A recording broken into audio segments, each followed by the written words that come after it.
Hey guys, welcome back. In this video, I want to introduce a new series that I will be developing on AWS Cloud Material. AWS certifications are some of the most in-demand, respected, and popular cloud certifications. If you're new here, make sure you click that subscribe button, and all the links to everything we mention in this video you can find in the description box below. So let's jump into it. So you want to become an AWS Certified Cloud Practitioner. Well, with this YouTube series, I will be providing slides, AWS Labs, video lectures, and resources for you to become certified. My goal with this series is to give you a foundation in the AWS world and for you to get certified. Once you go through this course, you should be ready to take the exam, so you can earn your AWS Certified Cloud Practitioner badge and show it off on LinkedIn. This might help you get an AWS Cloud role or a promotion within your company, but my ultimate goal is to help you start your cloud journey.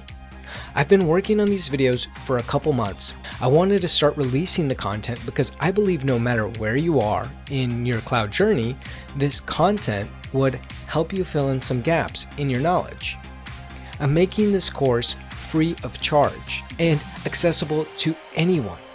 My goal with this channel is to provide you free cloud learning to anyone and possibly do this full time.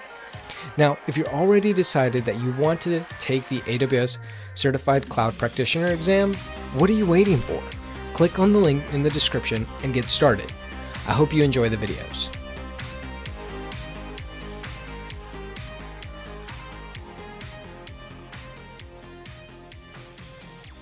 Welcome back. In this lesson, we will set up your AWS free tier account. So let's get started. All right. We can start off by going to everybody's favorite place, google.com. We can type in AWS free tier, hit enter, avoid the ads, and go down to where it states free cloud computing services AWS free tier. Click on that. Then on this page, we'll select create a free account up here. And then we will proceed to input our email address, our password. We'll confirm the password. And then we will give our account an account name. And then from when you are done with those steps, you can hit continue to go on to the second step. In the second step, we will need to confirm if we are using a business or personal. For this one, we will select personal because this is a personal console AWS account. This is not for your business or your school, so personal should work. You should enter your full name. And then if you want, enter your phone number and country, city, state, and postal code. And then make sure that you agree to the terms and conditions and then continue to step 3. Step 3, we will go ahead and sign up with a credit card or debit card. Just make sure that you put your correct information and use your billing address. Also, AWS will put a $1 hold on your account, and it should take 3 to 5 days just to verify your identity. This is all because your account requires some kind of credit card or debit card if you choose to deploy resources that require money. For this course, we shouldn't really require that much money. We will set up a billing alarm between $5 to $10. So again, just something to keep in mind. Right, we're almost there. For this, in the support plan, we only require basic support. We don't need the developer support or the business support. This is not only $100, but that means $100, no resources deployed. You pay $100 no matter what, even if you have 0 resources in your account.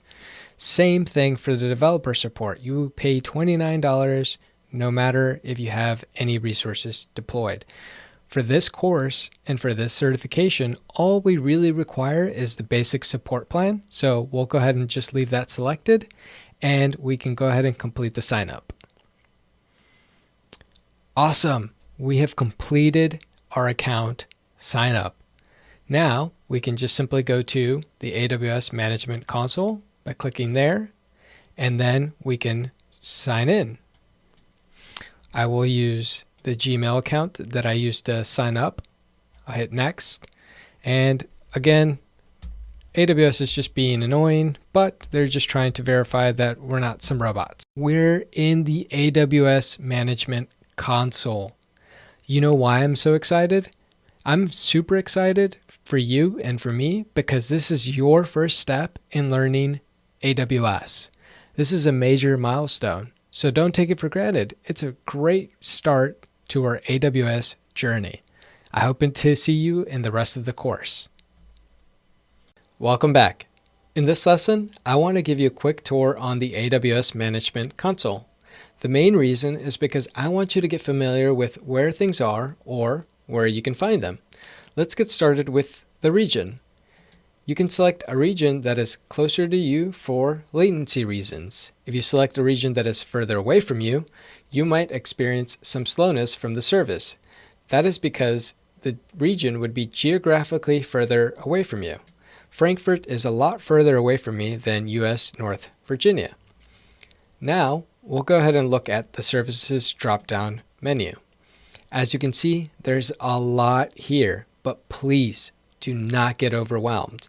I'm here to guide you on the most important services for the certification.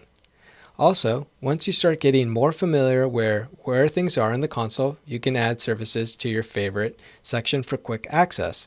We'll go ahead and add EC2 and IAM. Go ahead and select that, and I'll go ahead and select that. As you can see, they have popped up in our favorites section, which brings us to the next point. I'm going to go ahead and open up these two in a brand new tab, and we'll go down to select the EC2 service and the IAM service. So now I want you to be able to tell the difference between these two. Obviously, one is the IAM console and the other one's the EC2 console, but I want you to notice a difference in the blue bar up here. Can you tell the difference?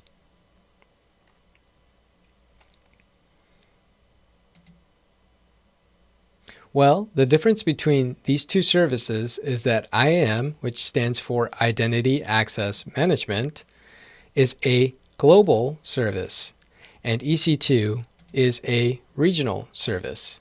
What does this mean? It means that EC2 is a service that gets implemented regionally. So any EC2 instance that you might apply in one region is completely different from the EC2 instances in another region. It also means that IAM is a service that applies to every AWS region, so you don't have to individually create IAM user groups in each region because they get applied at the global level. But keep in mind that most services are region-based. So if you do not see something you believe you have deployed, first check the region. Now, let's look at where you can find all the services that are deployed in the region you selected. We'll go to google.com and type in AWS Regional Services. Here you can take a quick look to see what you have available in each region. We can select our region, go to US East North, and you can see all the services that are available in your region. If in your region you do not have the service available for the lab, please switch to one that contains that service because I want you to be able to follow along. Again, because I believe hands-on learning is the best way to learn AWS. I hope you now feel more comfortable with the AWS Management Console, and I'll see you in the next video. Welcome back. In this lesson, we're going to change our sign-in URL. We're going to configure an SNS topic, and we'll set up a billing alarm so you don't get an unexpected bill at the end of the month. Let's get started. In the Management Console, we'll go to Services.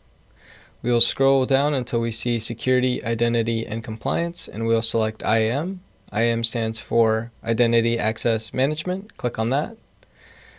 We're going to go ahead and create an account alias. Select on Create. I'm going to use ZTM-lab-account. All right, as you can see, it's going to create a brand new URL in which we can sign in. Now, before we hit Save Changes, why would you want to do this?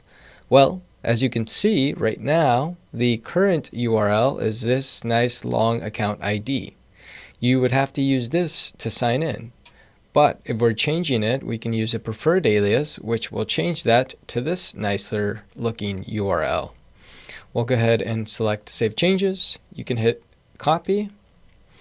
And I will go ahead and open up a new private window, otherwise it will sign me out. And then you can click on that. And now, as you can see, you can use this preferred alias to sign in using your IAM username and password. All right, we'll go back to the console. Now I want you to go to your account name, right click on My Account, select Open Link in New Tab. That's going to open up the Billing Management Console.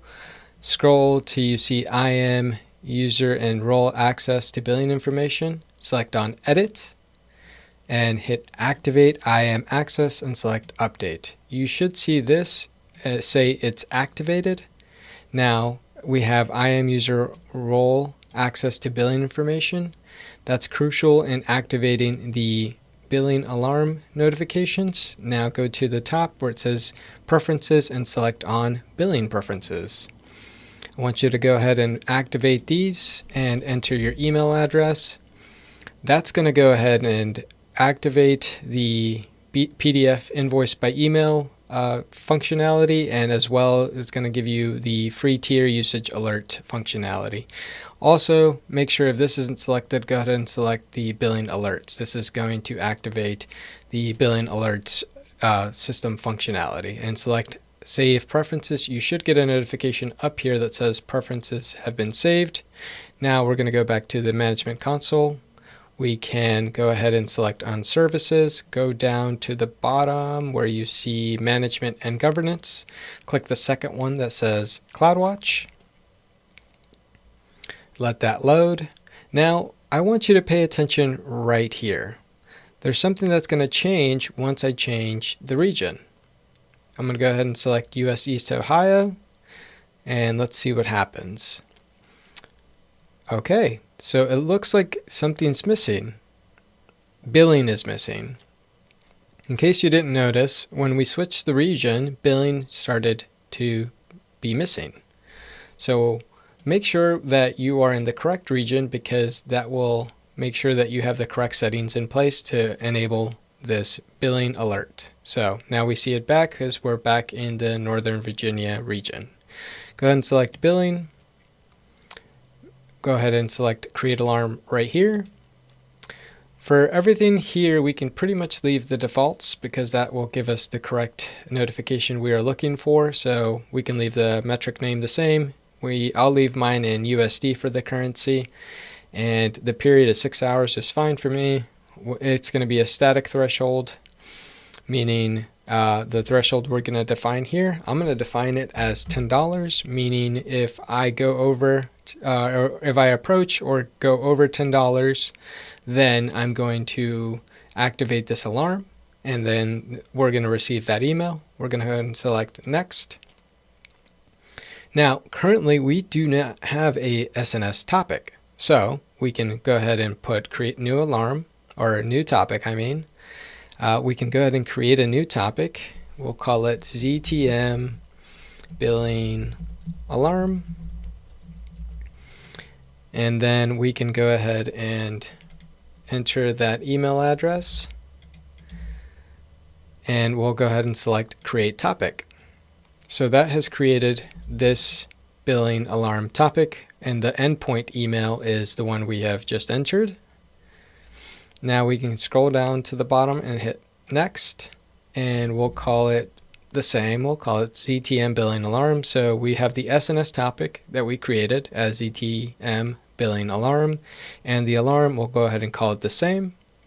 Select Next, and the namespace is AWS Billing, and it's going to be the estimated charges for the metric, and our currency is USD. Our period is every 6 hours, and these are the conditions we just put in place. These are the actions. So when in an alarm, it's going to send a notification to ZTM Billing Alarm, which is our topic, and our topic is in charge of sending us the email. So we'll go ahead and select Create Alarm. Now, at first, when you create your alarm, you're going to not have enough data. So keep that in mind until it says OK. That means the alarm is currently not working. Just give it some time and it should activate by itself. The actions are enabled, but the state is still in insufficient data. That was pretty cool. In this video, you created an AWS account alias, you learned how to set up an SNS topic, and you learned how to configure a CloudWatch billing alarm. You're already learning so much. Please don't stop here. Let's keep the momentum going. I'll see you in the next video. Welcome back. In this lesson, we'll discuss the differences between traditional IT and cloud computing. In the traditional model, we have different types of servers for hosting our data and our applications. We also have a network layer made up of routers, switches, and firewalls, which protects and connects all of our systems together. All of this equipment lives in either a data center or an IT closet, and it requires physical security, power, cooling, licenses, and maintenance, which all cost money. The equipment needs to be purchased by the company, so this is considered a capital expense, or CapEx. The IT equipment has to be operated and maintained by IT people, like yourself. We have separate teams for separate functions, usually composed of server admins, network engineers, and the operations team. These roles may fluctuate from company to company, but the idea is the same. So, this means your company has a huge CapEx and then an operational expense, or OpEx, for the resources that need to maintain the equipment. As you can see, these expenses start adding up quite quickly. We have data center building, the IT hardware, the licensing cost, the maintenance cost and contracts, power, staff wages, so on and so on. And all of these cost money. So, how is the cloud different? Well, one notable difference is that in the cloud we have on-demand resources, which don't require human intervention to deploy. We also have rapid elasticity and scalability, which allows you to acquire and dispose of equipment rapidly. This also means we can scale based on demand. Can you imagine deleting a physical server? Well, neither can I, but in the cloud, this is all possible. We also have multi-tenancy. This is just a fancy term for saying we can have multiple customers running on the same rack of physical servers, each with their own privacy and security in place. Think of it like a hotel or apartment complex. For resource pooling, the cloud provider leverages the amount of resources they have and offer it to their customers as a service. It's like Netflix or for servers. You don't actually own any of the content on Netflix, but they offer it to you for a certain price based on a monthly basis. With the broad network access, we can deploy these servers anywhere we have access to the internet. We can deploy important workloads for your company from the comfort of your pajamas. And boy, do I love being in my PJs. For your customers in Australia, you can deploy resources in their country, and all you need is the internet. Measured services, well, this is basically defines it as a pay-as-you-go model with no long-term contracts. Well, there are some long-term contracts, but we'll talk about those later in the course. Let's talk about the key advantages. Like mentioned before, in the cloud, we trade CapEx for OpEx, so we gain more operational expenses, but we significantly decrease our capital expenses. We pay for on-demand resources and don't own any physical hardware. This is a key advantage because we don't own the hardware failures. AWS does. We'll talk more about this in the shared responsibility model video in this course. We also stop guessing about capacity. This means that we can provision the exact size and type of computing resources we need for our application and services to work. In the cloud, we gain speed and agility by reducing the time to deployment. We do this by cutting down time on acquiring resources, planning, and the architecture of the cloud. AWS provides many documents on best practices and common deployment types to aid you in the planning stage. They have been doing this for a while, and so they have learned a thing or two. Let's wrap up this video by comparing the traditional model with the cloud computing model. As we've seen, the traditional model uses a CapEx model. It's harder to scale, you get some wasted resources, it requires a lot of physical maintenance, and usually requires more of your IT staff to maintain, both from the software perspective as well as the hardware side of things. With the cloud computing model, we trade CapEx for OpEx. We get on-demand and self-service of resource deployment. We get the benefit of economies of scale. We stop guessing about the capacity and get the benefit of right-sizing our hardware for our needs. We gain speed and agility in the process and can go global in minutes if needed. Very cool. I hope in this video you not only see the benefits of cloud computing, but also the differences with the traditional model of IT. In the next lesson, we will talk about some examples of cloud computing. I'll see you there.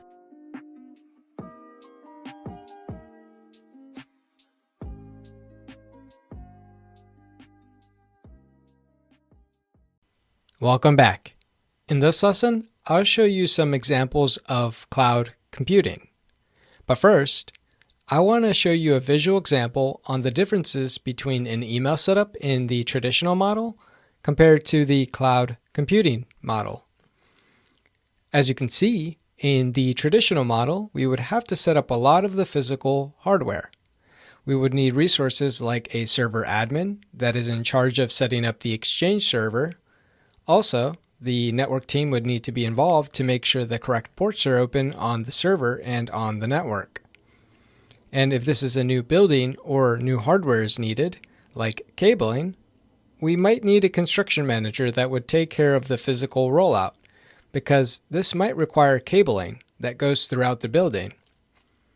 As you can see, the number of resources for a simple project start adding up quickly, and the amount of time to get this project deployed increases because most of the resources are not allocated to just one project.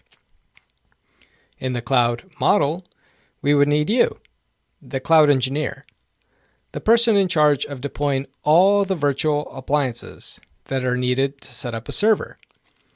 You might work with a project manager to set up deadlines, but the project schedule would mostly depend on you and your skill set. That is why you become a key factor in this type of deployment. And if you become the awesome cloud engineer that I know you can be, you might use things like CloudFormation or Jenkins for automated deployments. Don't worry, we will talk more about these later in the course. Very cool. Now, you have probably been using cloud services without even knowing they were just that, cloud services. With these cloud services, you only pay for what you use. There's no need to manage or own any of the infrastructure. Some of these services may have some type of cost to them, and the best part is that they will scale automatically according to their demand. Services like Gmail and Outlook are all cloud-based because they don't require you to deploy a complicated setup like we saw in the last slide. You simply sign up for an email account and start emailing away. Unless you have a lot of private files, you don't set up file servers anymore. You can use something like Dropbox or OneDrive to store all of your important files like Word documents, videos, pictures, and so on. Twitch and Netflix. Yes, that is right. Some of your favorite services like Twitch and Netflix run a lot of their workloads on AWS. Netflix runs so many of their services on AWS that they implemented a model called the Chaos Monkey. They believe their infrastructure is so resilient against failure They will terminate production servers to test that theory. Very crazy, but very cool. I hope in this video, you could see how much faster it is to deploy something in the cloud. In the next lesson, we'll talk about different types of cloud computing. I'll see you there. Welcome back. In this lesson, I'll explain to you the different types of cloud computing models. We'll start with the regular on-premise data center where you have 100% of the power and control. But like Spider-Man's grandpa once said, with great power comes great responsibility. Because here, you own everything, and you are responsible for everything, including the hardware failures, the software, the security, and so on. This model is like buying a house. You have 100% of the flexibility to do whatever you want, but you have to pay and own everything. Now, let's look at the Infrastructure as a Service model, or IaaS, which provides you all the building blocks you need in order to create your environment. This will provide you your networking, computing, and data storage. It has the same flexibility as on-premise without the same amount of responsibility because you are leasing the hardware from AWS. This model is like renting a house. You have a high level of flexibility, but you do not own any of the hardware. AWS does. Let's look at Platform as a Service model, or PaaS, or PaaS, which provides the need to manage any of the underlying infrastructure. It lets you focus on the management of your application and services without having to worry about the compute, OS, or network layer. A great example is Elastic Beanstalk in AWS. You simply upload your code, and AWS will automatically handle the deployment from capacity provisioning, load balancing, auto-scaling, and so on. All of these kinds we will talk more in depth in future lessons. Now, let's look at the Software as a Service model, or SaaS, which provisions 100% of everything. This is a pure consumption model. The vendor is completely responsible for everything, and you simply run the application or consume the service. This also comes with 0% flexibility in most cases.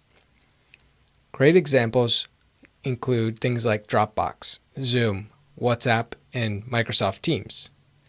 This model I like to represent with Pac-Man because all you worry about is trying to consume. Now, let's look at the hybrid cloud, which is a mix between on-premise and one or more of the cloud models.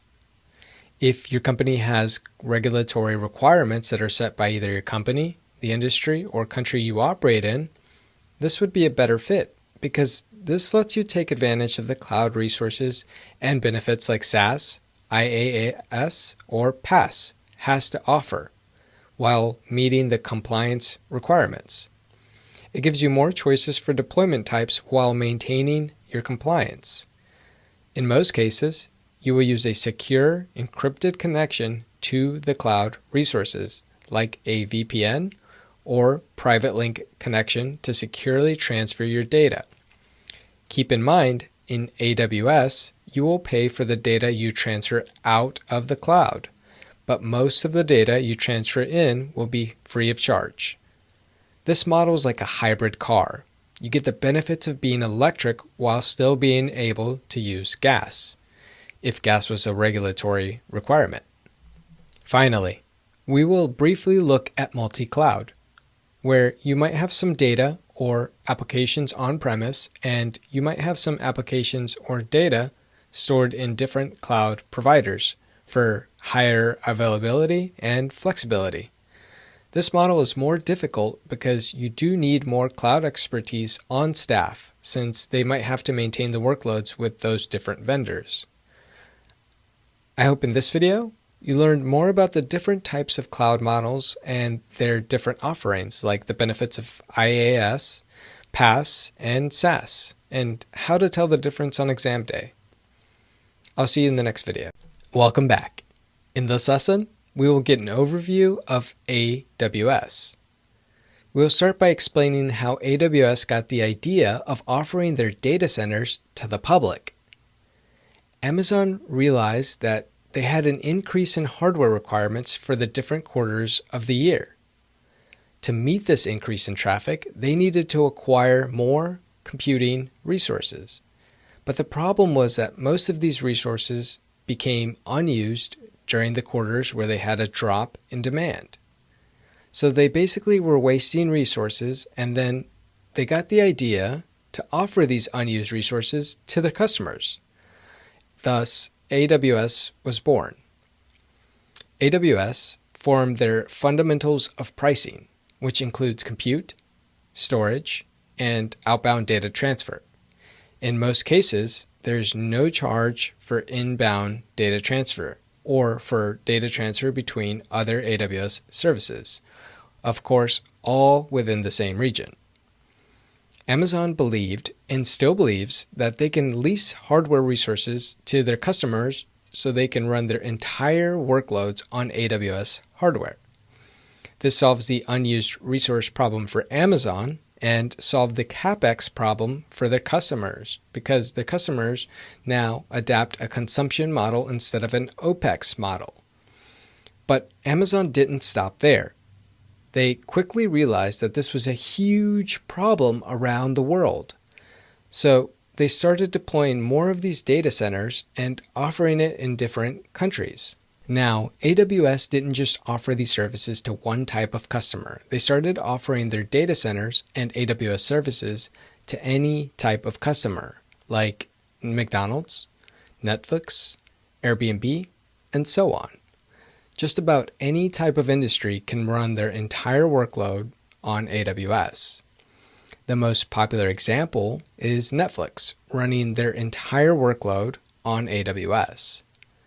AWS was the first large-scale cloud provider ever. So they have pretty much a lot of experience with any type of service or application out there. They have a solution in mind and in practice for every type of workload, anything ranging from governmental to streaming services. They offer over 200 plus services and are the innovator in the space as well as the market leader. So, by learning AWS, you are learning the best cloud service and a tool that is widely used across industries. So the job market looks pretty good for you. I hope in this video, you learned more about the different types of industries that have already adopted AWS and why you should too. I'll see you in the next video. Welcome back. In this lesson, we will get an overview of the AWS global infrastructure and how it works. AWS is definitely a global service that contains regions, availability zones, data centers, edge locations, and points of presence. As you can see on the map, these are all the connections between the regions and different points of presence, which all travel through a private network with redundant connections. I show you these connections and data centers on the map because I want you to understand that this provides you and your company the ability to really create a global application or service using the AWS private network and services. This is really cool because you can go global in just minutes. Now, one of the most important concepts in AWS is regions. As I showed you before, there are AWS regions all over the world. But what is a region? Well, a region is simply a cluster of data centers. They consist of multiple, isolated, separate availability zones all within a geographic area.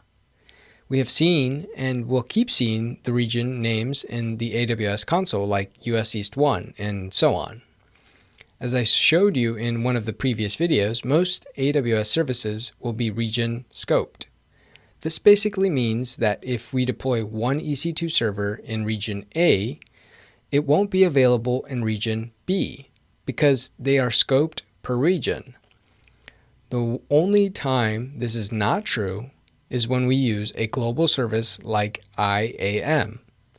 or Identity Access Management, which applies to all the regions in our AWS account. Like previously mentioned, availability zones make up AWS regions. On average, you will have about 3 availability zones, or AZs, per region.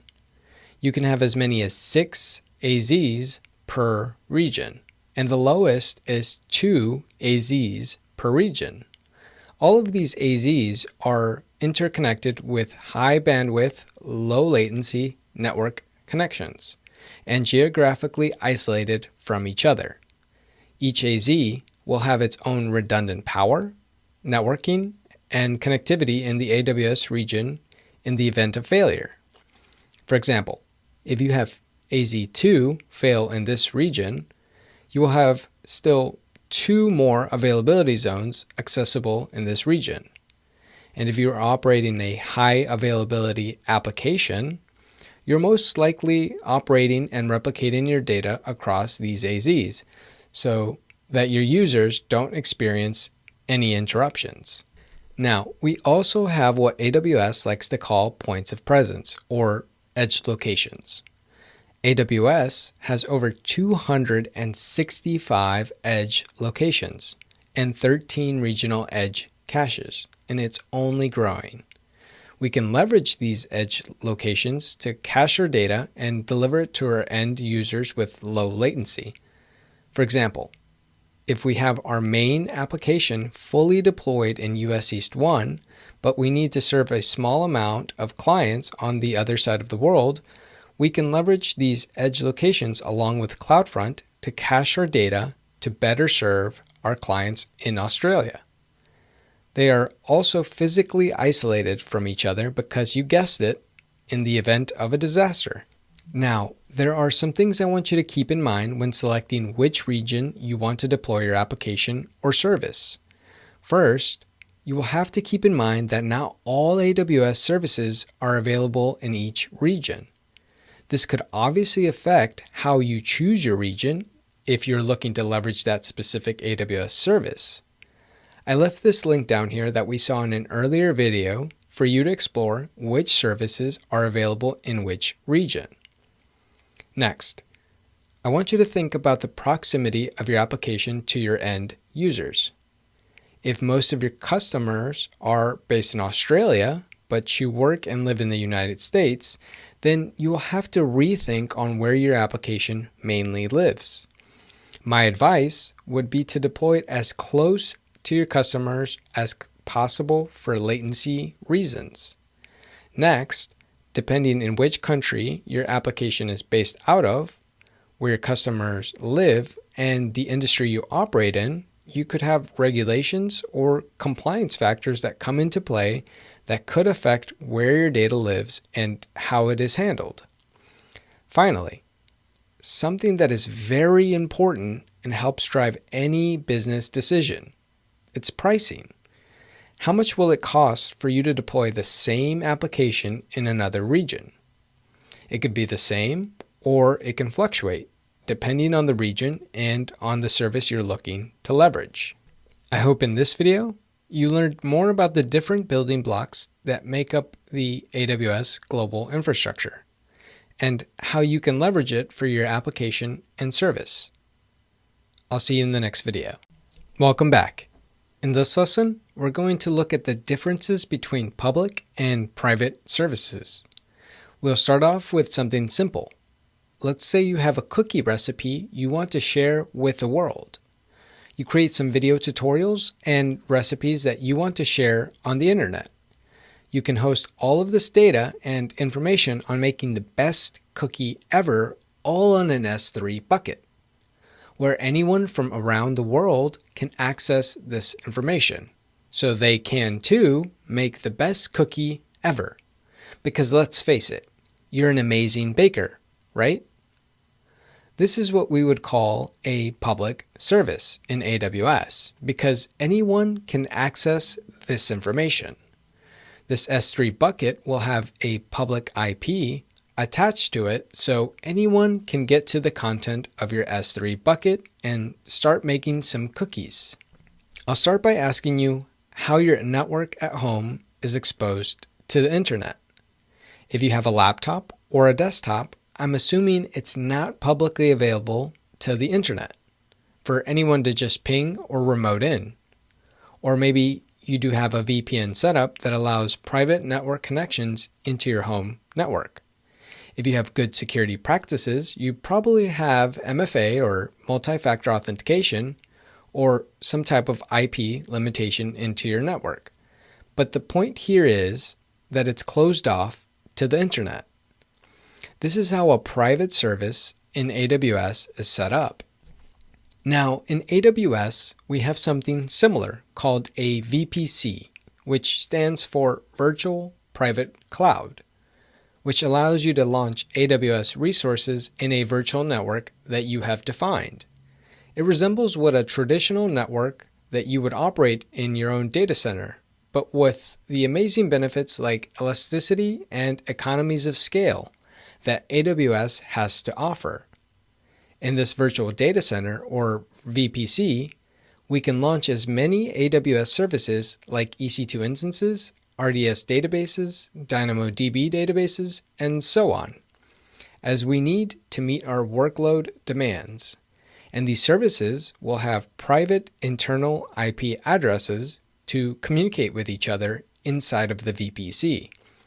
But the point is, they would be closed off to the internet, because just like in your data center or home network, you wouldn't want a malicious person accessing this private information that is critical to your company's workload. Now, we can add things like an internet gateway so that the services have some internet connectivity, but that would only apply to services that live in this public subnet. We can also add things like VPNs and direct connect routes so we can have more secure connections to our VPC. You would also want security groups and network access control lists to limit who can access what, but we will talk more about those later in this course.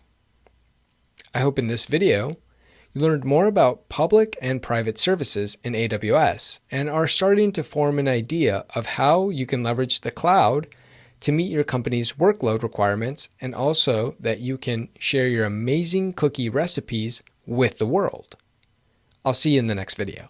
API, or Application Programming Interface. It's a messenger that takes a request and tells the system what to do. Pretty simple, right? Well, kind of. Let me explain. Let's look at this website, Priceline. Now, if you've never used it, it's an aggregator site. It basically searches all the deals from all the websites and delivers me the best price for a hotel in the area I'm looking to stay in. Now, how does Priceline get this information? Do they call up the vendors and ask for their price information and then store it in a database? No. Besides that being time-consuming, it would be close to impossible.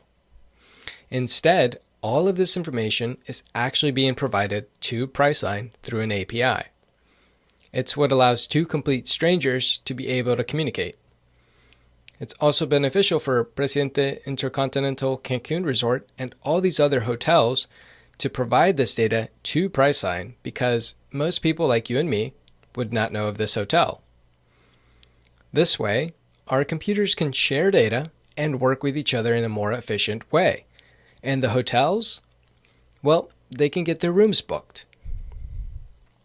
The reason I think it's important to go over this topic is because all the services in AWS have an API in which we can leverage to communicate our needs to the AWS service.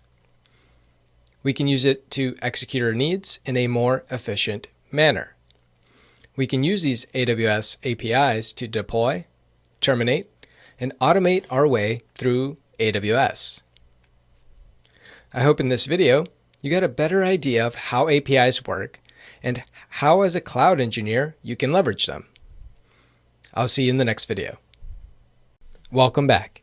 In this lesson, we will get an overview of the AWS shared responsibility model and what you and AWS are responsible for. This is a topic that Amazon likes to touch on in their certifications, so you definitely want to be familiar with this model. The things in dark blue are items that you, as an AWS customer, are responsible for in the cloud. That is the layer on top of the infrastructure that you need to patch, secure, and encrypt. AWS is responsible for the physical, compute, storage, and regions. AWS will provide the necessary tools for you to encrypt and protect your applications and data. But again, you are responsible for implementing these features. Now, I want to provide an example. Let's say you have an application running in AWS that uses a host operating system with a SQL database built with React. You have the responsibility of securing against attacks from a hacker with the tools provided by AWS, like using a firewall, IAM groups, and SSL certificates. Also, you are responsible for patching and updating anything running on the AWS hardware, like the database, the guest OS, and your application. AWS in this example is responsible for the physical security of the data center against this hacker. They are also in charge of patching and securing the hypervisor that is running those EC2 instances, as well as fixing any physical hardware that fails. Now, I want to show you this Venn diagram to really drive home the idea of the shared responsibility model. Everyone is responsible for implementing security, just in different ways. AWS provides the tools for you to implement a secure application or service in the cloud, but it is your responsibility to make sure you do implement them. An easy way to remember who's responsible for what is first ask, is this a physical security measure? If so, then AWS is responsible for securing or patching this physical hardware. If this is a service that AWS offers, then it is the responsibility of the customer to secure or patch the service or offering. I hope in this video you learned more about your responsibilities and AWS's responsibilities for securing the cloud. I'll see you in the next video. Welcome back. In this final lesson of this section, we will revisit some of the main takeaways for the exam. This is definitely not a reason to skip the section, but just to serve as a summary of the section. We will start off with why the cloud is beneficial to you and your company. Remember that the AWS cloud operates on a OPEX cost model, not a CAPEX cost model. It provides on-demand resources for you to deploy as you need. When you operate in the cloud, you stop guessing about the capacity because everything is fitted right for your workload. You gain speed and agility in the cloud because you can deploy resources and services much faster. You have the ability to deploy these resources and services to a global level in minutes. And everything in the cloud is a variable expense, not a capital expense. Next, we will quickly look at the AWS Fundamentals of Pricing. For compute, you only pay for the amount of CPU you utilize. For storage, you pay for the amount that is allocated to you. And remember, you don't pay for the inbound data transfer or the data transfer between AWS services. You only pay for the data you transfer out of AWS. Next, we revisit the three types of cloud computing models. Remember, these three models because they might come up on your exam. We have IaaS, which is Infrastructure as a Service, which has the highest level of flexibility because AWS provides all the hardware. We have PaaS, or Platform as a Service. Remember Elastic Beanstalk because it's an example and all you do is upload your code. And we have SaaS, Software as a Service, where everything is provisioned for you. This is a consumption model. Let's quickly move on to the AWS global infrastructure. The global infrastructure is made up of AWS regions, availability zones, edge locations, and local zones. Regions are made up of two or more AZs and geographically separated from each other. Availability zones are made up of one or more data centers that can fail independently from each other without affecting one another. We have edge locations, which we can use with CloudFront to deliver our data with low latency.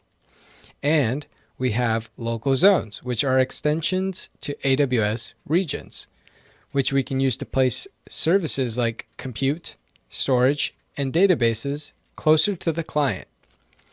Finally, we have the AWS Shared Responsibility Model, which defines what you and AWS are responsible for when we are operating in the cloud. Remember, an easy way to remember who's responsible for what is first ask, is this a physical security measure or hardware maintenance? If so, then AWS is responsible for securing or patching this physical hardware.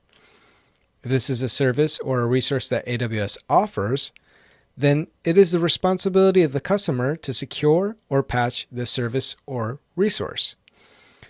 That's it for this section summary. I'll see you in the next section. Welcome back. In this section of the course, we will be going over identity and access management. This is very important for the exam. It fits into Domain 2, Security and Compliance, but more importantly, this is a foundational pillar when operating in the cloud. But how do you configure your AWS account to be more secure? And how do you manage your users in a way that creates a more secure environment when operating in the cloud?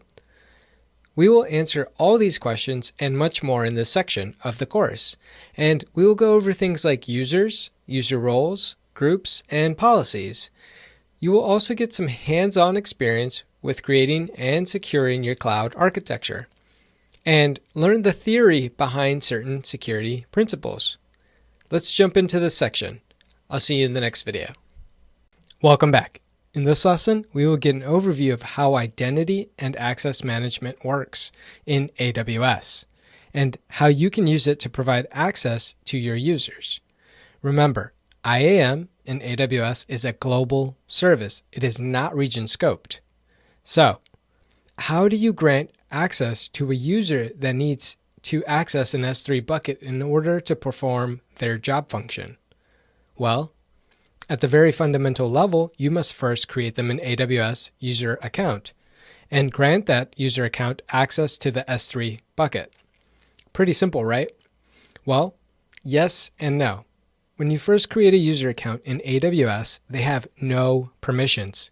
And in this case, you will need to grant them permissions in order to access this S3 bucket and many more resources. But most likely, they are not the only one on their team. So you might have to give access to multiple team members, and how do you do that without making it repetitive? Well, you can create an IAM group, which gives anyone in that group access to certain resources that they need in order to perform their job function. You do this with the principle of least privilege in mind. And this is basically giving users just enough access to do what they need, not more and not less. But how do you give the IAM group permission? Well, you assign a policy because a policy will explicitly define the permissions for the groups or resources that they are associated with. Now let's talk a little more about users, which is the fundamental part of IAM. And believe it or not, we have already created the most important IAM user, which was the one we first set up when we created your AWS account in the previous video. That IAM user account is your root user account. Your root user account is the most important account, but also the account you should use the least, according to AWS best practices. And that is because it has full permissions over your account. Another best practice is to enable MFA, or multi-factor authentication, on your IAM user accounts. Each IAM user account will get an ARN, or Amazon Resource Name, which will be made up of the user's name and the account number. There's a couple of ways that you can use your IAM user account to authenticate to AWS. That is using the AWS console, through this CLI or command line interface, and through an API. To authenticate through the CLI or an API, we will be required to use the access keys for that specific user account, but we will get into that in a future video. Let's move on to IAM user groups. As we mentioned before, groups are a collection of users. Here we have the admin, the developer, and the finance groups. Each group has its own specific permissions that pertain to their job function and what they need in order to perform their jobs. But a user can be a member of up to 10 groups if needed. For example, if the user is the vice president of IT, he or she may need to be a member of the admin and the developer group to check different things within the AWS account. The main reason we use groups is because it makes it easier to manage users. If we can allocate a user to a specific group, we can know exactly what permissions they have in our AWS environment. Next, we have IAM user roles. This is similar to an IAM user because it is also an identity with permission policies that determine what it can and cannot do in our AWS account. So, what is the point of the IAM role? Well, the difference is that the IAM user role does not have any credentials, basically no passwords nor any access keys associated to it. A role is designed to be assumed temporarily by any IAM user, an application, or service that needs to perform a specific task. For example, let's say that we want to have an EC2 instance access a secured RDS database. Well, we can create a role with appropriate permissions and assign it to the EC2 instance so it has enough access to properly communicate with the database. Finally, let's briefly talk about policies. Policies determine what actions a user, a role, or a member of a user group can perform, on which AWS resources, and under what conditions. They basically define what anyone or anything can do inside of your AWS account. These are JSON-based documents, and JSON stands for JavaScript Object Notation. We will go in depth on policies in a future video. I hope in this video you learned more about the different building blocks that make up identity access management in AWS, and what you need in order to apply to be able to perform the different tasks in AWS. I'll see you in the next video. Welcome back. In this lesson, we will first set up an IAM user group and then an IAM user account, besides our root user account. Again, it's a best practice not to use your root account for daily tasks. Basically, you should only be using the root account when necessary, like when you need to change the AWS account name. Let's start by going to IAM. Since I recently visited IAM, for me, it will be seen under this tab. You can also access it by clicking in on the Services tab and find it listed under Security, Identity, and Compliance. Remember that IAM is a global service. So we only need to create this IAM user group and IAM user account once. We do not need to create our IAM user in every region because once we create it, it will be applied at the global level. So we will be able to use it in any region. We will start by going to the User Group tab. We will select Create New Group, and we will create a group named Admin. We will scroll, and as you can see, we can't add a user to the group just yet because we haven't created our IAM user account. So we will continue scrolling till we get to the Attach Permissions policies. As you can see, there are currently 701 predefined policies as of this video. These are policies that AWS creates so you don't have to make them from scratch. And I want to mention again, we should be creating groups in AWS with the principle of least privilege in mind. Since this is my admin group, I will look for the administrator access policy. And if we click on the plus sign in the policy, it will show us a summary and description of what the policy allows in our AWS account. Remember, the star means any. So if we look at the effect, it allows any action on any resource. This policy should be enough for our admin group, so we will select the policy and click on Create Group. We should now get a notification up here that shows us that the admin group has been created. Pretty cool, right? We have created our first IAM user group. Now we will go to the Users tab and we will select Add Users, and we will create our IAM user account. We will type in the username, and for this lab, I will choose Victor.Caballero. We will select Password, and this will enable a password that will allow us to sign in into the AWS Management Console. I will select a custom password and type in my password. We will unselect the required password reset because we have already set the custom one, and I don't want to change it upon initial login. We will click on Next, and we will select the admin group we created in the previous step. We will not be adding tags, so we can simply click on Next. Now we should see the success notification appears, notifying us that we have successfully created and added our user to the admin group. We can use the link in the success box to sign in. So I will go ahead and open the page in a private window so that we can sign into the console. In the new page, we will type in our username and password that we set. As you can see, in the upper right-hand corner of the screen, we are now logged in with our brand new admin user account. Now I'll go back to the previous page, and right before we close this page, I want you to note that you can download a CSV file that will contain the new user account we just created. We can now select Close, and this will take us back to the users page and shows us our brand new user in the admin group. Pretty cool, right?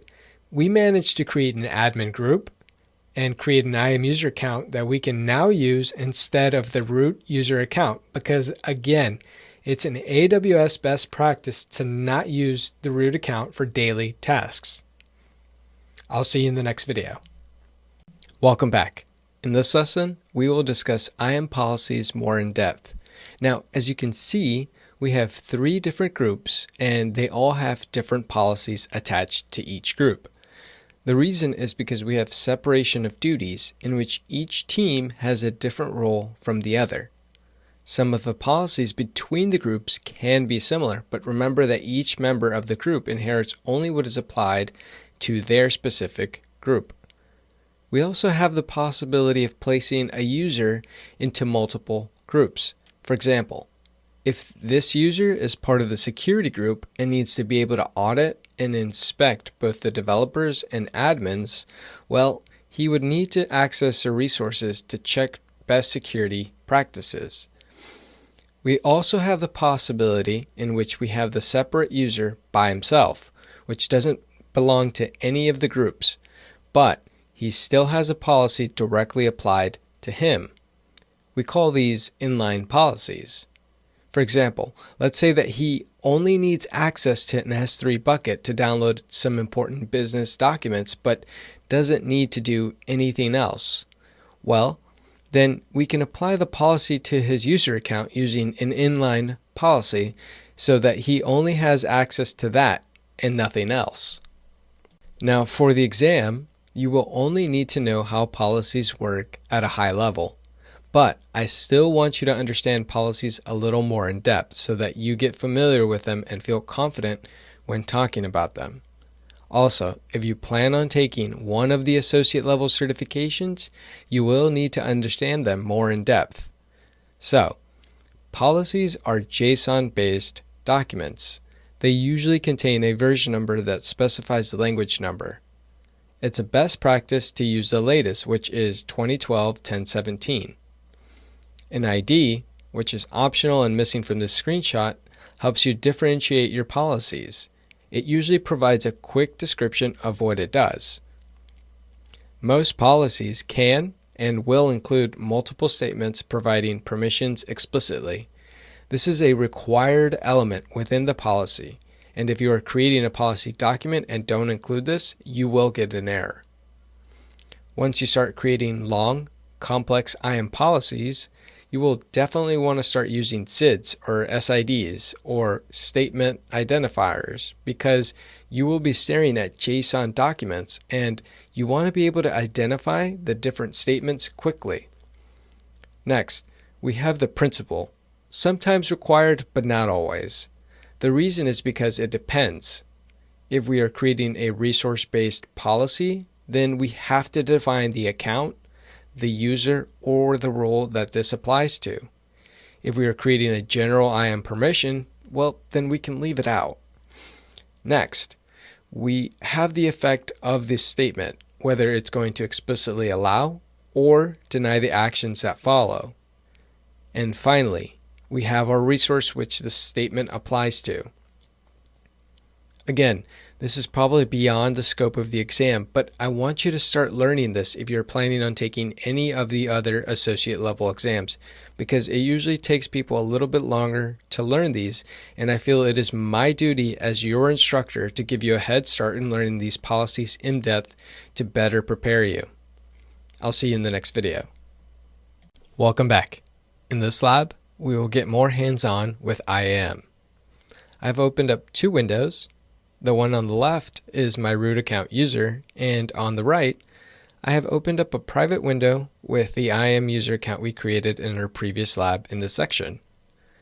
In both windows, I will open up the IAM console to show you what we can see.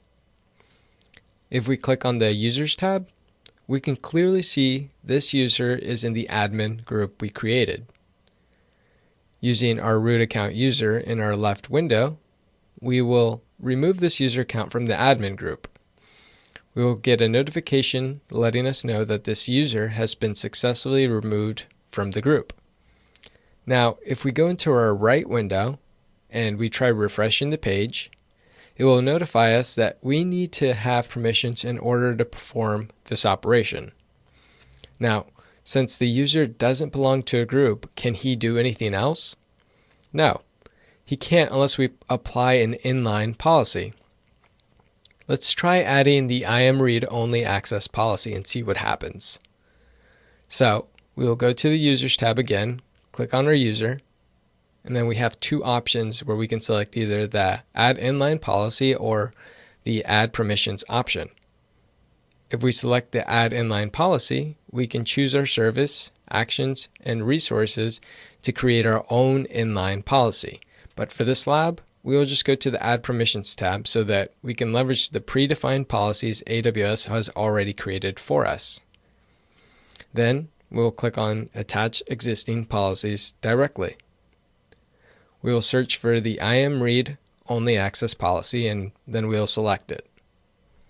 Now remember, if you click on this arrow, you can look at the summary of permissions this policy will give you, and if you click on the policy summary, it will tell you the service and access level it will provide. Moving forward, click on Next, quickly look at our policy summary, and click on Add Permissions. Now, switching back to our right window with our IAM user account, we will refresh the page, and as you can see, the arrow went away.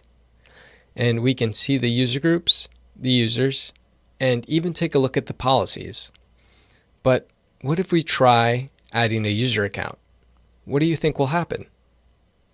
We'll click on the Users tab and click on Add Users. For my username, I will choose admin.victor. Select the password option, choose my custom password, and click on Next. I will add my user to the admin group because why not? Click on Next, and then we will click on Next again. And finally, select Create User. Oops, we get an error saying Unable to create user. As you can see, it states that my user account is not authorized to perform the IAM create user function. Now, switching back to our left window with our root account, we'll click on our IAM user account. I will click on the Add Permissions button. Under the group, I will select our admin group. Click on Next, and then Add Permissions. Our IAM user account is back in the admin group. If we click on our IAM user account, we can see the policies that are attached to the user. The IAM read-only access is attached directly, and the administrator access is attached from the group. Since the IAM read-only access is not required anymore, I'll click on the X next to the policy to detach it from our user account. It will prompt you asking you if you are sure. Just click on Detach and it will remove the policy. Now, I want to quickly show you the policy creator. From the drop-down on the left, we will click on Policies and then we will click on Create Policy. We have two options. We can create our policy through the visual editor or through JSON. Through the visual editor, we can look for our service, and for mine, I will look for S3. I will click on the first one, and next it will ask you to specify the actions you want to add to the policy. Under access level, I will click on the read option. As you can see, there are 50 permissions selected.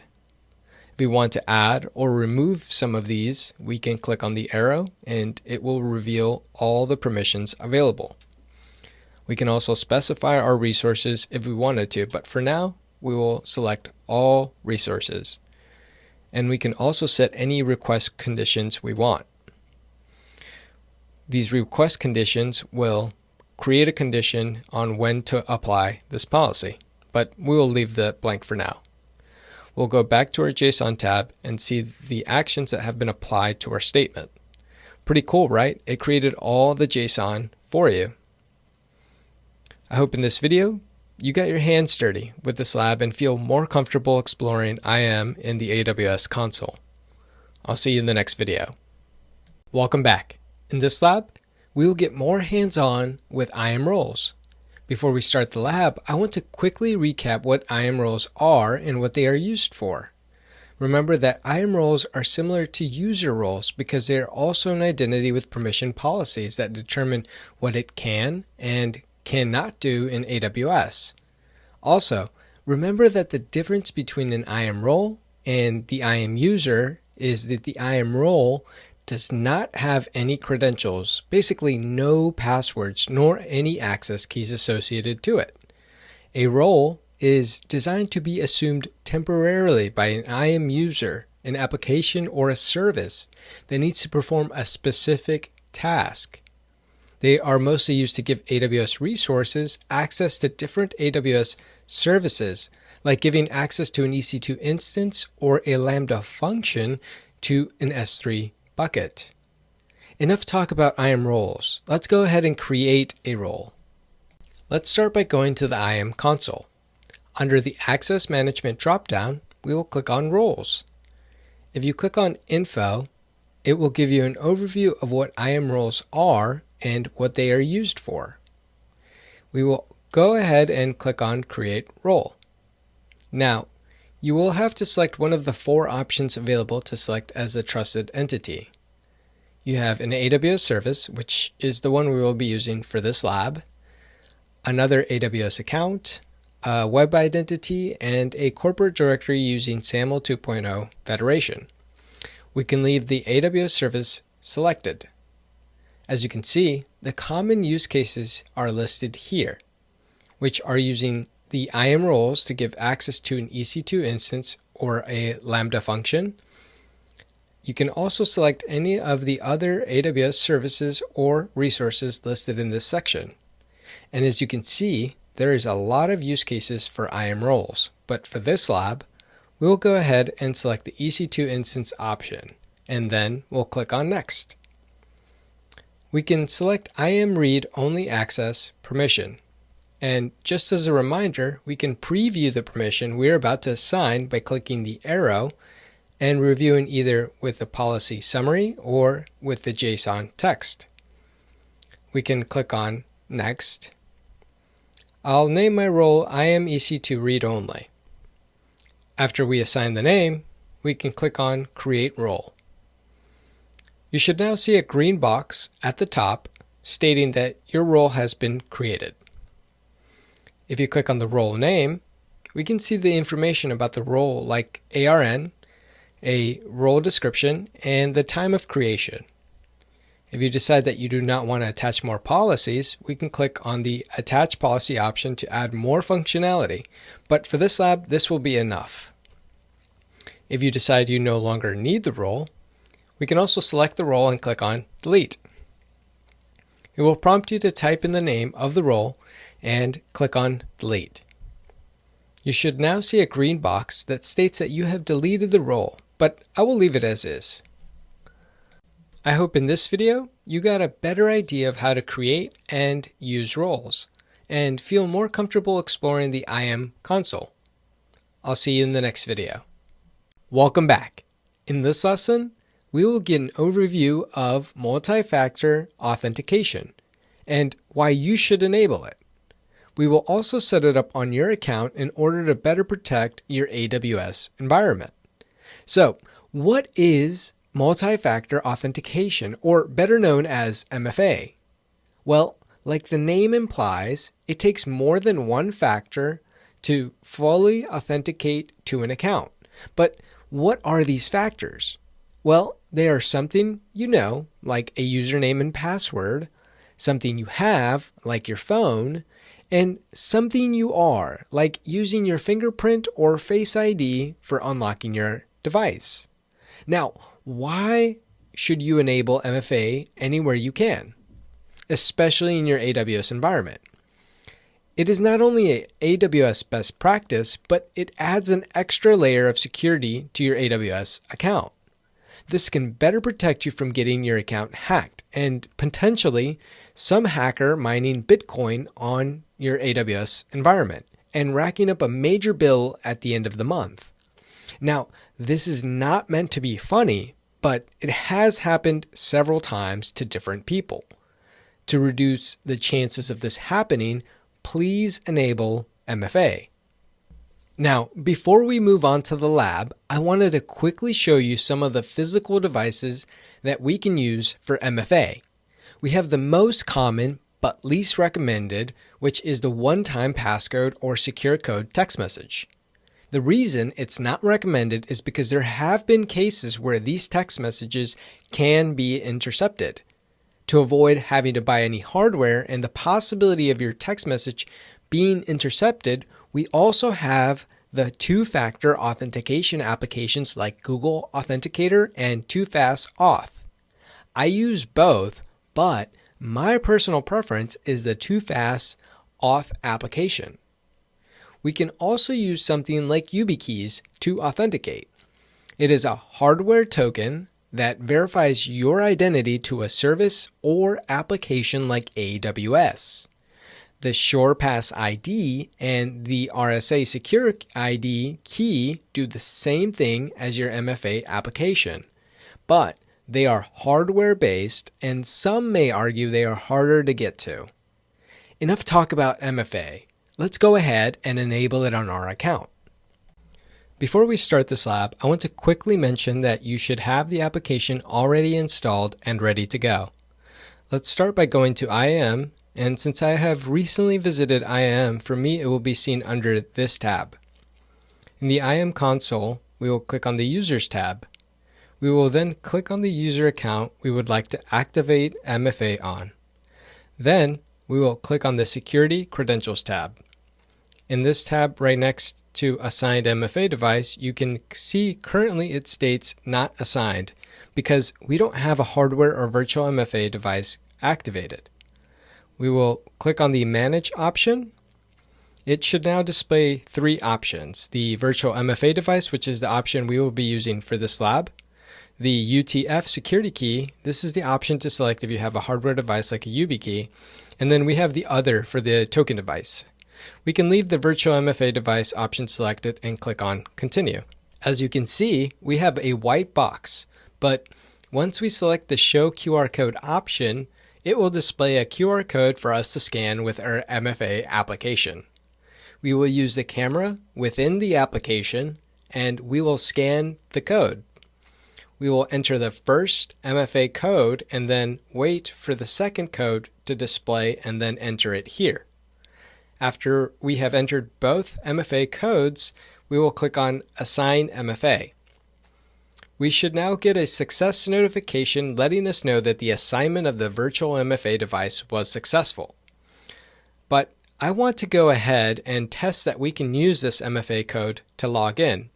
So I will open up a new tab with my console sign-in URL, and we will enter our username and password and then click on Sign In. This will take us to a new page and prompt us to enter the current MFA code that displays within our application. We will go ahead and click Submit. We are back in the AWS Management Console.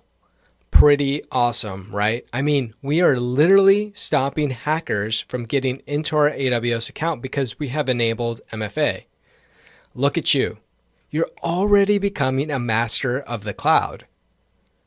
I hope in this video, you learned more about security in the cloud and the reasons you should enable MFA on your AWS account, and how to avoid an expensive Bitcoin mining bill at the end of the month. I'll see you in the next video. Welcome back. In this video, I want to show you some cool tools. Being in IT, I've learned that the business management teams love to see reports.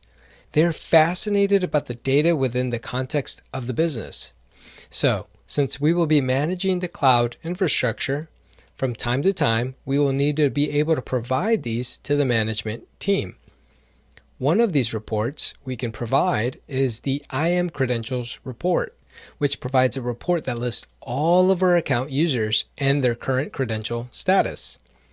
We also have access to the IM Access Advisor, which will show us the service permission level that was given to a user and when they last accessed it. Both of these can provide insight to you as an administrator and can guide you when creating policies. Enough talk. Let's go ahead and get started with the lab. Let's start by going to the IM console. On the left side of the screen, under Access Reports, we can see the Credential Report. We'll go ahead and click on it. Then you should see the Download Report button. We'll go ahead and click on that. This should generate and download a .csv file.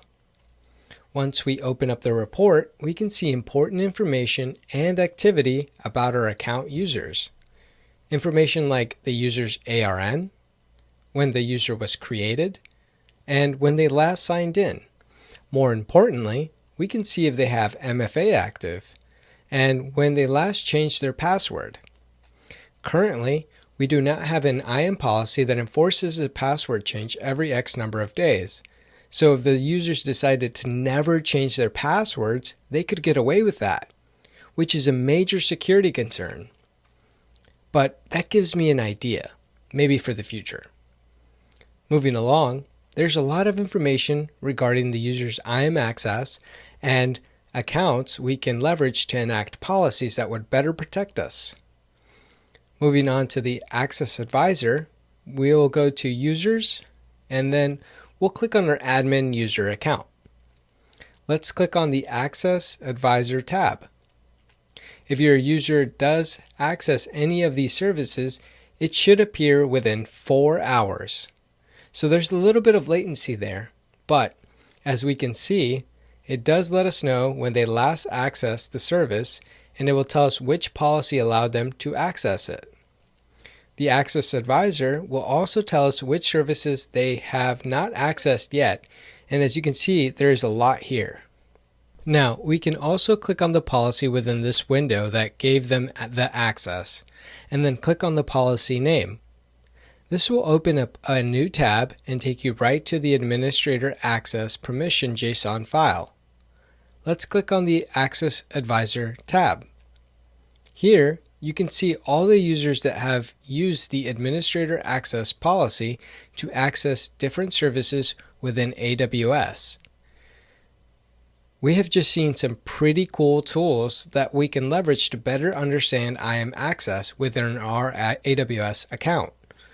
I hope in this video you got a better idea of how to generate an IAM report and figure out who's doing what in our environment. I'll see you in the next video. In the last video, I got an idea that we should create a password policy so that users don't forget to change their password every X number of days. In this video, we're going to do just that. Let's start by going to the IAM console. On the left side, let's click on Account Settings. Here we can see the default password policy that comes standard in AWS. A minimum of 8 characters, a minimum of 3 of the following mix of characters, and it can't be similar to your email or account name. Let's click on the Change Password Policy button. Before we move on, I want to warn you that this will get applied at the global level, meaning that this will enforce everyone within our AWS account to follow these new password standards. If we wanted to, we could change the minimum password length to 10 characters, but we will leave it at 8. We can enforce other more restrictive settings like forcing users to change their passwords every 90 days. We can also require administrators to reset their passwords for the users, and we can prevent the reuse of passwords. We can tell it to remember the last 5 or 3 passwords if we wanted to. So we can define the password policy to what we want, but I'll just require the users to change their password every 90 days. We can go ahead and click on Save Changes. We will get a green box at the top letting us know that we have changed the password policy successfully. And it will also tell us the new policy that we just defined in this gray box. If later on we change our mind, we can always update the password policy again, making it more or less restrictive. I hope in this video you learned how to define a password policy so that you can better protect your AWS account. I'll see you in the next video. Welcome back. In this lesson, we will go over the IAM best practices. The reason we are going over these is because they will show up on the exam, but more importantly, these are best practices that will keep your AWS account secure. We'll start off with creating one IAM user per physical person. This is important because you do not want to get users sharing account access. This can lead to various issues like an untrained AWS account user getting a hold of an account they really have no business using. Also, using the principle of least privilege. You should never give a user in AWS too much privilege. You should only give a user just enough access for them to do their job function within your environment. A way you can deal with permissions is by creating groups because they're like templates for just enough access. It's a way of knowing exactly how much privilege a user has within your AWS environment. You can leverage AWS managed permissions to create your custom permissions when needed. Remember, you should enforce a password policy that will protect your users, but ultimately protect your AWS account. So, create a password policy that will force users to create a complex password that makes it harder for hackers to guess. Don't forget about multi-factor authentication. I can't stress this enough. You should be using MFA anywhere you possibly can so that you can protect yourself in the event a hacker can get to your users' passwords. Database leaks can happen anywhere on the dark web for other applications. And if your users are reusing their passwords from these other sites, well, they can get into your account. But of course, if they have MFA enabled, this will help stop hackers. The last one on this slide is please do not use the root account for daily tasks. You should only be using the root account when necessary, or when your administrator account does not have the ability to perform a certain function, like changing the account name. Let's move on to rotating your credentials on a regular interval. You should enforce the rotation of you and your users' passwords through policies. If you have access keys, they should also be changing on a set interval, like every 90 days or so often. This will help better protect your account. You should also be auditing your account with the tools we went over in a previous video. This will help in the event a user got a permission and an administrator forgot to remove it, or if a user was added to a group and he or she really doesn't belong in that group, like someone from finance being added to the administrator group. We as cloud engineers already have so much going on, so things sometimes will get missed. The way you can mitigate against this is by auditing your account. No one, and I really mean no one, should be sharing their access keys. This is just asking for trouble, because if someone has another person's access keys, they can make programmatic calls to AWS and impersonate another user either intentionally or unintentionally. To help mitigate against a lot of the IAM security issues, you should be setting conditional access for your users. For example, a user can only log in during certain times of the day from a specific IP address. This will help further enforce your IAM policies and better protect your account. And finally, use IAM roles for AWS services and resources. You should never statically define a username and password in your application's code, nor save any access keys or credentials on a server. If a developer in your company saves these passwords within their code and uploads it to a public repo in GitHub, well, it's only a matter of time before a hacker scans your repo and gets a hold of these. So, please use IAM roles whenever you can for your AWS resources and services. I hope in this video, I helped you further understand some of the IAM best practices that AWS recommends and that AWS might test you on exam day. I'll see you in the next video. Welcome back. In this lesson, I wanted to go over the AWS Cloud Shell, which is a shell that operates within your web browser. This basically means you can run Linux in your web browser. It lets you quickly run scripts with the AWS command line interface. You can use it to experiment with APIs using the AWS Software Development Kit, or better known as the AWS Sdk. In the AWS Sdk, you can use languages like C++, Golang, Python, PHP, Ruby, JavaScript, Java, Node.js, and .NET. The best thing about the Cloud Shell is you don't have to authenticate to it because it's pre-authenticated using your console credentials, and there's no additional costs for using the service. Something to note is that it's not available in all regions. Here are the service endpoints listed in which you can use the AWS Cloud Shell. And if we look under service quotas, we can see that it comes with 1 gigabyte in all of the supported regions.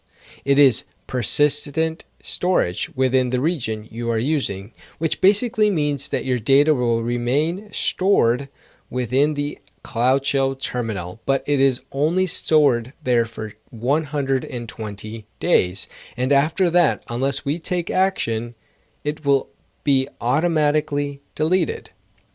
If we switch over to the North California region, you can see the Cloud Shell icon disappears, because it wasn't listed as available in the list we just saw.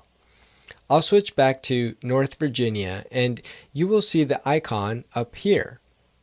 Now, I already have a Cloud Shell window open because it usually takes a minute to deploy. The first command I want you to run is aws -- version. This command will display the current version of the Cloud Shell we are running. Pretty cool. Here, as you can see, it states the IP we are using to run the Cloud Shell that was given to us automatically by AWS. The next command, if you're not familiar with Linux, is clear. This command basically cleans up your terminal when you have too much text on the screen.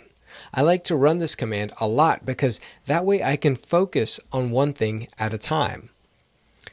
The next command I want to show you, so you can see how cool Cloud Shell is the Aws Im list - users command. This command will make an API call to the Im service and will retrieve the list of users within your AWS account. As you can see, we have our admin account and Bob the Builder account that I created. It will give you some information about the user, like the ARN, user ID, the creation date, and when the user last logged in. Next is the up arrow. Very simple, but very useful. Sometimes these commands can get very long, so to execute them faster, we can use the up arrow on your keyboard to go through the commands we just executed, and we can rerun them.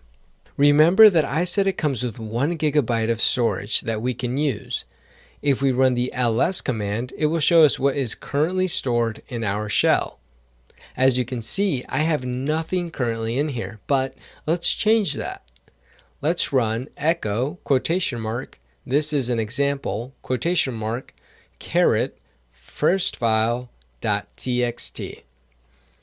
Before we hit run, let me explain that this will put everything in between the quotation marks inside a file that it will create called firstfile.txt. Let's hit return. We can rerun ls by hitting the up arrow. And now we can see our firstfile.txt listed. If we want to see what is in the file, we can run cat firstfile.txt. As you can see, it states what is in the file. Another pro tip that I want to mention is that we can use the tab to autocomplete your commands. For example, we can rerun the cat firstfile.txt, but we only have to type cat FIR and hit tab. This auto-completes our commands in Linux. Now, if we want to download the file we created inside the Cloud Shell, we simply have to go here and specify the file path. Our file can be found at /home/cloudshell-user /firstfile.txt. After we specify this file path, we will click on Download. I'll go ahead and open the file. As you can see, this is the file we just created in our Cloud Shell. Now, in the terminal, let's go ahead and delete this file. We'll type in rm plus the file name and hit return. Now, if we want to see if our file is no longer listed, we can just rerun the ls command. If you want to upload a file, simply click on the upload option. Select your file and then click on upload.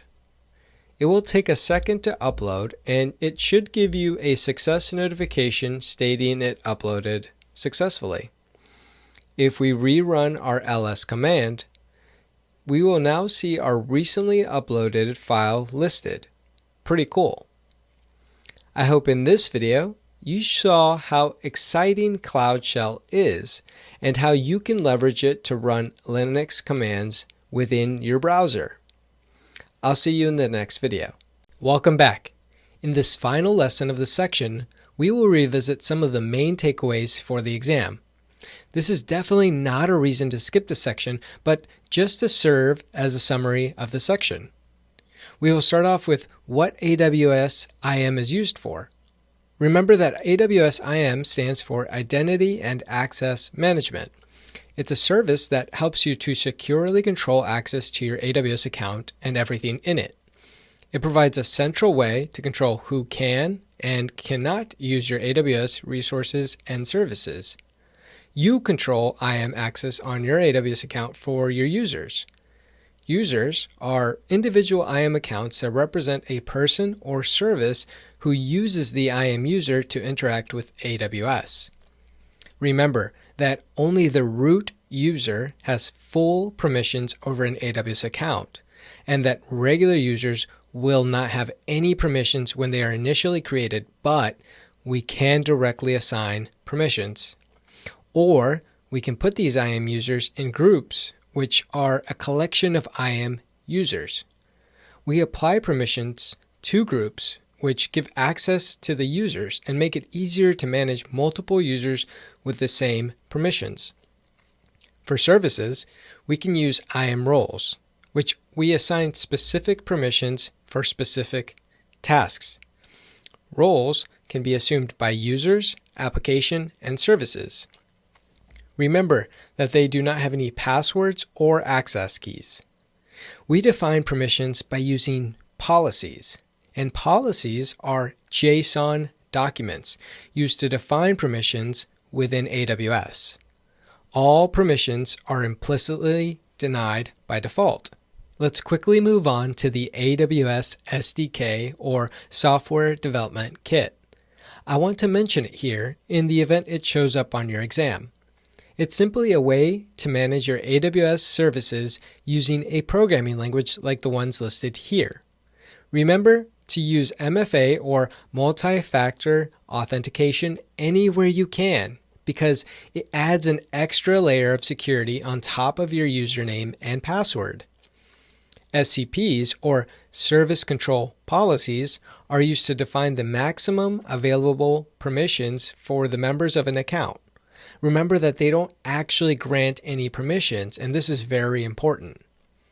Also, remember to use the audit tools we spoke about in an earlier video to audit your AWS account, like the IAM Credential Report and the IAM Access Advisor. Moving on to the IAM Best Practices. Always create one user account per physical user. When creating these accounts, always keep in mind the principle of least privilege. And use groups to assign permissions so you know exactly how much access a user has. And leverage what AWS has already created for you to create your permissions. In order to better protect your AWS account, make sure you have a strong password policy.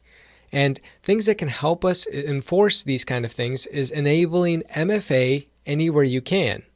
And never use the root account for daily tasks, only when needed. And don't forget, you can use access keys for programmatic access, and you should be rotating these access keys and passwords every X amount of days to better protect your account. These keys should never be shared with anyone, and don't ever store passwords or access keys in your applications or servers. Instead, use AWS roles to give access to these services and resources. And to better protect your AWS account, use conditional access within your policies. That's it for this section summary. I'll see you in the next section. Welcome back. In this section of the course, we will be going over Elastic Compute Services. This is very important for the exam. It fits into Domain 3, Technology, but more importantly, this is a foundational pillar when operating in the cloud because compute is an AWS core service. But what is an EC2 instance? And how do you even launch or create one? Is there any automation or security we should keep in mind when launching these EC2 instances? We will answer all these questions and much more in this section of the course. And we will go over things like user data, metadata, security groups, and Ec2 IAM roles. You will also get some hands-on experience with launching and connecting to your Ec2 instances. Let's jump into this section, and I'll see you in the next video. Welcome back. In this lesson, we will go over Ec2 Virtualization. I want to go over this just so we have a general idea of what server virtualization in AWS is. So, what is server virtualization and why is it better than a traditional server? And how can we leverage it in the cloud? Well, a virtual server is just that. It's a server that has been virtualized. That's great, Victor, but what does that mean? It means that we have a virtual layer called the hypervisor, which orchestrates and handles all the hardware, and it allocates it to a server based on the configurations you create. For example, let's say we have this regular Ec2 instance that requires a regular amount of CPU and storage. Well, the hypervisor will allocate the hardware that is located inside the rack to that configuration, and no other configuration can use it because it is reserved. The operating system running on top of this server will see the CPU, the RAM, storage, and the network card, just like if it was running on top of regular hardware. To the operating system, nothing is different. It doesn't even know if the hardware is physically separated between these two racks. Now, let's say we have an Ec2 server that requires more storage and more compute power. We can use the hypervisor to allocate those hardware needs to our configuration. Again, the operating system won't know the difference. All it knows is what it has to operate. And if we decide we no longer need this server configuration, we can delete the physical server and the reservation will get released back into the pool of available resources. That's a big difference between a regular server. With a regular server, we have to guess what kind of capacity we will need in order to meet our workload demands. Let's say we buy an overpowered Intel processor with 64 gigabytes of RAM and a 10 terabyte SSD.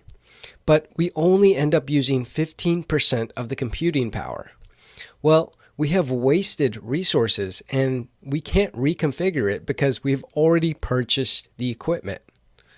With an Ec2 instance, we can simply change our instance size. That is what makes virtualization a game changer. And when we do it in AWS, we don't have to worry about the physical hardware because, again, that is the responsibility of AWS. Let's move on to comparing the traditional server versus Ec2 instances. Again, traditional servers are pre-configured for your workloads, but this is guessing the capacity needs, which in turn creates wasted resources. With Ec2 instances, we can stop guessing about the capacity. Like mentioned earlier in the course, AWS is looking to solve this ongoing issue with an OPEX or operational cost model because there's no need to purchase hardware, only pay for what you need. Traditional servers are harder to scale and upgrade. With Ec2 instances, we get the flexibility of upgrading when we want or when our workload demands it. Traditional servers can be a single point of failure because they are harder to auto-scale and auto-balance. With Ec2 instances, we design with failure in mind, so we usually incorporate auto-scaling groups and auto-balancing across availability zones so that our end users don't experience a drop in service. With Ec2 instances, we can run hundreds to thousands of servers and instances all on the same hardware. With a traditional server, this would be impossible. Let's move on to the types of virtualizations. I think this slide is probably more than what you'll need for the exam, but I definitely think you should know it. We have Type 2 Hypervisor, or known as a hosted hypervisor. The reason it is called a hosted hypervisor is because it is installed on top of an operating system. So it is hosted by an operating system. So we have the hardware, and then we install an operating system on the hardware. And within the OS, we install a hypervisor, which in turn, we install our virtual machines. Then we have a Type 1 hypervisor, or known as a bare metal hypervisor. The reason it is called a bare metal hypervisor is because we install the hypervisor directly on the hardware. There is no operating system between the hypervisor and the hardware like the Type 2 kind. And like the Type 2 kind, we can run the virtual machines on top of the hypervisor. Can you guess which one AWS and the other cloud providers use? If you guessed the Type 1 hypervisor, you would be right.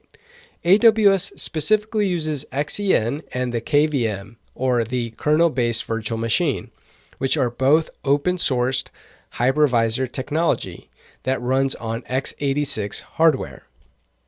I hope in this video, I help further understand how EC2 instances and EC2 virtualization work and the benefits of using it. I'll see you in the next video. Welcome back. In this lesson, we will go over Elastic Compute Cloud, or EC2 instances, in depth. EC2 instances are a foundational pillar in AWS cloud computing.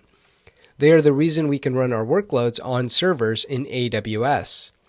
EC2 instances are basically virtual machines as a service and can configure these VMs to our workload needs without compromising the compute capacity.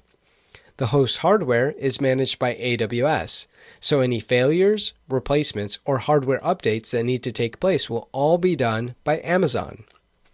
The EC2 instance and operating system is handled by us, the AWS customer. So any instance configuration like OS security or any rules will need to be configured to what we need by us. We can configure these instances to run Windows, Linux, or even Mac operating system. Again, all depending on our needs. We will use EBS volumes to store our data and can use autoscaling groups, or ASGs, to meet the demand and help instance failures. Autoscaling groups are also handled by the customer because only we know how many instances we will need during our peak workloads and how many instances we will need on a minimum basis to keep our application or service running. So we handle our workload peaks and valleys. So why should we use EC2 instances? Well, EC2 offers high availability for our workloads, meaning if we need to have failover instances, we can handle them through autoscaling groups across different availability zones within the same region. We have the ability to launch hundreds of EC2 instances in different regions all over the world if we need to reach different countries and reduce latency to our end users. As mentioned before, we have complete control over the OS and the configuration behind it. We can run anything we want on the operating system, but at the same time, we are completely responsible for securing the instance and the OS. Some of these instance types are flexible, and we can upgrade our application when it demands a higher capacity of computing power. But at the same time, we can also downgrade our instance type if it seems that our workload is not taking advantage of all the computing resources it has to offer. We also use the pay-as-you-go model with EC2, as we only pay for the resources we use. With a regular server, your company owns it. So remember, a traditional server is part of the CapEx model, and in the cloud, we operate on a OpEx model, or a pay-as-you-go model. So what do our applications require? Just like being on-premise, our workloads require CPUs, memory or RAM, storage in AWS. We have EBS, EFS, and instance storage for EC2 instances. We also need NICs, or network interface cards, and an EIP, or an elastic IP. In AWS, this is an Internet Reachable Public IP address. When we choose our instances, we have to keep in mind the application type we will be using on it. We have general purpose, which are meant for general use. We also have more specialized instance type for different types of workloads like accelerated computing, compute, memory, and storage optimized. General rule of thumb is that as our compute power increases, so will our cost. Some ways of mitigating this cost is by using reserved instances, which is when we make a contract with AWS stating that we will be using that specific instance for either 1 to 3 years, and we can save up to 72% on cost. We also need an AMI, or an Amazon Machine Image. We can create an AMI according to our needs, or we can get an AMI that is already pre-configured from the AWS Marketplace. AMIs are basically snapshots of operating system configurations. A snapshot is a point-in-time backup of an instance. We make AMIs from snapshots so that we can reuse the same configurations over and over again without having to recreate the same configuration from scratch, saving us time. Speaking about saving time, we can also use user data to save time. We use user data to launch commands on start. This will configure any settings we want in our EC2 OS in an automated way. If you have used VB scripts and placed them into the startup folder in Windows, this is the same concept. User data will install updates, install software, or will download files to a directory, all in an automated way upon initial start. It does all of these tasks with the root permission level. And finally, I want to mention Ec2 Metadata. Ec2 Metadata is simply data about our EC2 instances. Important information like public elastic IP, the local IP, and the instance ID. We can use this information to create variables within our user data scripts. This way, we can run the same user data scripts across EC2 instances without having to go back and update the IP address or the instance ID in the user data script. We can find the user metadata by running this curl command inside of our Linux EC2 instance. I hope in this video I helped you further understand why we should be using EC2 instances over traditional servers and how to start automating your workloads. I'll see you in the next video. Welcome back. In this lesson, we will go over security groups in depth. Before we talk about security groups, I want to go over some common ports we will see in our lectures and labs, and some that you will definitely see while working in the cloud. Now, some of you may have seen these before, or maybe even have used them, but it's always nice to go over these. We will start with port 80 and 443. Port 80 is used by the Hypertext Transfer Protocol, or HTTP. This is used to serve your websites or applications through the internet. Most of the popular websites like Facebook and GitHub use port 443, which is a secured version of HTTP. It is also used to serve websites to your clients, and clients being your mobile phone or laptop. FTP, or File Transfer Protocol, uses port 21. This is the unsecured version of transferring files between devices, either locally or through the internet. You really shouldn't be using FTP. You should be using SFTP, or Secure File Transfer Protocol, instead, which functions over port 22 and uses SSH to transfer files. Talking about SSH, or Secure Shell, it allows communication between two computers in a secure way. And we will be using it in this course to connect to our EC2 Linux instances. And we will also be using port 3389, which is used by Remote Desktop Protocol, or RDP, which was developed and maintained by Microsoft for Windows-based computing devices. We also will be using this in our labs. Security groups are basically firewalls that function off IP ranges and port numbers. They are firewalls because they restrict the traffic that gets into our EC2 instances with rules, and these firewalls implicitly deny everything by default. In simple terms, they deny everything unless we specify a rule. For example, we cannot connect to our EC2 instances unless we create a rule that says we can use the RDP or SSH protocol, which again, they use the 3389 and 22 ports respectively. But we don't have to create allow rules for traffic going out of the security group because all traffic is allowed out of the security group by default, which makes security groups stateful firewalls because any changes applied to an incoming rule will automatically be applied to the outgoing rule. Now, these security groups can reference a specific IP address or an IP range. They can also reference another security group. So why is this helpful? Well, if you have 3 security groups, we will call them A, B, and C, and you want security group A to allow both security group B and C, all you have to do is create an allow for those 2 without having to specify any IP addresses. And anything in security group B or C will automatically be allowed.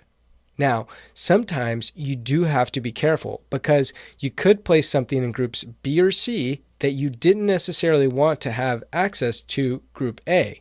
But as long as you have it documented somewhere, you should be fine. Just something to be mindful of. Enough theory. Let's get started with our lab.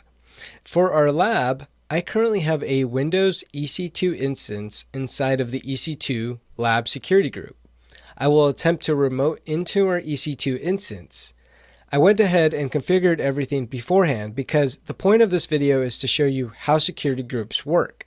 In future videos, we will be going over the launching of EC2 instances and how to decrypt our access keys to get passwords for RDP, but this video, I already have all of that in place. As you can see, we currently have the one EC2 instance running. On the left, I will scroll down till I see security groups under Network and Security, and I will click on that. I see my EC2 Lab Security Group. I will select it, and in this other window pane, I will click on the Inbound Rules tab. I'll click on Edit Inbound Rules, and as you can see, we currently only have the SSH rule, like I showed you in the previous slide. I will go back to our EC2 Instances window, and I will select our Windows EC2 instance. I'll click on Connect, and this will open up a new window, and we'll click on the RDP Client tab. As you can see, I already get a warning telling me I won't be able to connect because my current security group does not have port 3389 enabled, but we'll try anyway. I'll click on the Download Remote Desktop File button. This has everything pre-configured to be able to connect. All I would need would be the decrypted password from my access keys, which I already have.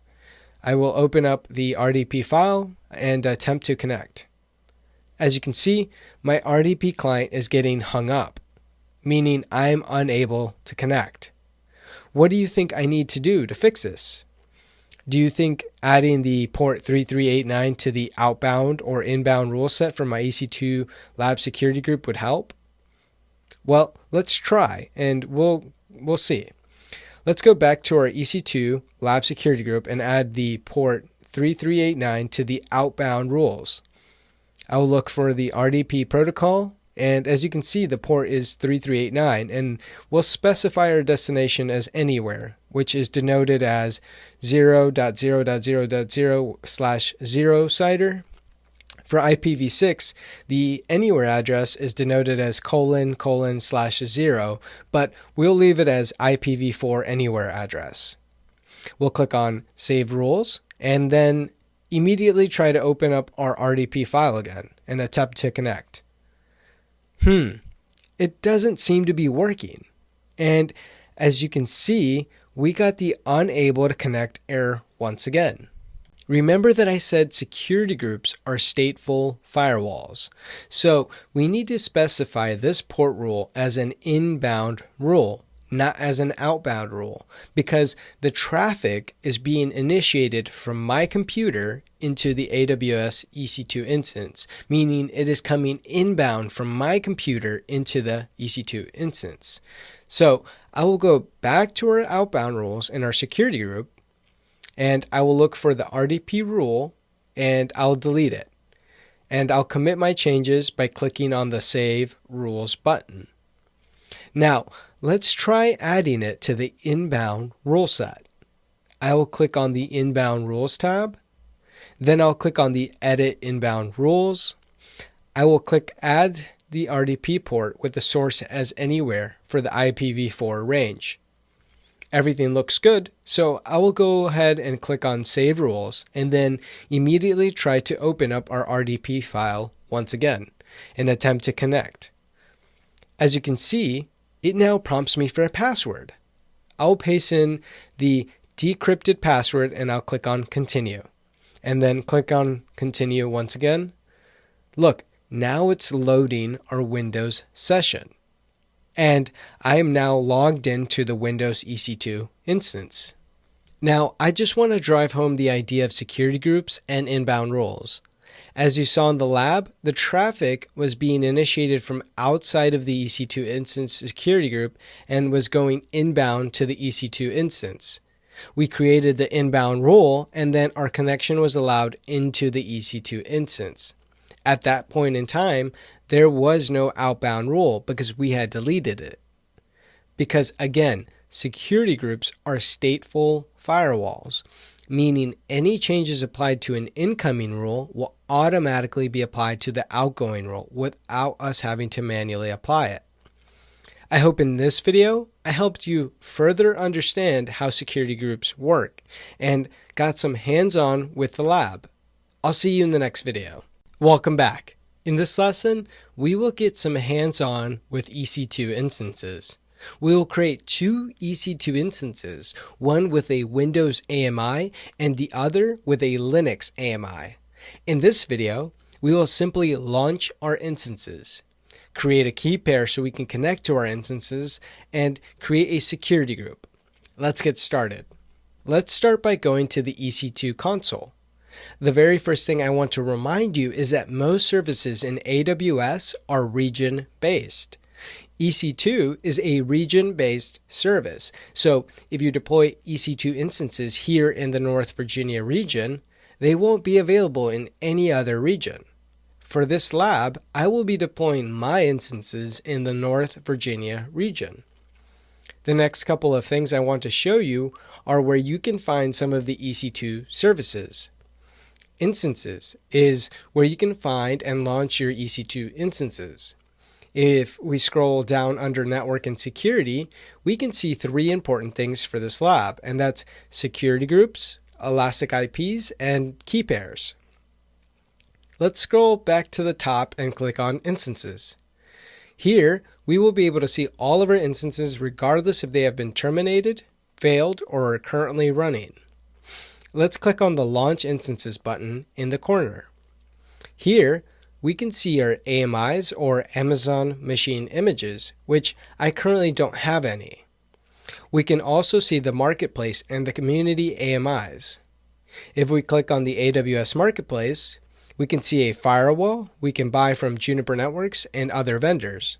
Again, these are pre-configured AMIs, and in this case by the vendor. As you can see, they are not cheap. Moving on to Community AMIs. We can see there's a lot of them. If we scroll down a bit, we can see the various use cases. For example, look at this AMI. This is an Ubuntu Deep Learning AMI. Pretty awesome, right? I mean, this is a pre-configured AMI for deep learning, and it comes with a lot of the tools you would need for a deep learning workload. Let's go back to the Quick Start tab. We can filter these AMIs by free tier only. I'll choose the first AMI, which is the Amazon Linux 2 AMI, and I'll click on Select.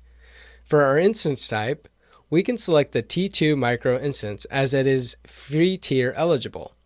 It has 1 virtual CPU, 1 gig of RAM, and EBS volume, which is enough for this lab. If we scroll down, we can see the other instance types that are available. Let's click on Next.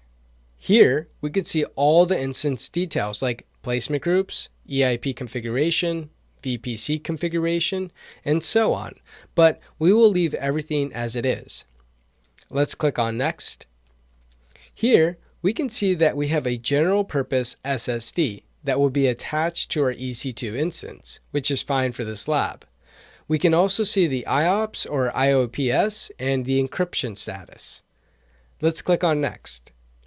This is the tag section, and in the event you want to better organize your EC2 instances by cost or any other metric, but here we're just going to leave it as is, so we'll click on Next. Here, I actually want to rename my security group to EC2-Lab, and I will go ahead and add an HTTP and RDP rule, which is port 80 and 3389 respectively, so that we can connect to our Windows EC2 instance, and we'll need the HTTP rule for a future lab.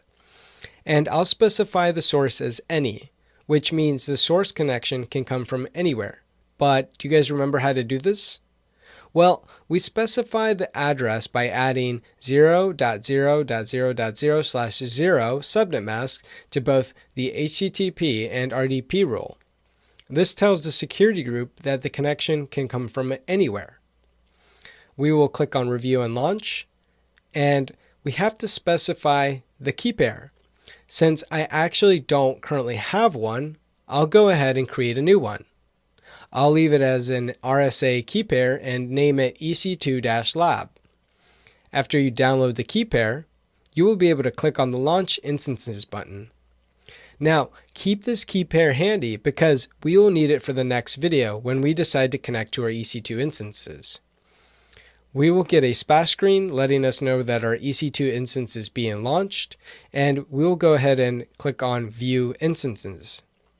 This will take us back to our instances page, and as you can see, our instances are now being displayed here. I'll go ahead and give this a name. I'll call mine instance EC2-lab-linux. Now, if you guys remember from the previous video, if you wanted to go back and add or remove rules so that we can connect to our instances, under Network and Security, we can click on Security Groups, select our security group, and then click on Inbound Rules. Then we can click on Edit Inbound Rules, and this will take us to a new screen where we can click on Add Rule. Here, we can create or delete rules in our security groups, but since I already have what I need, I'll click on Cancel.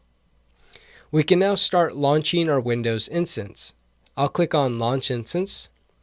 I will again click on Free Tier Only, scroll down till we see the Windows Server 2019 Data Center AMI, and I'll click on Select. I'll select the T2 micro instance once again and click on Next. We can leave the instance configuration defaults the same and click on Next.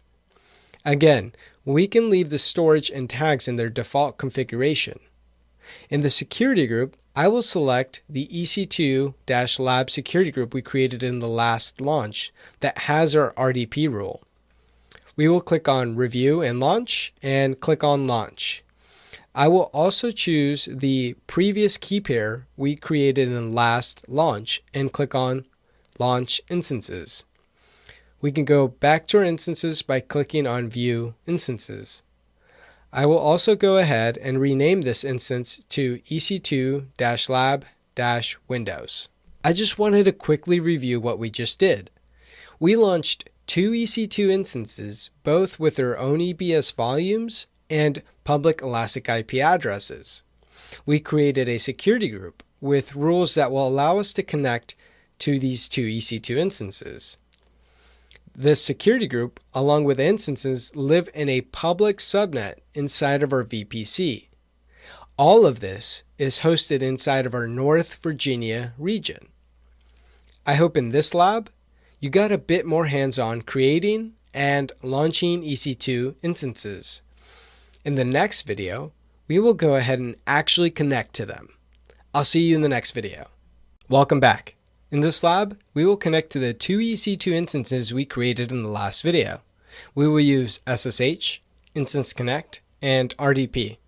If you have a Windows PC, it comes preloaded with Remote Desktop. You may just need to enable it so you can connect to the Windows instance. If you're a Mac user, you can download the RDP application from the App Store so you can connect to the Windows instance. This same application is also available for free through the Microsoft Store, so please make sure you go and download these before starting.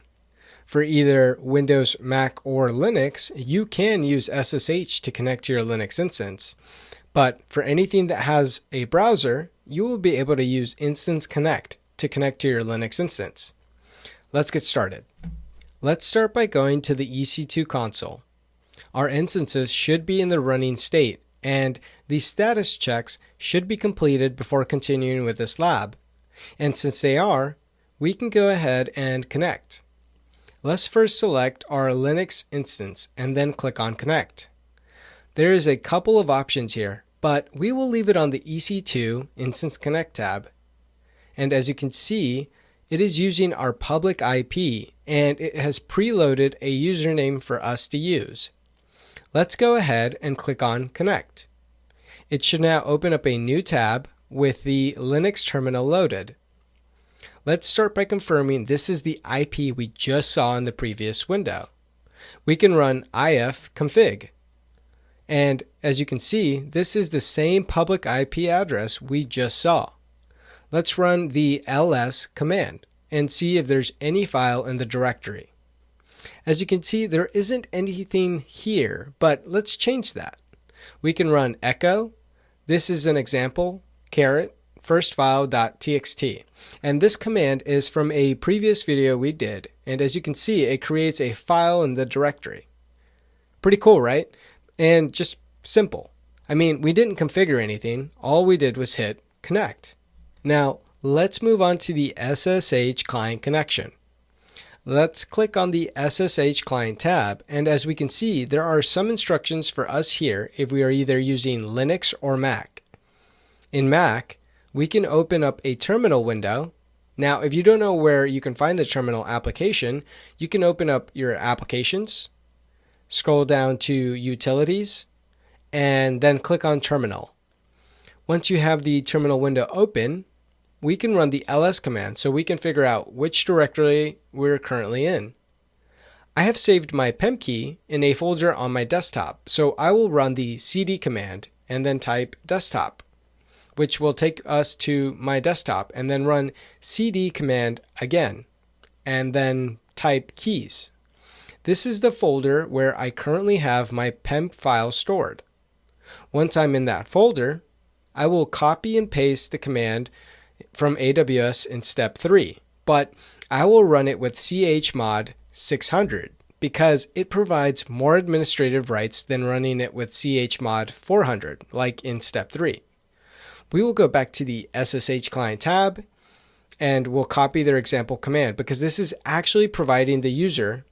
It's specifying the key we want to use and the IP address we need to connect to our EC2 instance. One thing to keep in mind once you start configuring your users for your AMIs is that if you change the username, this command will not work as it is warning you here. Let's go back to our terminal and paste the command and hit enter. As you can see, we are now connected to our EC2 instance. We can run the ls command to verify that the file we created through the Instance Connect is still there. Now, let's do the same thing here in Windows.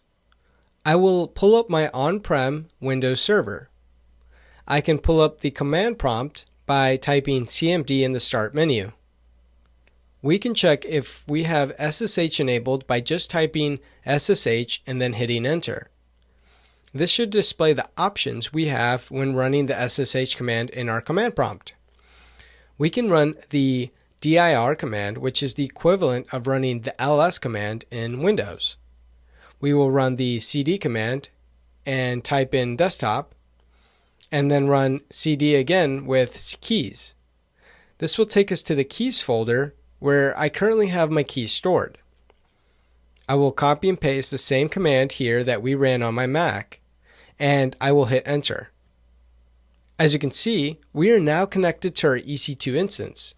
We can run the ls command to verify that the file we created through the instance connect is still there. Now, it's time to clean up our lab. We will go back to the instance page in our EC2 console. We can select our EC2 instances and then click on the instance state.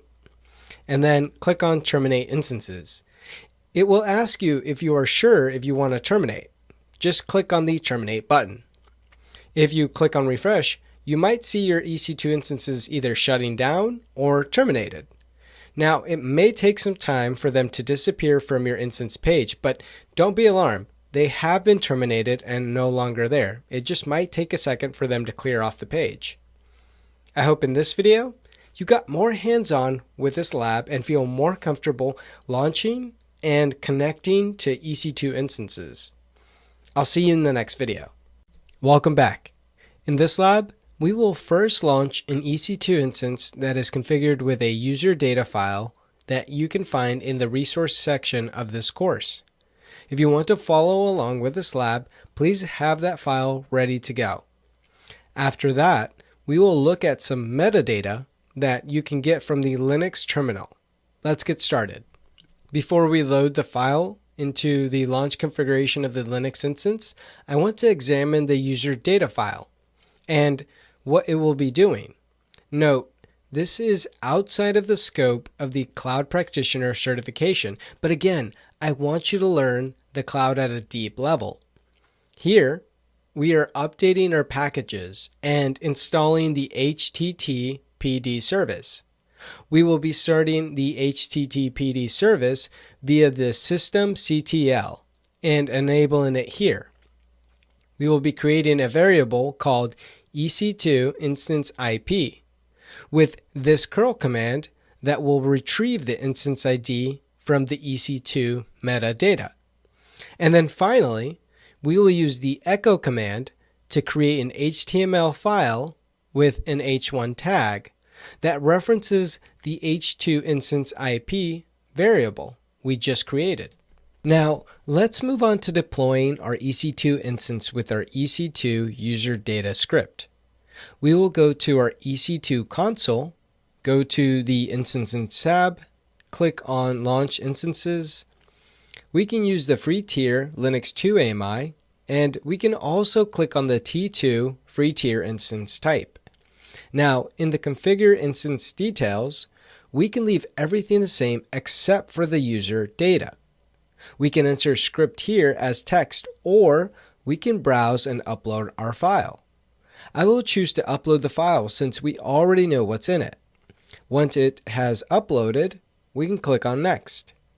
The storage default config is fine and we won't be adding tags, so we can click on Next. Now, for the security group option, remember in a previous lab, we configured our EC2-lab security group with the HTTP rule. So we will go back and select that same security group since it already has everything we need.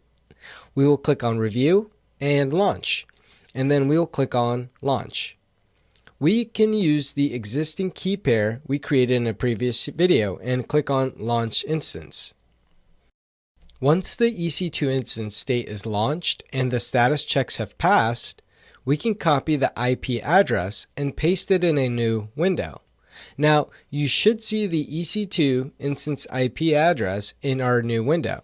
Pretty cool, right? I mean, this user data script ran, grabbed all the information, and immediately created an H1 tag with our EC2 instance IP address. Now, let's manually check some of the Ec2 instance metadata.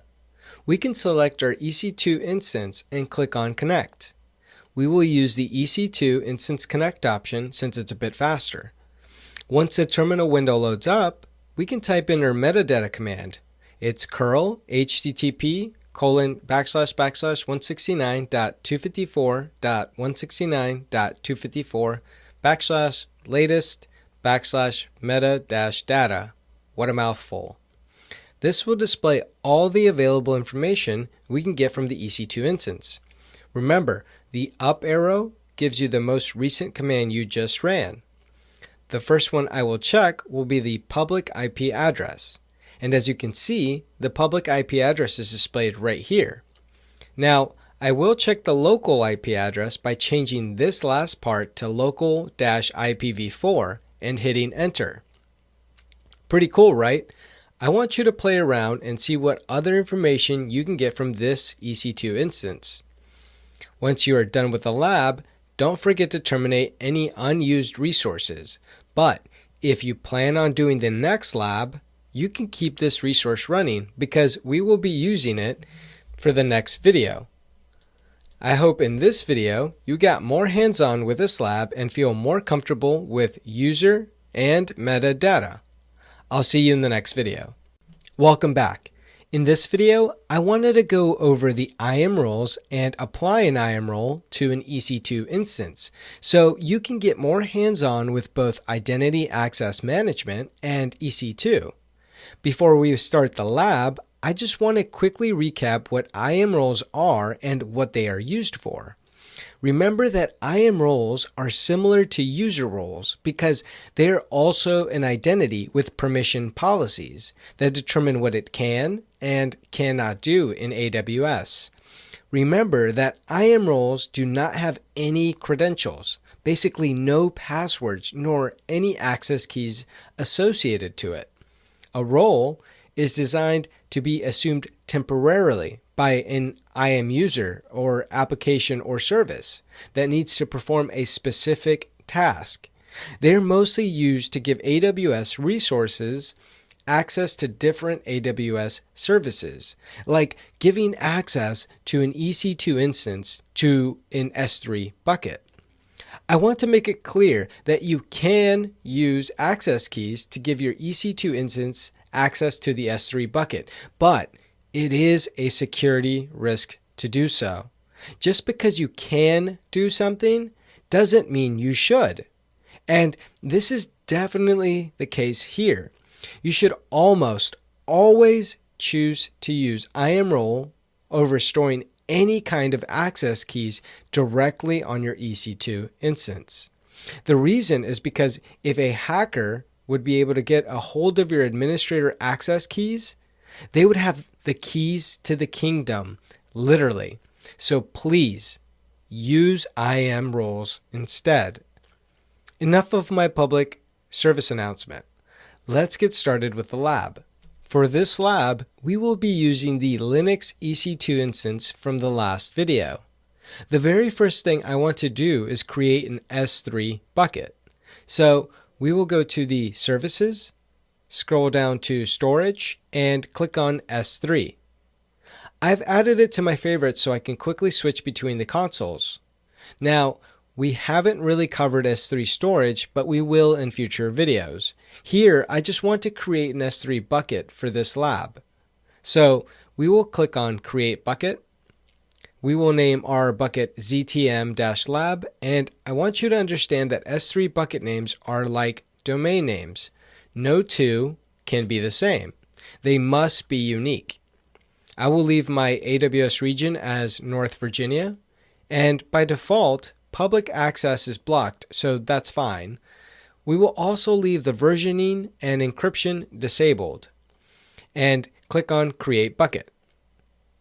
We can click on our bucket name, and currently there are no objects stored in our bucket. Let's change that. I will drop in some dummy files. I will leave everything as it is and click on Upload. Great. Now we have some objects in our S3 buckets. Now we will go back to our EC2 instance and we will type in AWS S3 ls. Before we run the command, I want to explain that this command will list all the S3 buckets it has access to. Now, what do you think will happen when we run it? Let's find out. As you can see, it does not currently have any access or credentials to access any buckets. It is telling us to run AWS configure. Let's type AWS configure and hit return. As you can see, here it's asking us to specify an access key, but like I mentioned before, this is not a best practice and it is a security concern, so we won't be configuring an access key on this bucket. We will instead attach an IAM role. Before we attach the role, we need to verify the role has the correct permissions attached to it. So I will go to our IAM console, click on Roles. Here we have the role we created in a previous video. So I'll click on the IAM EC2 read-only role. Click on Attach Policies. Search for the Amazon S3 read-only access and go ahead and select it. And then we will click on Attach Policy. Now that our role is ready to go, we can go ahead and go back to our EC2 console and go to our instances. We will select our EC2 instance and click on Actions. In the drop-down, I want you to click on Security and then click on Modify IAM Role. This will open up a new window where we can choose our EC2 IAM role. I will click on the drop-down and it will list all the available roles we currently have. I will choose the IAM EC2 read-only role and then click on Save. We will go back to our EC2 instance and rerun the AWS S3 ls command. As you can see, it now lets us see our bucket name. If we run the AWS S3 ls S3://ZTM-lab and then all this other stuff, this will list everything inside our bucket. So we should now be able to see the files we just uploaded in our bucket. Now, if we go back to our EC2 console and detach the role from the instance, what do you think will happen? Do you think the IAM change will take effect immediately, or do you think it will take a while to take effect? Well, let's see. I will select my EC2 instance, click on Actions, go back to Security and click on Modify IAM Role. I will click on the drop-down and choose No IAM Role. Then I will click on Save and type in Detach to confirm I want to remove the role. I will go back to our EC2 instance and then first I want to run the AWS S3 ls and I will hit Return. As you can see, this shows that it is unable to locate our credentials to run this type of command. So that means by removing the role, this IAM change took effect immediately. As always, don't forget to terminate any unused resources. I'll see you in the next video. Welcome back. In this final lesson of this section, we will revisit some of the main takeaways for the exam. This is definitely not a reason to skip the section, but just to serve as a summary of the section. We will start off with what AWS EC2 instances are. Remember that EC2 instances are basically virtual machines as a service. We can configure these EC2 instances for our workload needs so that the instance and the operating system is handled by us, the AWS customer. Also, don't forget we use AMIs to launch an EC2 instance, and we can create our own AMIs with EBS snapshots. The host hardware is managed by AWS, so any failures, replacements, or hardware updates that need to take place will all be done by Amazon. Don't forget we use user data to save time. We use user data to launch commands on start. This will configure any settings we want in our EC2 operating system in an automated way. We can leverage Ec2 metadata or data about our EC2 instances to run the same user data scripts across different EC2 instances because Ec2 metadata contains information like the instance ID and the elastic IP. Let's quickly move on to the common ports in AWS security groups. We used SSH on port 22 to SSH into our EC2 instances. And that port is also used for SFTP or Secure File Transfer Protocol. Remember that port 3389 is for Remote Desktop Protocol, or RDP, for our Windows instances. The other common ports, like port 80 for HTTP and port 443 for HTTPS, or Secure HTTP. Don't forget that security groups act as a virtual firewall for our EC2 instances. They block or allow anything coming into our EC2 instance based on inbound rules, and that outbound rules control the flow of traffic leaving our instance. These virtual firewalls are stateful, so anything allowed in is automatically allowed out. Finally, don't forget to use IAM roles to grant access to your EC2 instance to other resources instead of access keys. That's it for the section summary. I'll see you in the next section. Welcome back. In this video, I wanted to go over AWS Batch. For the exam, you just need to understand the service at a high level, meaning you just need to understand what the service is for. AWS Batch is a fully managed batch processing service from AWS. You develop your applications and services, and then you define what resources you need to run these apps and services. And then you let AWS Batch handle the rest. These applications will run in containers using Docker, and then you submit the containers to be run, and then Amazon will find where and how to run them. There is no cost to use AWS Batch. You only pay for the compute resources that are needed to run your workloads. The AWS Batch service handles the infrastructure, the scheduling, and management, and it's provided to you at no additional cost. AWS Batch will provision, manage, and scale your infrastructure to handle your workload needs. It's fully integrated with the other AWS services like S3 buckets. Now, AWS Batch is made up of jobs, which are a unit of work that is submitted by you, the AWS customer. The job definitions will specify how the jobs will be ran.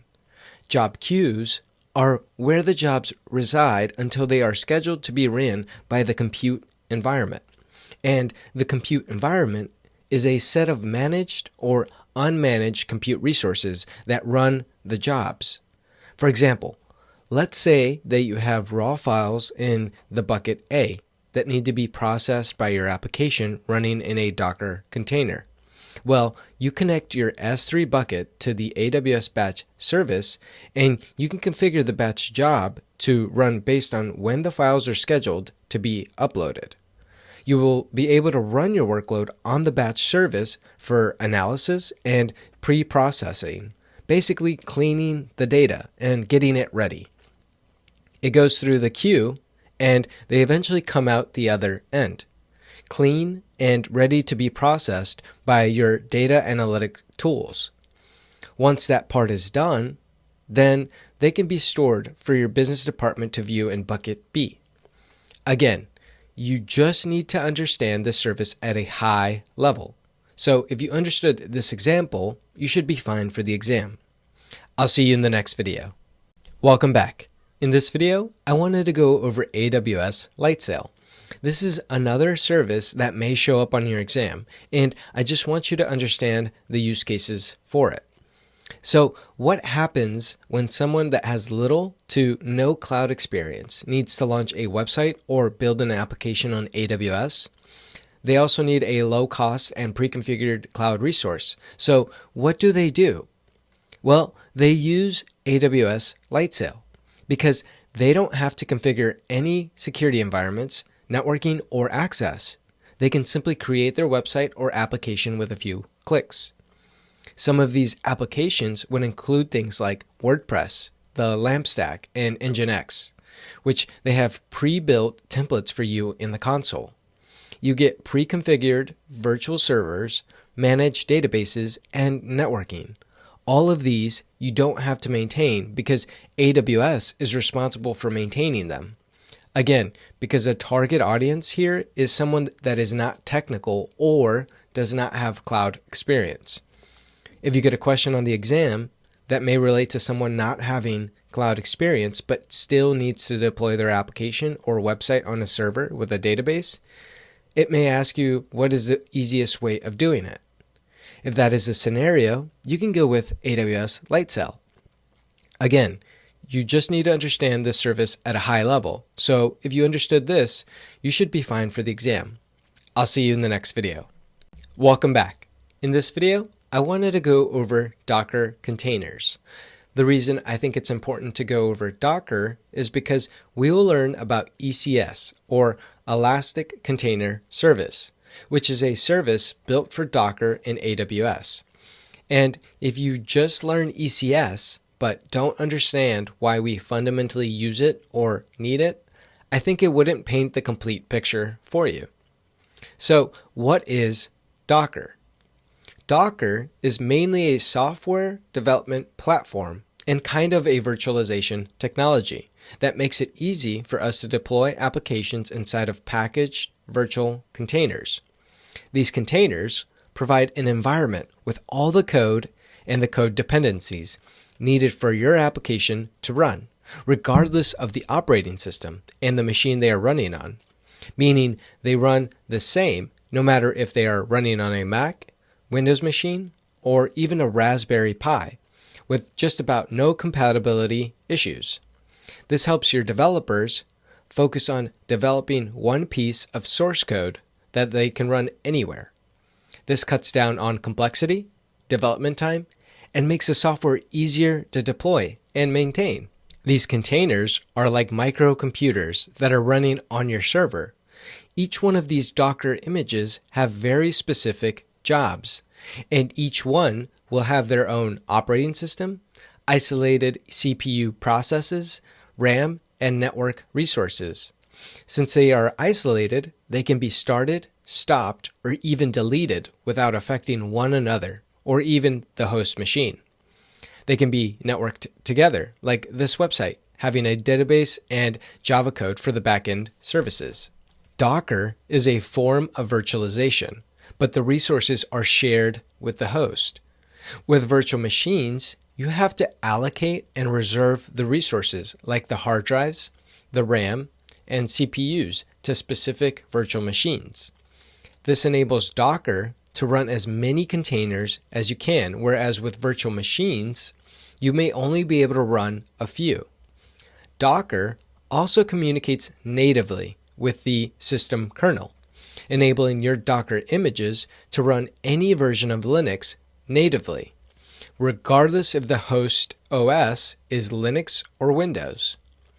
Again, this is more than you need to know for the exam, but I want you to understand why using Docker is beneficial and why ECS in AWS will help you manage your Docker instances and images. I'll see you in the next video. Welcome back.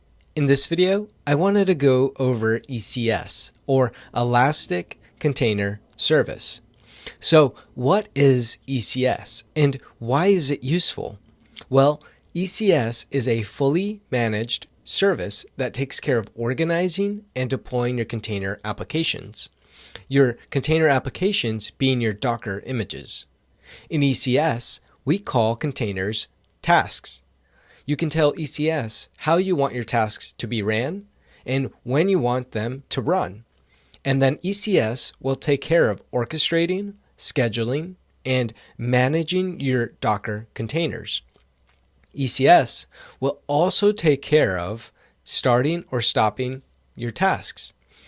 You can run these workloads across different availability zones. We store our Docker images in ECR, or Elastic Container Registry. This is a private registry in AWS that is used by ECS or Fargate. ECS can grab the images and then run them for your workload. But what do these tasks run on? Well, they run on Ec2 instances. Now, you can manage your own Ec2 instances for your tasks to run on. You are still charged per running instance, but you are responsible for optimizing and managing your cluster of Ec2 instances. You have more control, but a lot more responsibility as well. Like I mentioned before, each task is a container, and each task is defined by task definition. A task definition is required to run Docker containers in ECS. It basically defines the parameters you need to create as a task. And these tasks will run on your EC2 instances. Again, here you're only managing the EC2 instances. But what if you don't want to manage the EC2 instances? Well, we have AWS Fargate. Fargate will help you launch your Docker containers, and it will also provision the necessary resources for your images to run. This is actually easier because it will take care of the tasks and the EC2 instances needed for your workload to run. Fargate is also responsible for the cluster optimization. Since you aren't deploying the EC2 instance, you're charged per running task instead. With this service, you have a lot less responsibility, but also a lot less control. All that being said, Fargate is actually considered a serverless service since we don't have to manage any of the EC2 instances. Again, I want you to understand ECS because it will help you on exam day. I'll see you in the next video. Welcome back. In this video, I wanted to go over serverless services. Now, what does serverless mean? Does it mean that we no longer need servers and can run our applications or code with magic? No. What it means is that we can run applications or functions without the need to manage a server. So when you hear serverless, I want you to think manage less servers. This idea is born out of the need to have developers focus more on code and the applications, and less on infrastructure or the management of servers. The servers are still there. We just don't need to manage, create, or even need to see them because the service will take care of that. We just need to manage the database, the storage, or the functions running on top. Now, in this course, we have already used a serverless service. We used an S3 bucket to store some files for our EC2 instance. We never created a server to host our files. We simply created the bucket and uploaded them to AWS. We also learned about Fargate, which is a serverless service. And as we learned, the containers do run on EC2 instances, but with Fargate, we didn't need to create or manage them. Now, there are many more serverless services like Lambda, EventBridge, Step Functions, SQS, SNS, API Gateway, and DynamoDB, and many more. So let's say we have an S3 bucket called Bucket A, where we upload photos. Once we upload the photos to the S3 bucket, that sets off a trigger to start a Lambda function to process any new images in the bucket. The Lambda function in this scenario resizes the images to make them more mobile friendly. Once the Lambda function is done resizing the image, it stores the resized image in bucket B. And it sets an alert to an SNS topic, stating that it is finished with the image. Then the SNS service generates an alert, like a text or an email, and it sends it to the receiver that the processing of the image or images has finished. Pretty cool, right? You have a whole workload and service running without servers you have to manage. And with all of these services, you only pay for what you use, nothing more and nothing less. Also, you can scale these services to fit your workload needs, and AWS is in charge of making sure they can meet your demands. I just wanted to introduce serverless to you, and I hope you got a better idea of what it is. I'll see you in the next video. Welcome back. In this video, I wanted to go over Lambda functions. So what is AWS Lambda? In its most basic form, it's a service that allows you to run functions on demand without having to deploy or manage servers. Traditionally, if you wanted to run a job, you needed some type of server that would execute your code, and you would have to deploy, manage, and maintain this server. With Lambda, you don't have any of these responsibilities.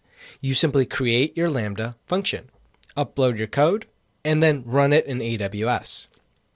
AWS is responsible for the necessary resources to get your functions running. So, what kind of languages does Lambda support? Well, it supports Python, Java, C#, Golang, Ruby, JavaScript, Node.js, PowerShell, and it also has custom support through an API for languages like Rust. So, what are some of the use cases? Well, we can do things like data processing, real-time file processing, stream processing, and event-driven applications. So, going back to our previous example, let's say we have an S3 bucket where we upload our photos. The difference between the two sides is that on the left, we have chosen to deploy an Ec2 instance to run our Python function, and on the right, we have chosen to use Lambda. Remember the steps needed to deploy our Ec2 instance, like choosing an AMI and an instance type, choosing where to deploy our Ec2 instance, and the other various configurations we have to do. Not only do we have to set up our Ec2 instance, we also have to maintain it like a regular server. This doesn't even account for failure, because what happens when the Ec2 instance fails? Do we deploy a redundant Ec2 instance to run a function in the event of failure? I don't mean to be so harsh on Ec2 instances because they are wonderful, but for this scenario, a Lambda function would be better suited. We simply upload our code and wait for an event to trigger our function. That event, of course, being when a photo is uploaded to bucket A. It then triggers the Lambda function to run and process our images. It pushes the resized images into bucket B, and also triggers an SNS topic, which sends us a message letting us know with either an email or text message that our image has been resized. Here, we don't have to maintain or set up any servers. I hope you're starting to see the power and potential of serverless. I just wanted to introduce Lambda functions to you, and I hope you got a better idea of what they're used for and how you can leverage them as a cloud engineer. I'll see you in the next video. Welcome back. In this lab, we will create a simple Python Lambda function that triggers once we upload photos or files to the ZTM-lab bucket. We will also create an SNS topic that will send us an email letting us know the file was uploaded successfully. You can find the Python code in the resources section of this course. Let's get started. In our main console, we can click on Services, scroll down to Compute, and click on Lambda. This will take us to our Lambda console. As always, you can bookmark this by clicking on the star next to the service name. Currently, we do not have any Lambda functions created. Let's change that.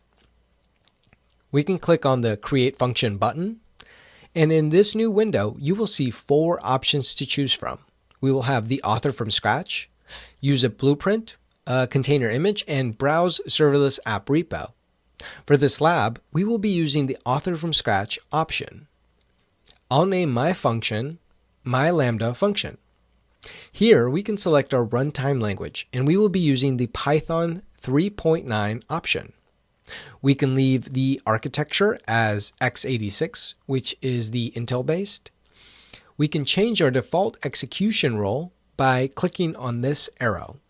Here, we can create a new IAM role for our Lambda function, so that it has the necessary permissions for our lab. We will choose Create a New Role from AWS Policy Templates.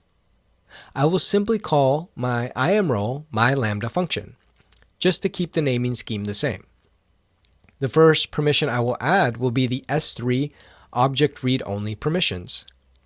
This permission is needed so that we can see what is in the bucket. The next permission we will add will be the SNS Publish Policy.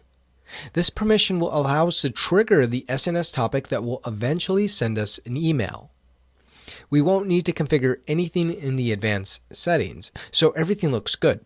We can go ahead and click on Create Function. In this new window, we can scroll down and paste in our Python code. Again, you can find this Python code in the resources section of this course. We can click on File and then click on Save. We will also click on Deploy to deploy our code changes. Taking a quick look at the code, it is simply printing a statement that saying we have uploaded our file successfully. We have now successfully created our Lambda function and our IAM role. We can now go to our S3 console. Let's click on our ZTM-lab bucket. We created this bucket in a previous lab, so we can just reuse the bucket here. Currently, we don't have any files in this bucket, which is fine. We will upload some shortly. Let's click on the Properties tab. Scroll down till we see Event Notifications. We can click on the Create Event Notification. I will name my event my Lambda function, just to keep everything the same. Under Event Types, I will only select the Put option.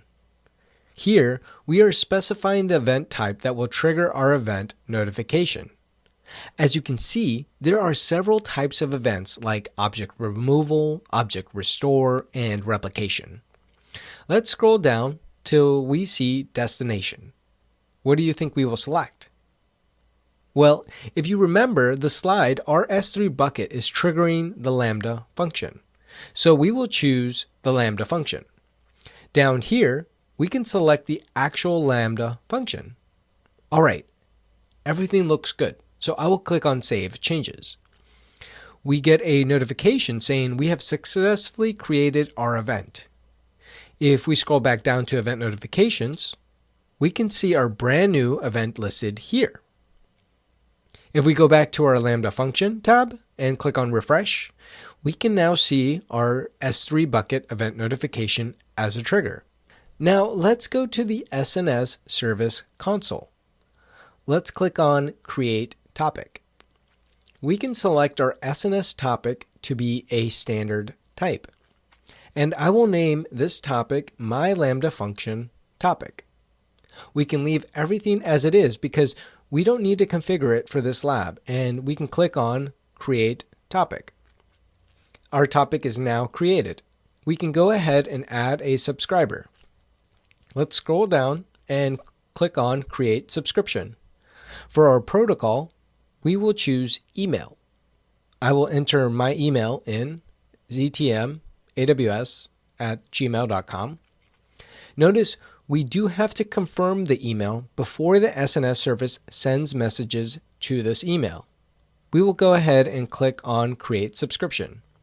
As you can see, the status is pending confirmation. So we will have to go to our email tab and confirm the email. I will open up the email and click on the link to confirm the subscription. This opens up a new tab with a confirmation stating we have successfully confirmed our email. We can go back to our Lambda function. Under the function overview, I will click on Add Destination option.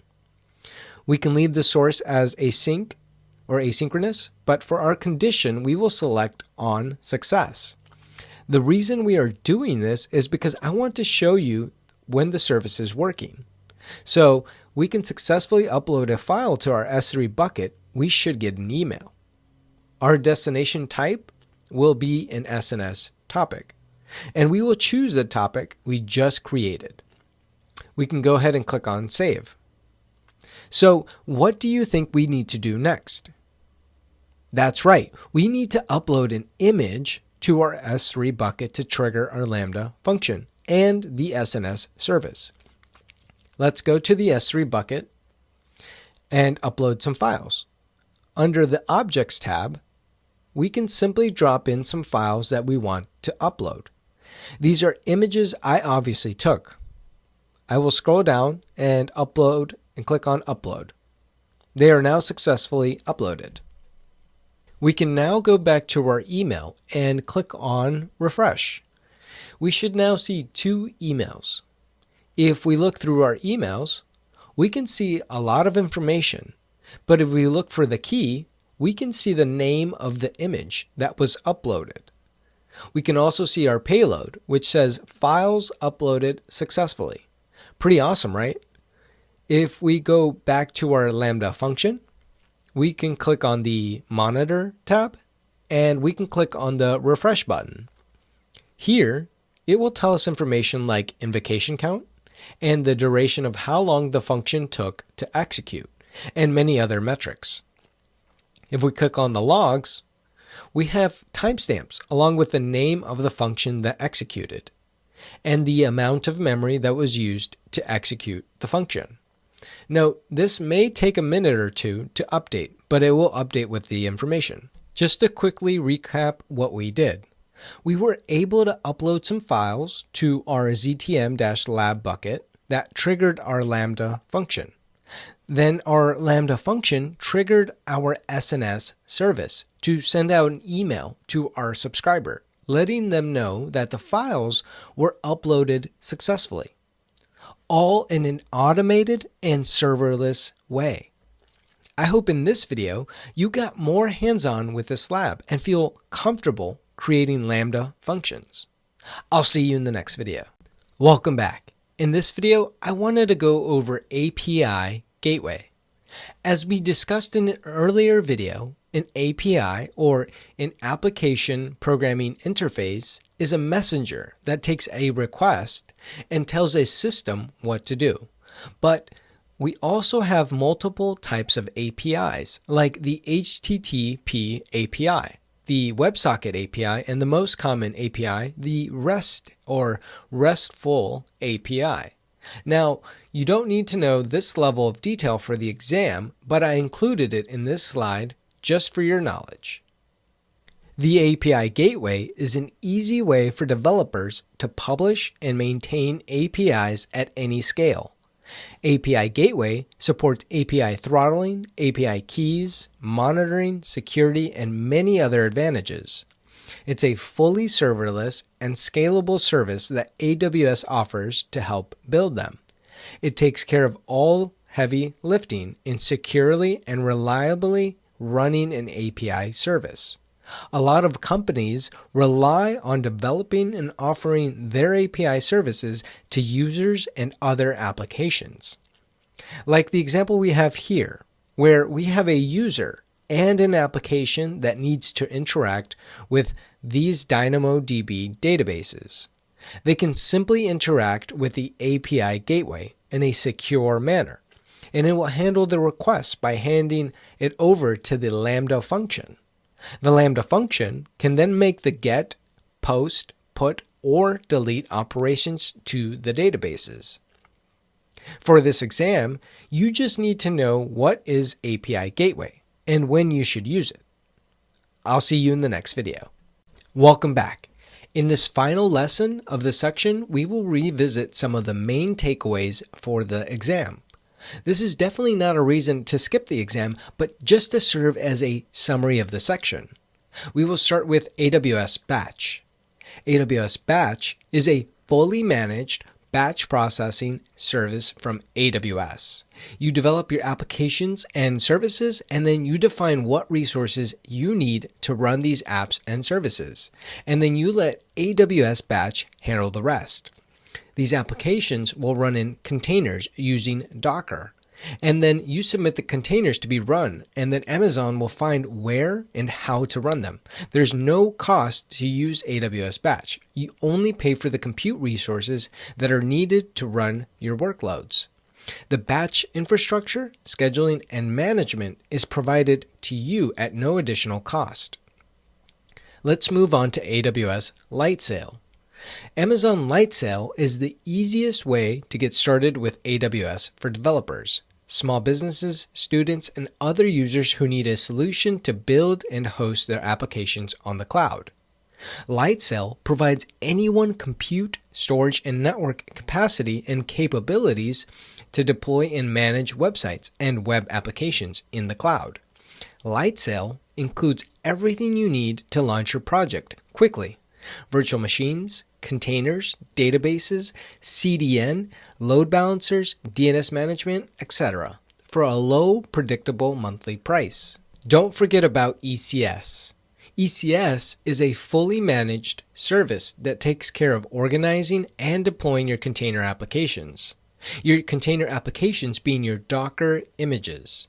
There's two ways of running your ECS workloads, manually with Ec2 instances that you manage, or using Fargate, which manages all the Ec2 instances for you.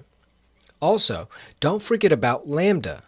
Lambda is a serverless service that allows you to run functions on demand without having to deploy or manage servers.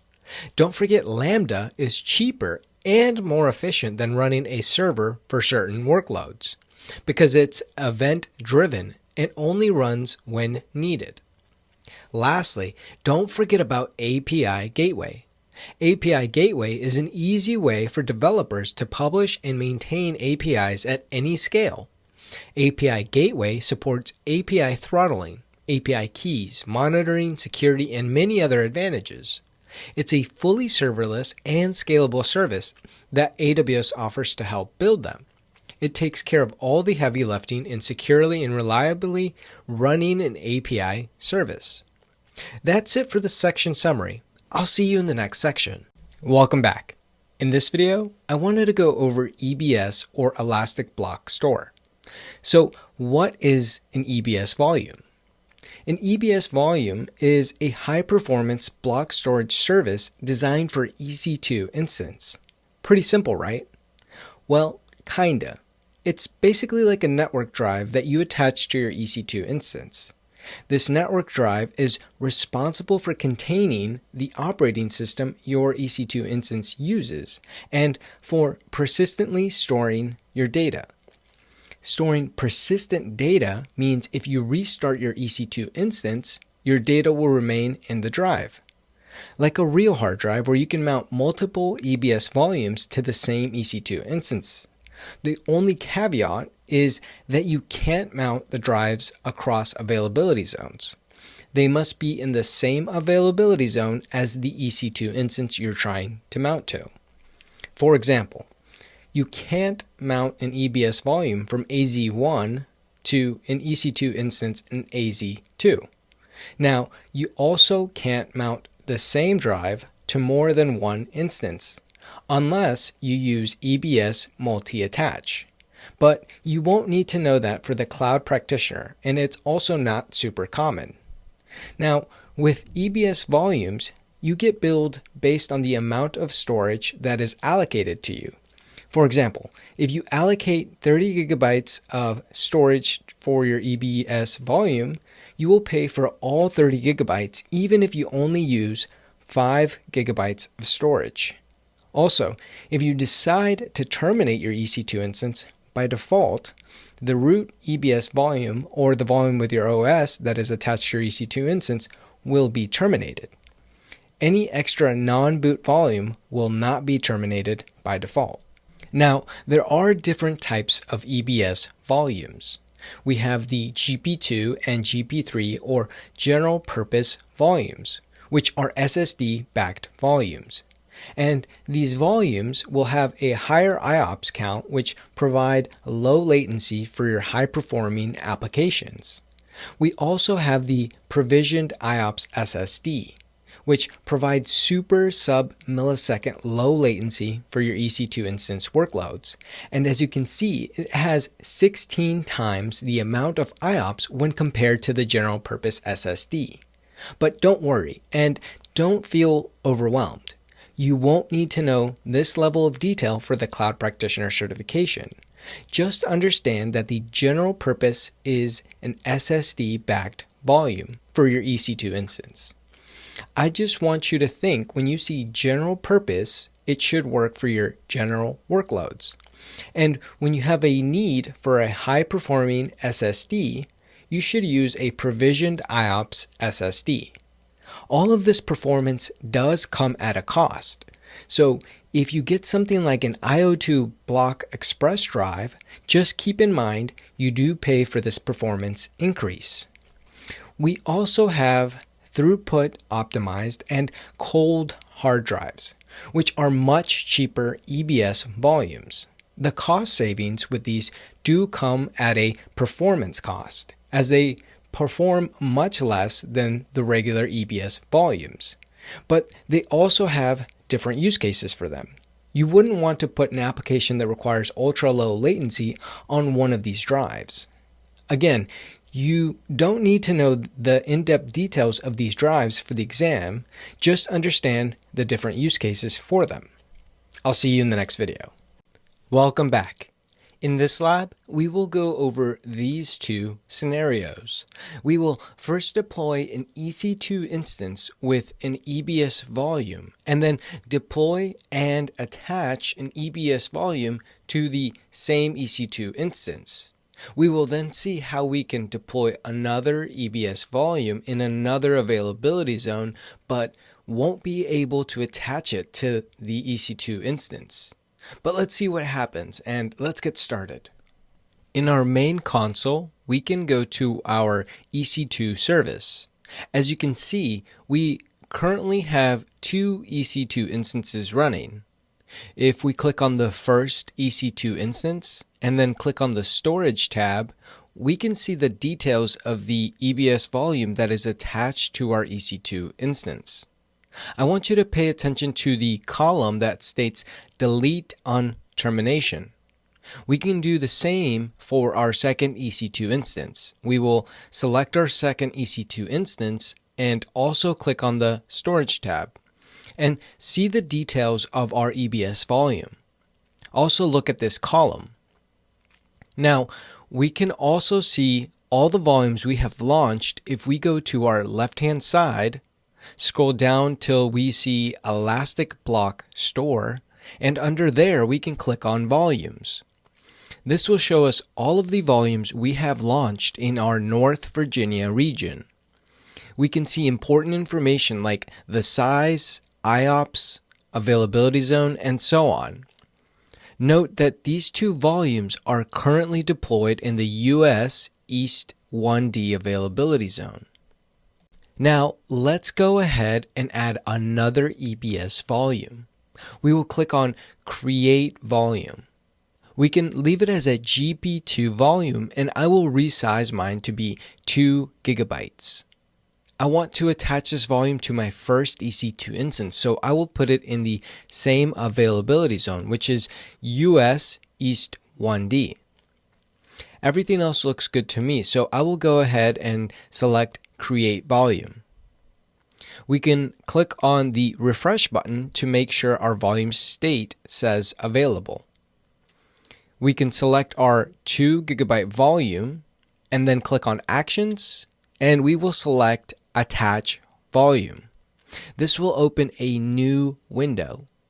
I want to attach it to our first EC2 instance, and as you can see in the drop-down list, it lists the EC2 instances in which we can attach our volume, and it has our EC2 one listed. I will go ahead and select it. Everything else looks good to me, so I will go ahead and click on Attach Volume. This will take us back to our volume page, and we can scroll over to where we have attached instances. As you can see, these two have the same instance ID listed because they're both attached to the same EC2 instance. We can also check by going to our EC2 instance page and selecting our EC2 instance. We will click on the Storage tab, and as we can see, both of our EBS volumes attached to our EC2 instance with the size of 8 gigabytes and 2 gigabytes listed, and the attachment status as attached. Pretty cool, right? We just attached another EBS volume to our EC2 instance in order for it to have more storage. But what would have happened if we would have deployed that new EBS volume in another availability zone other than the US East 1D? Well, let's find out. We will create another volume. This time, it will be with a size of 4 gigabytes, and I will leave it in the US East 1A. We'll scroll down and let's click on Create Volume. Let's click on our new 4 gigabyte volume and click on Actions. we will click on Attach Volume. In the new window, we will click on the drop-down menu and see if we can select any of our EC2 instances. We can't see any of our EC2 instances. Why do you think that is? Remember that I mentioned that the EBS volume needs to be in the same availability zone as the EC2 instance we are trying to attach it to. If we click on Info, it also provides a reminder of this same limitation, letting us know that we must be in the same availability zone as the EC2 instance. I will go ahead and click on Cancel. I will go ahead and select our 4 GB EBS volume and select on Actions, and then select Delete Volume. I will confirm that I want to delete this EBS volume. And now we don't see it in our list. For the 2 GB EBS volume, we must first detach the volume from the EC2 instance before trying to delete it, because if I select the 2 GB EBS volume and then click on Actions, as you can see, the delete volume option is grayed out. So we won't be able to delete it unless we first detach the EBS volume from the instance. So let's go ahead and detach the volume from the instance by clicking on Detach Volume. And we will confirm that we want to detach it. Let's click on Refresh and make sure it doesn't have anything listed under Attached Instances. I will go ahead and select our 2 GB EBS volume and select Actions and then select Delete Volume. I will confirm that I want to delete the EBS volume, and now we don't see it in our list. Now, if we go back to our EC2 instance page and we decide we no longer need our EC2 instance, we will want to go ahead and terminate our EC2 instances. What do you think will happen when we delete these two instances? Do you think all the EBS volumes will be deleted? Well, let's find out. Let's click on both of our EC2 instances. We will click on Instance State, and then we will select Terminate Instance. We will then confirm we want to delete both of our EC2 instances. If we refresh our EC2 instance page, we can see that both EC2 instances are being terminated. Now, if we go back to our EBS volume and click on Refresh, we can still see the 8 GB EBS volume. Remember when I showed you the Storage tab for the second EC2 instance, under the Delete on Termination, it stated No. This meant that we would retain the EBS volume. You can configure the setting in Storage Options when you first launch the EC2 instance. Now, we will quickly recap what we just saw.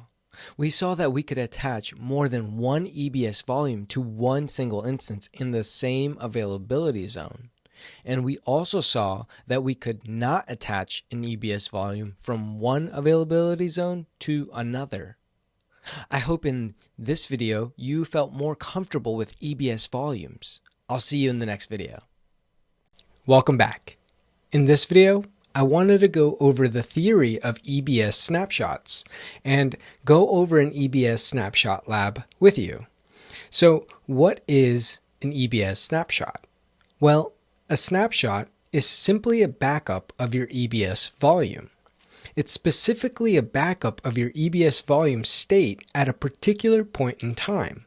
What is cool about snapshots is that we don't even have to detach the volume from the instance in order to get this done. But AWS does recommend that you do detach it before creating the snapshot. These snapshots are incremental.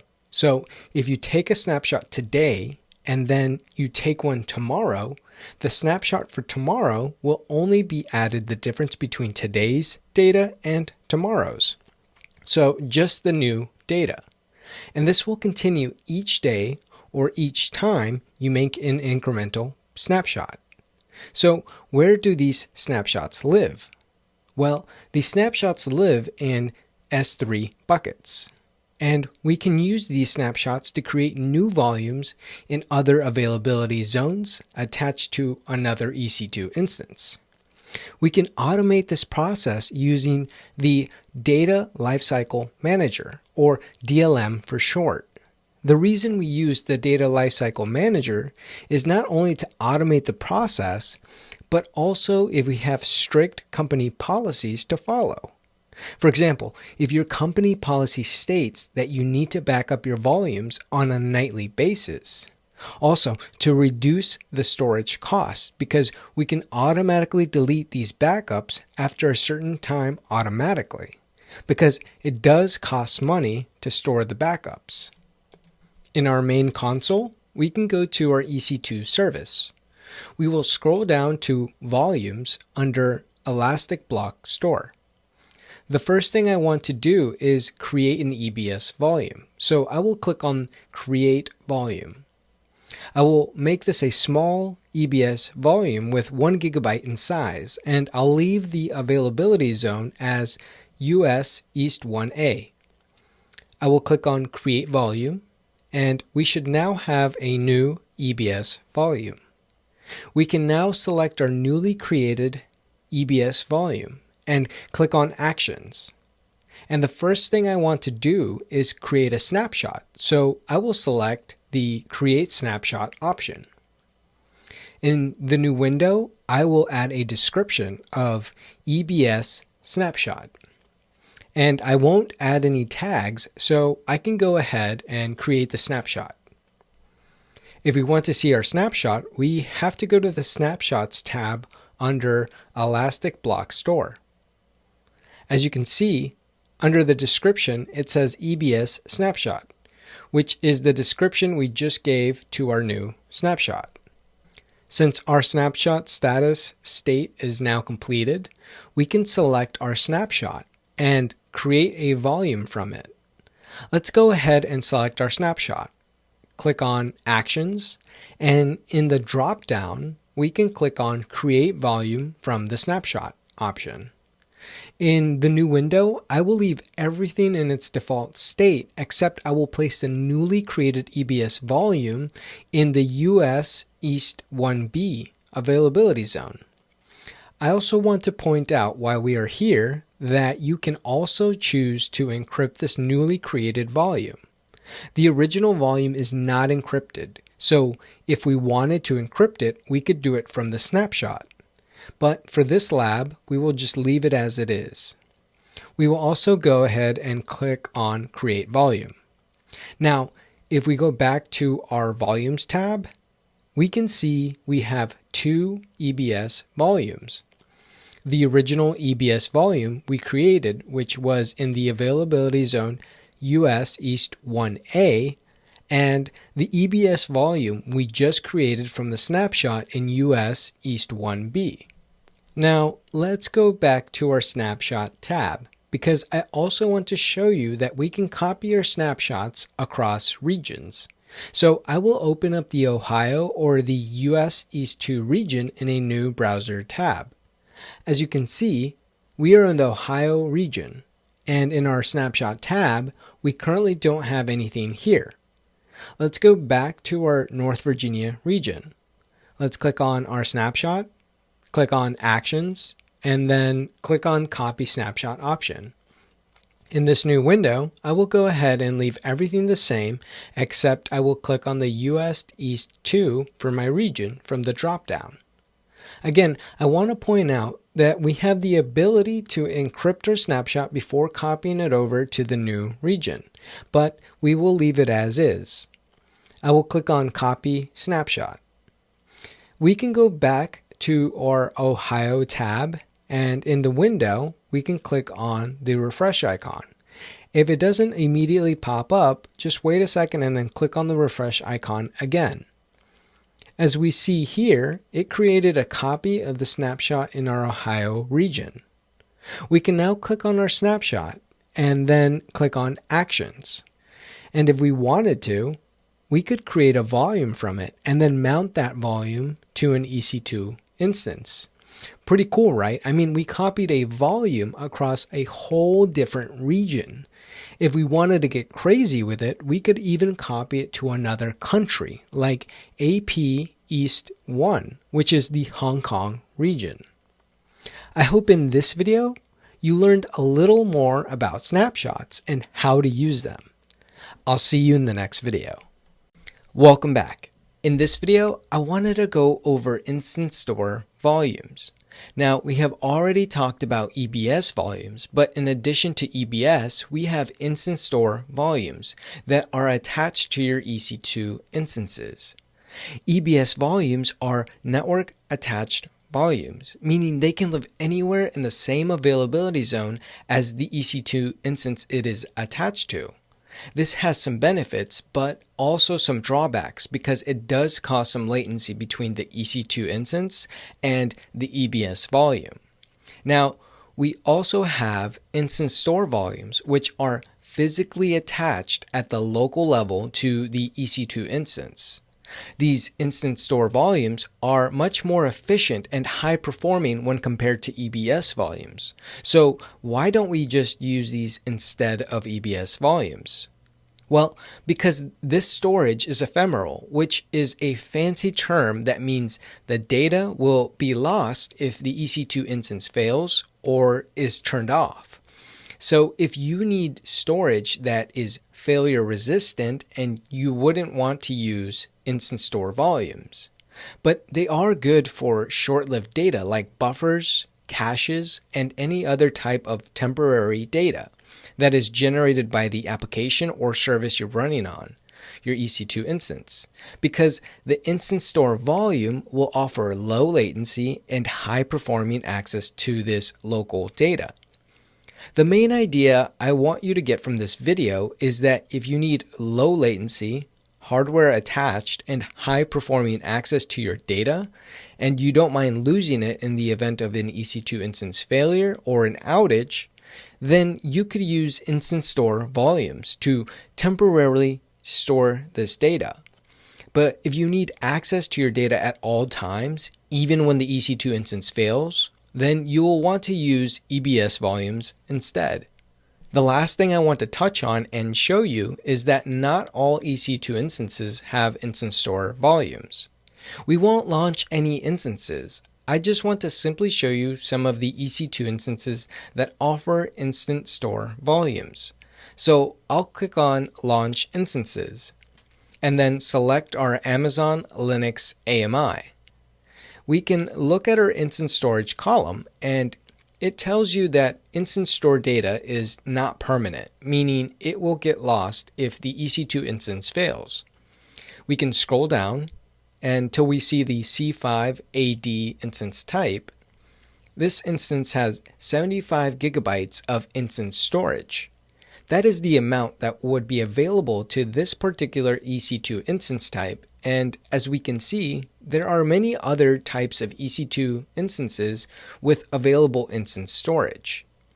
And if we click on this other tab I already have opened, AWS has a list of these EC2 instances with what type of instance storage they offer.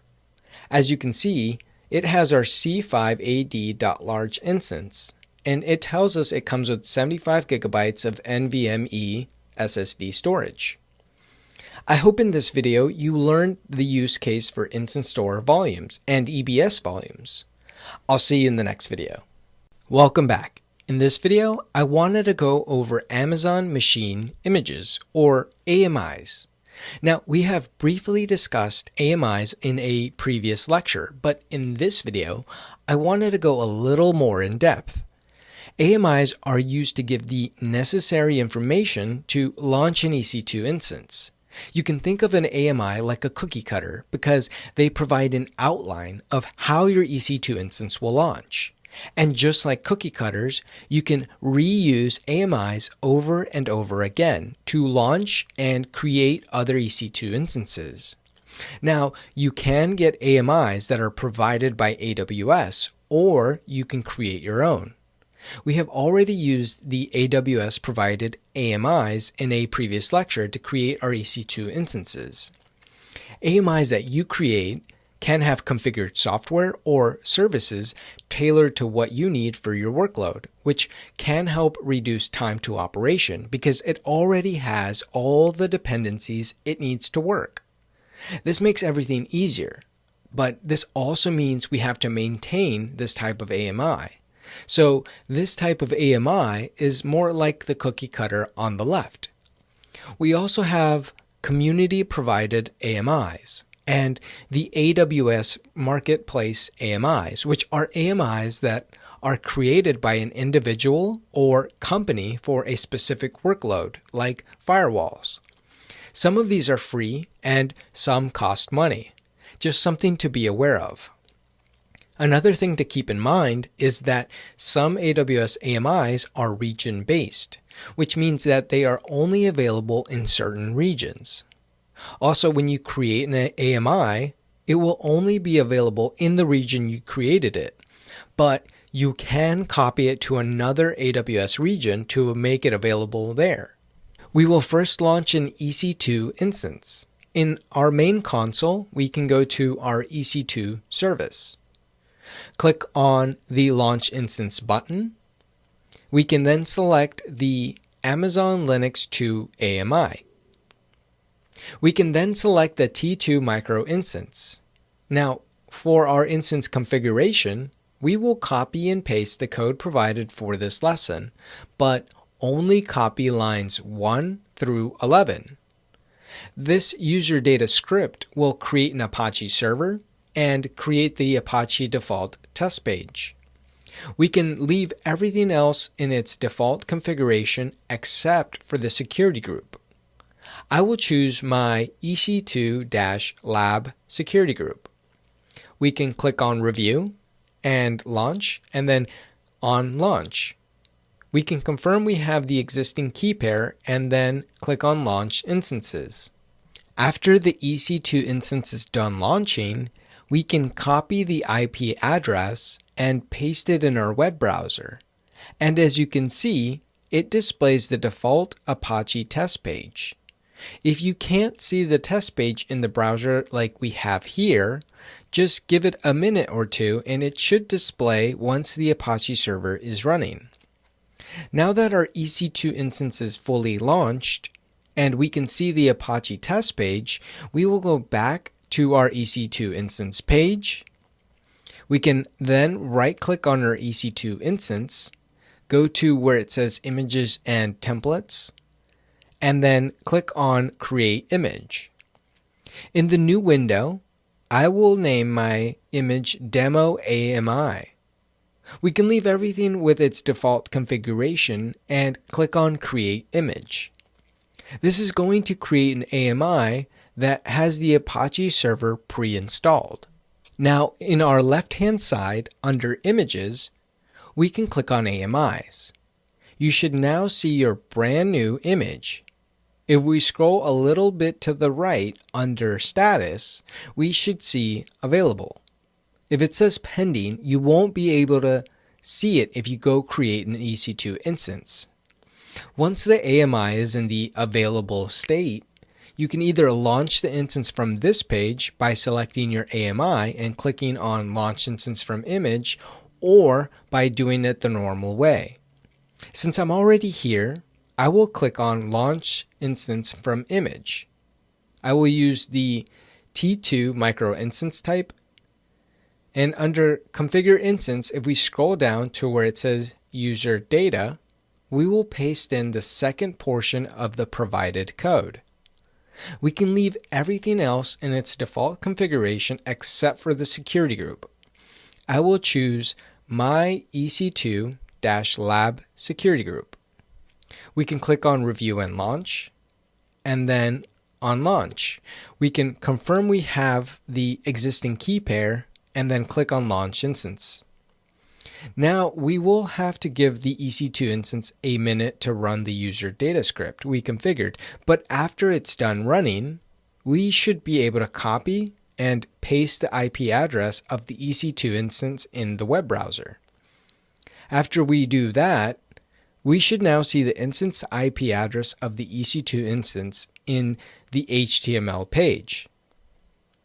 I hope in this video you learned a little more about AMIs and how to create them. I'll see you in the next video.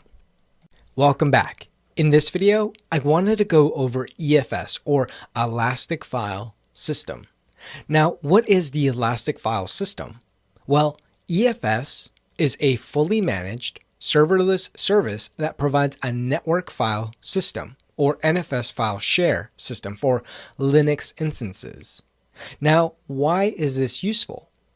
Well, this is useful because we can share files with hundreds of EC2 instances simultaneously, so that everyone in your company has access to necessary files to do their job. EFS also works across availability zones and can even share files to your on-premise workloads. You would use EFS file share instead of an EBS volume when you need multiple users or EC2 instances to connect to a central location to share data. Remember that EBS volumes do not work across availability zones, so you would definitely want to use EFS instead. Now, all these features do come with a price. EFS is not only highly available and scalable, but also expensive. But you only pay for what you use. And there is also another tier of EFS called Elastic File System Infrequent Access, or EFS-IA, which is 92% cheaper than the standard version of EFS. Now, EFS-IA probably won't show up on your exam, but I wanted to share that with you. You can use EFS for big data analytic workloads, database backups, and for serving content through your web applications. But it's only available to Linux instances. It also uses the NFS protocol to share the files with these instances. And you can even share your files across VPCs using VPC peering. I hope in this video you learned a little more about EFS and its use cases. I'll see you in the next video. Welcome back. In this video, I wanted to go over the Simple Storage Service, or S3. This is one of the most important services AWS has to offer. This service is object-based storage service that offers scalability, availability for your files, security, and performance. You can pretty much store any type of file with this service. S3 is designed for 11 nines of durability, and it is used by a lot of the other AWS services, and also has a lot of use cases like data lakes, backup and restore, and to run cloud-native applications, and so on. Now, bucket names in AWS must be unique. Think of a bucket name like a website URL. No two can be exactly the same. And when creating these buckets, you must keep in mind that this is a region-based service. So if your main users are in a certain part of the world, you may want to create the S3 bucket in that region to better serve them. Like I stated earlier, you can store any type of file in S3, and everything we store in S3 is an object. These objects consist of a key, value, and version ID. The key is basically the name of the object. So when you hear or see key, just think of it being the name of the object. The value is just the data itself. And the version ID is used to track the changes of the file. We also have metadata, which is simply more information about the data. And these objects live in a container called a bucket. Now, when you upload files to an S3 bucket, anything over 5 gigabytes will require a multi-part upload. This basically means the file will be uploaded into smaller parts into the S3 bucket. The maximum size a single file can be is 5 terabytes, and the lowest is 0 bytes. AWS does claim to have virtually unlimited data with S3, and that is because no company that uses S3, not even Netflix, has been able to reach its limit.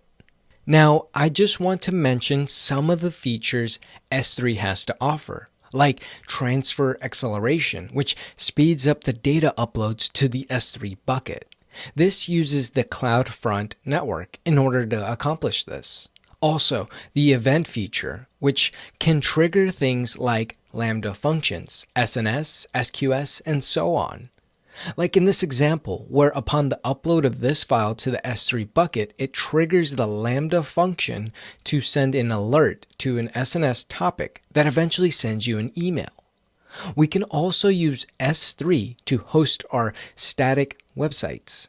Static websites are websites where the content doesn't really change, like a blog website. We can also use versioning in a bucket, where it keeps track of the changes to the files and keeps copies of older versions for different use cases. And finally, we have replication, where we can replicate files to other S3 buckets for redundancy or other use cases. I hope in this video you learned a little more about S3 and its use cases. I'll see you in the next video. Welcome back. In this lab, we will get some hands-on with the S3 service. Let's get started by going to our favorite place, the main console, where we can go to our S3 service. As you can see, we still have the bucket we created from an earlier video. We can go ahead and create another. I'll click on Create Bucket. In this new window, we will see the general configuration for our S3 bucket. Now, remember, in the last video, I stated that our bucket name is like a domain name. It must be unique. But let's try and see if we can create another bucket with the same name of ZTM-lab. I'll type ZTM-lab and scroll all the way down and click on Create Bucket. As you can see, S3 just gave us an error stating that the bucket name already exists. So I will simply add a -2 at the end, and this should be fine. Now we can select our AWS region. And as you can see, there are several AWS regions for us to choose from.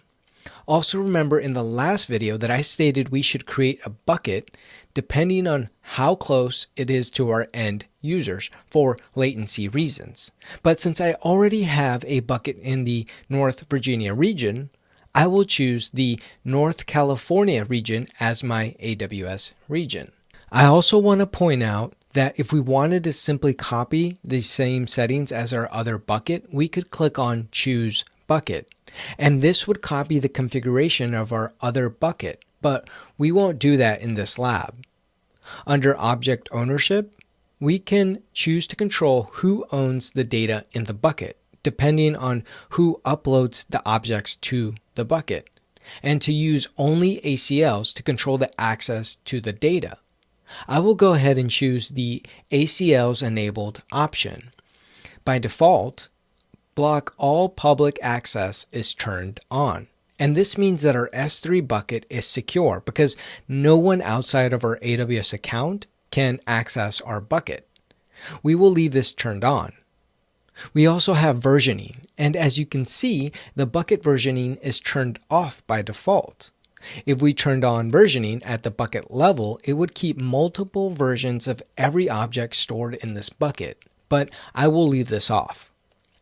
We can also add tags, and this helps us keep track of storage costs. So we could add tag names like finance or development, and it would help us see who is spending money in our AWS account, but we won't add any. We can also enable encryption, and this would automatically encrypt any new object that is added to the bucket. If we click on the Advanced Settings dropdown, we can see the Object Lock option. This would allow an object to be permanently locked within our bucket, and this also requires versioning to be turned on. So we would have to go back and enable versioning for this to work. But since we don't have a need for that in this lab, we can leave it off.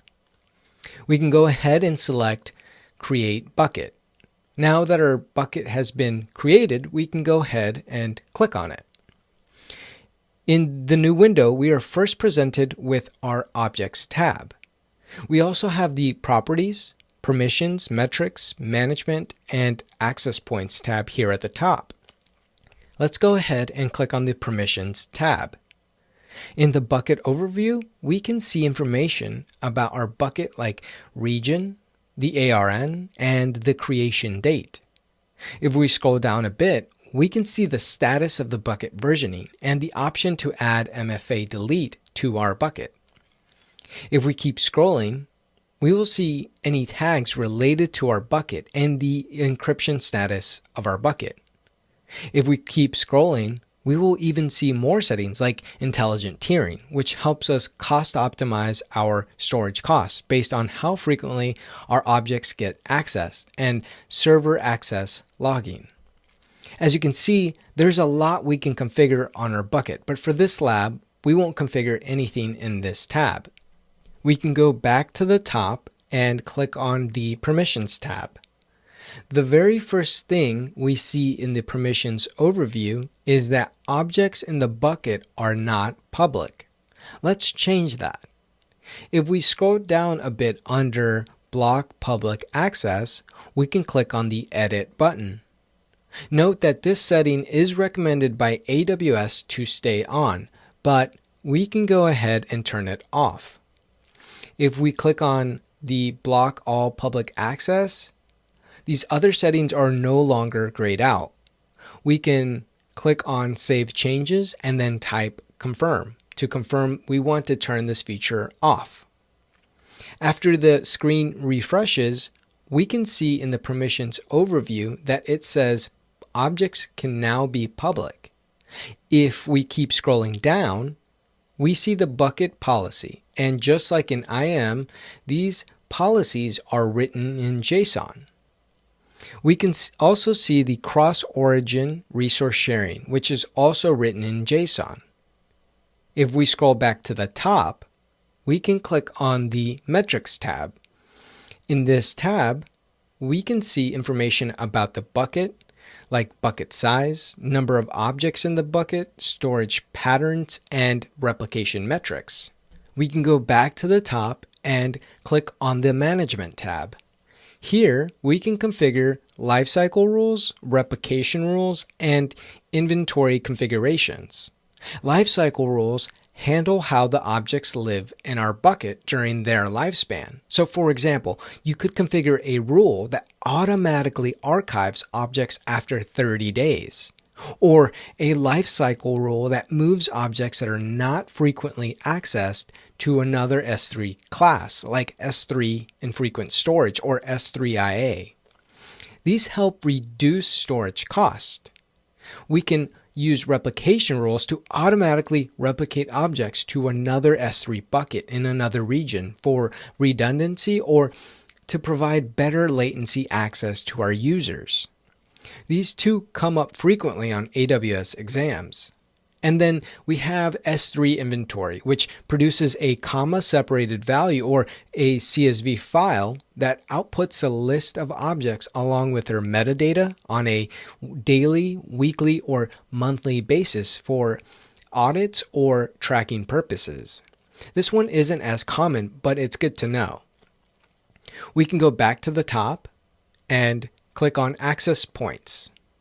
This doesn't really come up on the exam, but I just want to quickly cover that access points are used to share data sets where data is aggregated and accessed by different services, application, or teams for things like analytics or other data lake use cases. Now let's go back to the Objects tab.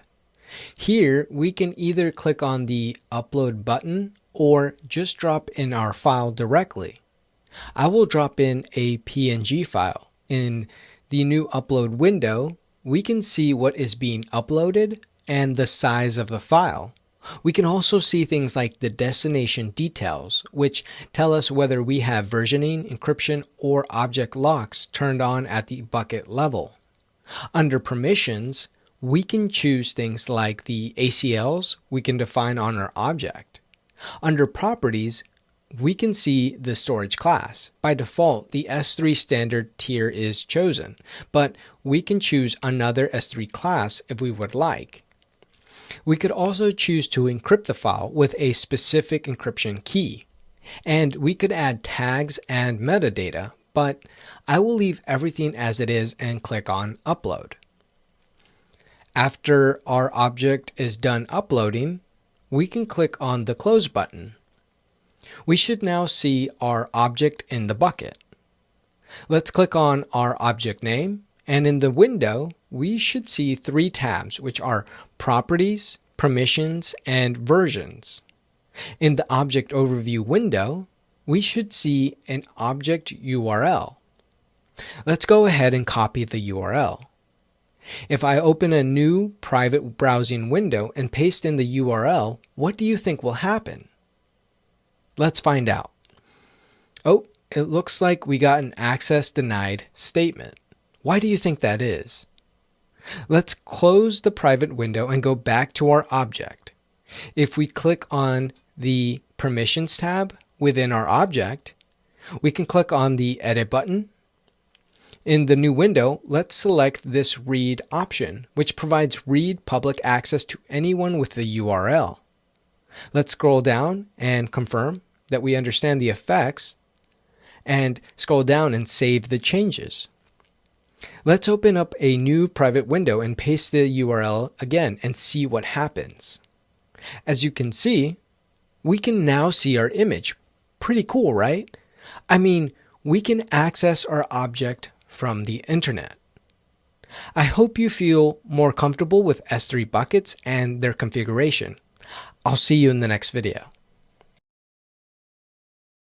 Welcome back. In this video, I wanted to go over S3 storage classes.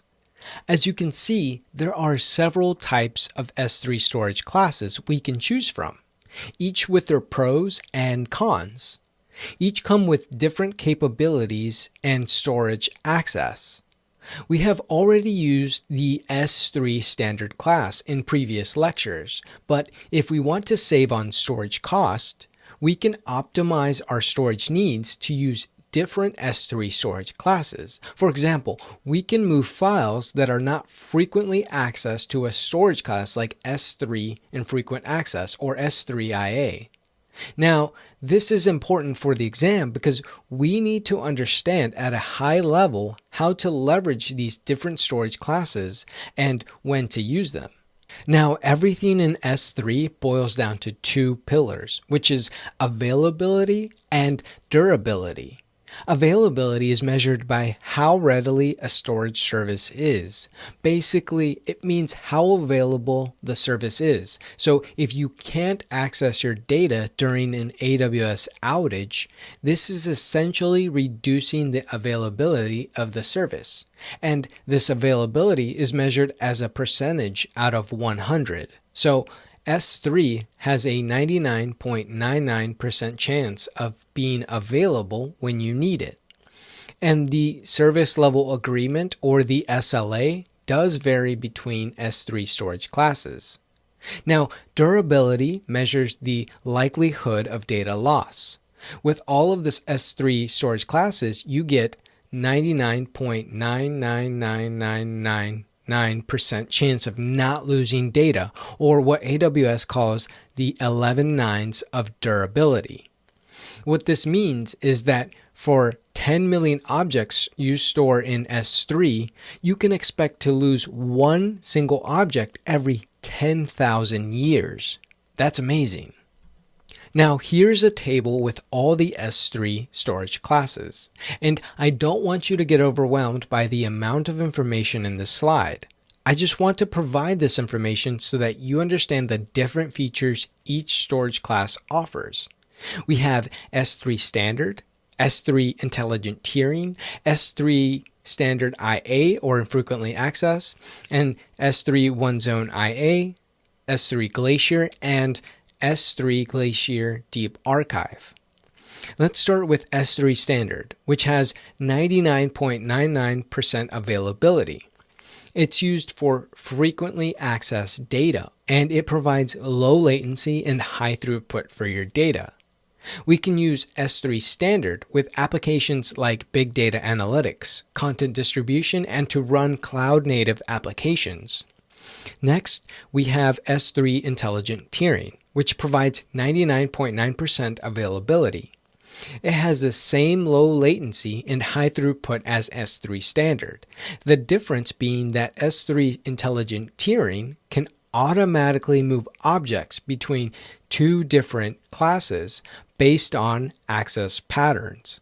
So the objects that are accessed more frequently will be put into a frequent access storage, and objects that are not frequently stored will be put into the infrequent access storage. This will help reduce your storage cost. Next, we have the S3 infrequent access, which is suitable for data that is less frequently accessed. It provides the same low latency and high throughput as S3 standard. It offers lower cost when compared to S3 standard, but the difference is you get a per gigabyte retrieval fee because the idea with this S3 class is that you won't be accessing the data stored frequently. We can use S3 infrequent access for things like backups and to store data that would be needed for audits because, again, the type of data stored here is less frequently accessed. Next, we have S3 one zone infrequent access. It has the same features as S3 infrequent access, but the data is stored in one single availability zone. So this means that AWS does not replicate your data because it is stored in just one availability zone. So the availability is reduced down to 99.5%. But it does provide 20% lower cost when compared to S3 infrequent access. You could use this storage to store redundant backups of on-premise data. And finally, we have S3 Glacier and S3 Glacier Deep Archive. We use these two tiers to archive our data. So basically, these two classes are used for data that you need to retain for a long period of time without usually needing to access it. But when you do access this data, there is a retrieval cost associated with it. For S3 Glacier, we have Expedited, which takes 1 to 5 minutes to retrieve. We have Standard, which takes 3 to 5 hours to retrieve, and we have Bulk, which takes 5 to 12 hours to retrieve. With S3 Glacier Deep Archive, we have Standard, which takes 12 hours, and Bulk, which takes 48 hours. These are the cheapest S3 storage classes, but also the slowest for data retrieval. Now, I just want to mention that you can move objects between the different storage classes. You can use lifecycle policies to automatically move objects to a lower cost S3 class based on a time period or lifecycle rule. You don't have to remember all the possible transitions, but just understand the idea that you can transition objects to save on cost. I hope in this video you learned a little more about the S3 classes. I'll see you in the next video. Welcome back.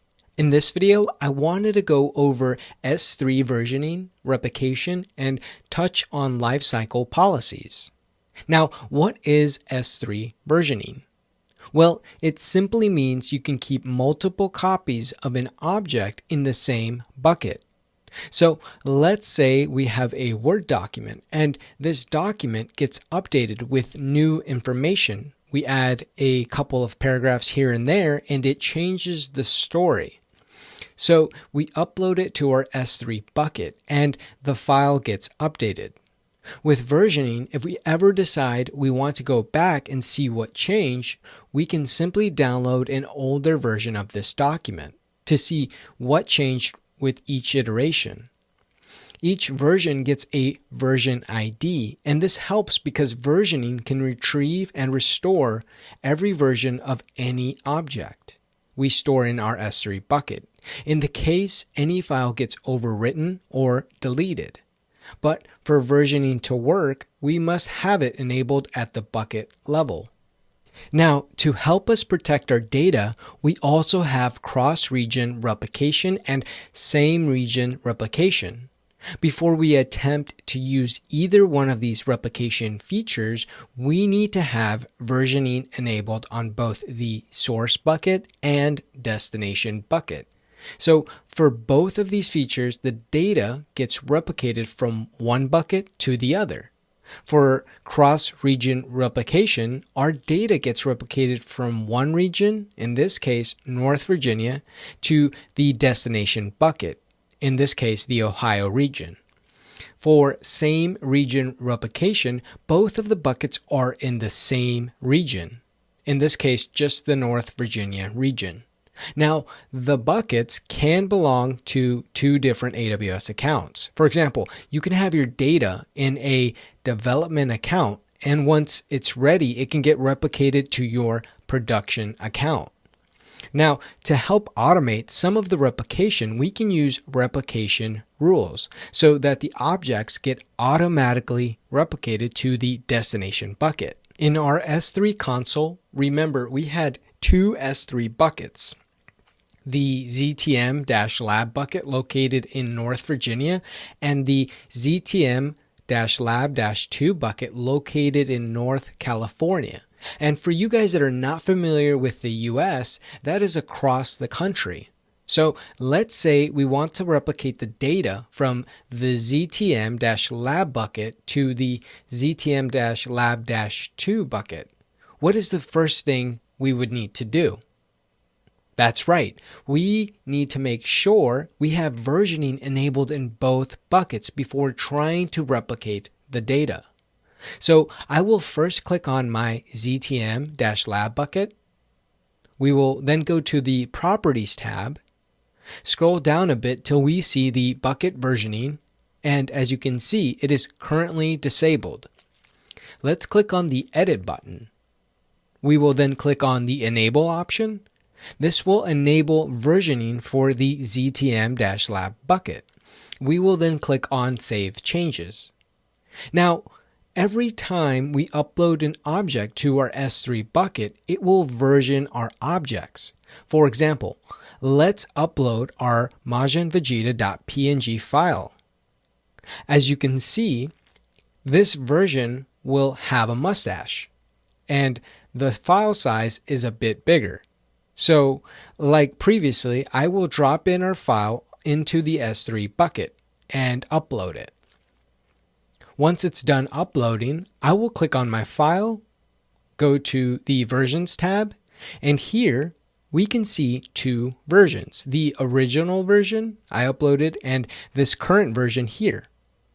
As you can see, this version doesn't have a mustache. Now, let's close this window and select our current version and click on Open. As you can see, this current version has a mustache.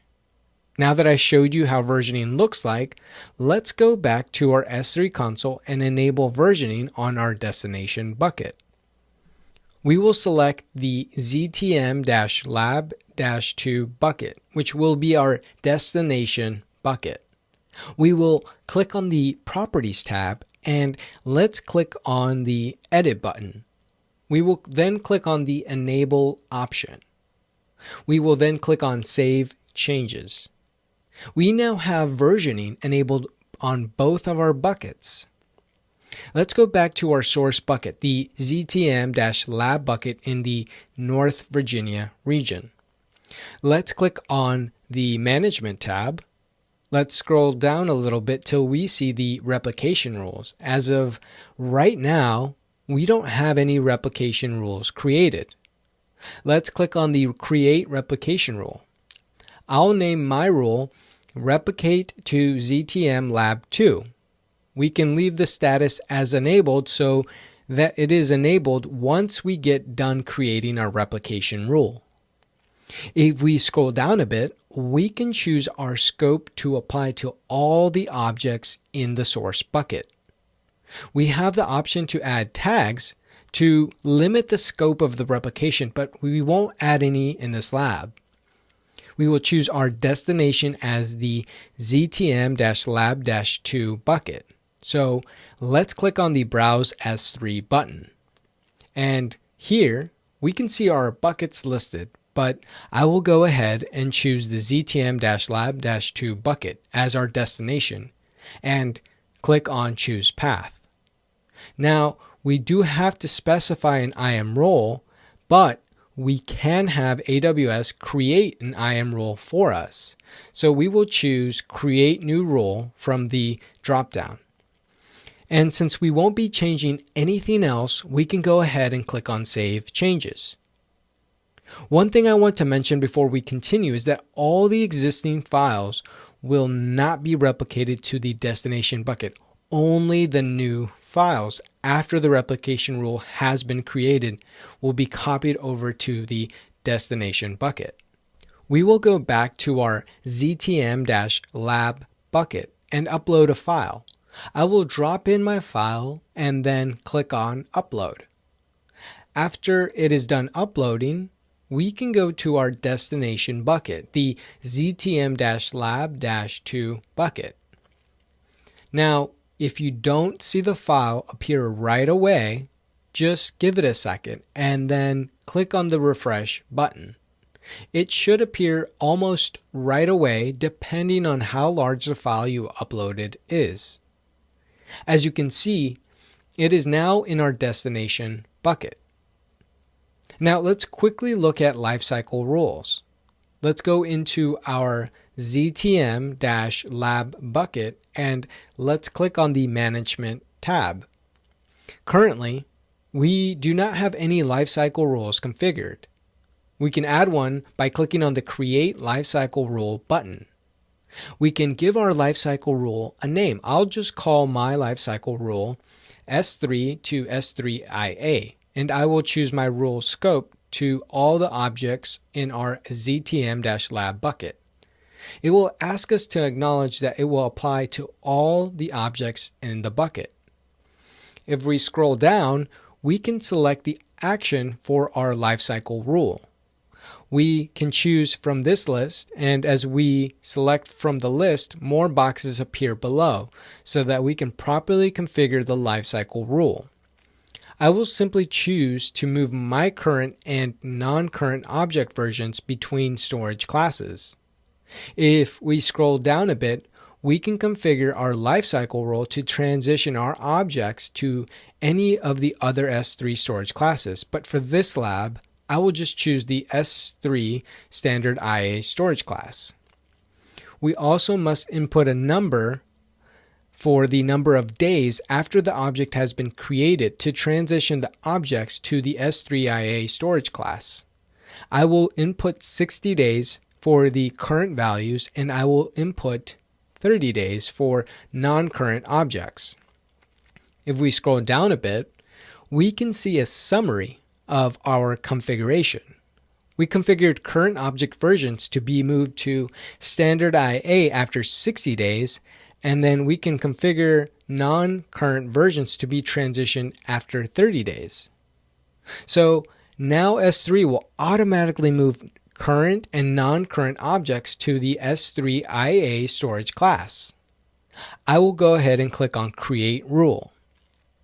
As you can see, our lifecycle rule is now created.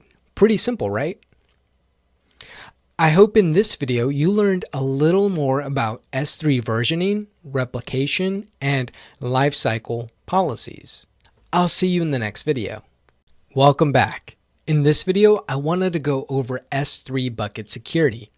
Now, we have bucket policies, which are resource-based policies that we can use to grant access permissions to our buckets and the objects within the buckets. These are rules that are directly attached to our buckets that allow or deny requests to our S3 buckets. These requests can be from other AWS accounts or even the public internet.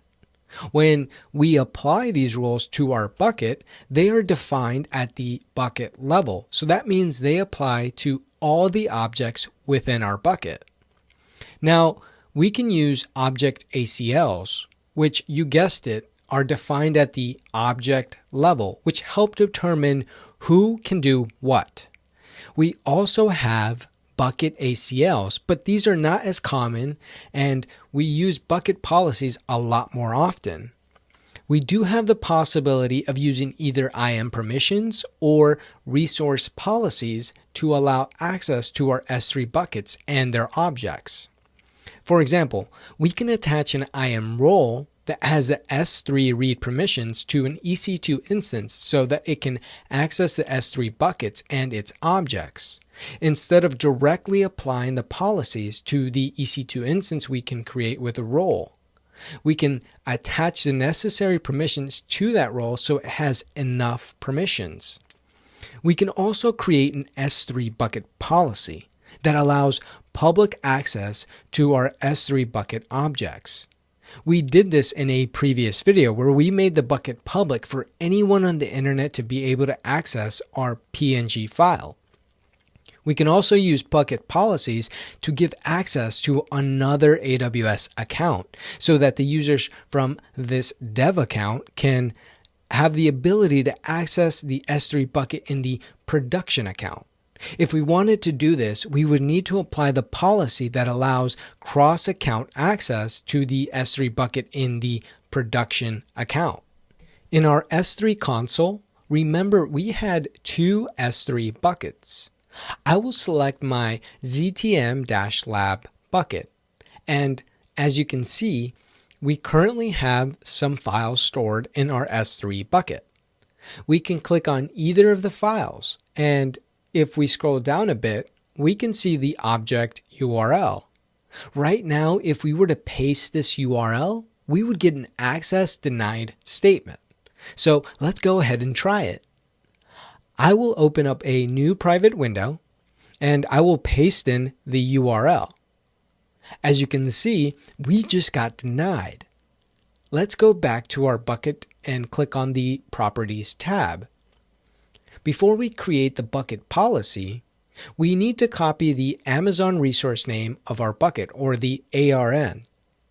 We can then click on the Permissions tab and scroll down till we see the Block All Public Access. As we can see, all the public settings are currently blocked, so we need to change it to allow public access. We can click on the Edit button and uncheck Block All Public Access. Scroll down and click on the Save Changes button. It will warn you that this will affect all the objects within the bucket. Just type confirm and then click on the Confirm button. After the window refreshes, scroll back down till you see the bucket policy frame and click on Edit. Here we can see the current bucket policy. We could write a JSON statement to allow access to the public internet, but we also have the option of using the AWS provided policy generator. Let's click on that option, and it should open a new window with the AWS policy generator. This tool is provided free of charge by AWS, so we can write policies for different AWS services. We will go ahead and select S3 bucket policy from the dropdown as our policy type. We will leave the effect as allow because we want to give access to our S3 bucket. For the principal, we will define it as star or asterisk because this means anything. If you have ever written SQL or anything like that, it usually means it will match any character. For our actions, we will only need to choose the get object action. And we will paste in the ARN we previously copied, or the Amazon resource name, and we will add a / and an asterisk. I do want to point out that we can add conditions if we click here, but for this lab, we will keep it simple. Everything looks good to me, so we can go ahead and click on the Add Statement button. Now, we can go ahead and generate our policy by clicking on the Generate Policy button. As you can see, it generates our bucket policy. Let's go ahead and copy this statement, and we will go back to our other window and paste it in. As you can see, this policy is made up of a statement that allows the getObjectS3 action. The effect is set to allow, and the principal is any, meaning anyone can access it. Let's scroll down to the bottom and click on Save Changes. Our bucket policy has now been applied successfully. Now, if we go back to our Objects tab and click on our file, we can copy the object URL and paste it in a new private window. As you can see, we can now access the file. But Victor, that's just here locally in North Carolina. What if I was in a different country? Let's close this window. And I have a VPN installed on my computer where I can connect to Sao Paulo, Brazil, and this will essentially change my IP address. We will open a new private window and paste the URL again and see what happens. As you can see, I can still access the file, and that is because we made this file accessible to anyone in the world. Pretty cool, right? I hope you feel more comfortable with S3 bucket policies and their configuration. I'll see you in the next video. Welcome back. In this video, I wanted to go over S3 Glacier a little more and talk about S3 Object Lock and Glacier Vault Lock. Now, we previously mentioned that S3 Glacier is the lowest cost S3 storage option and that you only pay for what you use. We do have the two types of S3 Glacier storage, which are S3 Glacier and S3 Glacier Deep Archive. With S3 Glacier, we get three types of storage retrieval. Expedited, which takes 1 to 5 minutes to retrieve data, and of course this costs extra. We also have Standard, which takes 3 to 5 hours, and Bulk, which takes 5 to 12 hours to retrieve data. With Glacier Deep Archive, we get two types of storage retrieval. Standard, which takes 12 hours, and Bulk, which can take up to 48 hours to retrieve the data. Now, some features that S3 Glacier has to offer are Object Lock and Glacier Vault Lock. With Object Lock, it uses the write once, read many, or the worm model. This model helps prevent objects from being deleted or overwritten for a certain time interval or forever. We also have the Glacier Vault Lock, which can also help enforce the worm model. But here, we create a lock policy for future edits where no one can change the policy in the future. We use this model for compliance and data retention purposes because it guarantees no one can delete or change the object. I hope in this video you learned a little more about the S3 Glacier and some of the features it has to offer. I'll see you in the next video. Welcome back. In this video, I wanted to go over the AWS Snow family. The AWS Snow family offers secure and portable devices that collect and process data and can migrate data in and out of AWS. If we need to migrate data, we can use any of the three Snow devices. And for edge computing, we can use either the Snow Cone or the Snowball Edge devices. Now, why would you want to use the Snow family to migrate data to AWS? Well, let's say we have a 100 megabit per second internet connection at our company. It offers 100 megs up and down, and we want to upload 100 terabytes of data to S3. That would take roughly 124 days to complete. And that is a best case scenario, meaning there aren't any internet outages and your company's employees aren't using much of the shared connection. We could instead order 2 Snowball Edge devices from AWS, wait to get them shipped to our company. We can then load the data locally onto the devices and ship it back to AWS. Then AWS takes the Snowball Edge devices and uploads our data into our S3 buckets. This whole process could take less than 2 weeks. Now, here are the 3 types of snowball devices AWS has to offer. We have the snow cone, which is a small box which can do up to 8 terabytes of data, and it's meant for smaller spaces. We also have the Snowball Edge device, which can do up to 80 terabytes of data, and we can cluster this option with other Snowball Edge devices for edge computing. And finally, we have the Snowmobile, which is literally a semi-truck that can do over 100 petabytes. We use the Snowmobile when we start transferring over 10 petabytes worth of data.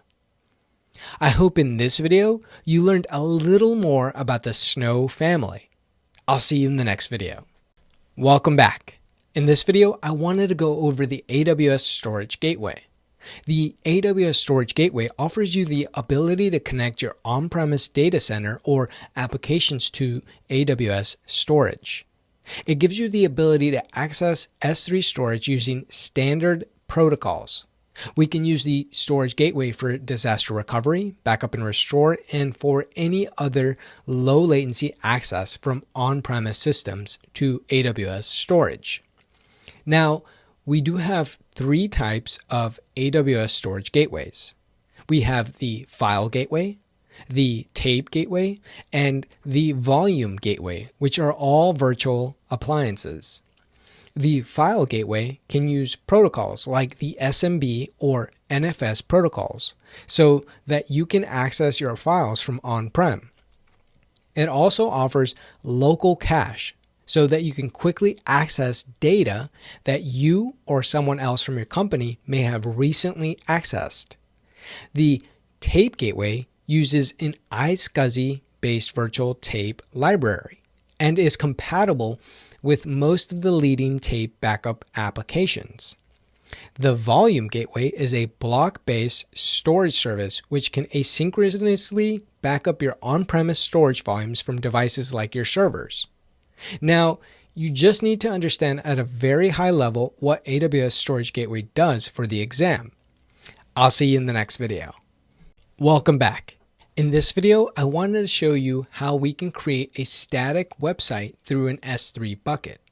A static website is basically a website that doesn't have dynamic or changing content.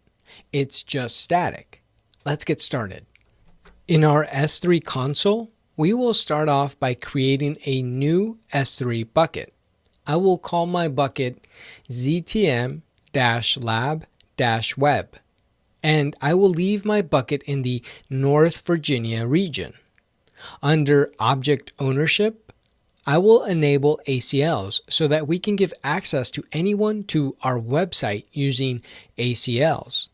If we scroll down a bit, under Block Public Access, I will disable this setting so we can give public access to our S3 objects.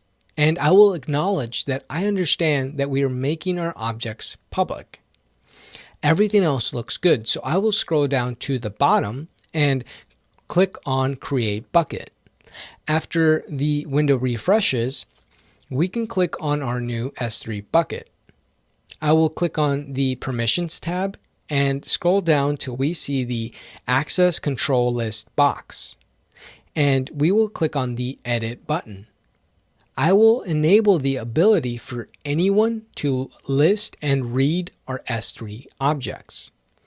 We are doing this so we can let anyone load our website through their web browser.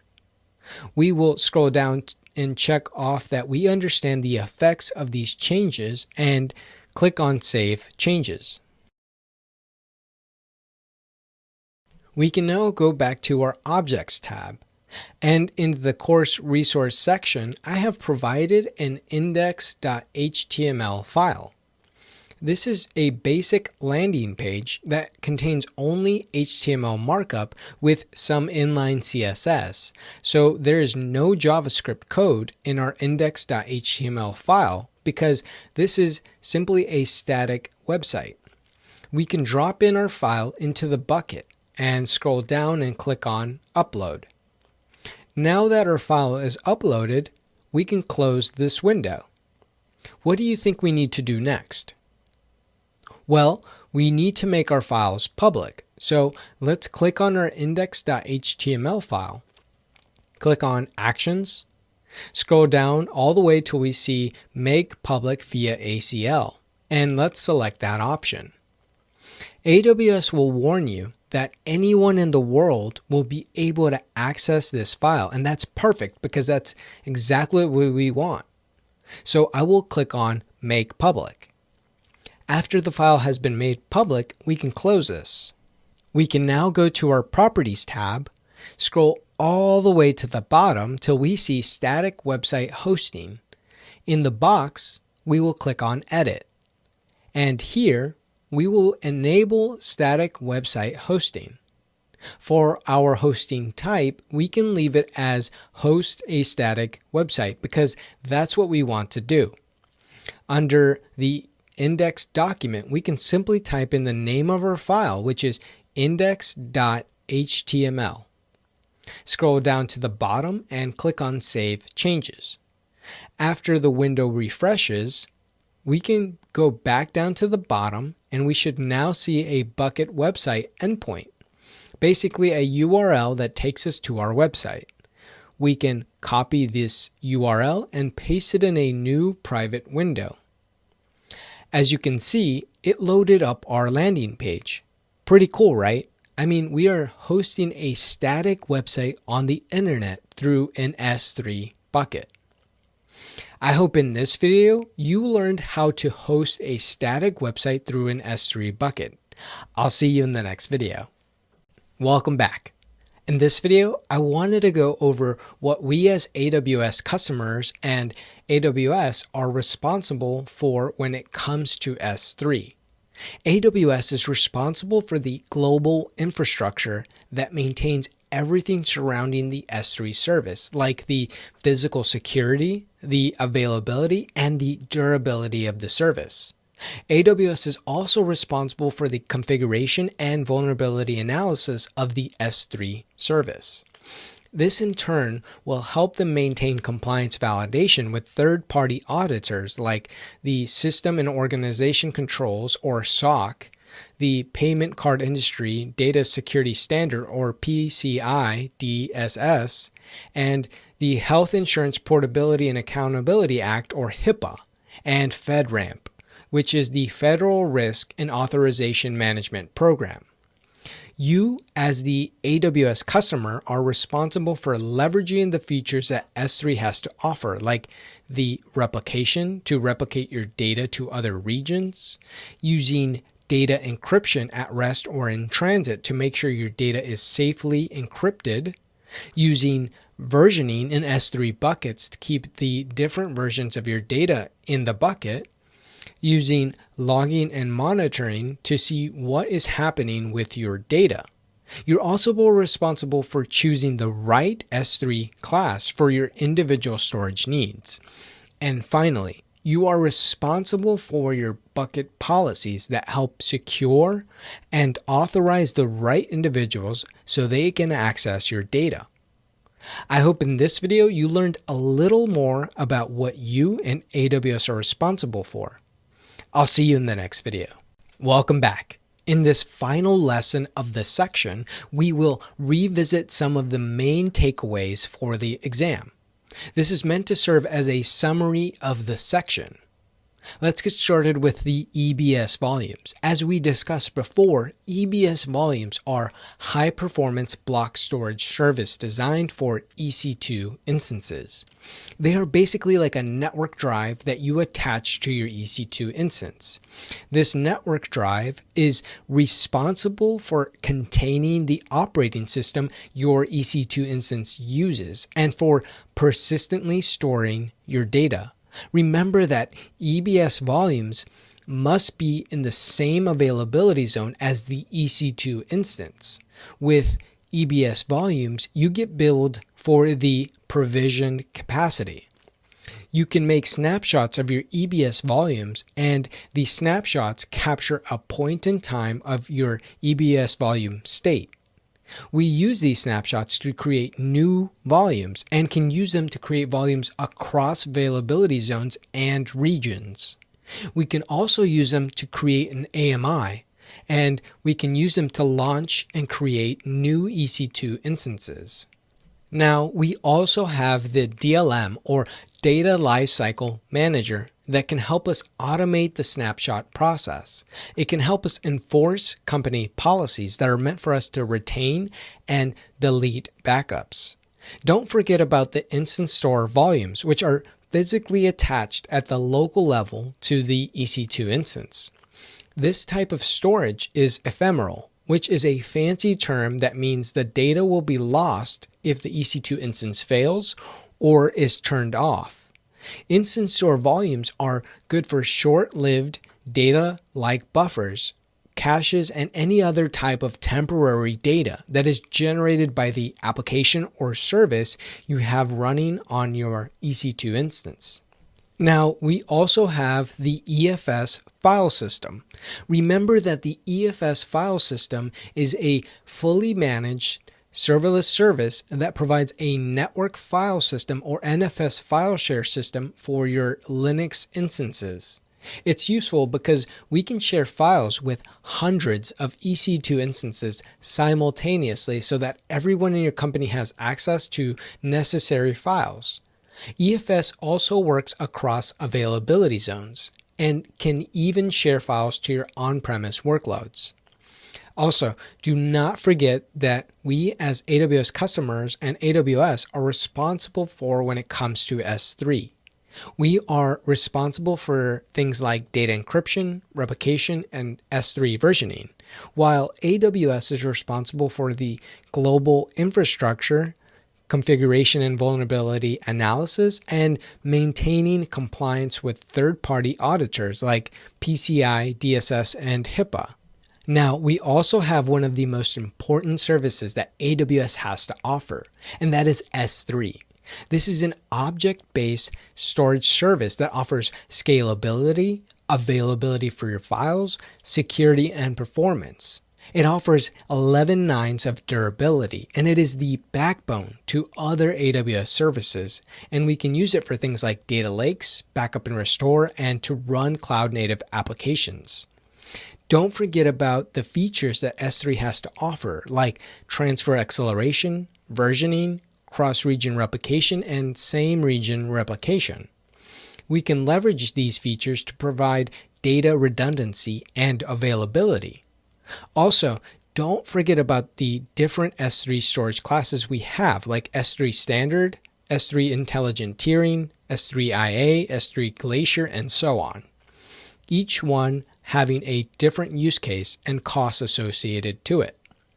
That's it for the section summary. I'll see you in the next section.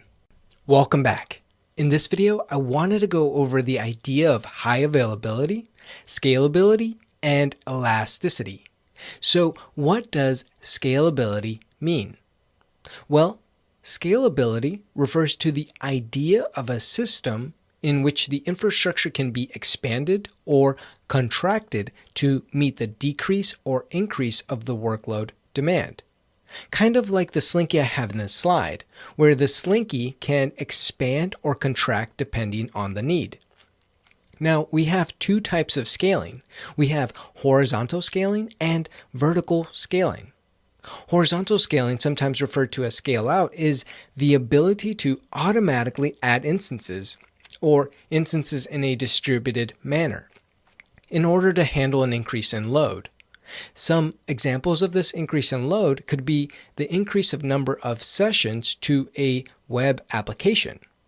An example of this type of problem is when you have employees at a company designated for a workload, like having 2 Bobs for an assignment, but then the holidays come around and now you need to have 4 Bobs in order to handle the load.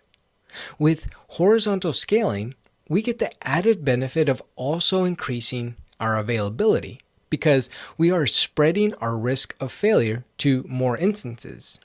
We can afford an instance failure in this scenario since our workload won't depend on just one single instance. We also don't have to shut down our server in order to resize our instance like we do with vertical scaling. Now, with vertical scaling, it refers to the idea of increasing the capacity of a single node. An example of this would be to replace your T2 micro instance with a much bigger instance, like a C5 AD large instance.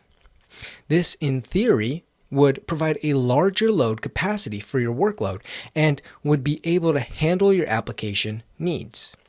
An example of this would be having an entry-level person at your company that just started and doesn't know your processes. So little Bob has not had the time or experience to grow within your company. So instead of using little Bob for more complex and demanding workloads, we instead use Big Bob, who has the capacity and experience to deal with the bigger and more demanding workloads. One of the cons of using vertical scaling is that we do not get more availability by simply increasing the size of the instance because we are creating a single point of failure. We are spreading our risk like we would with horizontal scaling. We also require a shutdown period or a reboot period in order to scale our instance. Now that we have talked about our scaling types, I want to touch on high availability. The idea of high availability in AWS is trying to reduce single points of failure throughout our systems, where we don't depend on one of anything to allow our applications to continue operating. We can mitigate single points of failure by using auto-scaling groups, load balancers, and distributing our workload to more than one availability zone. For example, let's say we have AZ1 and it becomes unavailable. We can then have our load balancer redirect all of our traffic to AZ2, and then in turn have our auto-scaling group increase the number of instances that spin up in AZ2 to handle the workload needs. All of these services in combination offer a higher availability system that is resilient to failure because, again, the idea here is to try and reduce single points of failure where we don't depend on just one EC2 instance or just one availability zone. Now, with all of this in mind, I want you to think about the ideas of scalability, elasticity, and agility within the context of running an application or service in AWS. Scalability simply refers to the idea of being able to add instances in order to meet the workload needs by using either horizontal or vertical scaling. Elasticity refers to the idea to be able to scale based on the demand of the workload. So to acquire resources when you need them and release them when you don't. And finally, we have agility, which is the ability to rapidly develop, test, and launch application or services, whether that means building in processes that deploy servers quickly or being able to change the instance type in a fast way. Basically, this makes your infrastructure more agile. I hope in this video, you learned more about high availability, scalability, and elasticity. I'll see you in the next video. Welcome back. In this video, I wanted to go over auto-scaling groups. Auto-scaling groups are a collection of EC2 instances that are treated as a group of instances that can scale up or scale down based on demand. Now, we have already talked about how elastic AWS is, meaning we can launch and delete instances whenever we need to. Auto-scaling groups build on this idea by adding instances when the workload demands it, otherwise referred to as scaling out, or by removing instances when the workload no longer requires these instances, otherwise referred to as scaling in. This helps ensure we have the optimal amount of instances for our workload at all times. By configuring the auto-scaling groups with a minimum of instances we can run our workload with, and with a maximum we project our workload will require. This in turn will save us money because we will always be running with the necessary number of instances. When these new instances get deployed, we can also ensure they will get registered or deregistered with the load balancer automatically. For example, let's say that one of our EC2 instances becomes unhealthy and it starts failing. The auto-scaling group can detect the issue with the server, replace the instance with a healthy instance, deregister the unhealthy instance, and then proceed to registering the new instance with the load balancer. And this whole process can happen automatically. Now, auto-scaling groups provide elasticity and scalability to our cloud infrastructure.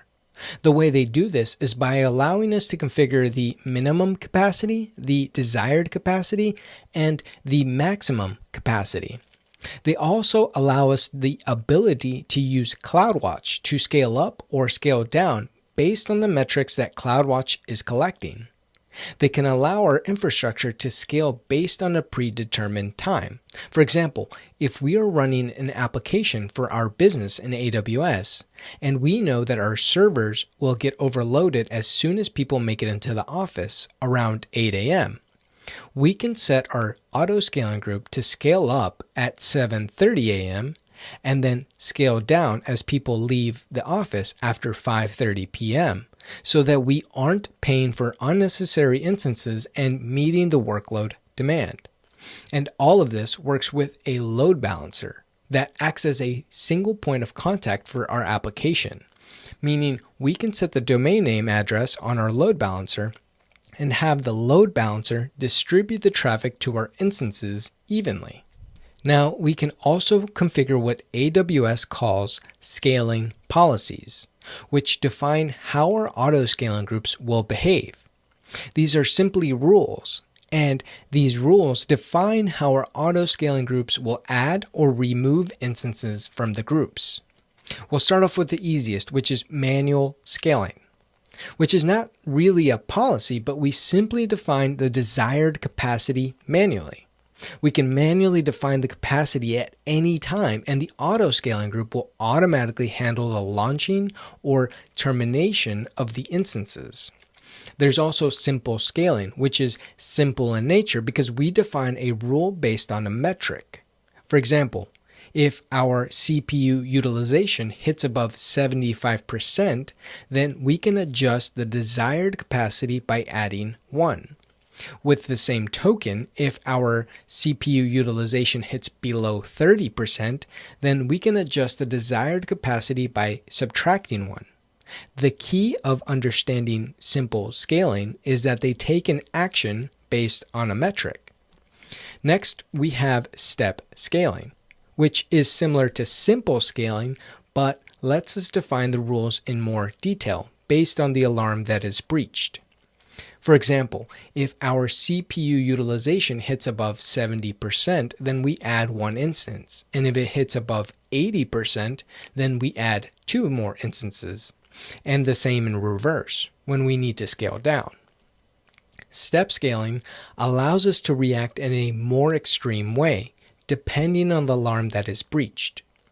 Next, we have target tracking, which lets us define a target value. For example, let's say we define the policy to state that we want the auto-scaling group to keep the CPU utilization at 70%. Then the auto-scaling group will add or remove instances to keep us around that 70% mark. Keep in mind that this is an aggregate value across the group, meaning this is across all the instances in the group. And finally, we have scheduled scaling, which we mentioned in the last slide, scales the instances in the group based on a time. So the policy is based on schedules that we define to work around either business hours or for scheduled sale periods like Black Friday or any other holiday that we know will require more instances to maintain our workload. This is the best type of policy when we know the workload in advance. I hope in this video you learned more about auto-scaling groups and the types of scaling policies that we can use. I'll see you in the next video. Welcome back. In this video, I wanted to go over elastic load balancers. We have previously mentioned elastic load balancers, but in this video, I wanted to provide an overview of what they actually do and the different types of elastic load balancers there are. We don't need to understand them in depth for the cloud practitioner, just understand them at a high level. So what is an elastic load balancer? Well, elastic load balancers are tools that we use to automatically distribute incoming traffic to multiple targets, like EC2 instances, containers, and IP addresses. And we can do this across availability zones within a region. It exposes a DNS name to the internet to route traffic to a single point of access. Elastic load balancers will distribute the traffic while actively monitoring the health of the registered targets and only routes the traffic to the healthy targets. It knows which targets are healthy by performing health checks on our targets every couple of seconds. What makes this service elastic is that the load balancer will automatically scale as your traffic increases over time. This whole process increases the availability and fault tolerance of your workload or applications.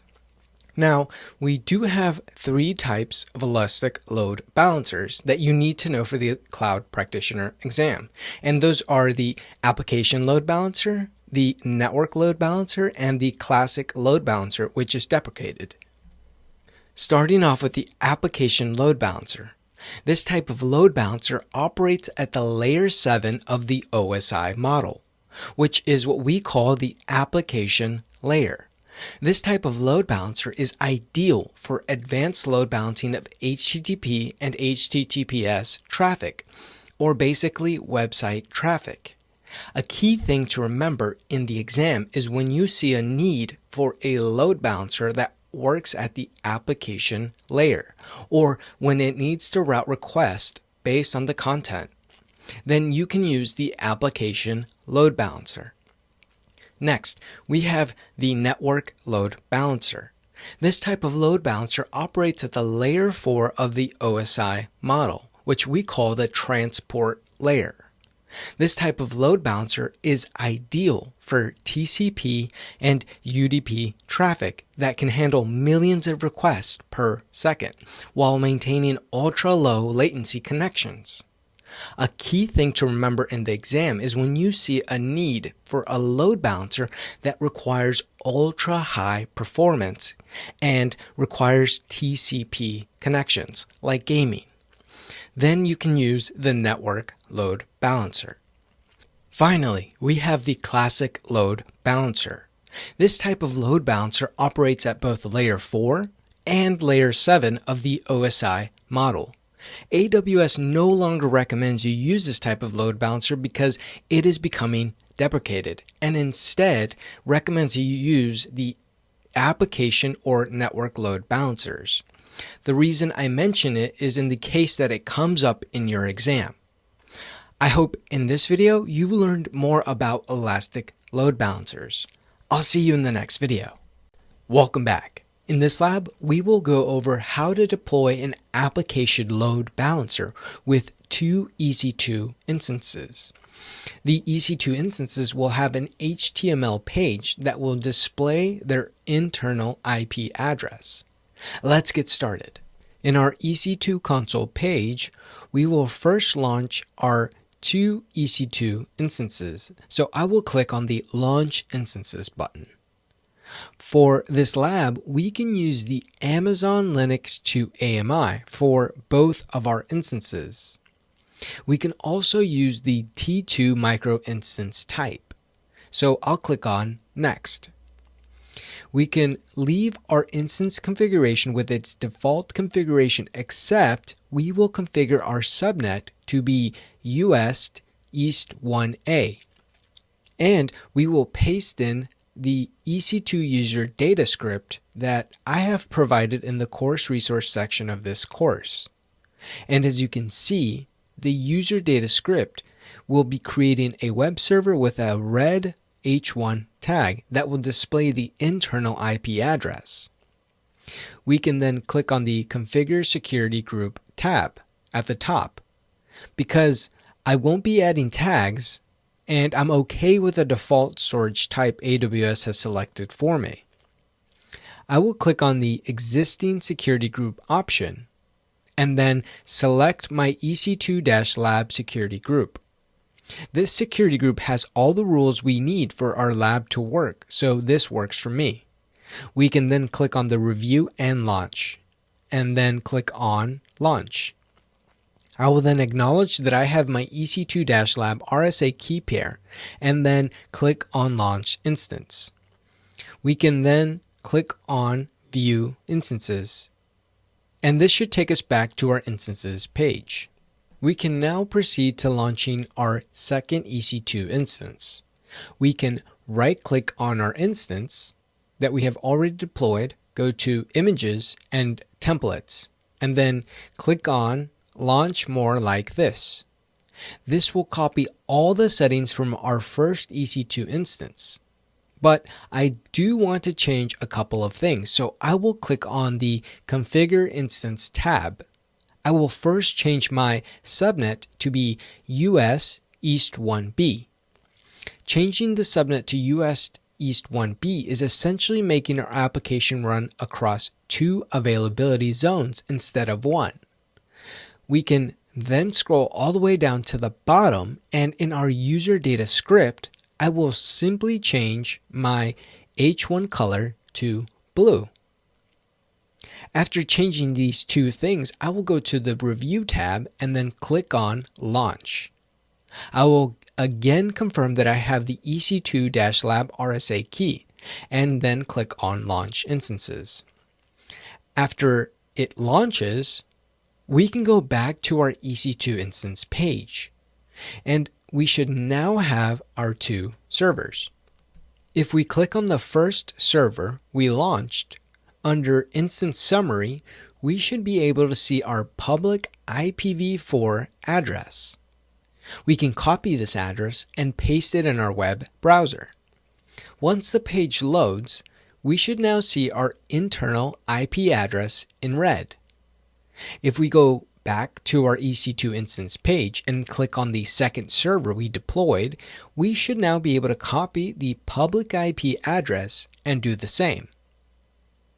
We should now see the internal IP address in blue. Now, what do you think we should do next? That's right, we need to deploy our load balancer. If we go to the left-hand side and scroll to the bottom, we should see load balancers under load balancing. We can click on that option, and this should take us to a new page. We can then click on Create Load Balancer option. In the new page, we should see 4 options. We have the Application Load Balancer, the Network Load Balancer, the Gateway Load Balancer, and if we scroll down a bit, we have the Deprecated Classic Load Balancer. Out of these options, which do you think we should select? That's right, the Application Load Balancer, because we are testing our HTTP application because our web page runs at the layer 7 of the OSI model. So under Application Load Balancer, let's click on Create. I will name my load balancer ZTM-ALB. And we can leave the scheme as internet facing because we want to be able to reach it via the internet. For the IP address type, I will leave mine as IPv4. Under the VPC option, we can leave it with the default VPC. Under mappings, I will select all the availability zones, although we could just select US East 1A and US East 1B if we wanted to, because that is where we deployed our EC2 instances. But just in case we change our mind in the future, I will select all the availability zones in the region. And I will leave the subnet that is assigned by AWS as it is. Under Security Groups, I will also add in our EC2-Lab security group. And if we scroll down a bit, under Listeners and Routing, we can leave the protocol as HTTP with port 80. but we need to define a target group. So we can click on Create Target Group since we haven't created one yet, and this should open up a new tab.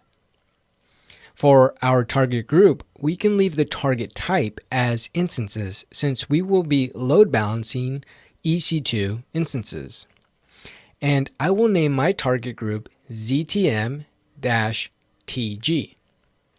For the health checks, we can leave them as HTTP. These health checks basically will check if our EC2 instances are healthy and are running. And everything else in this page we can leave in its default configuration, so I will click on Next. We can now register our EC2 instance to the application load balancer. So I will select both of our EC2 instances and then click on Include as Pending below. This will first check the health status of both of our EC2 instances before routing traffic to them.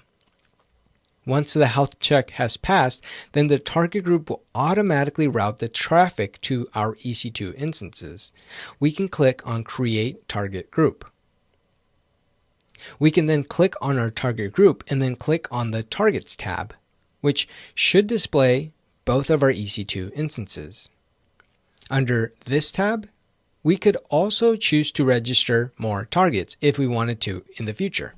We can now go back to our Application Load Balancer tab and click on the refresh icon to see our ZTM-TG target group. We can then scroll down and see a summary of our configuration. Since everything looks good to me, I will click on Create Load Balancer. As you can see, our Application Load Balancer is in the provisioning state, which means it's not fully available. So I will wait a couple of minutes and then come back. After a couple of minutes, we can click on the refresh icon in the top right-hand corner and see if our state has changed to active. After the state has changed to active, we can now copy our DNS name, which is a URL we can use to access our load balancer, and we can paste it in a new window. As you can see, the DNS name is routing us to one of our EC2 instances. If we click on the refresh icon, we should now see the color of the H1 change and the internal IP address change because the application load balancer is balancing the traffic between the two EC2 instances. Now, if you want to follow along with the lab that is coming up in the next video, you can go ahead and just terminate the two EC2 instances we deployed in this lab. We can keep the application load balancer and the target group in place because we will need them. Now I want to quickly recap what we just did. We created two EC2 instances and placed them both inside of a target group. We then created our application load balancer and routed our traffic to our target group. All of this put together allowed us to load balance our application across two availability zones, thus creating a highly available application. I hope you feel more comfortable with application load balancers. I'll see you in the next video. Welcome back. In this lab, we will reuse the application load balancer and the target group we created in the last video. But we will also create a launch template and configure an auto-scaling group to work with our application load balancer. We will do something similar to what we did in the last video, but we will be using the auto-scaling group to launch our instances in an automated way. And if you go through this complete lab, I promise you will find out what the Chaos Monkey is about. Let's get started. In our EC2 console, we can go to the left-hand side and scroll down till we see Launch Templates under Instances.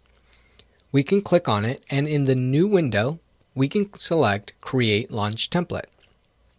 I will name my launch template ZTM-LT, and I will give it a description of for my ASG.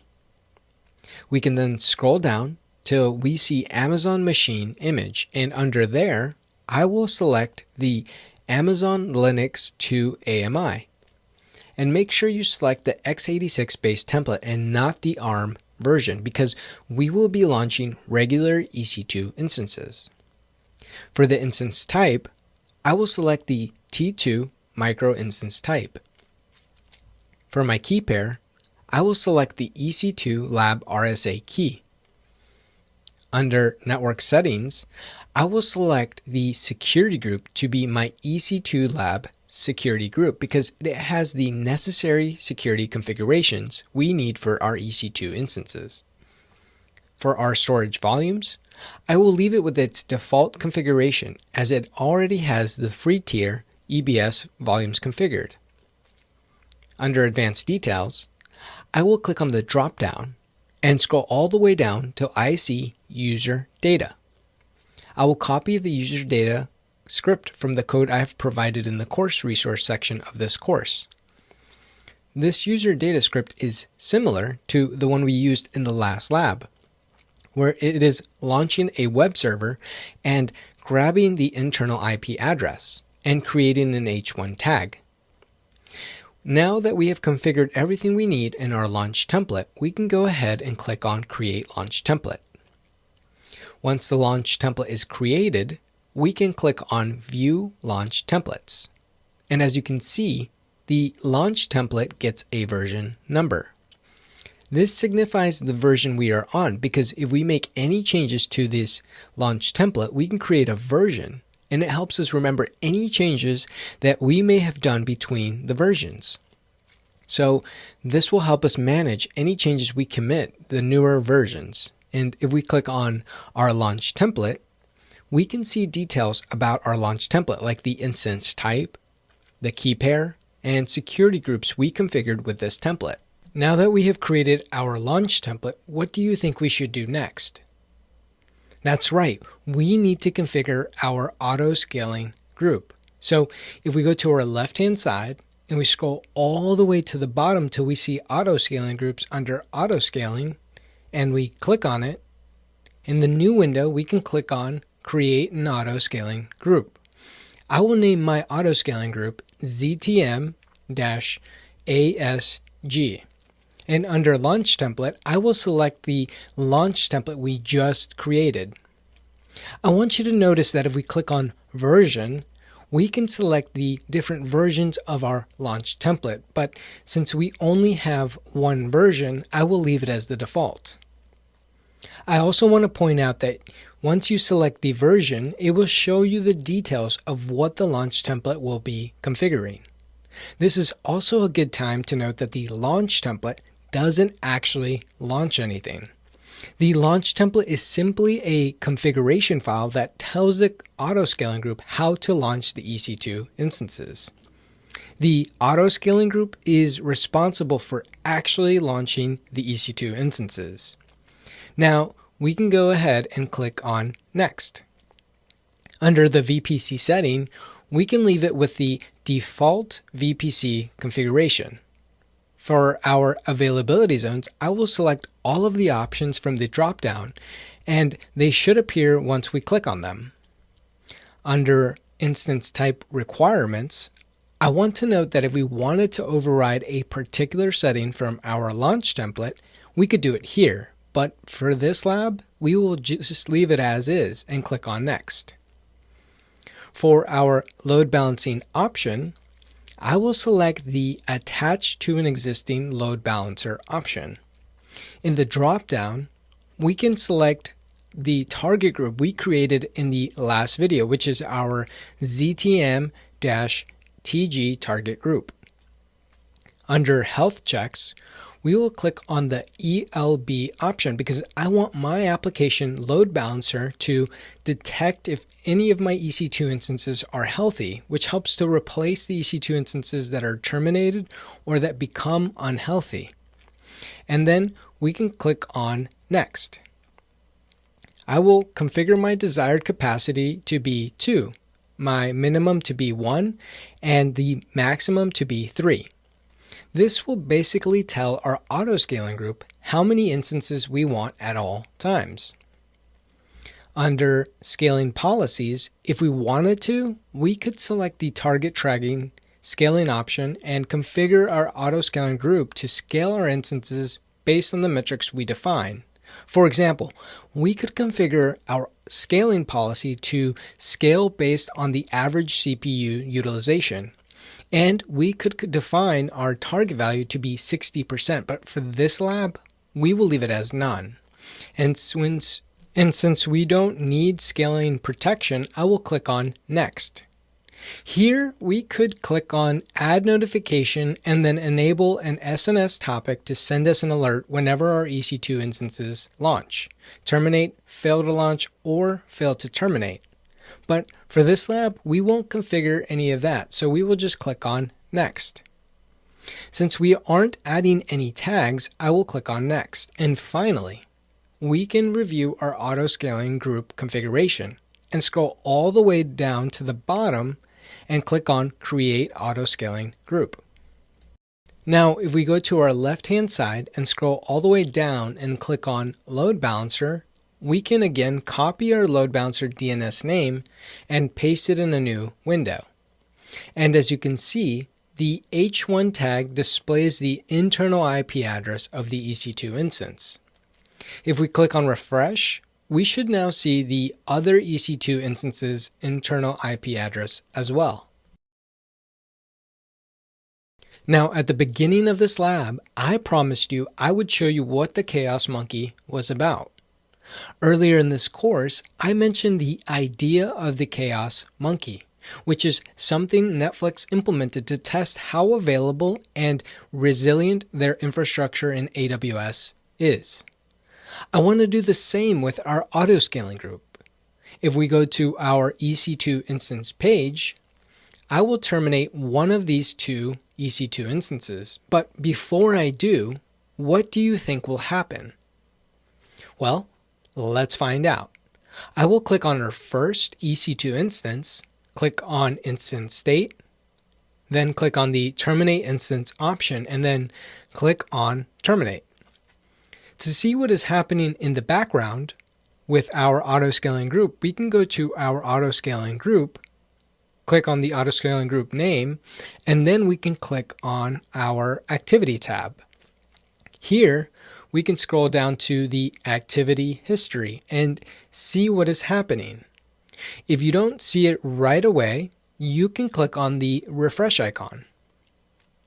As you can see, the auto-scaling group noticed that the EC2 instance was terminated or stopped, and then proceeded to launch a new EC2 instance. If we go back to our EC2 instance page and then click on the refresh icon, we should now see our terminated instance and the new fully launched instance. And if we go to the tab where we have the load balancer DNS name loaded, we can click on refresh. We should now see the new internal IP address of the new EC2 instance that popped up. Now we will quickly recap what we just did. We created an auto-scaling group to automatically deploy our EC2 instance with a launch template, and attach that auto-scaling group to our load balancer to balance our traffic. We also had some fun and terminated an instance in production and saw how our auto-scaling group automatically replaced it. I hope you feel more comfortable with auto-scaling groups. I'll see you in the next video. Welcome back. In this video, I wanted to go over DNS and Route 53. Let's start off with Domain Name System, or DNS. What does the Domain Name System do? Well, essentially, the DNS service is a translator for domain names to IP addresses. Computers don't quite understand domain names like humans do, so they need a translator that will translate a domain name to an IP address and will give them the correct IP. And this IP address will allow the computer to go to the correct server. It allows any computer or phone on the internet to communicate with one another by using numbers known as IP addresses. For example, when you want to go to google.com, you don't punch in 8.8.8.8. You simply type in google.com, and then your computer takes you to one of Google's servers. So how does it find the correct IP address? Well, your computer can't simply store all of the domain names to IP addresses. Instead, it has a good friend named the DNS server, and their sole job is to serve your computer the IP address to where you're trying to go to. And we call these records A records, which are domain names that resolve to IP addresses. Now, in Amazon, we have a service called Route 53, which is a DNS service. We can create something called a hosted zone, and the hosted zone is responsible for storing the records that belong to a domain name. For example, let's say we have a website hosted on an EC2 instance called mywebsite.com. We can have this client computer ask Route 53, what is the IP address to mywebsite.com? And Route 53 will provide the IP address to the client PC. And at this point, it will be able to reach mywebsite.com. Now, Route 53 does offer domain registration, and this service allows us to register domains with AWS. We also have Hosted Zone, which again lets us store the records that belong to a domain name. And Route 53 does also do health checks, which verify that our endpoints are responding and are healthy. This helps Route 53 decide to either route or not route traffic to the instance based on the health check of the endpoint. Now, Route 53 is a highly available and scalable intelligent DNS web service. This service also offers routing policies, which for the Cloud Practitioner, we just need to understand at a high level. Starting off with the simple routing policy, which is the one we just saw in the last slide. It provides a simple DNS response to a client PC with the IP address to the associated domain name. We also have the weighted routing policy, where we can assign a certain percentage of the traffic to go to one instance and the rest to another, like 80% to one instance and then the other 20% to the other instance. Next, we have latency routing policy, where Route 53 will direct you based on the lowest latency route to resources. And finally, we have the failover routing policy, where we have more than one IP address associated to a domain name, and Route 53 will use health checks to verify that the primary instance is healthy, and if it's not, it will fail over to the secondary instance. I hope in this video you learned more about DNS and Route 53. I'll see you in the next video. Welcome back. In this lab, we will register a domain name through Route 53 and use it to direct traffic based on latency to our EC2 instances. Our EC2 instances will have an HTML page with an H1 tag that will display their location so we can differentiate which EC2 instance we are visiting.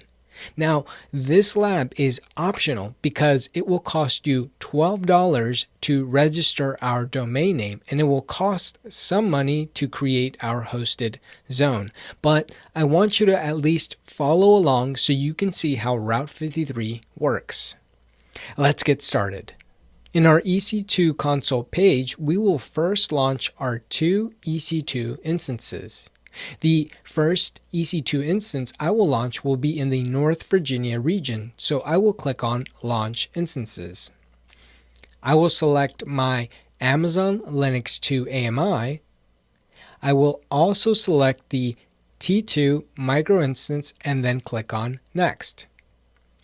Under User Data, I will paste in the code that will create our h1 tag along with the web server. And as always, you can find the code for this lab in the course resources section of this course. I will go to our security group tab and I will select our EC2 lab security group and then click on review and launch and then click on launch. I will acknowledge that I have my key pair and click on launch instance.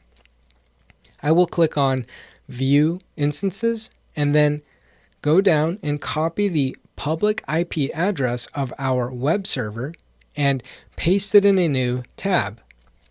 It doesn't matter if it hasn't loaded, I just want to keep it open in a tab so that we have somewhere to reference the web server. I will now change my region to EU West 3, and this is the Paris region. And as you can see, we don't currently have any EC2 instances deployed here.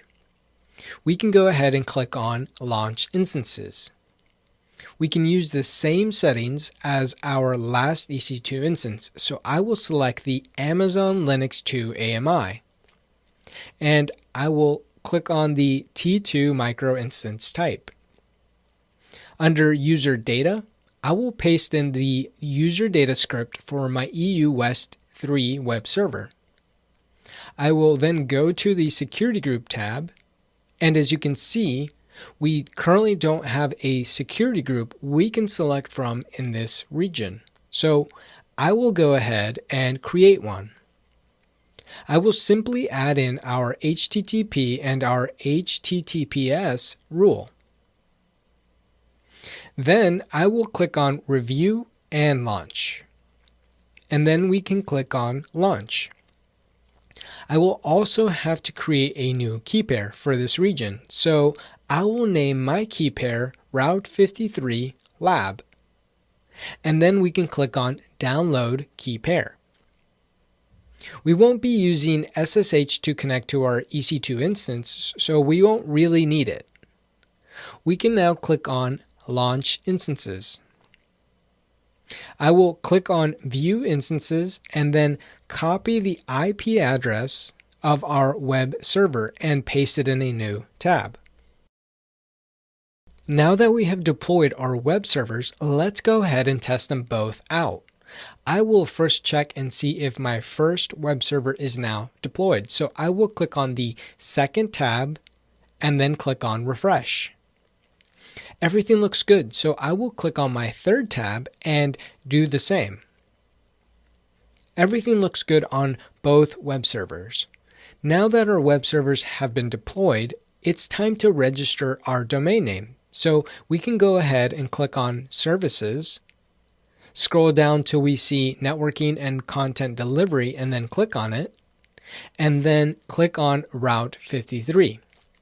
While we are here, I want you to note that Route 53 is a global service. And the very thing we need to do here is create a domain name. So I will click on Register Domain. I will then search for the domain name that I want. So I will type in ztm-cloud. And it looks like ztm-cloud.com is available. So I will click on Add to Cart. And as you can see, it will cost me $12 to register this domain name for the year. And there are monthly fees associated with the DNS management, meaning if we created a hosted zone for the domain, it will cost us about 50 cents per hosted zone per month.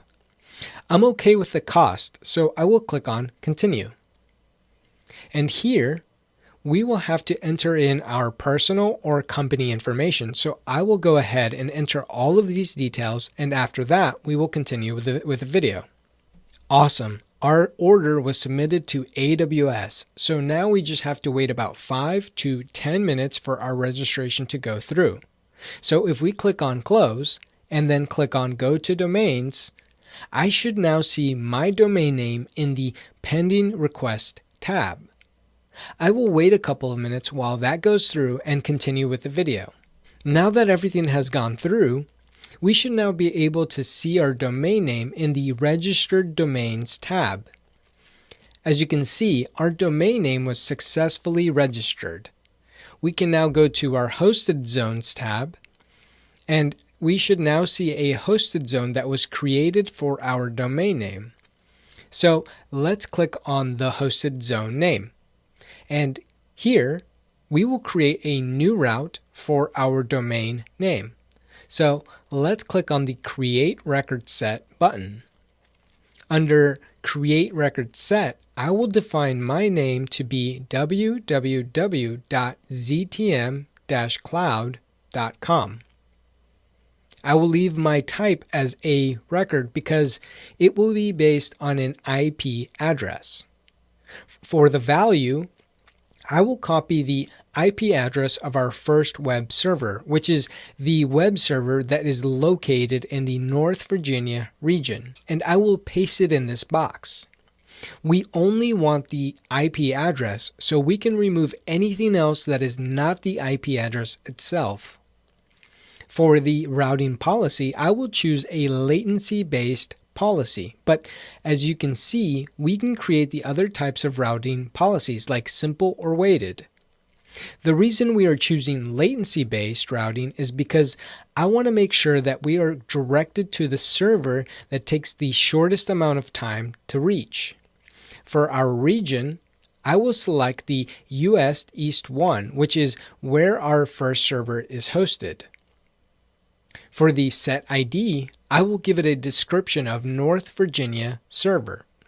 And we can go ahead and click on Create. Now that our first record is created, we can go ahead and do the same for our second server. So let's click on the Create Record Set button again, and under Create Record Set, I will define my name to be www.ztm-cloud.com. For the value, I will copy the IP address of our second web server, which is the server that is located in the Paris region, and I will paste it in this box. We can again choose a latency-based policy. For our region, I will select the EU West 3, which is where our second server is hosted. And for the set ID, I will give it a description of Paris server. And then we can go ahead and click on Create. Now we should have two records, one for our North Virginia server and one for our Paris server. Now, what do you think we should do next? That's right, the most important part. We should test and see if it's working. So I will type in www.ztm-cloud.com in my web browser and see what happens. It looks like it took me to the North Virginia server. The reason it took me there is because I'm located in North Carolina, which is a state located right under Virginia, and because we configured a latency-based routing policy. If we refresh our web page a couple of times, I should only see the North Virginia web server. But if I use my VPN to change my IP address to be a Paris IP address, and then click on Open a New Private Browser tab, I should now be able to see the Paris web server. But what happens if we change our location to another country, like Germany? What do you think will happen? Let's find out. I will open up my VPN and change my IP address to be in Germany. I will then open a new private web browser tab and type in www.ztm-cloud.com again. As you can see, it takes us to the Paris web server because that is a lot closer than the North Virginia server. Now, I want to quickly recap what we just did. We created two EC2 instances with a web server, one located in North Virginia and the other in Paris. We created and registered our domain name with Route 53, and then we used the hosted zone to create latency-based routing policies that would direct us to the closest web server. I hope you feel more comfortable with Route 53. I'll see you in the next video. Welcome back. In this final lesson of the section, we will revisit some of the main takeaways for the exam. This is meant to serve as a summary of the section. Starting off with scalability. Remember that scalability refers to the idea of a system in which the infrastructure can be expanded or contracted to meet the decrease or increase of the workload demand. And we have two types of scalability. We have horizontal scaling and vertical scaling. Remember that vertical scaling refers to the idea of increasing the capacity of a single node. An example of this would be to replace your T2 micro instance with a much bigger instance, like a C5 AD large instance. Remember Little Bob versus Big Bob. Horizontal scaling, or scaling out, is the ability to automatically add systems or instances in a distributed manner in order to handle an increase in load. With horizontal scaling, we get the added benefit of also increasing our availability because we are spreading our risk of failure to more instances. Speaking of high availability, don't forget that the main idea of high availability is to reduce single points of failure throughout our systems. We don't want to depend on one of anything to allow our applications to continue operating. We can use things like auto-scaling groups, load balancers, and distributing our workload to more than one availability zone to increase availability. Auto-scaling groups are a collection of EC2 instances that are treated as a group of instances that can scale up or scale down based on demand. When we add EC2 instances to our auto-scaling groups, this is referred to as scaling out, or by removing instances when the workload no longer requires them, otherwise referred to as scaling in. With auto-scaling groups, remember from the lab, we configured a minimum, a desired, and a maximum of EC2 instance we wanted for our workload. Remember that the auto-scaling group can detect an issue with an instance, replace the instance with a healthy one, deregister the unhealthy instance, and then proceed to registering the new instance with a load balancer. We can define scaling policies, which define how our auto-scaling groups will behave.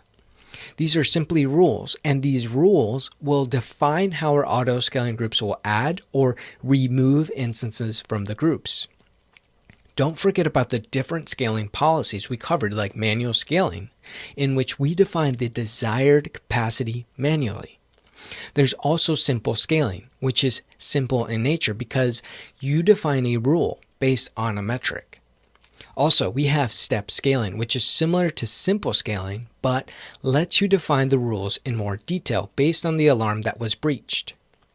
And we have target tracking, which lets you define a target value. And finally, don't forget about scheduled scaling, which is based on a time which we configured to work around the workload needs. Now, we also have the elastic load balancers, which are tools that we use to automatically distribute incoming traffic to multiple targets like EC2 instances, containers, and IP addresses. And we can do this across availability zones within a region. Don't forget the three types of elastic load balancers we have, like the application load balancer, which operates at the layer 7 of the OSI model, which is what we call the application layer. This type of load balancer is ideal for advanced load balancing of HTTP and HTTPS traffic, or basically website traffic.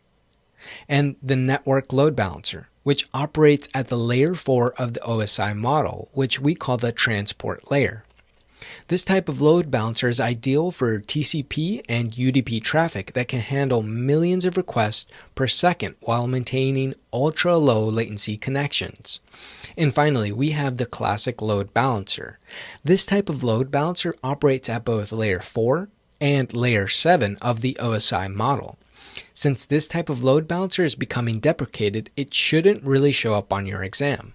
Now, don't forget about DNS, or the Domain Name System, which is a translator for domain names to IP addresses.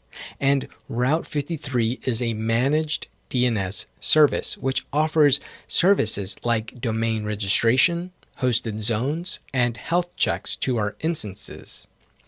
Route 53 also offers routing policies like Simple Routing Policy, which provides a simple DNS response to a client PC with the IP address to the associated domain name. We also have Weighted Routing Policy, where we can assign a certain percentage of the traffic to go to one instance and the rest to another. We also have Latency Routing Policy, where Route 53 will direct you based on the lowest latency route to resources. And finally, we have the Failover Routing Policy, where we have more than one IP address associated to a domain name, and Route 53 will use health checks to verify that the primary instance is healthy, and if it's not, it will fail over to the secondary instance. That's it for the section summary. I'll see you in the next section. Welcome back. In this video, I wanted to go over virtual private clouds, or VPCs. So, what are VPCs, and what are they used for? Well, virtual private clouds are basically virtual data centers in the cloud, and AWS automatically creates a virtual data center in each single region for you. These VPCs cannot expand across regions, so they are region bound. These VPCs are basically where we deploy our resources in, and they are meant to resemble a traditional on-premise data center. And within these VPCs, we can create subnets. And subnets are a partition or a single part of our virtual private cloud. And these subnets are associated to an availability zone within an AWS region. We can either have public or private subnets, and like VPC subnets, they cannot expand across regions nor availability zones, but we can have multiple subnets within an availability zone. If we want to reach our resources through the internet, we need to place them in the public subnet portion. And using internet gateways, they can help us reach our resources that are deployed within our VPCs. We use private subnets when we want to keep our resources from reaching the internet or anyone on the internet reaching them. We would want to place resources like our databases in private subnets because we wouldn't want them to be accessed by just anyone. So then how do the resources communicate with each other if they are in different subnets? Well, we use a route table to define the communication pathways for them. And just to clarify, we have regions, and within the regions we have our VPCs, and within the VPCs we have our subnets. And these subnets are bound to an availability zone. Now, within each region, we have the ability to create multiple virtual private clouds, not only have the default ones that AWS creates for us. And with each VPC, we will get a different CIDR block of IP address. For the Cloud Practitioner certification, all we need to understand is that each VPC will get a different CIDR block, and each subnet within the VPC will get a different piece of that block of addresses. And we use these addresses to assign to our resources within our subnets.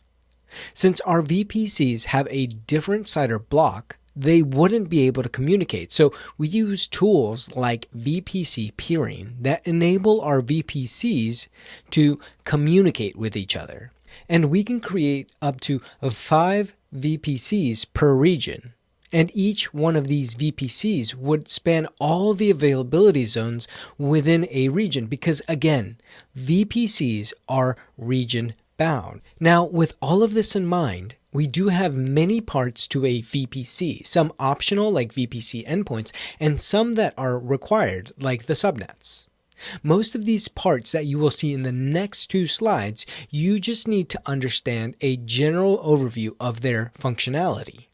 Now, we have already discussed what the VPCs are and what subnets are used for. We also briefly mentioned route tables, but route tables are just a set of rules called routes that we use to determine where network traffic is directed. Routers will help us interconnect our subnets, and they can also help us direct traffic between gateways. VPC endpoints allow us to connect to our AWS resources privately and in a secure manner. Now, we also have NAT gateways, which give us the ability to connect to our Ec2 instances that are hosted in private subnets. This is a service that is managed by AWS. We also have NAT instances, which have the same functionality as NAT gateways, but these are managed by us, the AWS customer. They are also not as highly available or highly scalable like NAT gateways are. We also have AWS Direct Connect, which is a service we use to connect from on-premise to AWS. It's a high-speed and high-bandwidth secure network connection to our AWS cloud. Now, we can also connect to our AWS cloud using a VPN. When we use a VPN, we need to have a customer gateway on-premise, and we need to also have virtual private gateway on the VPC side on AWS. For security, we have NACLs, or Network Access Control List, which are rules that control network activity at the subnet level. So these are considered subnet firewalls. If we want to get more granular, we can go to security groups. And we have used these before in previous labs, but these work at the instance level, so they are considered instance level firewalls. I hope in this video you learned more about virtual private clouds. I'll see you in the next video. Welcome back. In this lab, we are going to create our own VPC with a CIDR of 10.0.0.0/16. Inside of our VPC, we will create two subnets in the US East 1A availability zone, one being public and the other being private. And we will do the same for the US East 1B availability zone. We will also create a private route table. And in our main route table, we will add some routes to help direct traffic to our internet gateway. Let's get started. In our main console, we can click on Services, go down to Networking and Content Delivery, and then click on it, and scroll all the way down to the bottom till we see VPC, and then click on it. As you can see, we currently have a VPC. This is our default VPC that AWS created. We also have 6 subnets, one for each availability zone in the North Virginia region. We also have a route table and an internet gateway already created for us. We can go ahead and click on VPCs, and in the new page, we should now see our default VPC with a CIDR block of 172.31.0.0/16. But I also want to create a VPC, so we can go ahead and click on Create VPC. I will name my VPC ZTM VPC. For the IPv4 CIDR block, we can leave it as IPv4 manual input. For the IPv4 CIDR, I will input 10.0.0.0/16. We have the ability to use IPv6 with our VPC, but for this lab, we can leave it as is, so no IPv6 CIDR block. I want to note that if we wanted to run our VPC with a dedicated hardware, we could select the tenancy to be dedicated, but this option goes beyond the scope of the Cloud Practitioner certification. We also won't be adding any tags, so we can leave those blank, and we can go ahead and click on Create VPC. Now that our VPC is created, we can go ahead and create our subnets. So in our left-hand side, we can click on Subnets. Here, we will see the existing subnets to our default VPC. If we look under the IPv4 CIDR column, we should have 6 subnets, one for each availability zone in our region. If we scroll a little bit to the right, we should see the availability zone that our subnets belong to. Let's go ahead and create some subnets of our own. So I will click on Create Subnet. In the new window, we can click on the Select a VPC dropdown and click on our ZTM VPC. It should populate our IPv4 CIDR block. Under Subnet Settings, I will name my subnet Public 1A, and I will choose the availability zone to be US East 1A. For the IPv4 CIDR block, I will input 10.0.1.0/24. Again, for this lab, we won't be adding any tags, so we can skip that part and we can click on the Add New Subnet button. And this will allow us to import our next subnet. Our next subnet will be named Private 1A, and I will also choose the availability zone to be US East 1A. Now, for the IPv4 CIDR block, I will input 10.0.2.0/24. We can again click on Add New Subnet, and this time I will name my subnet Public 1B. Now, which availability zone do you think we should put this subnet in? That's right, we need to put this subnet in the US East 1B availability zone. Now, for the IPv4 CIDR block, I will input 10.0.3.0/24. We can click on Add New Subnet button again. Our next subnet will be named Private 1B, and I will also choose the availability zone to be US East 1B. Now, for the IPv4 block, I will input 10.0.4.0/24. We have now added our 4 subnets. 2 of them will be in the US East 1A availability zone, and 1 will be public and the other will be private. And we also have added 2 of them to the US East 1B availability zone. 1 that is public and 1 that will be private. We can now go ahead and click on Create Subnet. After it's done creating the subnets, we should now see our subnets with their names and their IPv4 CIDR blocks. The state should display as available. If we scroll to the right, we should also see how many available IP addresses we have for each subnet. Now that we have created our subnets, it's time to create our private route table. We can go to our left-hand side and click on Route Tables. As you can see, the main route table for our VPC that we just created already has a main route table that was created for us. If we click on the second one and scroll down, we should see the destination as our CIDR block that we just defined. Let's go back to the route tables, and we can change the name to be main RT ZTM and click on Save. I will do this so we can differentiate between the route tables. Also, if we select our main route table for our VPC and then click on the Subnet Associations tab and scroll down, we can see our subnets. We can now click on Create Route Table. And in the window, I will name my route table Private RT. I will choose the VPC we just created, which is our ZTM VPC. We can scroll down and click on Create Route Table. Now, if we go back to our route tables and click on our private route table and click on the Subnet Associations tab, we shouldn't see any subnets here because we haven't associated the subnets to our table. Let's change that. Let's click on the Edit Subnet Associations button.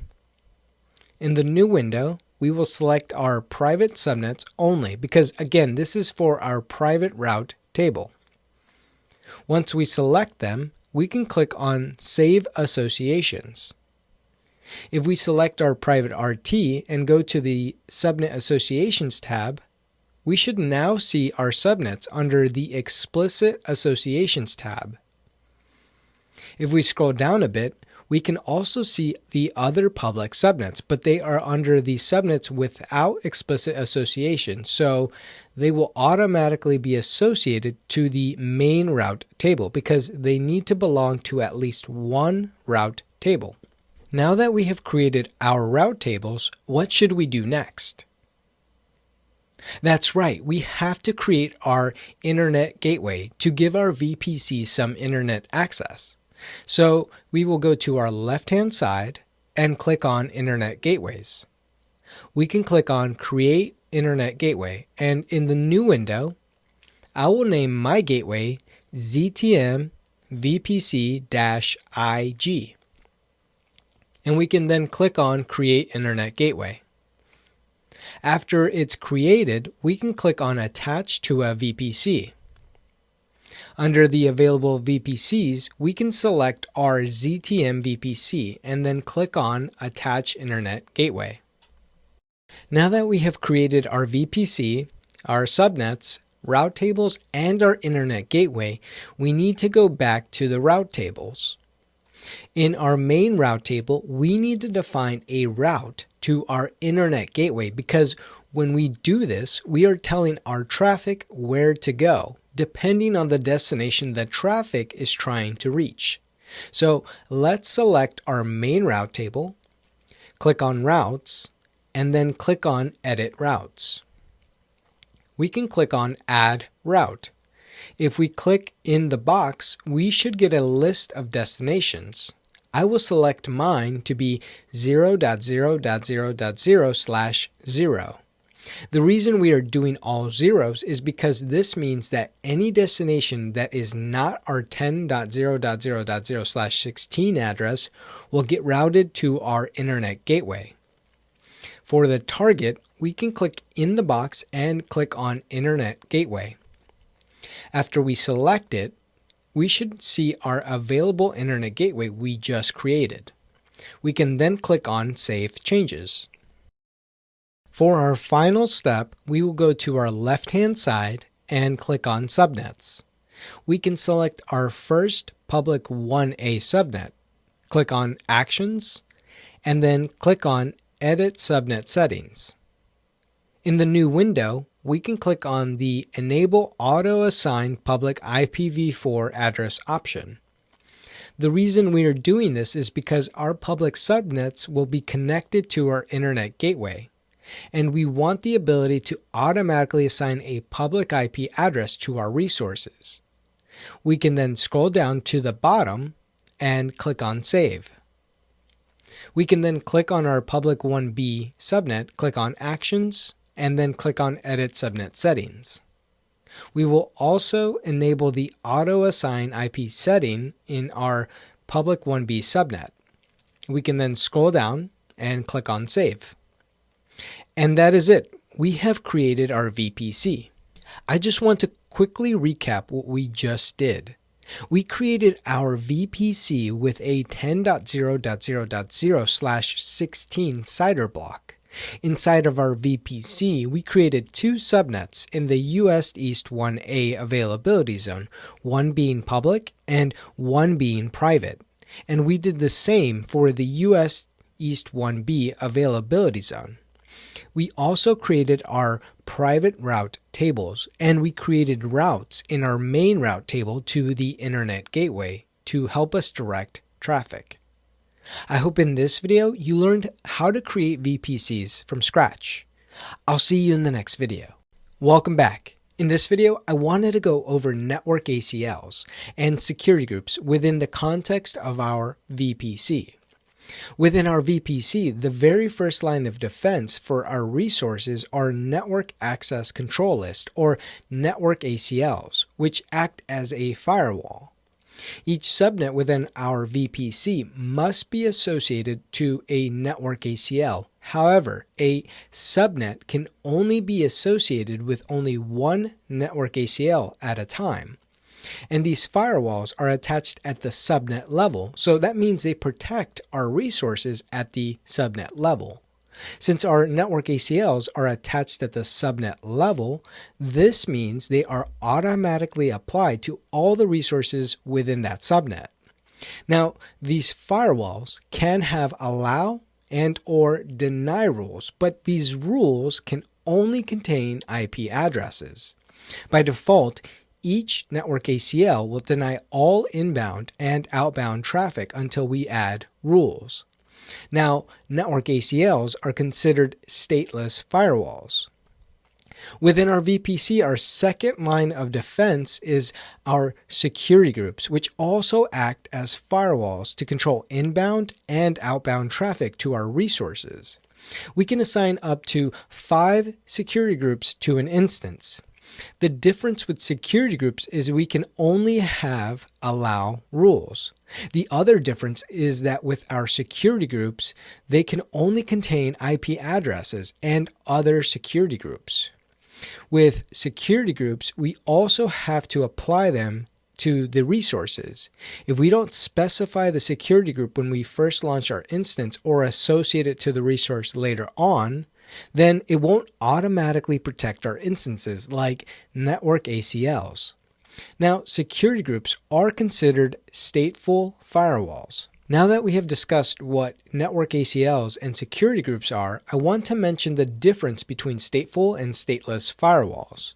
With stateful firewalls, return traffic is automatically allowed out, regardless of any rules. So think of it like a nightclub where a security guard needs to verify that you can get in. Once you are in the nightclub, you can handle your business and then leave whenever you need to without being checked out. With stateless firewalls, return traffic must be explicitly allowed by the rules. So think of it like a hotel where you need to first check in with the front desk to get in. Once you're in the hotel, you can do whatever you would like, but if you want to check out, you have to pass by and once again check out with the front desk. Now let's take a look at some of the rules. With security groups, as we mentioned previously, they allow all traffic outbound, but the traffic first needs to be defined as allowed on the inbound rule set. For example, the rules we have defined here, where we explicitly define HTTP on IPv4 and IPv6. This traffic would be allowed in since we clearly defined it and automatically allowed out. Note that there are only allow rules and there are no deny rules in security groups. With network ACLs, we have both allow and deny rules in both the inbound rule set and the outbound rule set. I also want you to note that there is a rule number column which defines the priority of the rule itself. For example, if we defined a rule with a lower number like 99 to deny all traffic that would take priority over the rule number 100, since network ACLs depend on priority when making a decision to allow or deny traffic based on the rules. I hope in this video you learned more about security groups and network ACLs. I'll see you in the next video. Welcome back. In this video, I wanted to go over network ACLs and security groups within the context of our VPC. In our VPC console, we can start by looking at our network ACLs. If we go to our left-hand side and scroll to network ACLs under security and then we click on it, we should see the network ACLs listed. One of them belongs to the default VPC that AWS automatically creates for us. The others belong to the VPC we created in the last video. If we look under the associated with column, we should now see how many subnets our NACL is associated with. If you remember, we created 4 subnets in that VPC, so this network ACL gets automatically created and associated with those subnets. If we click on the ID, we can see the overview of this network ACL. If we scroll down a bit, we can see under inbound rules a rule with a number 100. That specific rule will allow all traffic from any source into our associated subnets. Now, if we click on the Outbound Rules tab, we can see a similar rule that gets associated to our subnets for the traffic leaving the subnets. Since our outbound and inbound rules are set, both allowing all traffic in and out of the subnets, we really don't need to create any other rules because we can rely on our security groups to handle the rest of the traffic. But if we had a malicious actor that was performing a DOS or denial of service attack, we could implement a deny rule on the inbound rule set because, again, with network ACLs, we have the ability to create deny rules.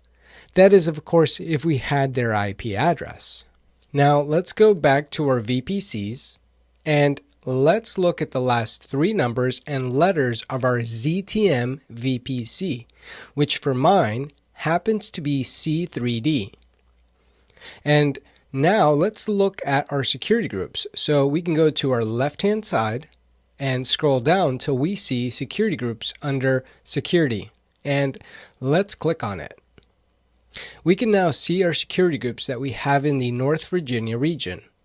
Let's click on our default security group for our ZTM VPC, which we just saw the VPC ID ends in C3D.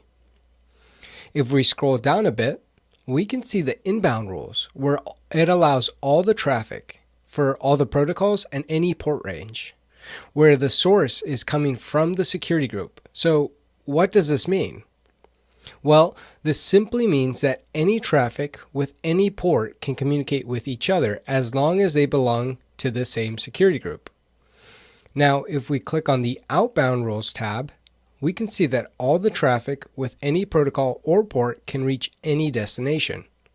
This basically means the outbound traffic can go anywhere. Now, I want to show you how to create a security group from this window. So let's click on Security Groups up here at the top. And this will take us back to where all the security groups are. Let's go ahead and click on the Create Security Group button up here at the top. In the new window, I will name my security group ZTM SG.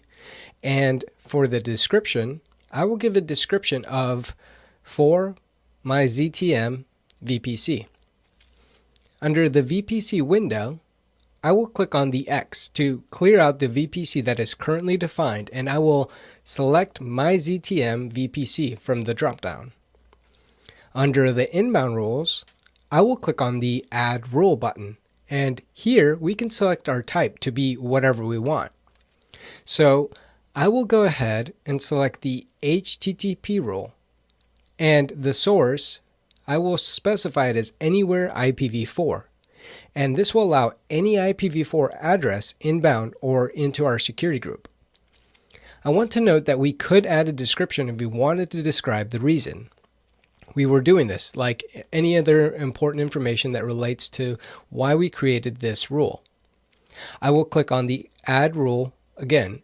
This time, I will select the RDP rule. And for the source, I want you to notice that we could select the My IP option. The reason I'm showing you this is because this option could better help secure our AWS environment, because it would only allow RDP sessions from the IP address we are currently using to connect. But for this lab, I will just select the Anywhere IPv4 option. I will also do the SSH type because we have been launching a lot of Linux Ec2 instances, and I want to be able to reach our Linux servers as well. So I will also define the source for this one as Anywhere IPv4. Now for our outbound rules, as you can see, any traffic that comes in through any protocol or port range will automatically be allowed out. So everything looks good to me. So I will click on Create Security Group. As you can see, our ZTM VPC security group has been created, and we can start launching Ec2 instances and associating Ec2 instances to this group if we wanted to. I hope in this video you learned more about network ACLs and security groups. I'll see you in the next video. Welcome back. In this video, I wanted to go over elastic IP addresses. Let's start off with the private IP address. Now, we have seen these addresses before and have even used them in previous labs. These IP addresses are used for internal communication between instances or other resources within our VPC, and they can exist in either public or private subnets. Every instance that you deploy in your VPC will automatically get one of these IP addresses. Now, we also have public IP addresses, which are used in public subnets. This type of IP address will be lost once the instance is stopped or terminated. So basically, you get these types of IP addresses when your instances are running, but they can change. We also don't have the freedom of transferring these IP addresses to other instances. Finally, we have the elastic IP address, which is a static public IP address. This means the IP address doesn't change. We also have the freedom of allocating or transferring this type of IP address to other resources in our AWS environment. These are also free, but only while they're being used, meaning if the IP address is associated to an instance that is in the running state and only has one elastic IP address allocated to it, then it will be free.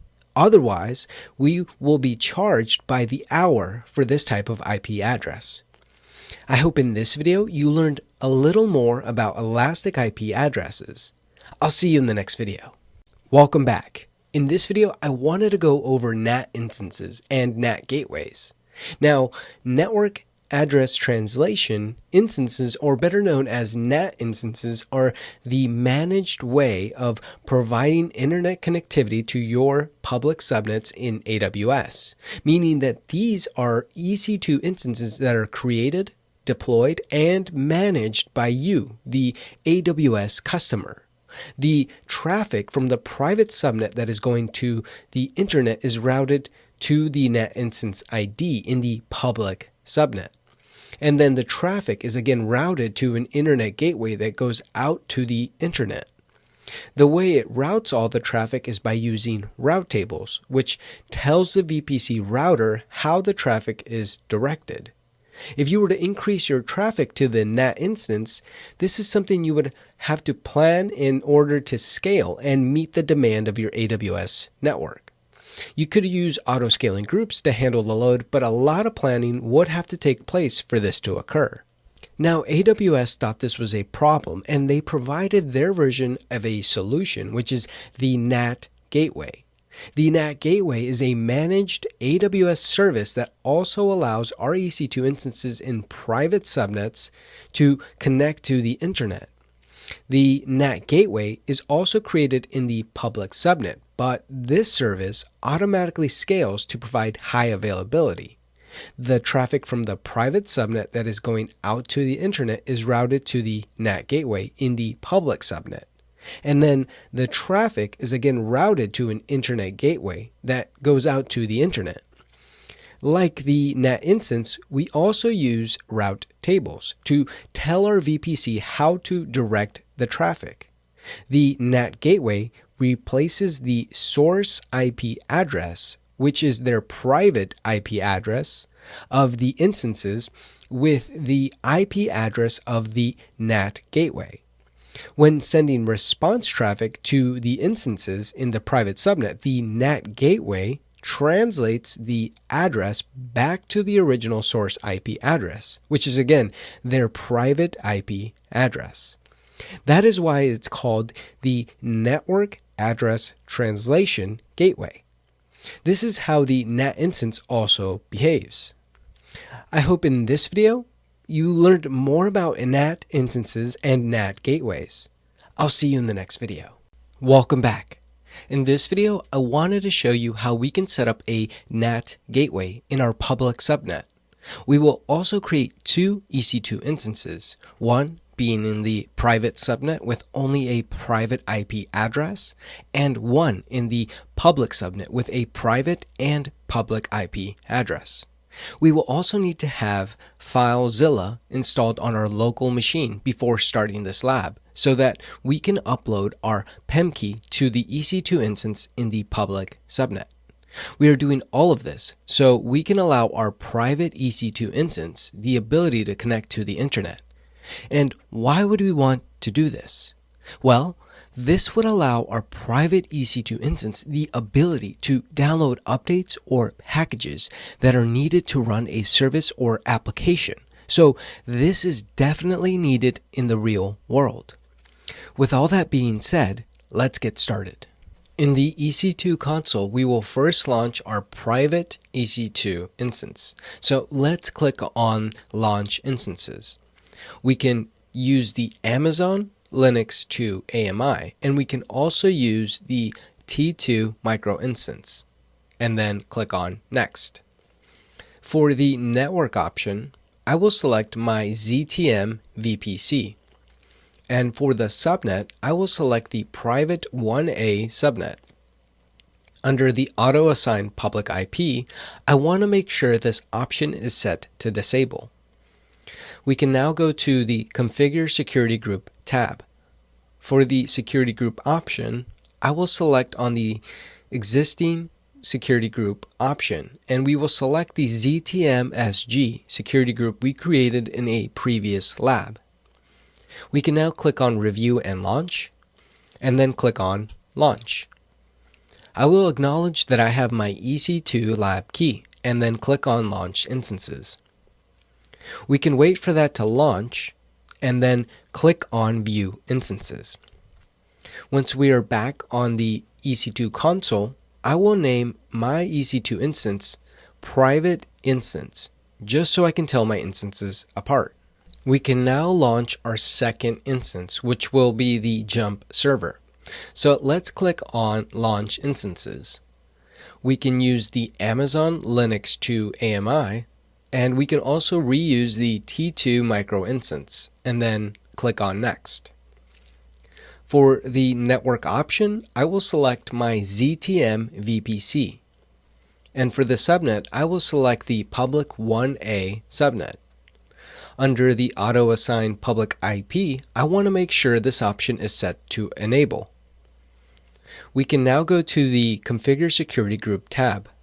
For the security group option, I will select the existing security group option, and we will select the ZTM-SG security group, again, we created in a previous lab. We can now click on Review and Launch, and then click on Launch. I will acknowledge that I have my EC2 lab key, and then click on Launch Instances. We can wait for that to launch, and then click on View Instances. Once we are back in the EC2 console, I will name my EC2 instance Public Instance, and then click on Save. We can now create our NAT gateway, so we can go to our VPC console tab, go to our left-hand side, and scroll down till we see NAT gateways under Virtual Private Cloud. We can then click on the Create NAT Gateway button. In the new window, I will name my NAT gateway ZTM NAT GW. Under the subnet option, which subnet do you think we should put the NAT gateway in? That's right, it needs to go in the public 1A subnet because NAT gateways and NAT instances need to go in public subnets. For the connectivity type, we can leave it as public. For the Elastic IP Allocation ID, we can click on the Allocate Elastic IP button because currently we don't have an Elastic IP that we can select. After we click on it, we should see the Elastic IP appear here at the top with our address. Everything looks good to me, so I will click on Create NAT Gateway. Now I will go back to my EC2 console and click on my public EC2 instance, and then I will click on Connect. We will be using the EC2 Instance Connect option, so we can simply click on Connect in the new window. This should open up a new tab with the EC2 instance loaded. We will be coming back to this in just a second. Now that our two EC2 instances and our NAT gateway are created, we will have to upload our EC2 lab PEM key to our instance that is in the public subnet. So I will first go to the EC2 console, select my public instance, and then copy the public IP address for my EC2 instance. Now for this portion of the lab, I will be using FileZilla, which is a free application you can download from the internet. We will be using FileZilla to upload our PEM key to our public EC2 instance. So I will open up FileZilla and then click up here and then click on Settings. I will then select SFTP on the left hand side and then click on Add Key File. I will have my key file in my keys folder on my desktop, so I will select it from the directory and then click on Open. I will then click on OK, and for the host, I will paste in my public IP address of my EC2 instance. For the username, I will type in EC2-user. And for the port, I will put in port 22. I will then click on Quick Connect and select OK. After we are connected, we can upload the EC2 lab.pem key, which is on our left hand side, by right-clicking on the name and then clicking on Upload. We should now see the EC2-lab PEM key file in the EC2 directory on the right hand side. If we go back to our EC2 Connect page and type in ls, we should now see EC2-lab PEM key file listed. Now, we have to go back to our EC2 console page. Select our private EC2 instance, and we need to copy the private IP address. Let's go back to our EC2 Instance Connect tab, and we can now run sudo su, which will give us enough privileges to connect to our private EC2 instance. We can now run ssh-i ec2-lab.pem ec2-user at the private instance address that we just copied. This will then prompt us asking if we are sure we want to connect. We can simply type yes and then hit enter. We should now be connected to our private EC2 instance. Now, if we try to ping 8.8.8.8, which is a Google address, and hit Control-C, we should see 100% packet loss because currently we don't have internet connectivity to this EC2 instance. So what should we do next? That's right, we need to configure our route table because we already have everything in place. So let's go to our VPC console tab, and then under Virtual Private Cloud, let's click on the route tables. Let's click on our private RT table we created in the last lab. In the new window, let's click on Edit Routes. Let's click on the Add Route button, and if we click in the box, we can then select 0.0.0.0/0 as the destination address. For the target, we can click in the box and select NAT Gateway. After that, we should see our ZTM NAT Gateway. So let's select it. Everything else looks good to me, so I will click on Save Changes. We should now be ready to ping google.com from the private instance. So let's go back to our EC2 Connect tab and let's try pinging 8.8.8.8 and let's see if we get a response. As you can see, we are now getting a reply from google.com because our instance is going out to the internet through the NAT gateway. Pretty cool, right? I hope in this video you learned more about NAT gateways. I'll see you in the next video. Welcome back. In this video, I wanted to go over VPC peering and VPC flow logs. Now, VPC peering gives you the ability to create a network connection between two VPCs, and this would enable you to route traffic between VPCs using private IPv4 or IPv6 addresses. This allows your VPCs to communicate with each other as if they were in the same network. And you can do VPC peering connections between your own VPC or with a VPC in another AWS account.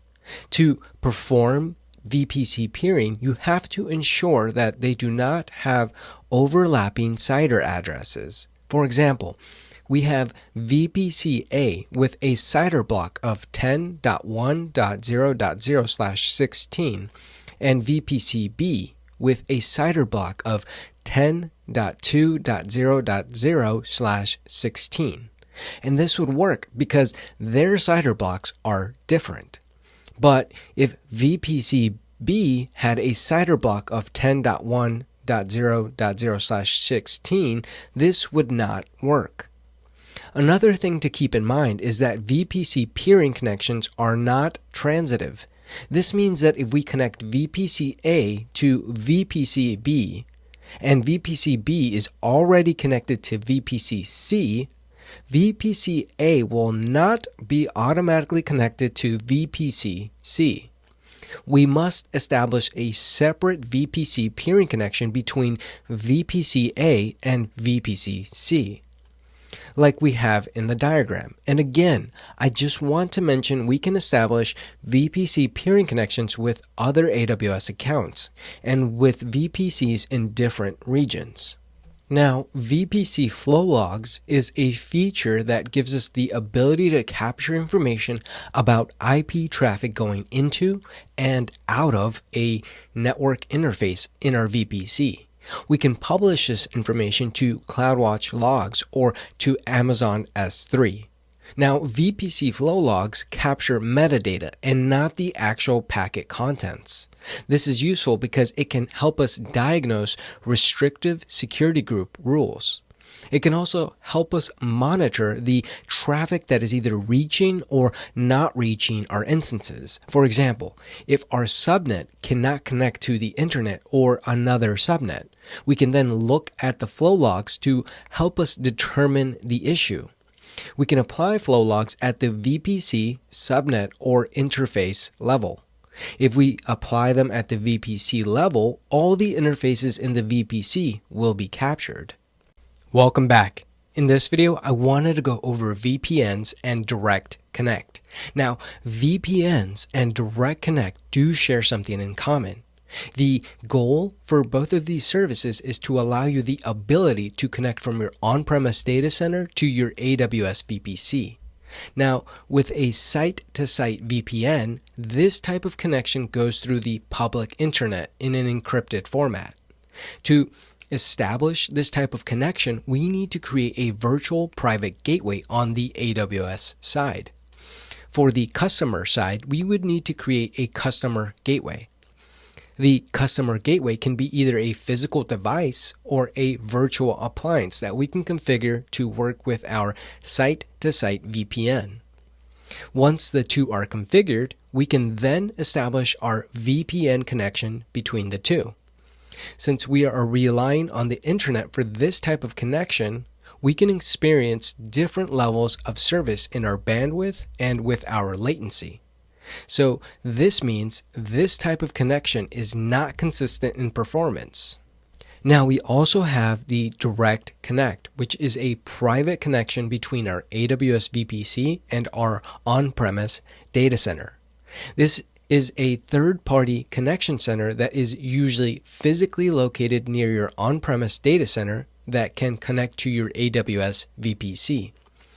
At this Direct Connect location, we have the AWS cage, which has equipment that will directly connect to our AWS Direct Connect endpoint.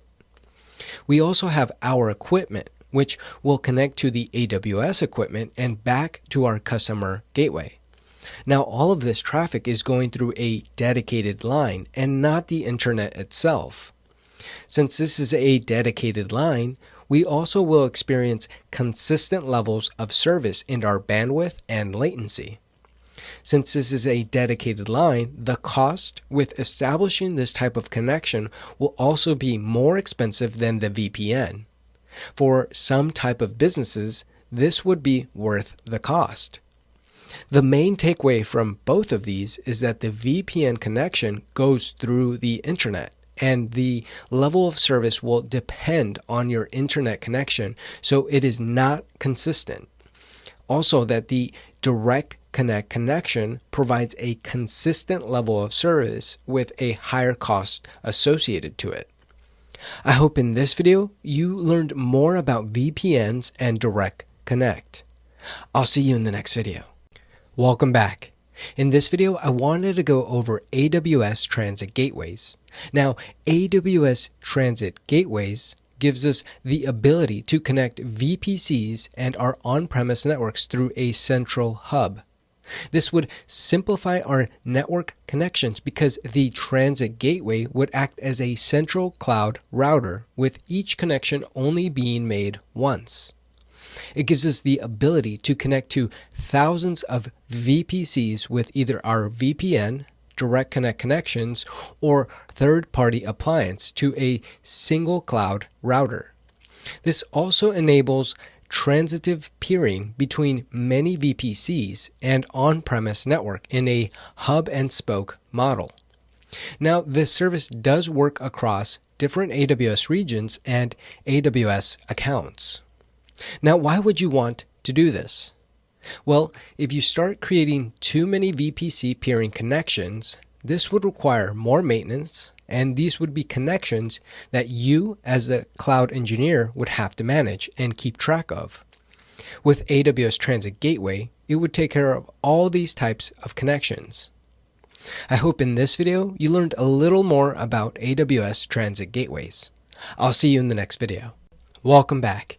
In this video, I wanted to go over AWS Outpost. Now, what if you want to run AWS services in your on-premise data center? How would you do this? Well, we could use AWS Outpost. AWS Outposts give the ability to extend and run AWS services in our on-premise data center. AWS Outposts are server racks that are installed by AWS in our on-premise data centers that offer the same AWS infrastructure and services. These AWS racks allow us the ability to build our application or services on-premise. The difference is that we become responsible for the physical security of the rack because it is in our own private data center. Some of the benefits we get with AWS Outpost is that we get a reduction of latency since these services will be running locally. This is also a service that is fully managed by AWS, although we are responsible for the physical security. If we need to meet compliance by having our server or data reside locally, we would be able to meet that policy or compliance requirement because, again, these are hosted on-premise. Now, some of the services that work with AWS Outpost are S3, EBS volumes, Ec2 instances, ECS, EKS, RDS, and EMR. And that's pretty cool. I hope in this video you learned a little more about AWS Outpost. I will see you in the next video. Welcome back. In this final lesson of this section, we will revisit some of the main takeaways for the exam.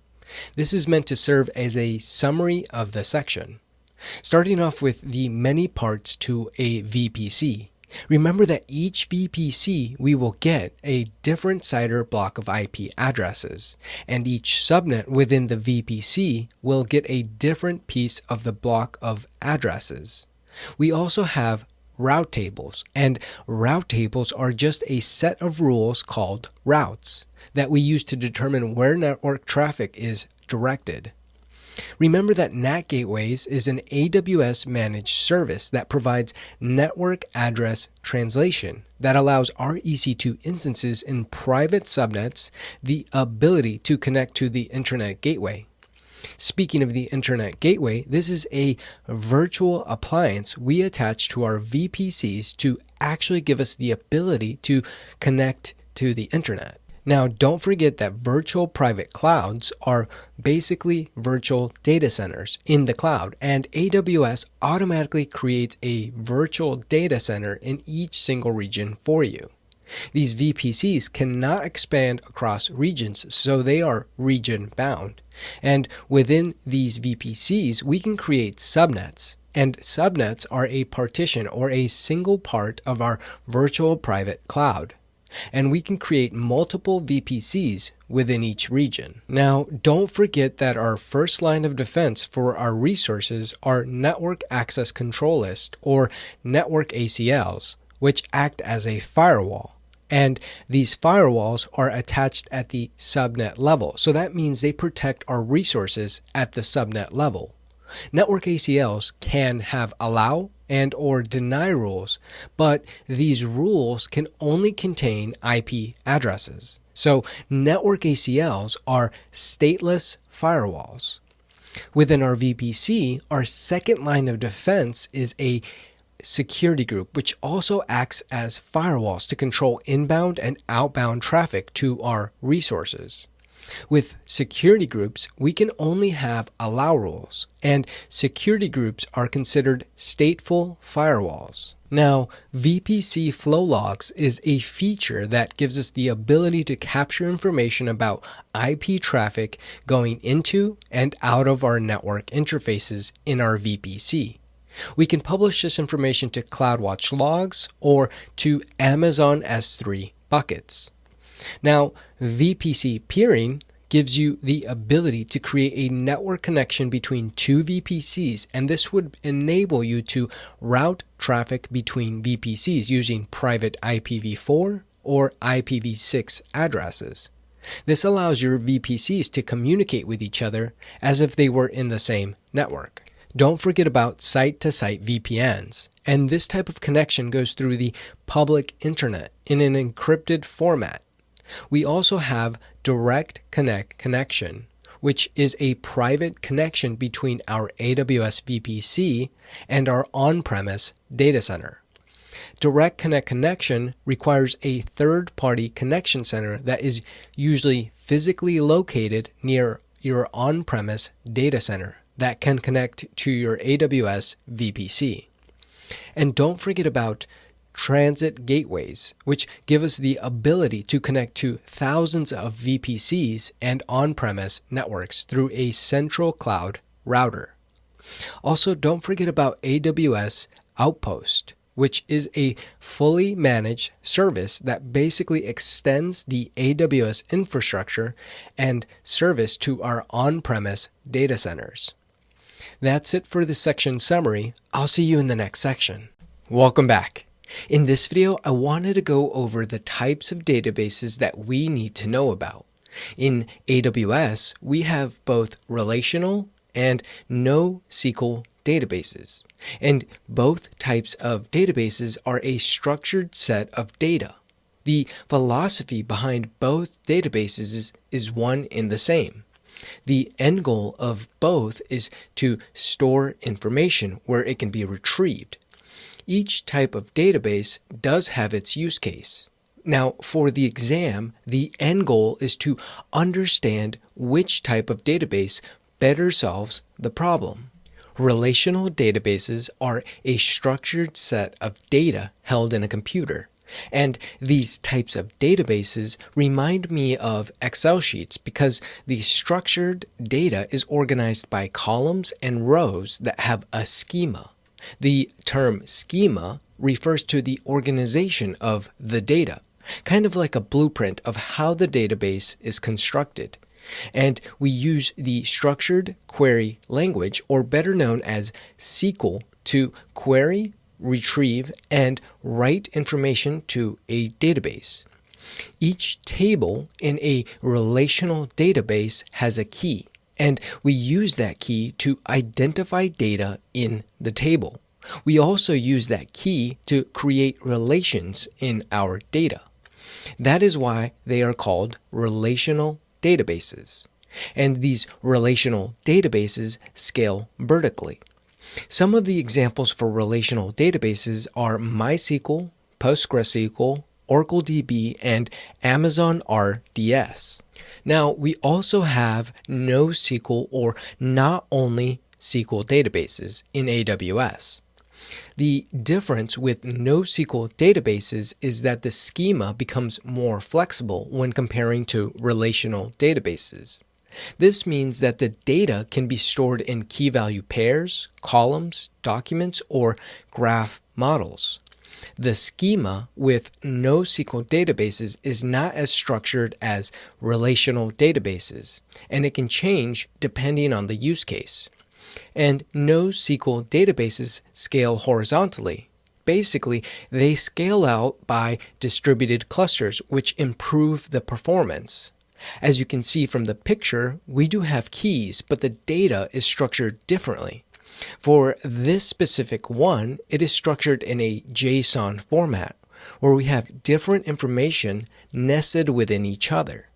For example, we can see that the customer 99 ordered product 2010 with a quantity of 2 and a cost of $520, and also had another order of product 4365 with a quantity of 1 and a cost of $18 on April 1st, 2017. And this block of data looks completely different from the table layout we just saw from relational databases.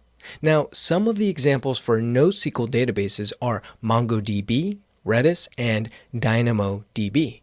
Now, in AWS, we do also have other several types of databases that we can use. We have DynamoDB, which is an AWS proprietary NoSQL database. It has dynamic and flexible scaling, and it is meant to be a high-performing database offering. We also have Amazon RDS, or Relational Database Service, which is a service that provides traditional database support. With this service, we can use traditional engines like PostgreSQL, Microsoft SQL Server, MySQL, and so on. We also have Amazon Redshift, which is a data warehouse that is meant for large volumes of aggregated data.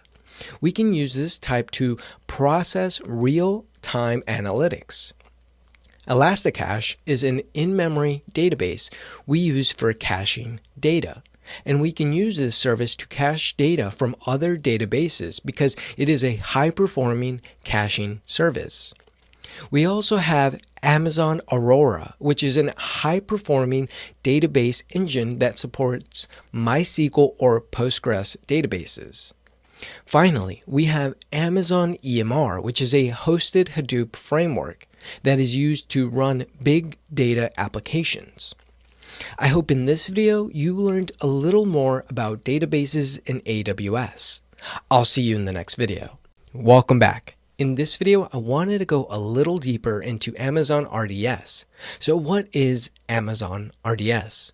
Well, Amazon RDS is a relational database service that makes it easy to set up and operate a relational database in AWS. It's a managed database service that runs on top of Ec2 instances in AWS. So that means we have to choose our Ec2 instance size. And on top of the Amazon RDS service, we get to choose our database engine, like MySQL, PostgreSQL, Oracle DB, Microsoft SQL, MariaDB, or Amazon Aurora. And again, no matter which database engine we choose, it would be a managed database. Since this service is a managed database service, that means that AWS takes care of the patching of the database automatically.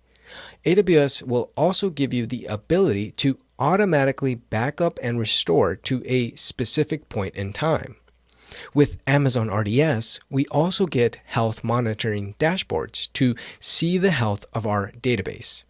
With RDS, we can create read replicas, which can help the read performance of our database.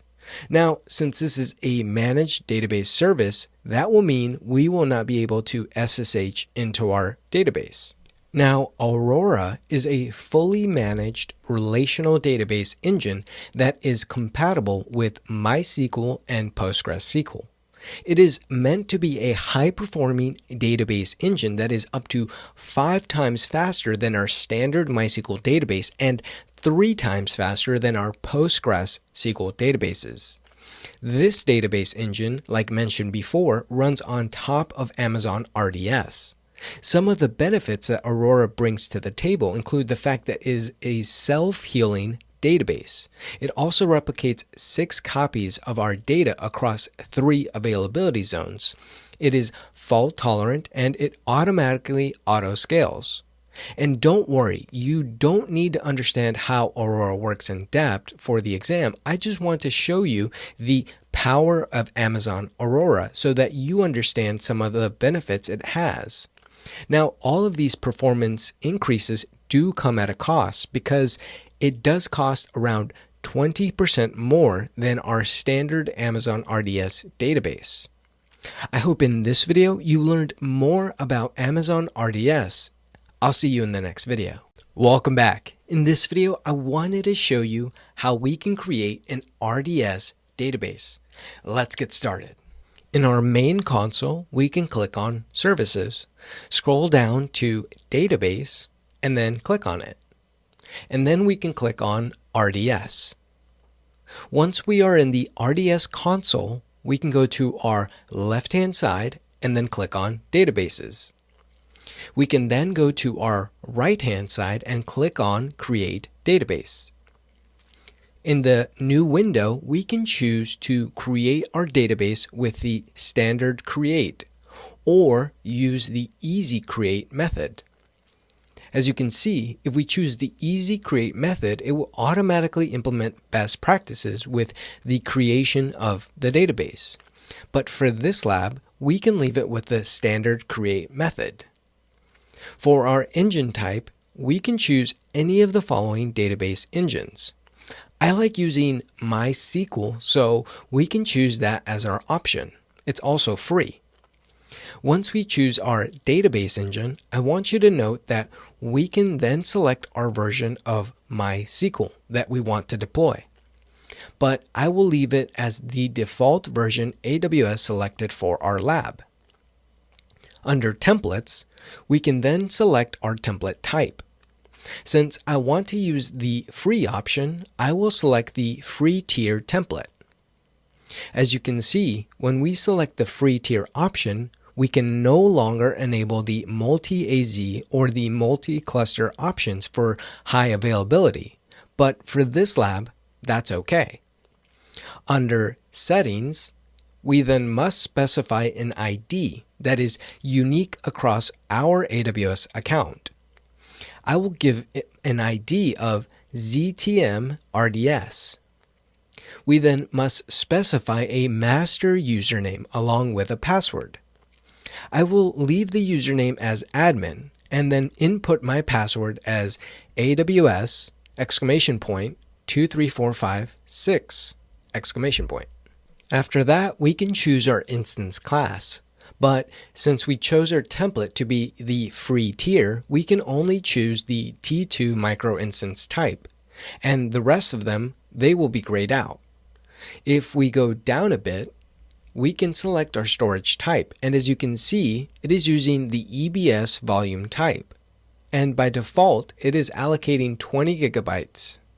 By default, we also have the storage auto-scaling turned on, which means that our database storage will automatically scale depending on our need for this database.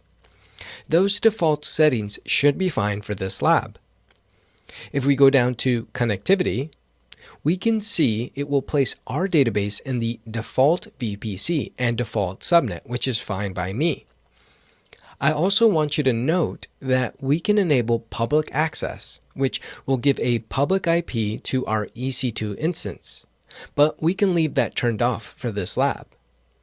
For our VPC security group, we can let it add to the default VPC security group, and then we can choose our availability zone.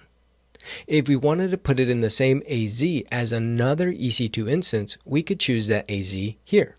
If we go down to additional configuration, we can give our database a name. And I will name my database ZTM RDS. We can also see that the automated backups are enabled by default and that our backup retention period is set to 7 days. If we click on the drop-down, we can set up the backup retention period for up to 35 days, but I will leave it at 7 days. Our backup retention period means that RDS will retain our backups for this database for up to 7 days.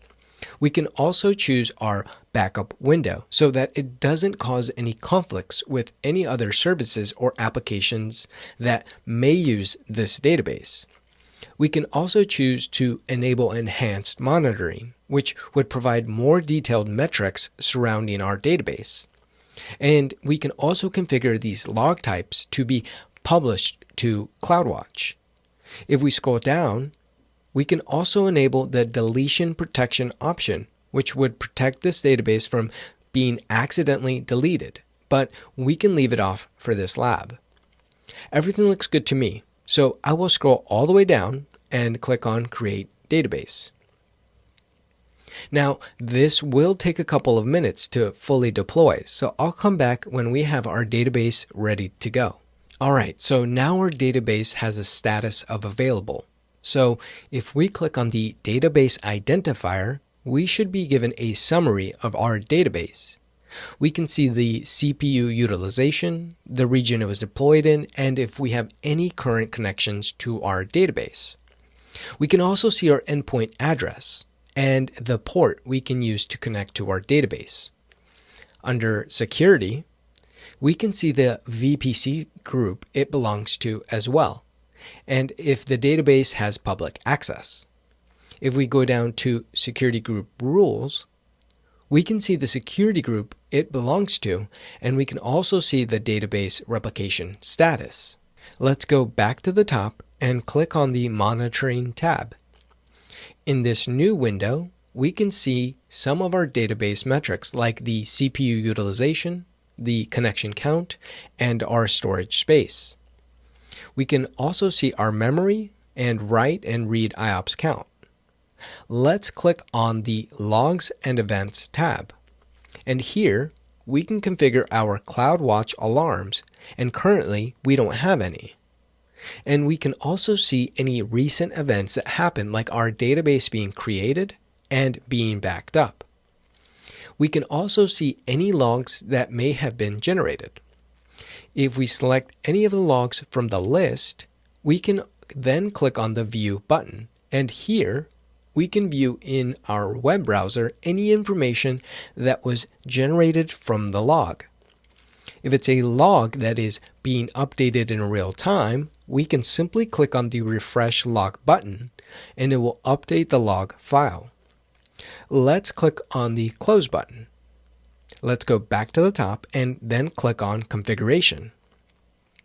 We can see more details regarding our database. So let's click on the Maintenance and Backups tab. Here we can see our maintenance window, any pending maintenance activities that will take place, the backup window, and the snapshots. As you can see, we currently have one snapshot that was created. If we wanted to create a manual snapshot, we could click on the Take Snapshot button, and it would create a snapshot of our database. We can also scroll to the top, click on Actions, and we can click on the Take Snapshot from the dropdown. We also have other options like stopping, rebooting, or deleting our database. Since this is all I wanted to show you, and we're already here, I will go ahead and delete our database. I will unselect the snapshot option and confirm that I want to delete the database. I will then type in delete in the box and then click on delete. If we go to our left-hand side and click on databases, we can now see that our database is in the deleting state. I hope in this video you feel a little more comfortable with Amazon RDS. I'll see you in the next video. Welcome back. In this video, I wanted to go over DynamoDB. So what is DynamoDB? Well, DynamoDB is a fully managed, serverless, NoSQL database service. This type of database is not like your other databases, meaning that it is not a relational database. This type of database can be a key value or document type database. A key value database stores data as a collection of key value pairs in which a key serves as a unique identifier, and your value is the data that you store in it. Now, the keys and the values can be anything you want, ranging from simple objects to complex compound objects. DynamoDB also offers a flexible schema, since the database is not structured like relational databases are. So this allows for the schema to be flexible. This allows for the DynamoDB to be scaled easily horizontally. So your database is actually distributed across different servers and all managed by AWS in the backend to meet your workload needs. Now, in the DynamoDB database, we have the table, and in this table, we have our items. And our items are the rows we store in our table. Each of our items will have a partition key and an optional sort key, which make up the PK, or the primary key. So in this case, we have our partition key, and the partition key in this case is the product ID. This, along with the type, make up the primary key. So here we have product ID 1, which goes with our book ID. And again, both of these values make up the primary key. For this item, we have some other values we call attributes that are associated to our item, which are the values we see here, which in this case are Odyssey, Homer, and 1871. Now, this may be a bit confusing if you aren't used to working with databases, but you don't need to know DynamoDB at this level. I just want to expose you to how DynamoDB databases work. Now, DynamoDB also has a cool optional feature called the DynamoDB Accelerator, known as DAX, which is a fully managed in-memory cache for DynamoDB databases that increases performance because it caches frequently accessed data in the memory. DynamoDB also has other benefits, like being serverless and fully managed. It offers continuous backups and also on-demand backups and restores. You can run DynamoDB databases with multi-region replication and in a multi-master mode. This allows DynamoDB to synchronize across multiple regions consistently. Now, this was a lot of information on DynamoDB, but I just want you to remember that DynamoDB is a managed, serverless, NoSQL database offering. I hope in this video you learned a little more about DynamoDB. I'll see you in the next video. Welcome back. In this video, I wanted to show you how to deploy a DynamoDB database. Let's get started. In our main console, we can click on Services. Scroll down to Database and click on it, and then click on DynamoDB. The very first thing we're going to do is create a table. So I will go to the left-hand side and click on Tables. In this page, we can click on the Create Table button. And in this page, we can give our DynamoDB table a name. I will call my table ZTM table. We also need to specify the partition key. And for the partition key, we can specify anything that can basically be used to retrieve more data or more values. So I will choose EMP-ID, which stands for Employee ID. And I am choosing the Employee ID because at a company, an Employee ID is not only a number, it also relates to a person, and that person has other information attached to them, like their name and their title. Now, for the partition key, we can specify it as a binary, number or string value. For this demo, I will leave it as a string. Now, we can also specify a sort key, which is an optional feature, but it allows us to sort our data that relates to the partition key. But for this lab, we will leave it blank. Under the Settings option, we can choose the default settings, or we can choose to customize the settings. I will go ahead and choose the Customize option so we can see what we can configure. As you can see, we can specify the table class, which can be DynamoDB Standard, which is a general purpose table class, or we can choose DynamoDB Standard Infrequent Access for infrequently accessed data. For this lab, we can choose the DynamoDB Standard Table. If we click on the Capacity Calculator, we can see other options that we can define for our average item size, read and write options to help us calculate our monthly costs. We can also define our read and write consistency. If we want a more write or read consistent table, we can change the values, but this would also increase our cost for this lab, so I will leave it with the default table options. Under Read and Write Capacity Settings, we can choose between On-Demand and Provision Capacity Mode. For the On-Demand option, we would only pay for what is actually used. If we choose the Provisioned, we are defining ahead of time what our capacity needs would be. With Provisioned, we can also define our auto-scaling options for our read and write capacity so that our table can scale based on the demand of the workload needs. Under Secondary Indexes, we can create a local or global index, which can let us query the data in a table using an alternate key. This is an optional feature, and it's also a feature that you really don't need to understand for the exam. For encryption at rest, I will leave the key management to be defined and managed by DynamoDB, so I will leave it with the default option. If you wanted to, you could provide a key that is managed by you, or choose the AWS Managed Key option, which is handled by AWS KMS.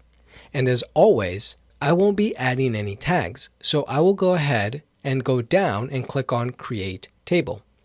Now, this will take a couple of seconds to create the table, and as we can see, the partition key will have our emp ID, and we can also see our other settings like the read and write capacities listed. After the table is done being created, we can go ahead and click on the name of the table. In the new window, we can see the general information of our table. We also have an items summary, which will display things like the table size and the average item size. If we scroll down, we can see our table capacity metrics, which display our read and write usage metrics. If we go back to the top, we can click on Actions and then click on Create Item. In the new window, we can give our partition key a value of EMP001. This will be our partition key for this value. We can then add in another attribute to this record by selecting the Add New Attribute dropdown, and here we can select the attribute type, which can be any of these variable types. For mine, I will select the string value because this will be for my first name. In the new value box, I will type first name, and for the value, I will type in my first name. I also want to add in another attribute, which will be for the last name. So I will type in last name, and for the value, I will input my last name for the value.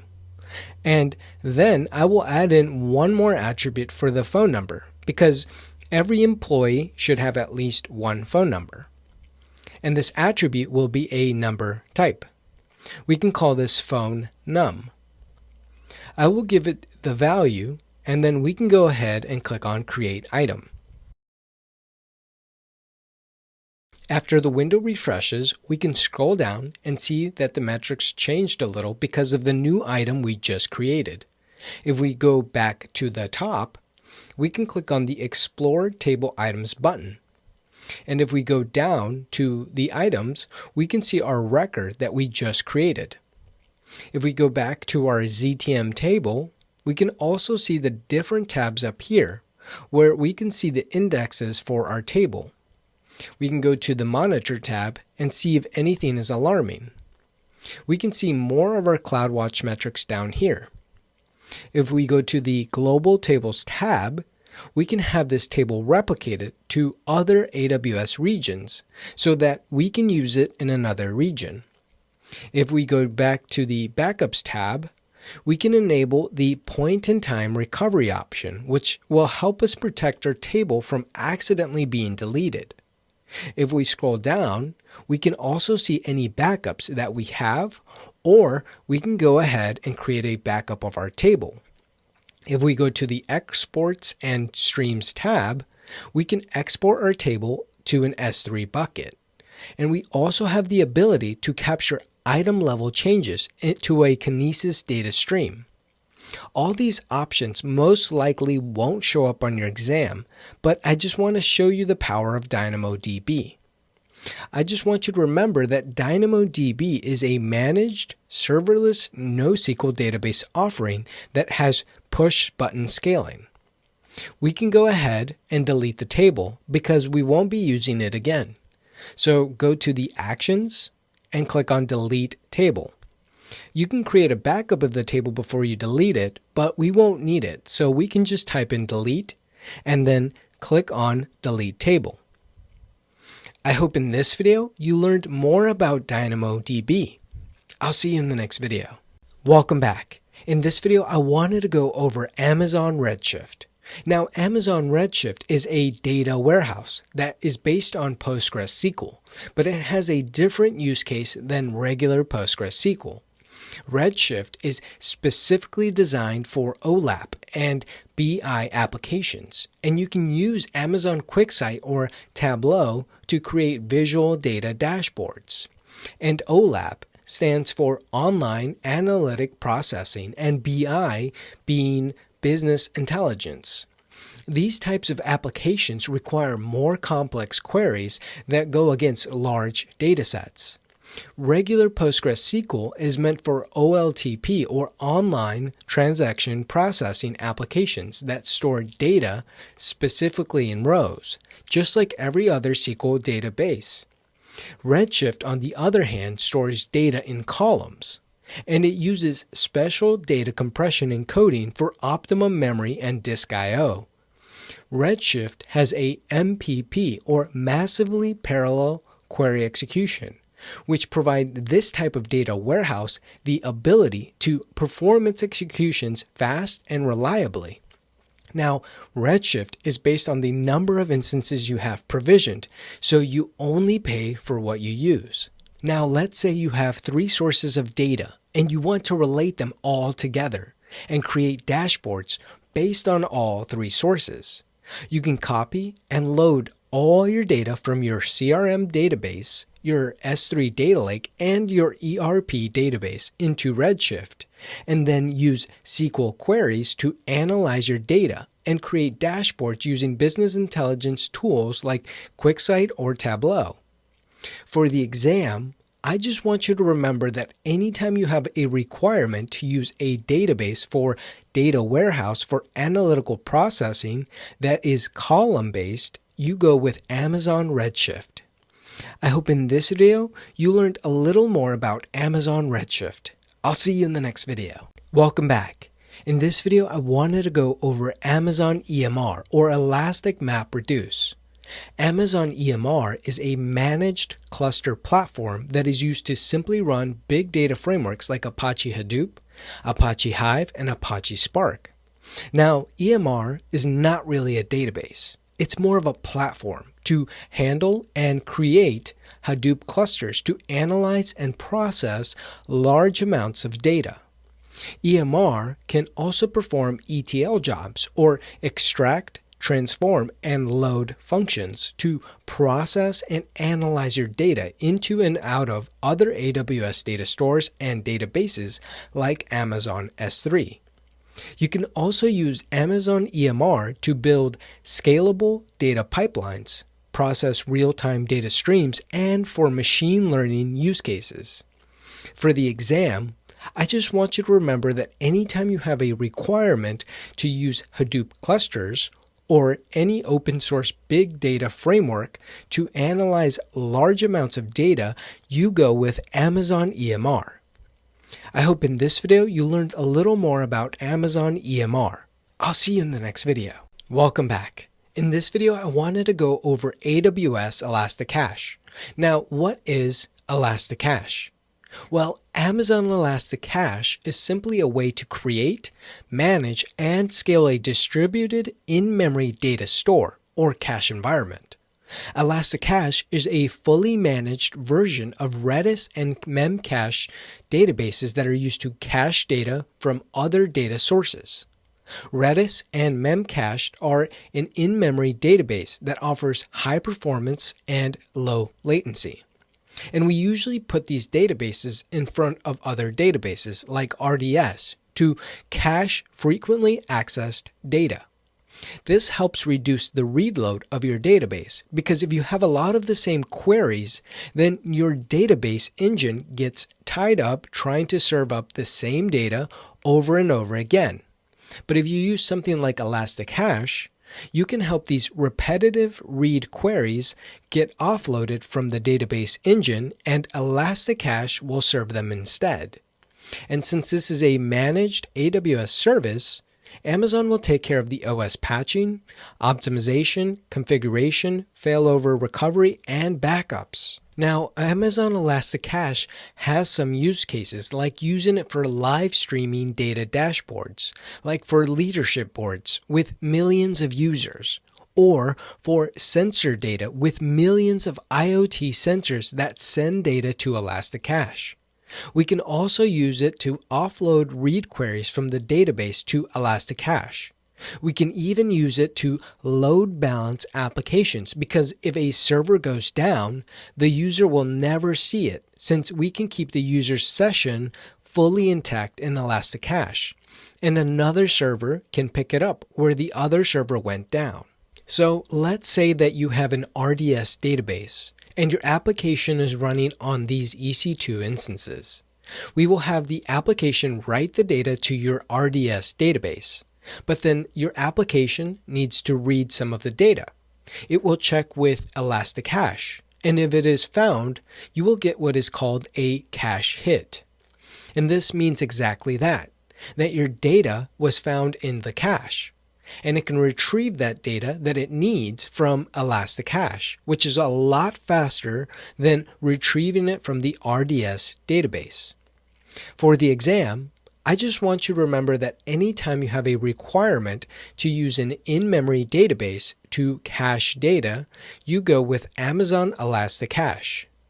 I hope in this video you learned more about Amazon Elasticache. I'll see you in the next video. Welcome back.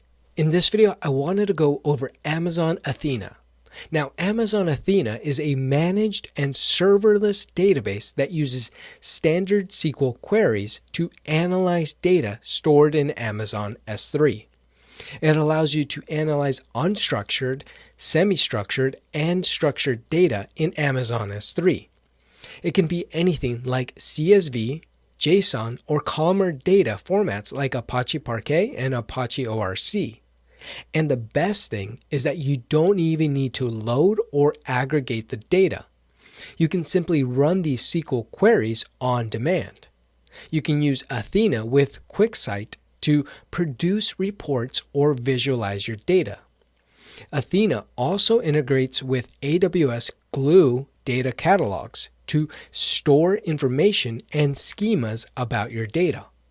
If you don't use AWS Glue data catalogs, the data by default will output the results back into an S3 bucket.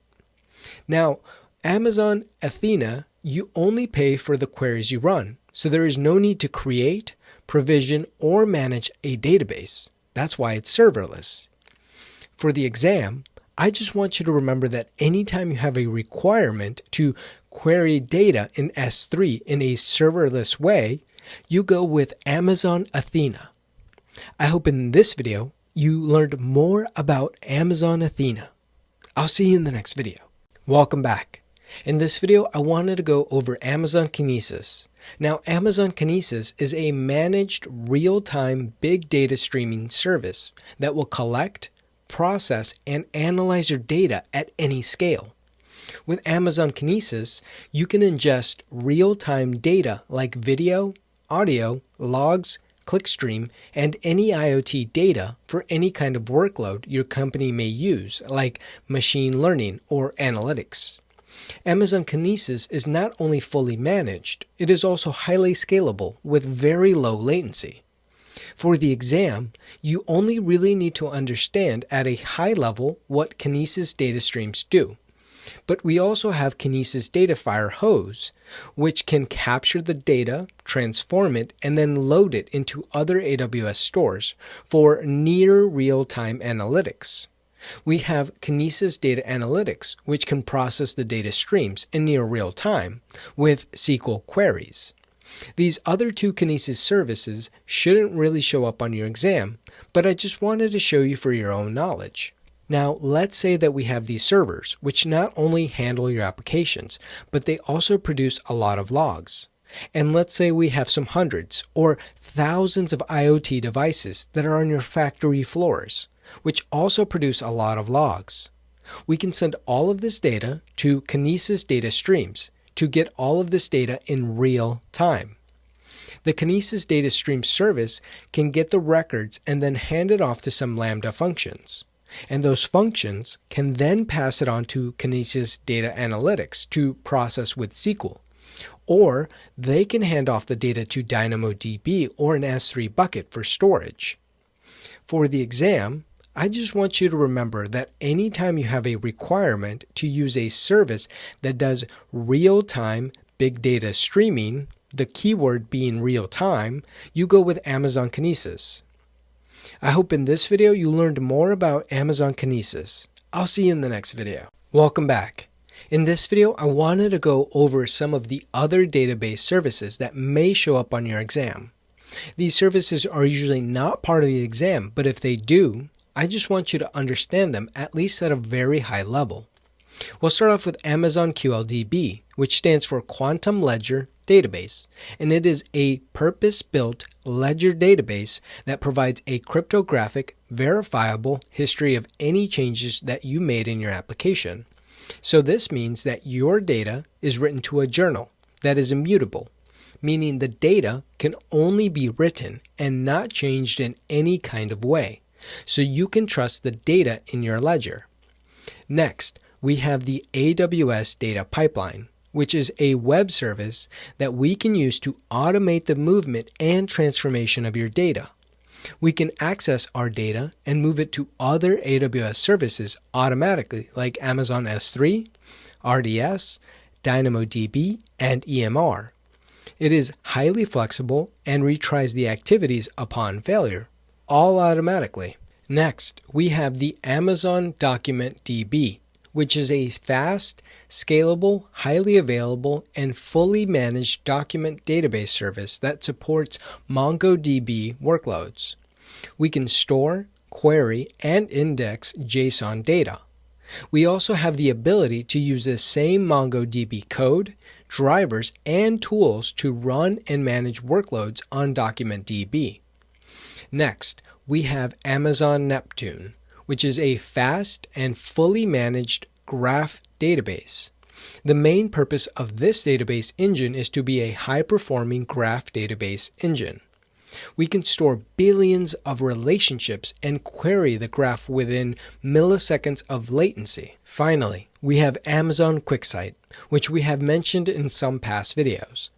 And this service makes it easy to build visualizations, perform ad hoc analysis, and quickly get business insights from our data using machine learning and natural language processing. We can upload our data, and QuickSight can quickly create visual dashboards of all our data for the business unit in our company. That's it for this lecture, and I just want to remind you that these database services may show up on your exam. And in the event that they do, I just want you to understand what they are used for.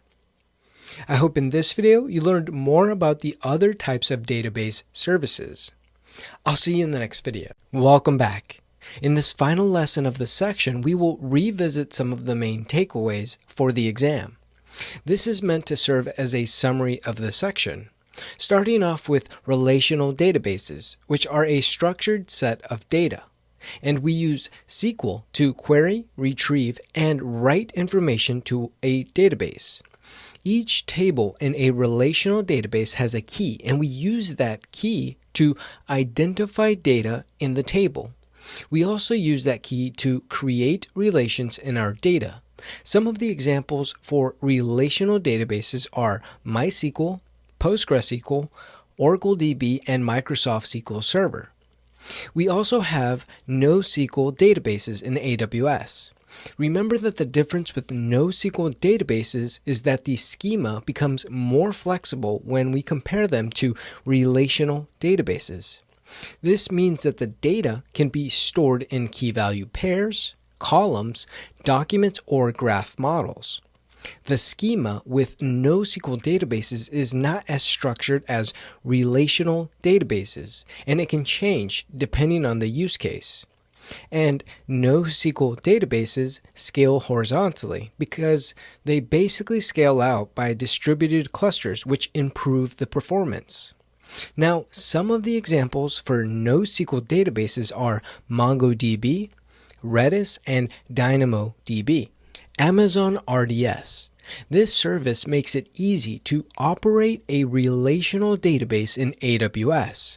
Remember that with Amazon RDS, we get to choose our database engine, like MySQL, PostgreSQL, Oracle DB, Microsoft SQL Server, MariaDB, or Amazon Aurora. And again, no matter which database engine we choose, it would be a managed database. Now, Aurora is a fully managed relational database engine that is compatible with MySQL and PostgreSQL. It is meant to be a high-performing database engine. This database engine, like mentioned before, runs on top of Amazon RDS. And some of the benefits that Aurora brings to the table include the fact that it is a self-healing database. It also replicates 6 copies of our data across 3 availability zones. It is fault tolerant, and it automatically auto-scales. Now, DynamoDB is a fully managed serverless NoSQL database service. This type of database is not like your other databases, meaning that it is not a relational database. This type of database can be a key value or document type database. DynamoDB also offers a flexible schema since the database is not structured like relational databases are. So this allows for the schema to be flexible and scale easily. Now, Amazon Redshift. This is a data warehouse, and it is specifically designed for OLAP and BI applications. And you can use Amazon QuickSight or Tableau to create visual data dashboards. Redshift stores data in columns, and it uses special data compression encoding for optimum memory and disk I/O. With Redshift, you only pay for the instances that you provision. Next, we have Amazon EMR, which is a managed cluster platform that is used to simply run big data frameworks like Apache Hadoop, Apache Hive, and Apache Spark. EMR is not really a database. It's more of a platform to handle and create Hadoop clusters to analyze and process large amounts of data. Now, Amazon ElastiCache is a simple way to create, manage, and scale a distributed in-memory data store or cache environment. We can put ElastiCache in front of other databases like RDS to cache frequently accessed data.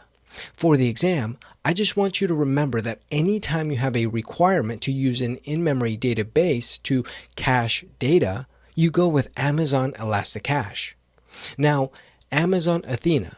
This is a managed and serverless database that uses standard SQL queries to analyze data stored in Amazon S3. Remember that with Amazon Athena, you only pay for the queries that you run, so there is no need to create, provision, or manage a database. For the exam, I just want you to remember that anytime you have a requirement to query data in S3 in a serverless way, you go with Amazon Athena. Now, Amazon Kinesis. This is a managed real-time big data streaming service that will collect, process, and analyze your data at any scale. For the exam, I just want you to remember that anytime you have a requirement to use a service that does real-time big data streaming, the keyword being real-time, you go with Amazon Kinesis. Now, I won't go over these other types of databases or services because they might not show up on your exam. But if they do, they may show up as a distractor answer and not as the actual answer to the question. But I wanted to include them here so you could review them. That's it for the section summary. I'll see you in the next section. Welcome back. In this video, I wanted to go over AWS CloudFormation. So what is AWS CloudFormation and what can we use it for? Well, CloudFormation is a way we can define our infrastructure through code. We can use declarative code to outline, manage, and provision our AWS infrastructure. We simply need to define our template that outlines our AWS resources, like Ec2 Instances, our databases, our identity access management, security groups, and so on. And we define these AWS resources in either YAML or JSON code. After we define our template, CloudFormation will handle all the provisioning by creating a stack that is based on our code. CloudFormation does all of this in the right order without us having to deploy or manage the resources because CloudFormation will take care of all of this as long as the code in our template is defined correctly. CloudFormation doesn't cost anything. We only have to pay for the resources that we deploy. And this whole methodology is known as IAC, or Infrastructure as Code. Now, infrastructure as code is a methodology that simply means that the management and provisioning of the infrastructure is done through code instead of manually deploying it. And since our infrastructure deployments are done through code, we can easily create, destroy, and recreate our infrastructure in a matter of seconds, depending on the deployment type. CloudFormation also comes with a visual diagram of our infrastructure, which we can view before deploying anything.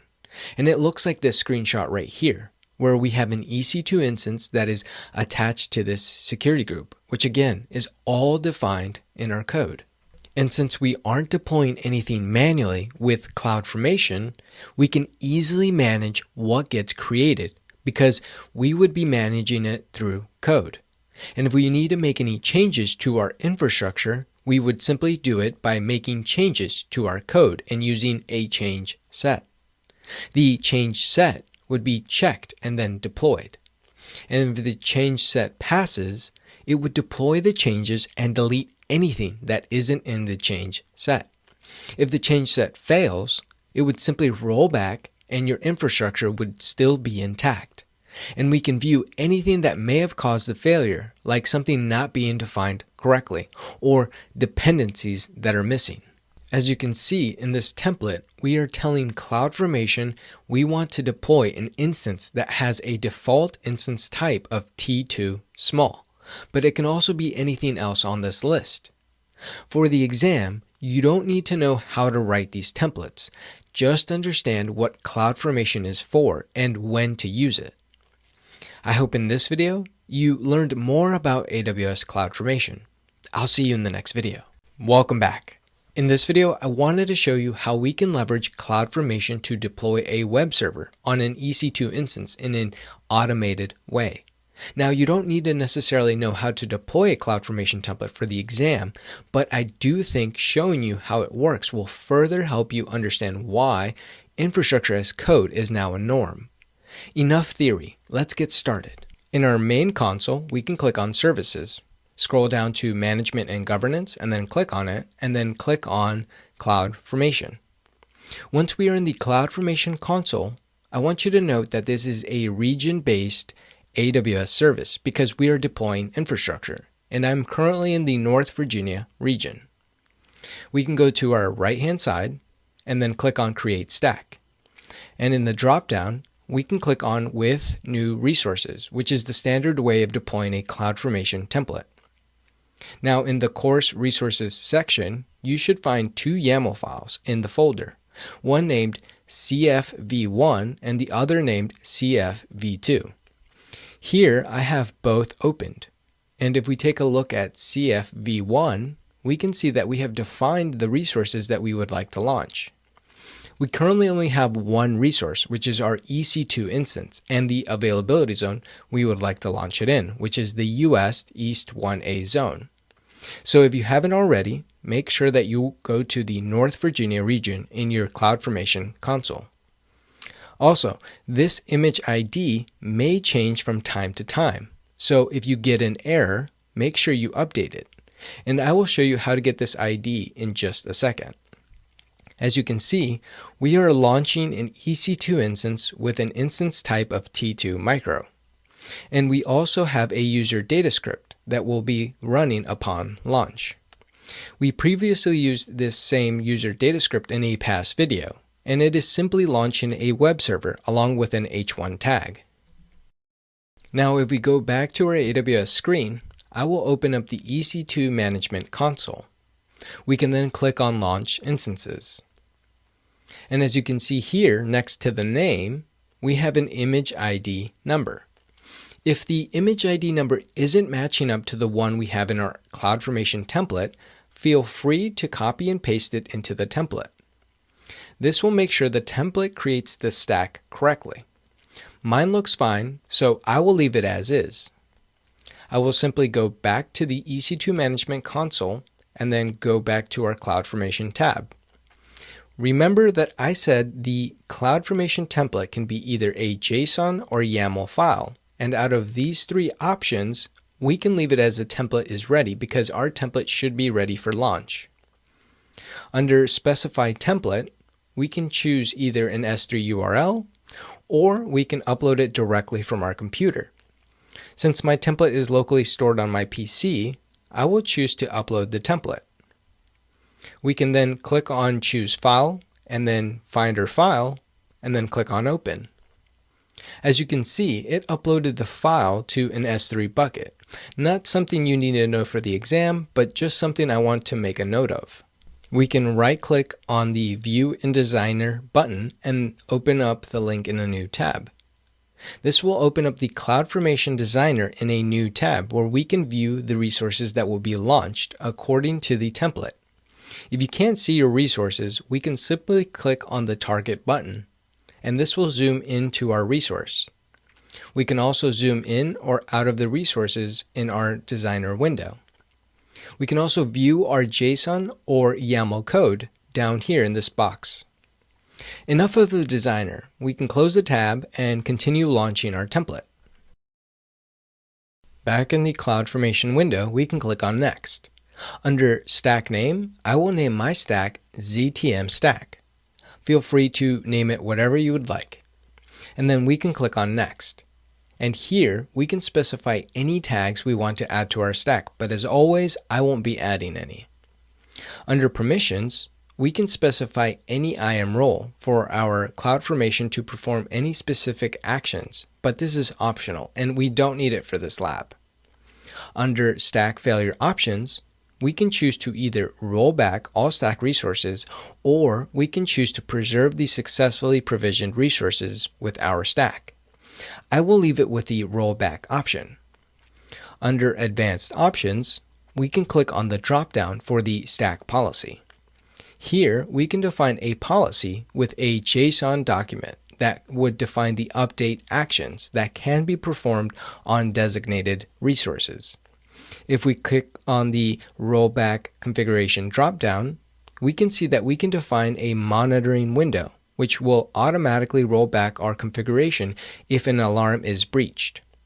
If we click on the Notification Options dropdown, we can specify an SNS topic to notify of our stack status. If we click on the Stack Creation Options dropdown, we can specify a timeout window. So if our stack takes too long to create, we can simply time out the creation of the stack. We won't be configuring any of these settings, so we can simply click on Next. In the new window, we can simply go all the way down to the bottom and click on Create Stack. As you can see, our stack is in the create in progress state. If we click on the refresh button up here, we should be able to see any new events that are being generated that have to do with our stack. We should eventually see that our instance was created. And if we go back to our EC2 Management Console and click on the refresh button, we should now see the EC2 instance that was launched by the CloudFormation stack. If we select our EC2 instance and then copy the public IP address, what do you think will happen? Well, let's open up a new private window and paste in our IP address.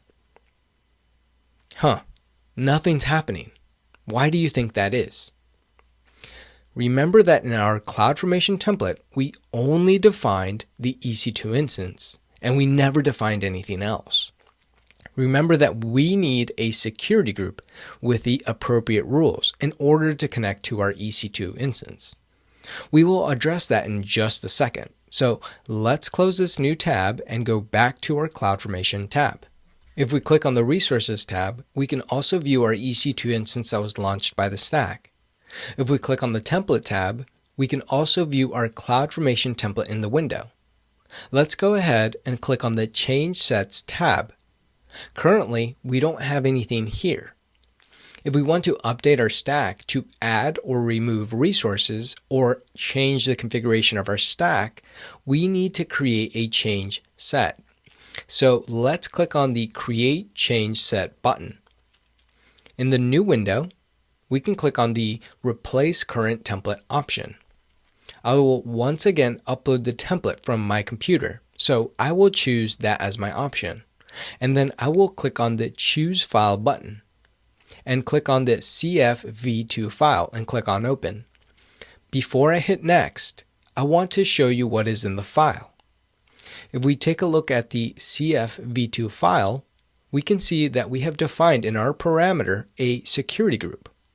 If we look at our instance, we can also see that in our EC2 instance, we have defined a security group called CF Security Group that wasn't in our previous CloudFormation template. If we scroll down to line 38, we can also see a security group that we are creating with the proper ingress rules to allow an HTTP access. So let's go back to our CloudFormation window and click on Next. Here, I will give this security group description a description of ZTM CF so that I know that this security group is specifically for my CloudFormation stack.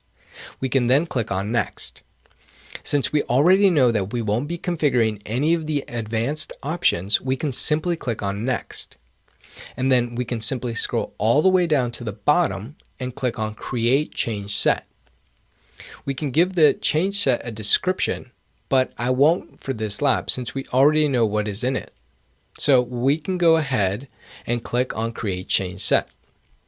So let's go ahead and click on the ZTM stack name up here. As you can see, we now have our change set defined in the window. If we scroll down, we should be able to see the action of adding a security group defined in our changes. Let's scroll back to the top and click on Execute in order to execute our changes. We can leave it with the rollback option selected and click on Execute Change Set. CloudFormation will take us back to the Events tab, and we should be able to see a new event that says the update is in progress. If we want to see any new events, we can simply click on the refresh icon. Now, this may take a minute or two to fully update, so I will come back once it's fully updated. As you can see, the update has been completed. So let's go back to our EC2 Management Console and click on the refresh icon. As you can see, CloudFormation automatically terminated our instance and created a new one. If we select the new EC2 instance and we go to the Security tab, we should now be able to see our CF security group with our port 80 rule attached. Let's go to the Details tab and copy the public IP address. We can now open up a new window and paste in the address. As you can see, we can now access our web server and see the internal IP address. Let's go back to our CloudFormation tab, click on Stacks up here. Let's select our ZTM stack and then click on Delete. We can confirm that we want to delete the stack since I have shown you everything I wanted to show you for this lab. CloudFormation should delete all the resources that we created with a template automatically. And since our template wasn't that complicated, we should be fine. We can go back to our EC2 Management Console and see that our EC2 instance is now being deleted. I hope in this video you saw the power of infrastructure as code and of CloudFormation. I'll see you in the next video. Welcome back.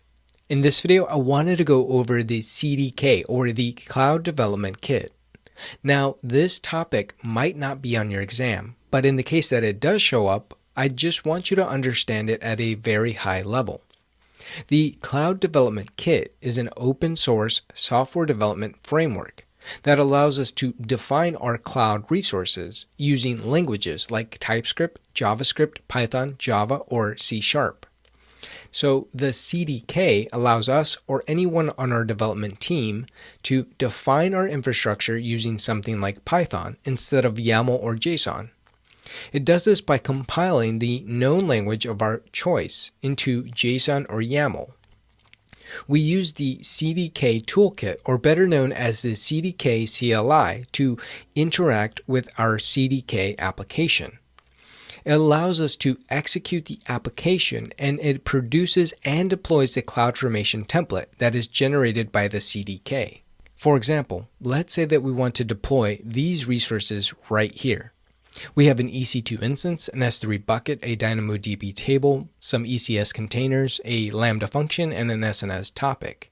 We will write the CDK application in our language of choice, let's say TypeScript. Then we will use the CDK CLI, also known as the compiler, to transform our code into a JSON or YAML template, which could be known as the assembly language for CloudFormation. Our assembly code, basically the CloudFormation template, is then used by CloudFormation to create the infrastructure, or the CloudFormation stack, that deploys our resources. So the whole idea here is to leverage the language we already know, like TypeScript, and use some of the benefits the language may bring, like type safety. This allows us to speed up the development and deployment type and reduce the time to learn another language like JSON or YAML. I hope in this video you learned more about the AWS Cloud Development Kit. I'll see you in the next video. Welcome back. In this video, I wanted to go over AWS Elastic Beanstalk.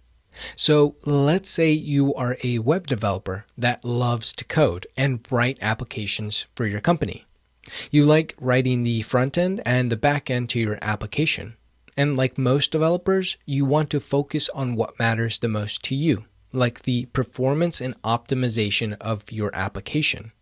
You know that your application needs to be hosted somewhere to be accessible, but you don't want to learn too much about the infrastructure.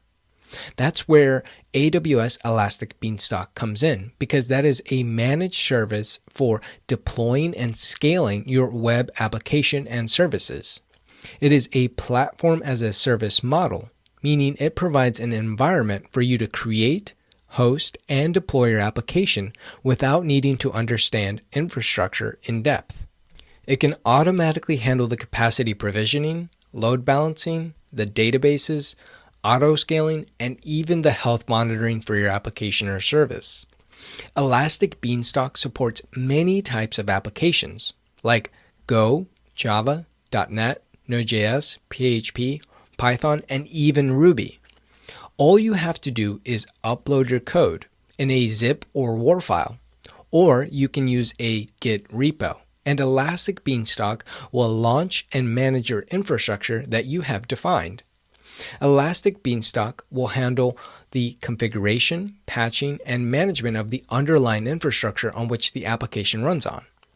It can also handle your AWS VPC, any IAM that you want to find, and provision most databases. Now, the use of Elastic Beanstalk is free, but you still have to pay for the underlying services like the EC2 instances that your application uses and runs on. For the exam, I just want you to remember that Elastic Beanstalk is a managed platform as a service model that you can use to run your application on without having to worry about deploying or configuring the underlying infrastructure. I hope in this video you learned more about AWS Beanstalk. I'll see you in the next video. Welcome back. In this video, I wanted to show you how we can deploy a web application using AWS Elastic Beanstalk service. Let's get started. In our main console, we can click on Services, find Compute, and then click on it, and then click on Elastic Beanstalk. I will also look for CloudFormation under Management and Governance and open it up in a new tab. We don't need to do anything in CloudFormation just yet, but I want to have it open. And I also want you to note that we don't have any stacks currently created other than my Cloud9 stack. Once we are in the Elastic Beanstalk console, I want you to note that this is a region-based AWS service because we are deploying infrastructure, and I'm currently in the North Virginia region. We can then simply click on the Create Application button. Now for the application name, I will name my application Web App. I won't be adding any application tags, so we can scroll down. For the platform, we have a drop-down where we have many choices like .NET, Go, Java, Python, and so on. For my application, I will choose the Python platform. Once we choose our platform option, the branch and version should populate. And we can change the platform branch if we wanted to something older like Python 3.7, but I will leave it with the default option. Now under the application code, we can choose to upload our code, or we can choose the sample application. If we choose to upload our code, we will get a couple more options down here where we can create a version label and where we can upload our code, either through a public S3 URL or by uploading it from our PC. But we will be using the sample application, so we can choose that as our option. Now, before we click on the Create Application, I want you to see the other options we have for our configuration. So we will go ahead and click on Configure More Options. If we look at the top, we can choose our configuration preset to be the default single instance, which falls under the free tier. If we select High Availability and then scroll down to Capacity, we can see that it changed the instance count to 1 to 4 instances. We can also click on the Edit button, and then we can modify the capacity configuration to be anything we want. We could change the min and max instance values if we wanted to, and if we scroll down, we can also modify the instance types. Let's scroll all the way down to the bottom and click on Cancel. And then let's scroll to the top and change it back to single instance so that we stay in the free tier.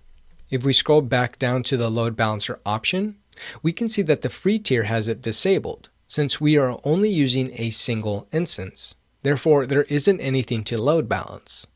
We still have the ability to configure the other settings like the rolling updates and the security. We could also change the monitoring, which would allow us to configure and create health events that are streamed to CloudWatch logs. We could also configure the managed updates by configuring an update window for the underlying infrastructure on a weekly basis. We can also have Elastic Beanstalk send us email notifications regarding important events about our deployment under notifications. Now, since we are not configuring the network, the database settings, nor the tags, we can go ahead and click on Create App. Now, this will take a few minutes to fully deploy. But in the meantime, if you want to see what is going on in the background, we can go to CloudFormation. Click on the refresh icon and see that a new stack has been deployed. The stack description should say something regarding Elastic Beanstalk, and it should also have the name of your application. Let's go ahead and click on the stack name.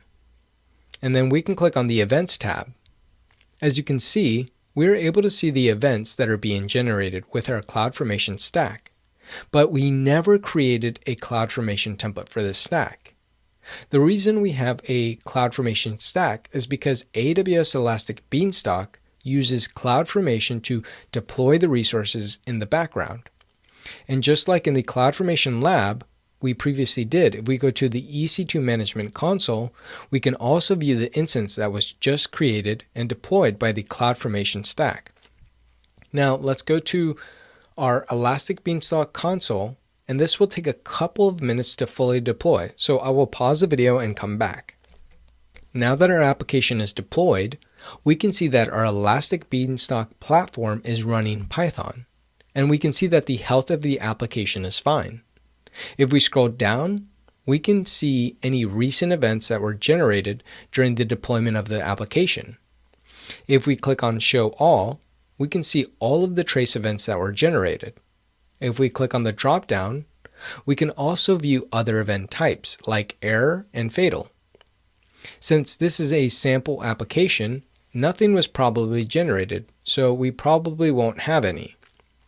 Let's click on the web app name up here, and then we can go ahead and click on the URL that was generated at the top. This will open up a new tab with our Python sample application, telling us that it is running Python and telling us congratulations on successfully deploying an application on Elastic Beanstalk. Let's go back to our Elastic Beanstalk console, and we can look at the left-hand side and click on Configuration. If we ever wanted to update any of the settings in our Elastic Beanstalk deployment to have more instances or to change it to be a load-balanced application, we could come in here and start editing some of the deployment. In the left-hand side, we can then click on Logs, and then click on the Request Logs dropdown, and click on the last 100 lines. And this will generate a log file with the last 100 lines of executed commands, along with what services were started. As you can see, this is a very detailed log file that contains a lot of information. In the left-hand side, we can then click on Monitoring. We can see an overview of our application. We can see things like the CPU utilization, the max network in, the max network out. We can change some of the drop-down time ranges to display different data values by the hour, day, or week if we wanted to see the change in network performance and the application health. That is everything I wanted to show you with this lab, so we can go to our left-hand side and click on the top directory name. We can then click on Actions, and from the drop-down we can click on Terminate Environment. We can then confirm that we want to terminate the environment by copying and pasting the environment name in the box, and then click on Terminate. This will clean up our environment by deleting all the associated resources with this deployment. If you wanted to see what was going on in the background, we can go back to the CloudFormation tab and click on the refresh icon and see that there are new events with the delete in progress status. That's it for this lab. I hope in this video you feel more comfortable with Elastic Beanstalk.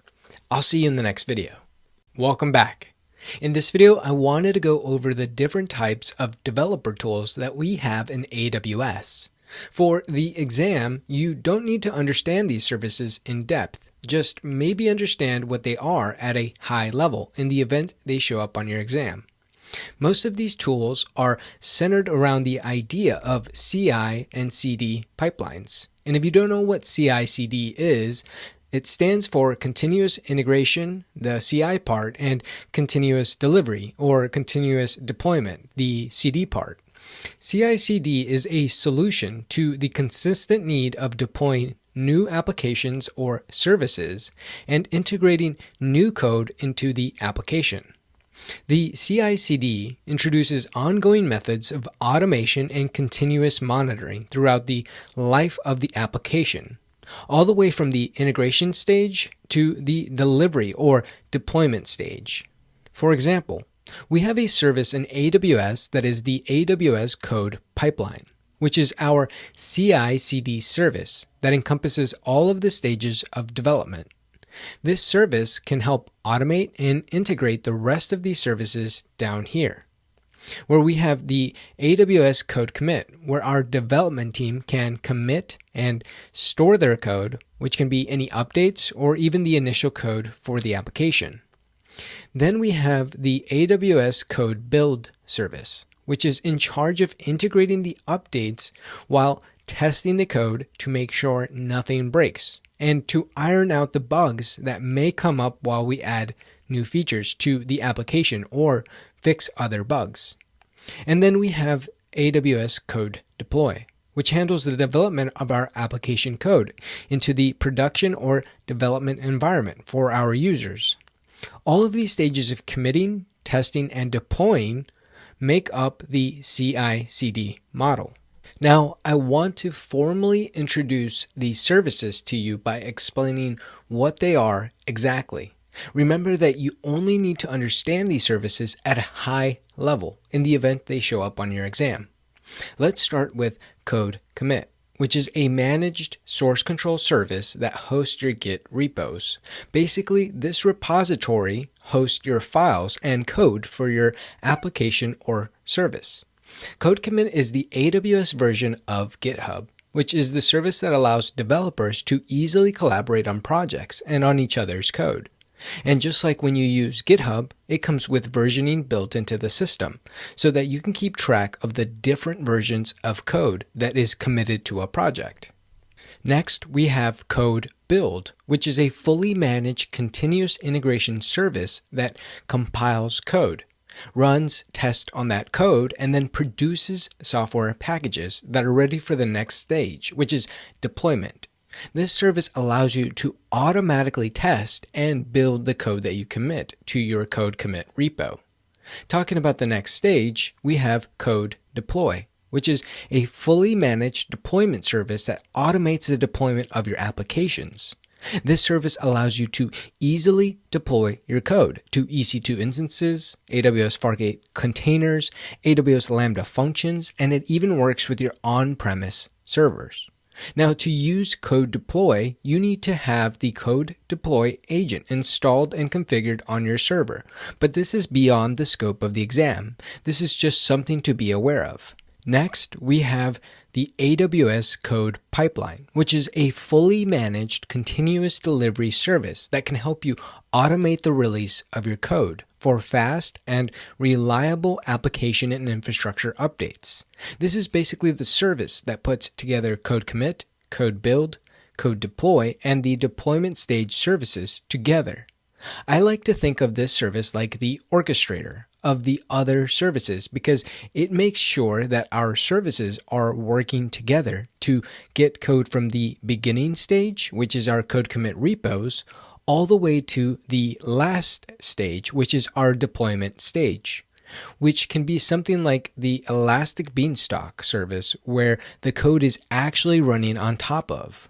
Next, we have AWS Code Star, which is a service that provides a unified UI that allows you to easily manage your software development activities in one place.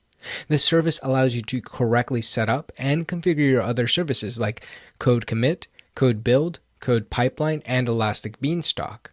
I like to think of this service like the command center, where you can see all your services working together to get your application deployed, because it gives you metrics in one central location to track all the activities relating to your pipeline and the deployment of your applications. Lastly, we have AWS Cloud 9, which is a cloud-based IDE or integrated development environment. This IDE lets you write, run, and debug your code all within your browser. Think of this service like having VS Code or JetBrains running from your web browser. Now, I want to quickly go over the AWS X-Ray service. AWS X-Ray is a service that can help you quickly debug your distributed systems applications because X-Ray collects data about requests that your application serves. It also provides tools that you can use to better view your data about your applications. Since this service helps you debug your application systems, it can help you find bottlenecks in your services. It helps you by building a visual diagram of your application and finding how long each service takes to serve up a request. Not only can X-Ray help you view your request behavior, it can also better help you understand your dependencies within your architecture. So if you ever need a service that helps you trace your services and pinpoint bottlenecks within your architecture and evaluate request behavior, you could use the AWS X-Ray service. I hope in this video you learned more about the developer tools. I'll see you in the next video. Welcome back. In this lab, I wanted to show you how we can deploy the AWS Cloud9 IDE in AWS. This IDE will allow you to write, run, and debug your code all within your AWS environment that you can run from any web browser. Let's get started. In our main console, we can click on Services, find Developer Tools and click on it, and then click on Cloud9. I also want to go ahead and open up the EC2 console page so I can see my instances. Currently, I don't have any instances running, but once we deploy Cloud9, AWS will automatically create an instance for us. Back in our Cloud9 tab, on the right-hand side of the screen, we can click on Create Environment. In the new page, we need to type in a name that is unique to our AWS account.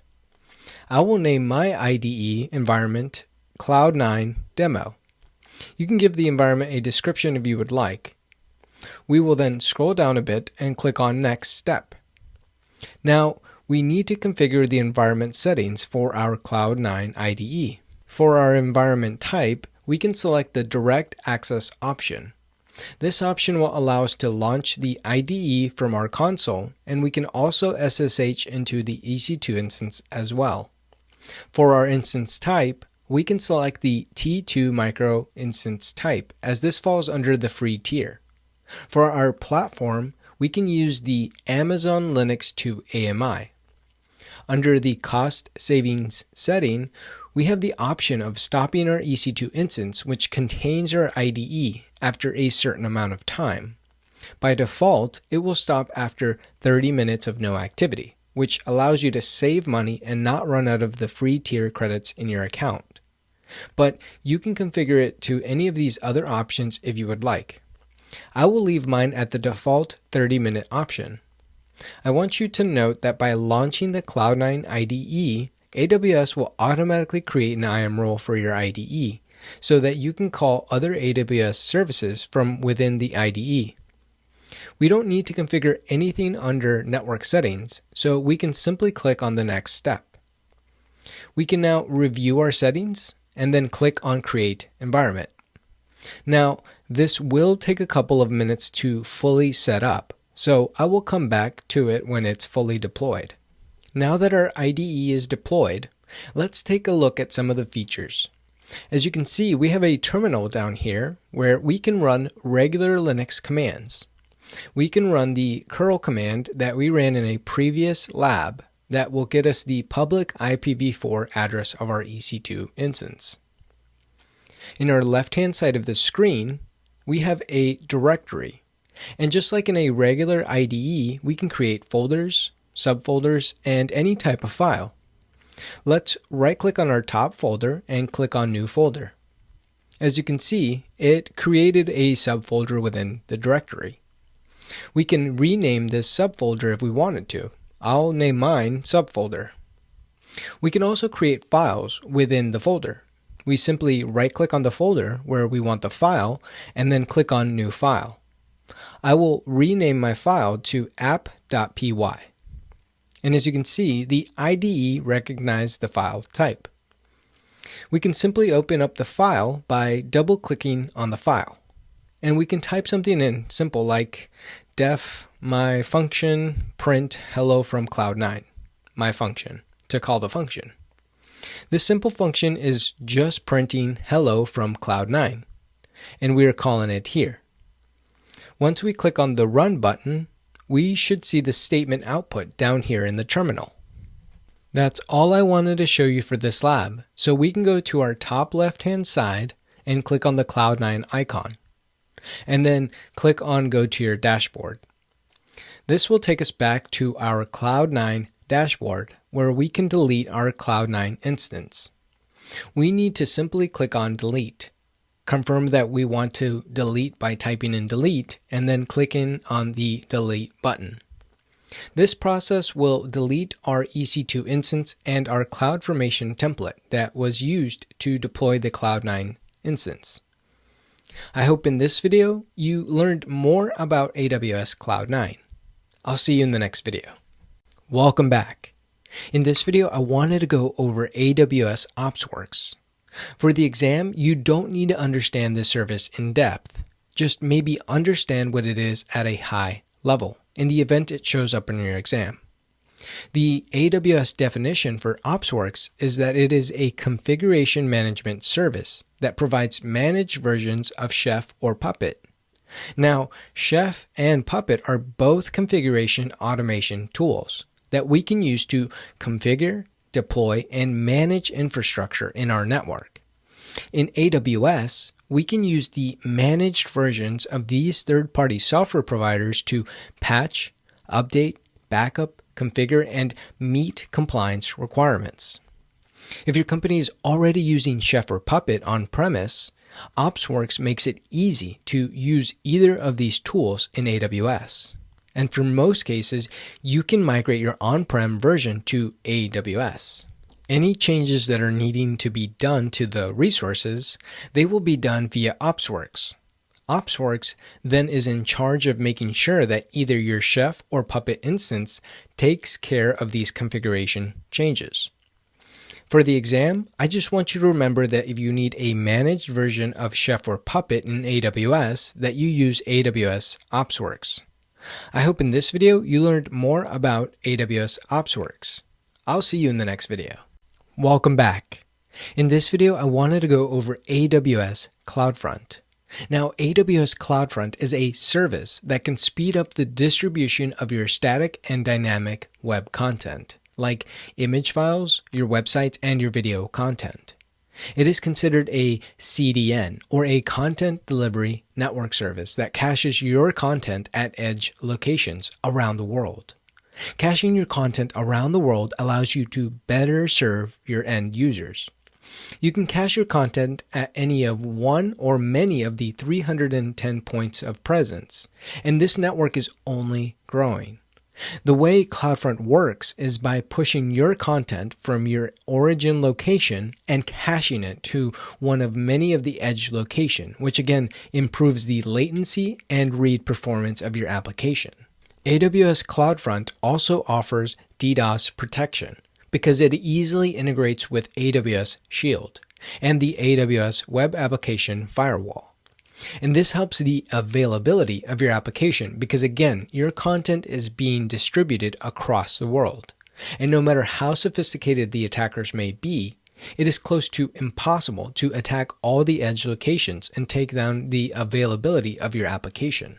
Now, let's say that your servers and S3 buckets are currently running in the North Virginia region, but your application starts getting used by users in Malaysia and users in Australia. We can cache our content in the Australia edge location and have users redirected there to better serve them. Because if these users try to directly access the servers and the content in the S3 bucket, which is in the North Virginia region, they would be able to access it, but it would take a lot longer depending on the size of the content and the number of requests. And not only can you use CloudFront to cache your content at any edge location, you can also use it to upload files to an S3 bucket. Again, all of this is to improve the performance of your application without needing to deploy more servers to other regions and to better serve your users. I hope in this video you learned a little more about AWS CloudFront. I'll see you in the next video. Welcome back. In this lab, I wanted to show you how AWS CloudFront works with an S3 bucket. Let's get started. In our main console, we can click on Services, find Networking and Content Delivery, and then right-click on CloudFront and open it in a new tab. Then we can go down to Storage and open S3. The very first thing we're going to do is create a new bucket and add in the index and PNG file from our resources folder. So we can click on Create Bucket, and I will name my bucket ZTM-CloudFront. You can choose any region you would like, but I will create mine in the US East 1 region. Remember that we created a static website in a previous lab, in the ZTM-lab-web bucket.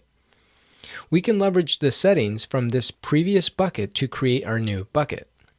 So we can click on Choose Bucket, and then we can select our static website bucket, and then click on Choose Bucket. Under Object Ownership, we need to have ACLs enabled. So we need to simply select that option. We can then scroll down and unselect the Block All Public Access, so we can make our bucket public. We then need to acknowledge that we are turning off the Block All Public Access setting. We can leave the versioning disabled for this lab. Since we don't need to configure anything else, we can scroll all the way down and click on Create Bucket. Now that our bucket is created, let's click on the bucket name we just created. We can drop in the files from our CloudFront Lab folder into the bucket. Scroll down and click on Upload.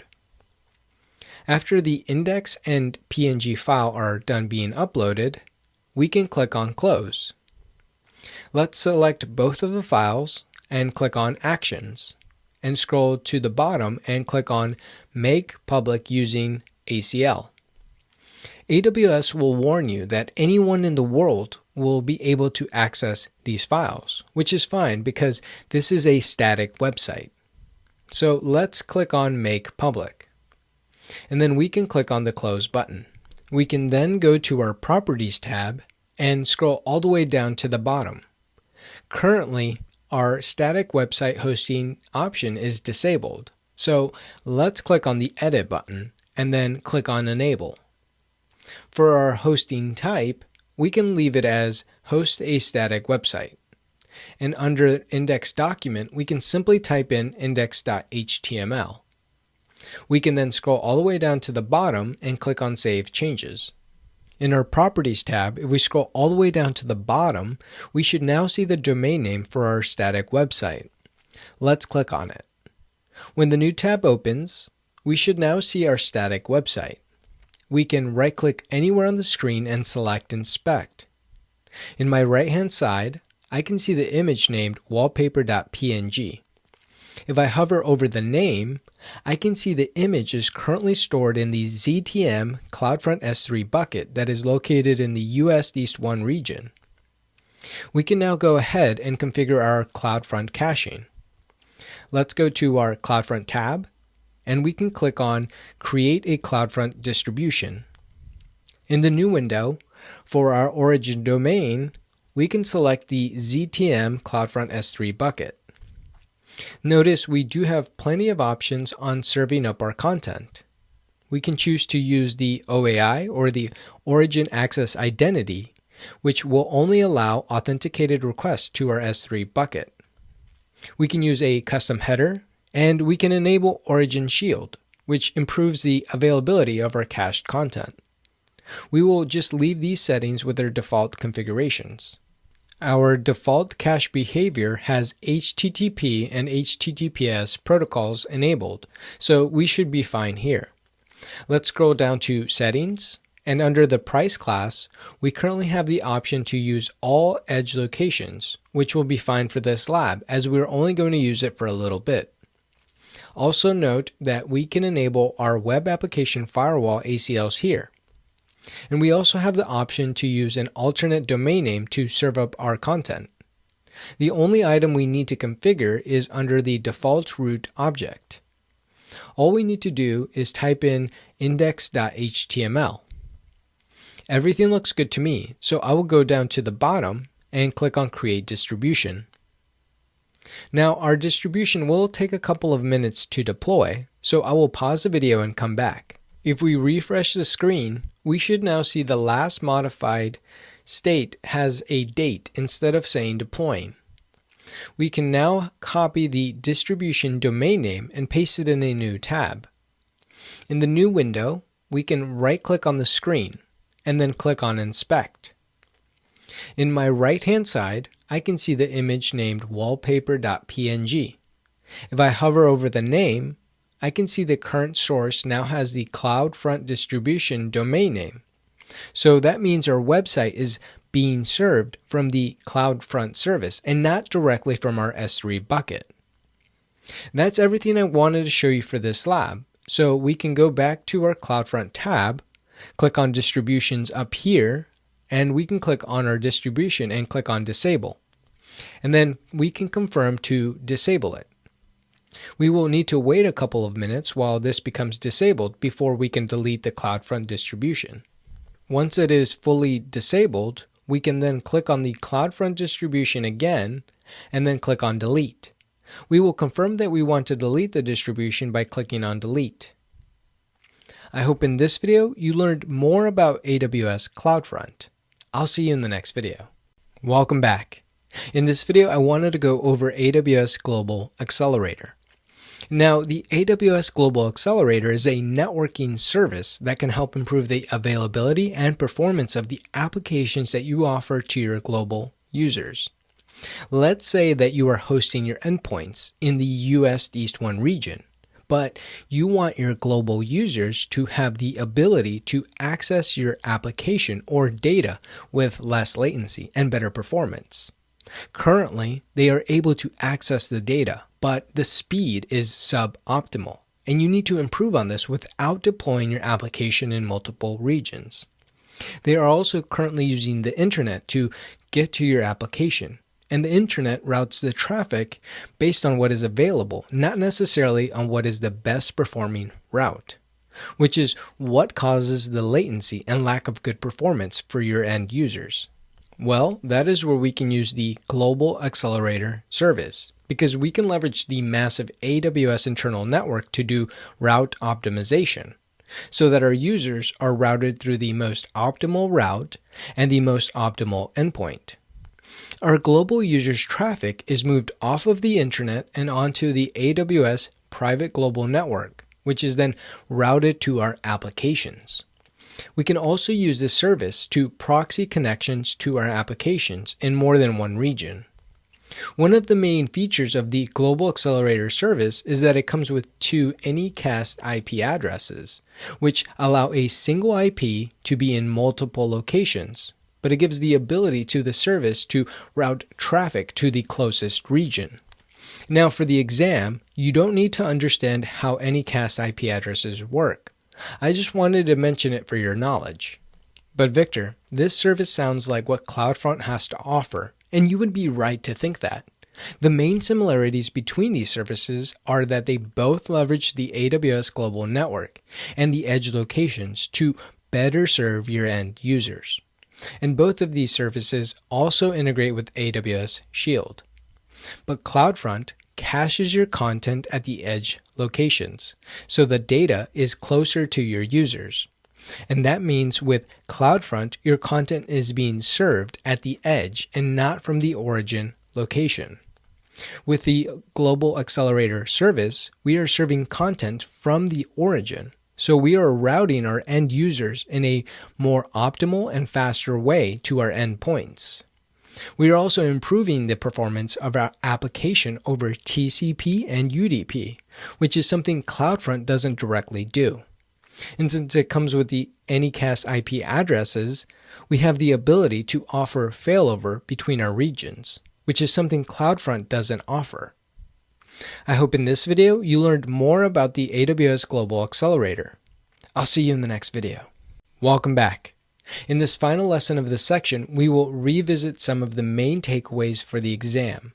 This is meant to serve as a summary of this section. Starting off with the AWS CloudFormation service. Remember that CloudFormation is a way we can define our infrastructure through code. We use declarative code to outline, manage, and provision our AWS infrastructure.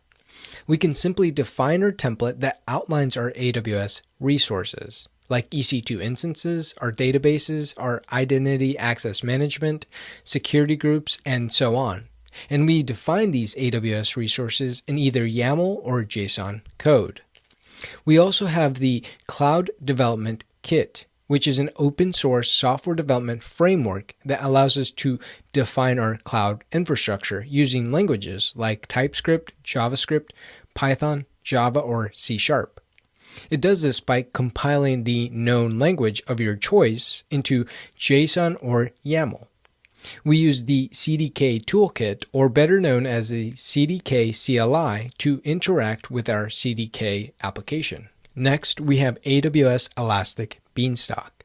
Remember that this is a managed service for deploying and scaling your web application and services. It is a platform as a service model, meaning it provides an environment for you to create, host, and deploy your application without needing to understand infrastructure in depth. It can automatically handle the capacity provisioning, load balancing, the databases, auto-scaling, and even the health monitoring for your application or service. And all we have to do is upload our code in a zip file into the AWS Elastic Beanstalk service. Speaking of code deployment, don't forget about the developer tools available to you and your team centered around the CI/CD model, starting with Code Commit, which is a managed source control service that hosts your Git repos. Code Commit is the AWS version of GitHub, which is a service that allows developers to easily collaborate on each other's code. Next, we have Code Build, which is a fully managed continuous integration service that compiles code, runs tests on that code, and produces software packages that are ready for the next stage, which is deployment. This service allows you to automatically test and build the code that you commit to your Code Commit repo.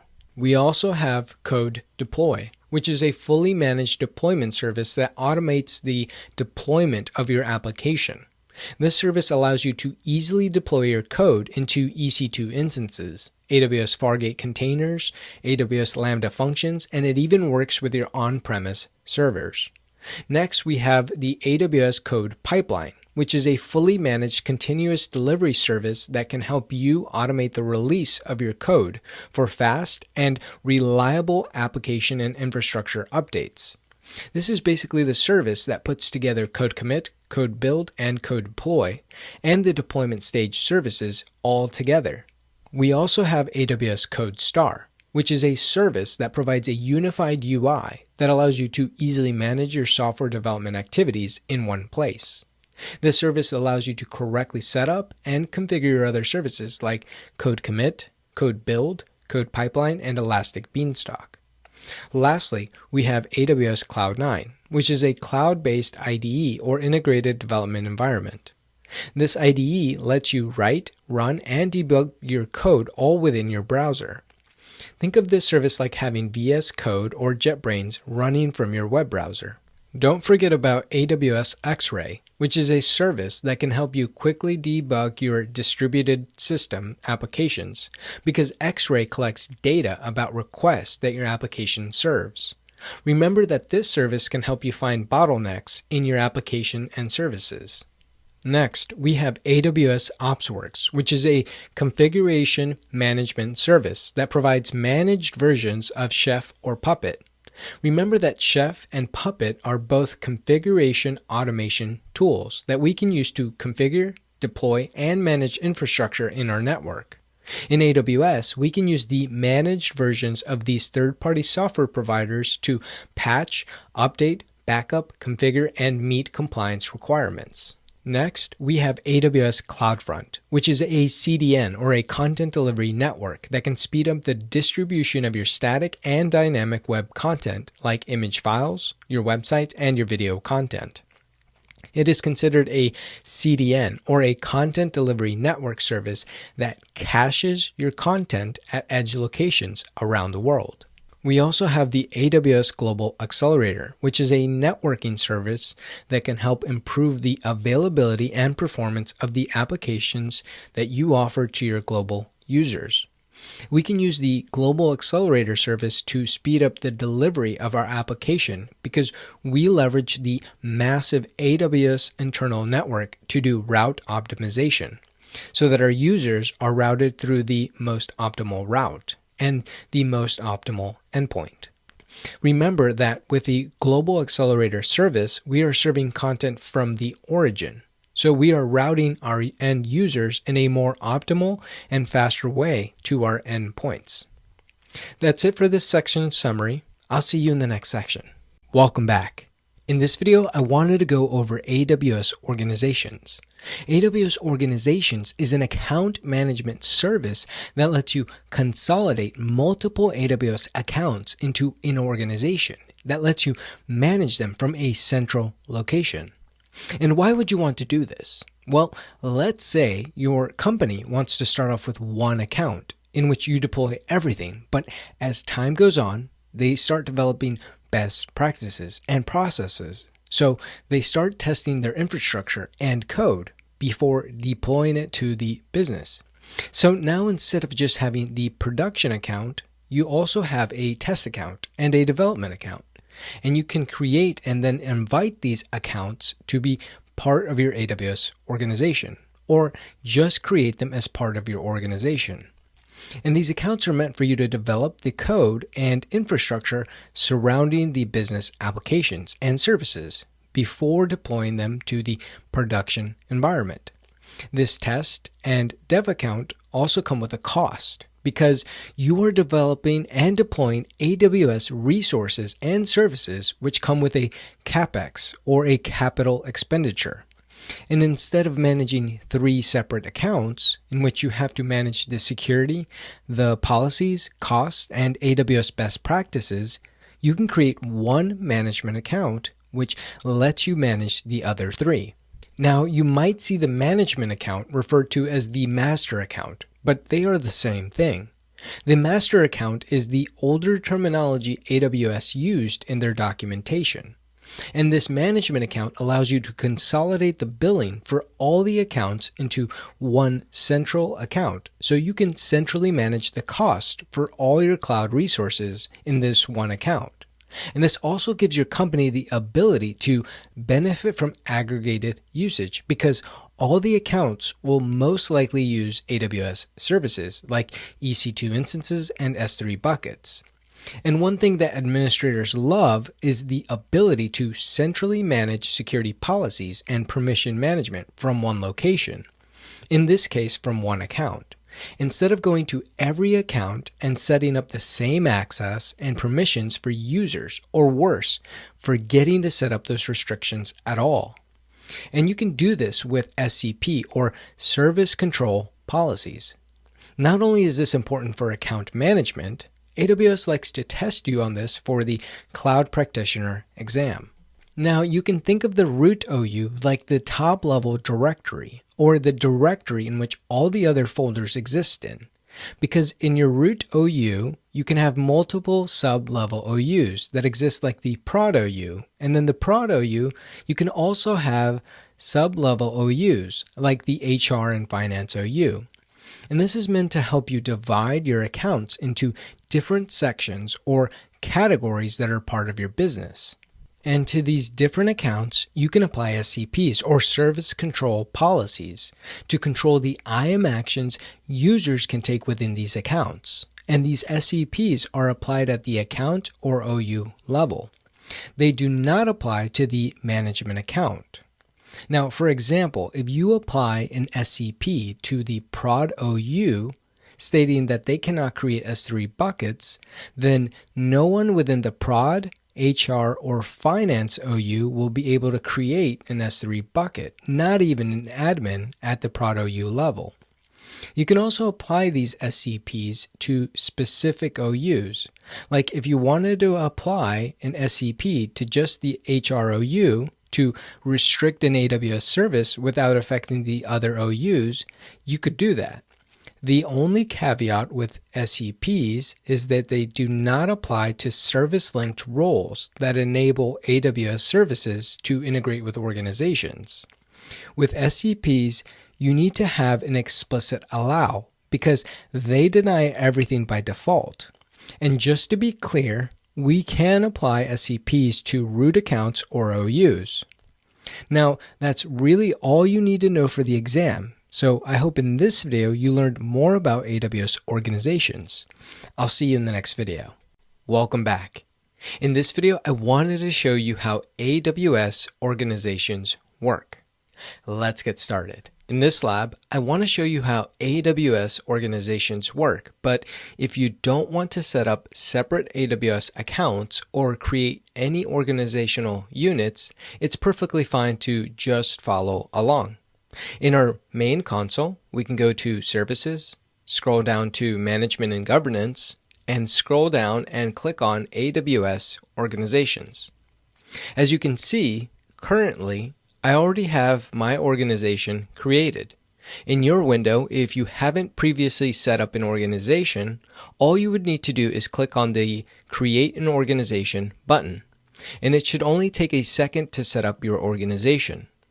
I already have a dev OU that I created ahead of time for this lab, but don't worry, we will set up a prod OU in just a second. I will go ahead and create another AWS account. I will click on the Add an AWS Account button, and in the new window, we can choose either to create a new account or we can choose to invite an existing AWS account. If we click on the Invite option, all we would need would be either the account ID or the email address of the AWS account. But for this lab, I will choose to create an AWS account. I will name my AWS account ZTM-AWS Dev, and I will input the email address for this account. Note that AWS will automatically assign an IAM role in order to access the resources in this account. We won't be adding any tags, so we can simply click on Create AWS Account. Now, this process will take a minute to fully create the account, so I will pause the video and come back when the account is fully created. As we can see, our account is now created, but I think the dev account should go in the dev organizational unit. So let's select our dev account, click on Actions, and click on Move from the dropdown. We can choose our development account to be moved to the dev OU, and then we can click on the Move AWS Account button.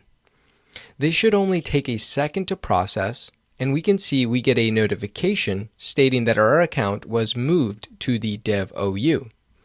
If we click on the arrow for the dev OU, we can now see our dev account is listed here. Now let's create our prod OU. So let's select our root OU, click on Actions, and then click on Create New under Organizational Unit.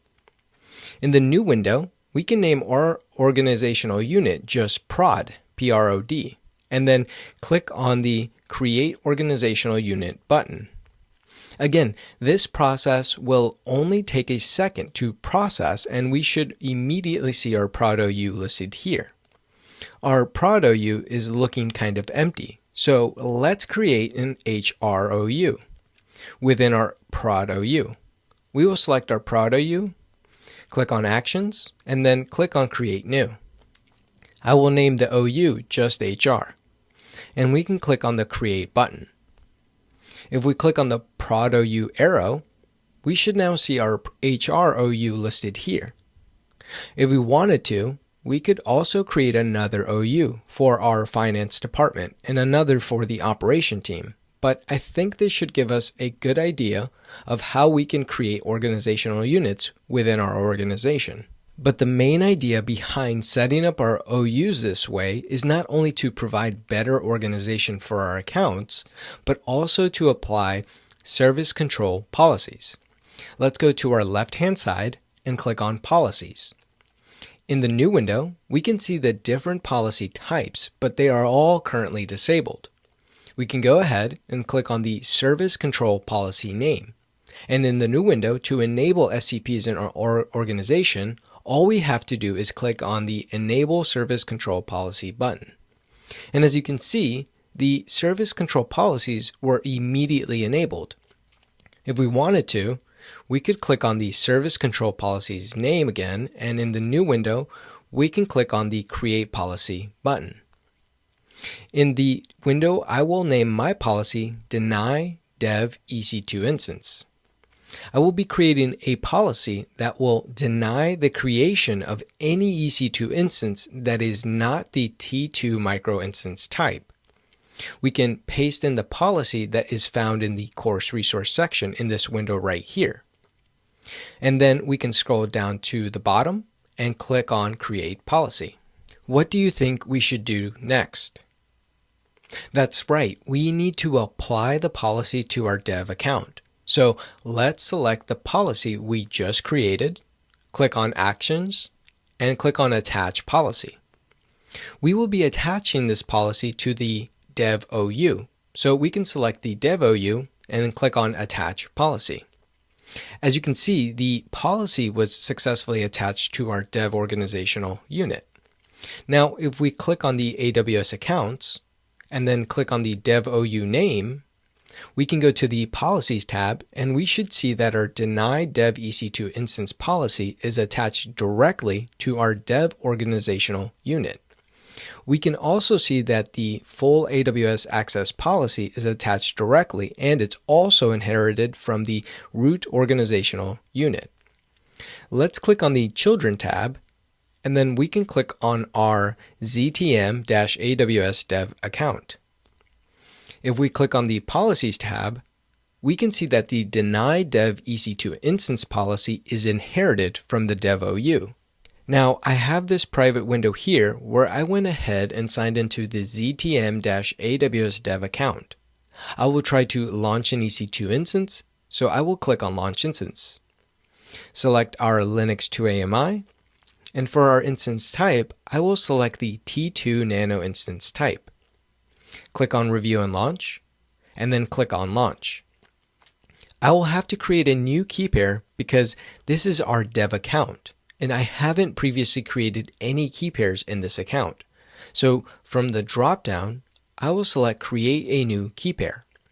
Leave it as an RSA key, and I will just name this key pair EC2. We can go ahead and download it, and before I click on Launch Instances, what do you think will happen? Well, let's click on Launch Instances and find out.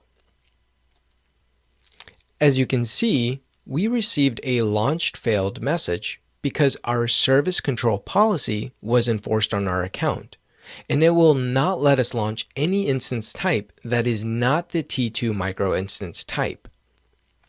That's all I wanted to show you in this lab. I hope in this video you learned more about AWS organizations. I'll see you in the next video. Welcome back. In this video, I wanted to go over AWS Control Tower. With AWS Control Tower, we can automate the setup of our multi-account environment in a secure and compliant manner with AWS best practices in mind. Instead of setting up our multi-account organization and then setting up AWS security best practices, we can do both at the same time with a couple of clicks because Control Tower will set up the governance, compliance, and security guardrails for us. It sets up services on our behalf like organization, service control policies, organizational units, AWS config, AWS Cloud Shell, S3, SNS, CloudFormation, Service Catalog, and SSO, or single sign-on. Control Tower can help us set up guardrails by enforcing our policies by using the service control policies. For example, it can control the write and read access to our S3 buckets. It can even enforce multi-factor authentication on root users. Not only does Control Tower offer all these security best practices and control over our multi-account environment, it also provides us an integrated dashboard that gives us a top-level summary of the policies applied to our AWS environment. And just to make it clear, AWS Control Tower works on top of all these services, like AWS organizations, by implementing guardrails for governance and best practice blueprints, by making a multi-account setup easier to manage securely. I hope in this video you learned a little more about AWS Control Tower. I'll see you in the next video. Welcome back. In this video, I wanted to go over the AWS Systems Manager service. The AWS Systems Manager service, also known as AWS SSM, allows us to centralize operational data from multiple AWS services and automate the tasks across our AWS resources. Systems Manager is known as a hybrid service because it allows us to not only manage resources in AWS but also on-premise. Now, I don't want you to get confused because AWS Systems Manager actually offers 13 tools within the suite of products. These tools help you maintain compliance for your patch management, configuration, and your custom policies. They also help you to automate the configuration and ongoing management of our applications and resources all from one console. And to get all the functionalities that Systems Manager has to offer, all we have to do is install the Systems Manager agent on the system we are trying to automate, patch, or configure. For the exam, we only need to understand the Systems Manager tools at a basic level, and we really don't need to understand all of the tools for the exam. But I do think it is important to at least understand the ones I have listed here in the slide at a high level. Starting off with the run command, which is a tool that allows us to automate common administrative tasks. This feature allows us to perform one-time configuration changes to many systems, and we will be looking at this tool very soon. Next, we have the State Manager, which can be a replacement for things like SSH, Bastion, or RDP because it allows us to remotely manage our instances without having to log in. Next, we have Automation, which is similar to the run command because it can help us automate tasks that are defined in the System Manager documents. It can help us to automatically deploy, configure, and manage our AWS resources at scale. Automation is meant to be for more complex tasks when compared to the run command service, and it also has the ability to call AWS APIs as part of the execution. Next, we have the Parameter Store, which provides secure storage for configuration data management and secrets management. This service removes the risk of our stored passwords and secrets from being exposed. We also have Inventory, which collects metadata from our nodes, and we can use the built-in tools to query data to help us determine which nodes are running the required software and configurations required by our policies. And finally, we have the Patch Manager, which is a common tool that shows up on the exam. It helps us to deploy OS system and software patches automatically across our EC2 instances, whether they are in AWS or on-prem.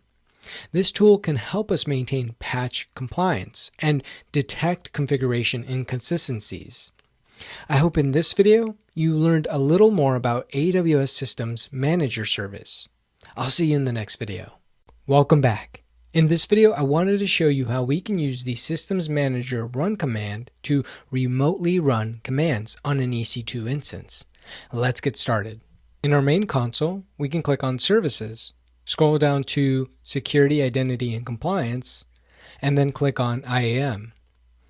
But, Victor, I thought we were going to use the run command to do some neat tricks. Well, we are, but to control the EC2 instance, we must first create a user role and then attach it to our EC2 instance. So let's click on Roles, and then we can click on the Create Role button. For our trusted entity type, we can leave it as an AWS service. Scroll down and select the EC2 as the use case, and then we can click on Next. We can then search for the Amazon SSM Full Access Policy. This is an AWS managed policy that will allow us to register our EC2 instance by the Systems Manager service and allow us to use the run command service. We can then click on Next. I will name my role EC2 SSM. We can then scroll down to the bottom and click on Create Role. Now that our role is created, we can go and launch our EC2 instance. In our EC2 console, we can click on Launch Instances. We can select the Amazon Linux 2 AMI, and we will be using this AMI because all Linux 2 AMIs dated after 2017.09 have the SSM agent pre-installed, so we don't need to install anything. We can use the standard T2 micro instance type, and in the configure instance window, we will go ahead and select our EC2 SSM role we just created. We can then click on Configure Security Group tab up here, and in this window, I will select the EC2 Lab security group we have been using. We can then click on Review and Launch, and then click on Launch. We need to acknowledge that we have the RSA key, and then click on Launch Instances. Now I will give the EC2 instance a second to launch, and then we will continue with the lab. Alright, now that our instance is launched, we can head over to the Systems Manager console. We can click on Services, scroll down to Management and Governance, and then scroll all the way down till we see Systems Manager and then click on it. In our left-hand side, we can click on Run Command, which is located under the Node Management directory. As you can see, currently I don't have any run commands running, so let's click on the Run Command button. Now in this window, we can see all the available pre-configured run commands that AWS has created.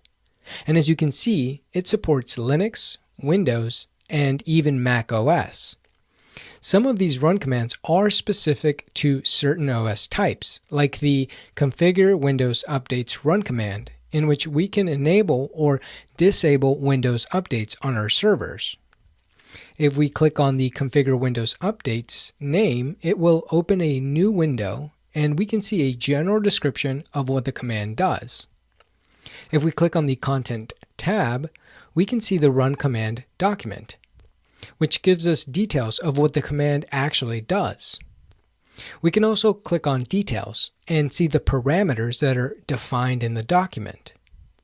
Alright, let's close this window and go back to running our run command. We can click on the arrow till we get to the third page, and at the bottom we should see the AWS run shell script command.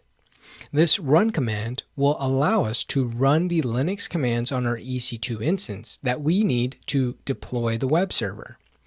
We can leave the document version as the default, and under the command parameters, we can paste in the commands from the file. This is basically the user data script we have used in the previous labs, which will launch an HTTP server and display the EC2 instance public IP address. We can then scroll down, and under Target, we will select to choose our instance manually, since we didn't define any tags. We should see our instance listed here, and we can go ahead and select it. If we click on the Rate Control dropdown, I want you to note that we can select 50 concurrent targets to run this command on, or we can change the number if we wanted to. Or we can even configure it to be 50% of the selected targets if we wanted to change it to a percentage. We can also define an error threshold to stop the run command after a certain number of errors. Under Output Options, we can select an S3 bucket to output our command outputs to an S3 bucket. We can also create an SNS notification to send notifications about the command status. Since we won't be configuring any of these settings, we can simply go down to the bottom and click on Run. We should be taken to a new window and see the progress of our command. Since our command is simple, we can click on the refresh icon and see the command status change to Success, meaning that our command ran successfully. We can now go to our EC2 console, select our EC2 instance, and copy the public IP address. I will open up a new private window and paste in the IP. And as you can see, we now have an H1 tag with the public IP address of our EC2 instance. We can close out this window, and in our EC2 console, we can simply terminate the instance as we will no longer need it. That's it for this lab. I hope in this video you saw the power of the Systems Manager service. I'll see you in the next video. Welcome back. In this video, I wanted to go over the AWS Service Catalog service. AWS Service Catalogs allow us as admins to create and manage catalogs of IT services that we approve for our users to use in AWS. It can include anything from VM images, servers, software, to even databases. It gives us the ability to centrally manage and deploy our services, applications, and resources. We then, as administrators, can give access to our portfolio of products and services to our users by granting access to them through the Aws Im credentials, using either the role or security group. Once the user is authorized, they can view the application and services they have access to, locate the product they need to use, and then launch it without letting you know. The way service catalogs work is we as admins first need to define the products and services through CloudFormation templates. And we actually version our templates to help us as admins keep track of the changes in our infrastructure. We can then add our products to portfolios. After adding the products, we can then deploy the portfolio of templates to any region that has the Service Catalog service enabled. Once the portfolio is published, our users can then view and access the products that they have permissions to. Service Catalog will then launch the infrastructure using the CloudFormation templates. I hope in this video you learned a little more about Service Catalog. I'll see you in the next video. Welcome back. In this video, I wanted to go over AWS Config. So what is AWS Config? Well, AWS Config is a simple way to maintain the configuration that you set in your AWS resources. Config does this by assessing, auditing, and evaluating the configurations in our AWS resources. It will continuously monitor and record the state of our configuration within our AWS resources and give us the ability to automatically evaluate this state against our desired configuration state. Config provides a detailed resource configuration history, and it will help us determine the compliance of our AWS resources against what we define to be compliant. Now, just to be clear, AWS Config will not prevent any changes from happening. It will simply let us know whether our resources are compliant according to what we define. For example, let's say that we have these resources up here, and we define a rule that the EC2 instances need to use the T2 Micro, T2 Nano, and T2 Medium instance types in our development account because we want to keep our AWS bill low. And if the EC2 instance uses any other type of instance, they would be out of compliance. AWS Config will monitor the EC2 instances, and if it finds any instance type that is not in our list, it will let us know all the instances that are being non-compliant. AWS Config will automatically set up an S3 bucket in which it logs the compliance history of our AWS resources. We can also set up an SNS topic to notify us of any compliance issues. We can even define Event Bridge to detect the configuration change and invoke a Lambda function to remediate any issues we have. Now, some of the benefits we get with AWS Config is that it will continuously monitor our resources. It can help us do change management. It can continuously assess our resources, and it can even help us during our troubleshooting efforts because we can go through the history and see the different changes that occurred and see what may have caused any issues. I hope in this video you learned a little more about AWS Config. I'll see you in the next video. Welcome back. In this video, I wanted to show you how we can use AWS Config to remediate an EC2 instance that is not compliant. Let's get started. The very first thing we're going to do is launch an EC2 instance. So let's go to our EC2 console and click on Launch Instances. We can go ahead and copy the first AMI ID that we have listed here. We will need it for our config rule that we will be setting up in just a second. For this lab, we can choose the second AMI we have listed here for our image. We will use the T2 micro instance type, so then we can click on Next. We don't need to configure anything specific, so we can go ahead and click on the Configure Security Group tab. I will go ahead and select the EC2 Lab Security Group from our list and click on Review and Launch. We can then click on Launch and then confirm that we have our RSA key and click on Launch Instances. We can then click on View Instances and see that our EC2 instance should be launching. We can now configure our config rule, so we can click on Services, scroll down to Management and Governance, and then right-click on Config and open it in a new tab. In our config console, we can quickly set up config by clicking on the one-click setup button right here. In the new window, we don't need to configure anything, but I just want you to note that AWS will be setting up an S3 bucket automatically for you with this setup. We can then go ahead and click on Confirm. After a couple of seconds, the window should automatically refresh and take us to our config dashboard.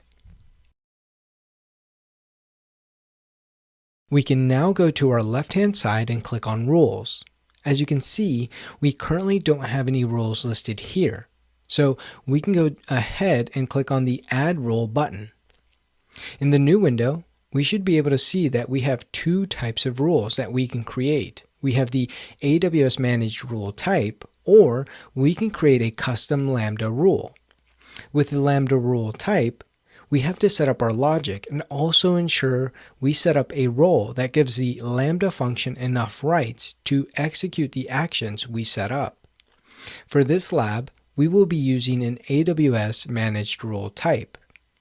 And as you can see, AWS has a lot of predefined rules that already exist, and that we can leverage to ensure our infrastructure is compliant according to our company's policies. In the Find Rules search box, we can type in Approved, and we should see a rule that is called Approved AMIs by ID. This rule simply checks if the running EC2 instances has an approved AMI according to what we set in our rule. So we can go ahead and select it and then click on Next. In the new window, the rule was given the default name, so I will leave that as is. And under Trigger, we can leave the scope of changes as resources. We can also leave the resources configuration as it is because we need this rule to detect the compliance of our EC2 instances. Under Parameter, we will define our value as the AMI ID we copied when we were launching our EC2 instance. If we wanted to, we could click on Add Another Row, and we could define multiple AMIs that would be in our compliance state. We can then go ahead and click on Next. And then we can go ahead and click on Add Rule. As we can see up here, the config rule has been added to our account. Under the compliance column, it isn't showing anything. Why do you think that is? Well, it's simply because the rule hasn't evaluated anything just yet. We can select the rule, click on Actions, and then click on Reevaluate. This will force the config rule to check our EC2 instances and determine whether they are in a compliant state according to what we just defined in our rule. We can then click on the name, and if we scroll down, we can see the resources in the scope that are coming up as non-compliant, which in this case is the EC2 instance we just launched. Remember that we configured our rule to look for the first AMI ID, but we launched our EC2 instance with the second one on that list. Again, config rules are only there to make sure that your resources are compliant according to the rules that you define. They do not remediate anything on your behalf, but we remediate based on the evaluation the config rule gives us. We can click on Action up here, and from the drop-down, we can click on Manage Remediation. In the new window, we can leave it as a manual remediation, scroll down, and under Remediation Action, we can click on the drop-down. As you can see, we have plenty of remediation actions we can choose from. I will type in terminate, and I will select the AWS Terminate EC2 Instance Remediation action. We can then scroll down, and for our resource ID parameter, we will set it to the instance ID. That will define the parameter we are looking for our action to take place. We can then go to the bottom and click on Save Changes. After the window refreshes, we can go to the bottom, select our ID that is non-compliant, and click on Remediate. It should only take a second to execute, and we can click on the refresh button to see the status of the action. We can also switch over to our EC2 console tab and click on the refresh button.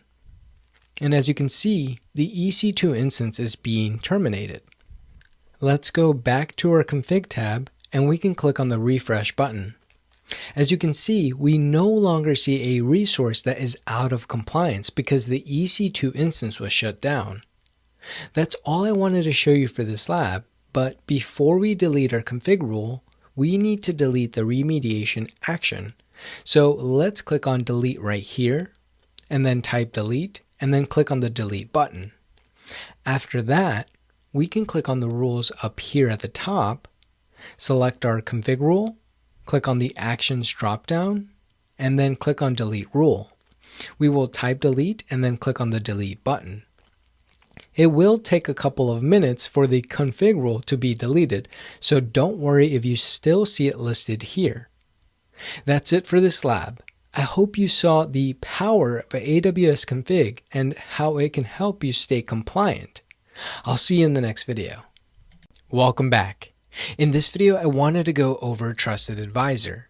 AWS Trusted Advisor provides recommendations that help us follow AWS best practices.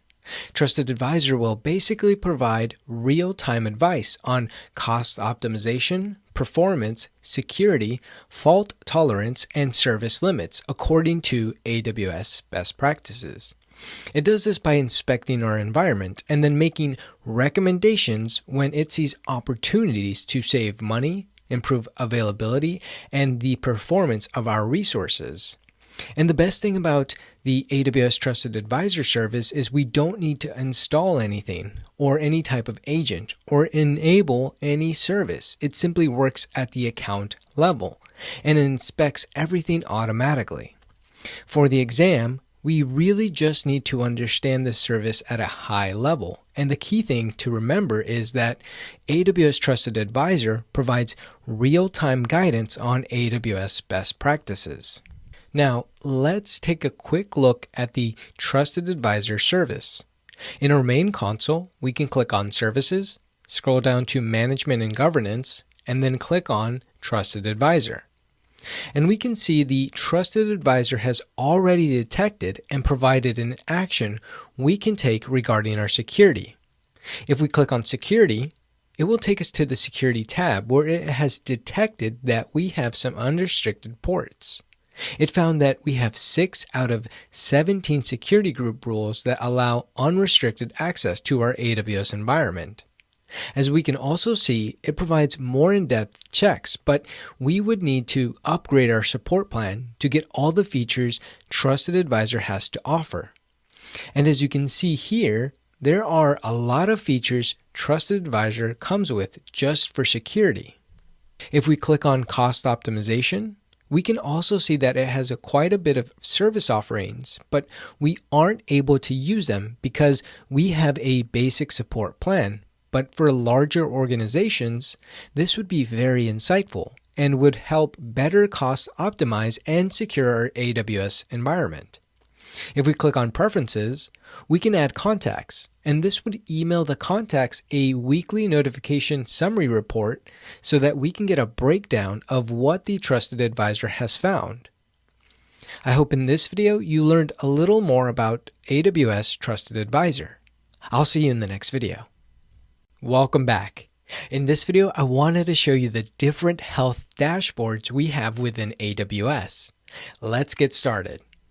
The very first dashboard we will look at will be the Service Health Dashboard, which is open to the public.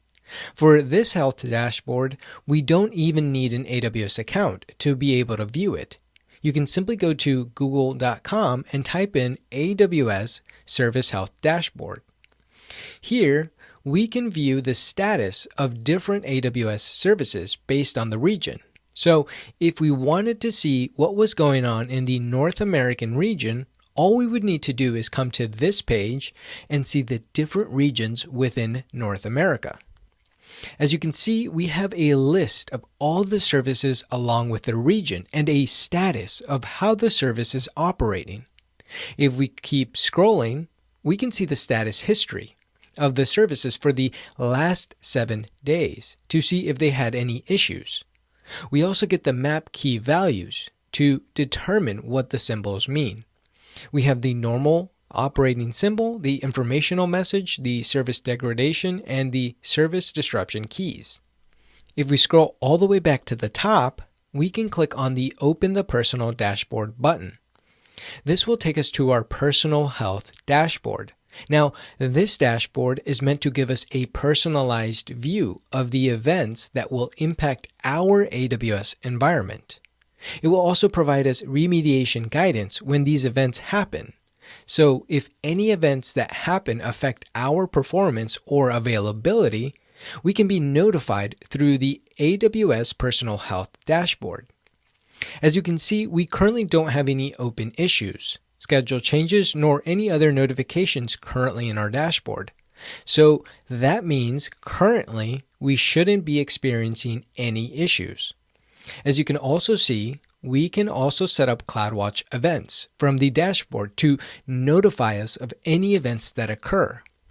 We can click on the different tabs like scheduled changes and other notifications to see the different events that may occur or anything else the Personal Health Dashboard reports. If we go to our left-hand side and click on the event log, we can get an event log of all the events that have recently occurred that may have affected any of our resources. We will get details like the event type, the status, the region, and even the exact time in which this event occurred. If we look under affected resources, the log will let us know of any of our entities that may have been affected by the event. So if we click on this entity, I can see that our auto scaling group was affected by this event. If we click on the Details tab, we can see that what information the log contains regarding the event. As you can see, AWS detected that the launch template associated with our auto scaling group couldn't be found. Now, if we go to our left-hand side and we click on Configurations, we have a new feature in AWS for the health of our organization. So if we click on Enable Organization View, this will aggregate all the events across our organization into one central location. After we enable the organizational view, it will take a moment to get enabled. So I will pause the video and come back once it's enabled. Now that the organizational view is enabled, we now have a dashboard in which we can view all of our events in one location. We can also view all the event logs across our organizations in one central location. That's all I wanted to show you regarding the health dashboards. I hope in this video you learned more about the available health dashboards in AWS. I'll see you in the next video. Welcome back. In this final lesson of this section, we will revisit some of the main takeaways for the exam. This is meant to serve as a summary of the section. Starting off with AWS Organizations, which is an account management service that lets you consolidate multiple AWS accounts into an organization that lets you manage them from a central location. And the management account allows you to consolidate the billing for all of the accounts in one central location, in one central account. So you can centrally manage the cost for all your cloud resources in one account. Now, don't forget that in your root OU, you can have multiple sub-level OUs that exist like the prod OU, and then the prod OU can have sub-level OUs like the HR and finance OU. And this is meant to help you divide your accounts into different sections or categories that are part of your business. And to these different accounts, you can apply SCPs or service control policies to control the IAM actions users can take within these accounts. And these SCPs are applied at the account or OU level. We also have AWS Control Tower, which we can use to automate the setup of our multi-account environment in a secure and compliant manner with AWS best practices in mind. Instead of setting up our multi-account organization and then setting up AWS security best practices, we can do both at the same time with a couple of clicks, because Control Tower will set up the governance, compliance, and security guardrails for us. It sets up services on our behalf like organizations, service control policies, organizational units, AWS config, AWS Cloud Shell, S3, SNS, CloudFormation, Service Catalog, and SSO, or Single Sign-On. Next, we have Systems Manager Tools, which allows us to centralize operational data from multiple AWS services and automate the tasks across AWS resources. Don't forget that AWS SSM offers 13 tools within the suite of products, and these tools help us maintain compliance for our patch management, configuration, and our custom policies. They also help us to automate the configuration and ongoing management of our application and resources all from one console. And I won't go through each different SSM tool, but I definitely think you should know these at a high level for the exam. Don't forget about the AWS Service Catalog, which allows us as admins to create and manage catalogs of IT services that we approve for our users to use in our AWS environment. It can include anything from VM images, servers, software, to even databases. It gives us the ability to centrally manage and deploy our services, application, and resources. We then, as administrators, can give access to our portfolio of products and services to our users by granting them access through their AWS IAM credentials, using their role or security group. Next, we have AWS Config, which is a way to maintain the configuration that you set in your AWS resources.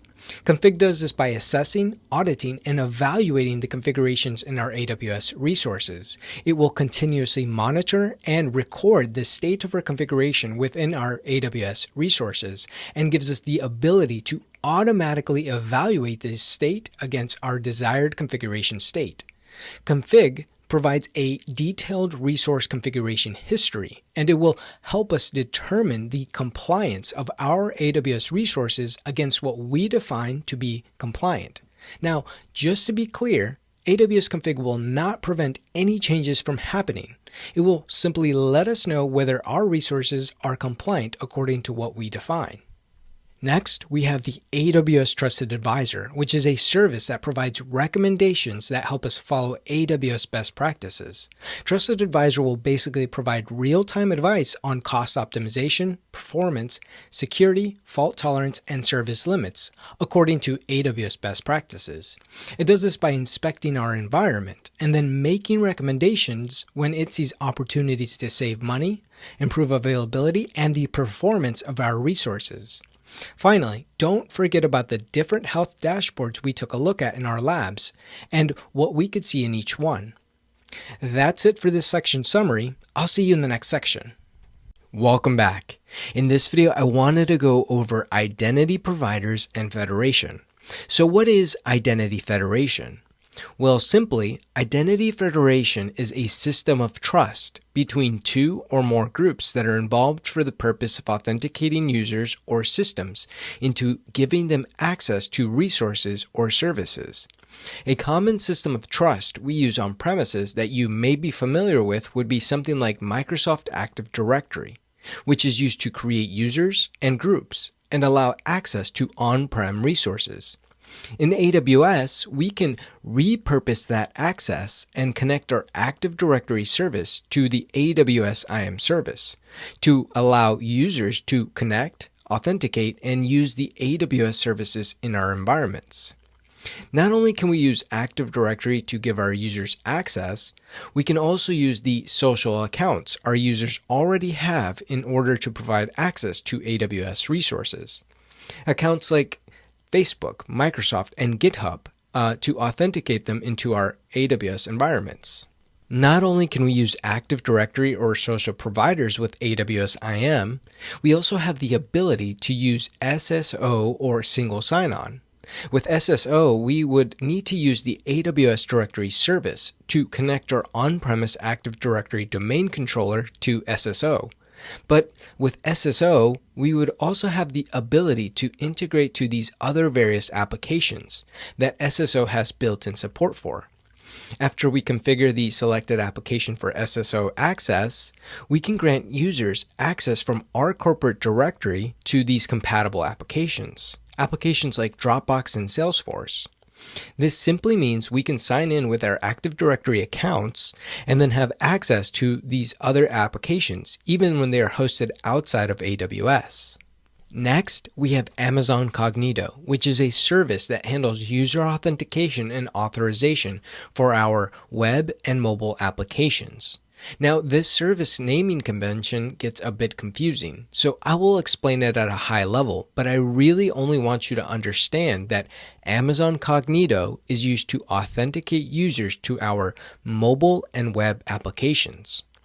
We have an identity source, either using a Cognito user pool or an OpenID Connect source like Facebook.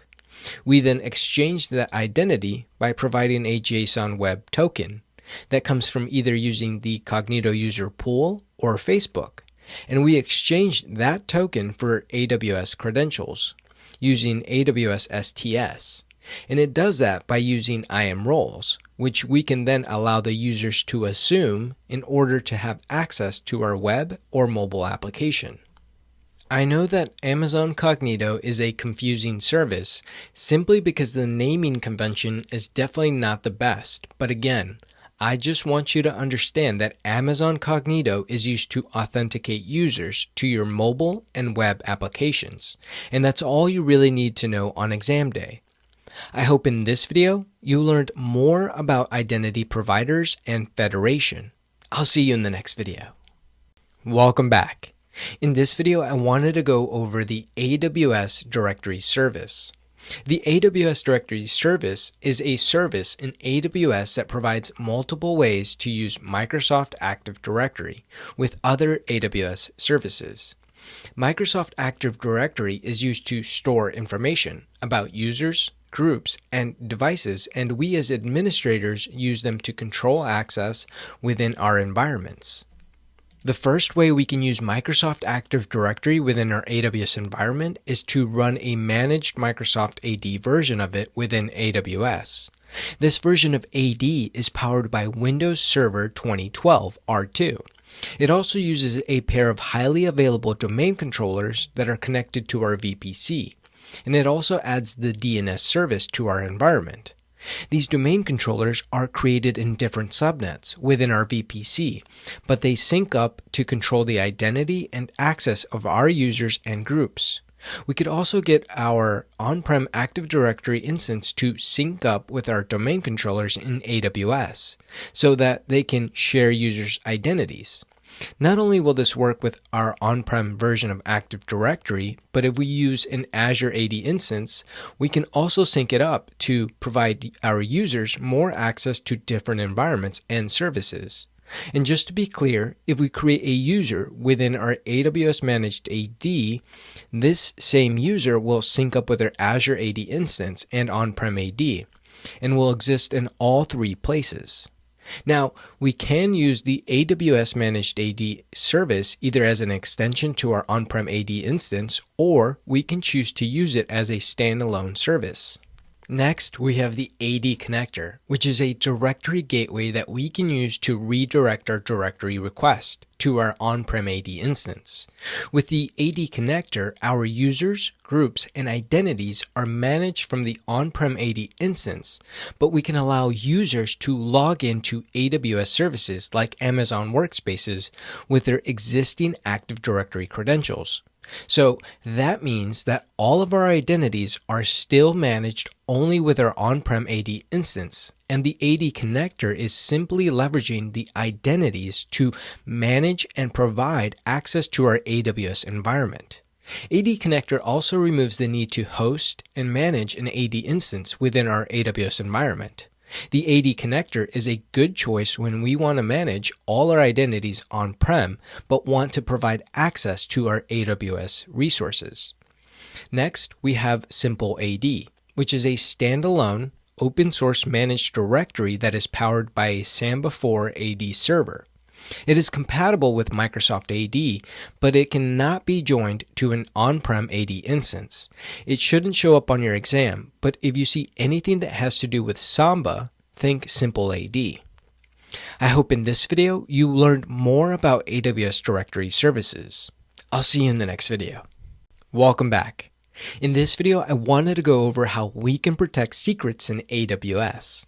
Starting off with the Secrets Manager service, which is a service that enables you to replace your hard-coded credentials in your code or applications with an API call to the Secrets Manager service to retrieve your secrets programmatically. Secrets Manager helps you to manage the access to your credentials with explicitly defined policies, so there isn't any chance these credentials fall in the wrong hands. You can secure and audit the secrets all from one central location. And the best thing about Secrets Manager is that it lets you rotate your credentials automatically, which definitely falls in line with being a security best practice. For example, let's say you want to secure the credentials to this database.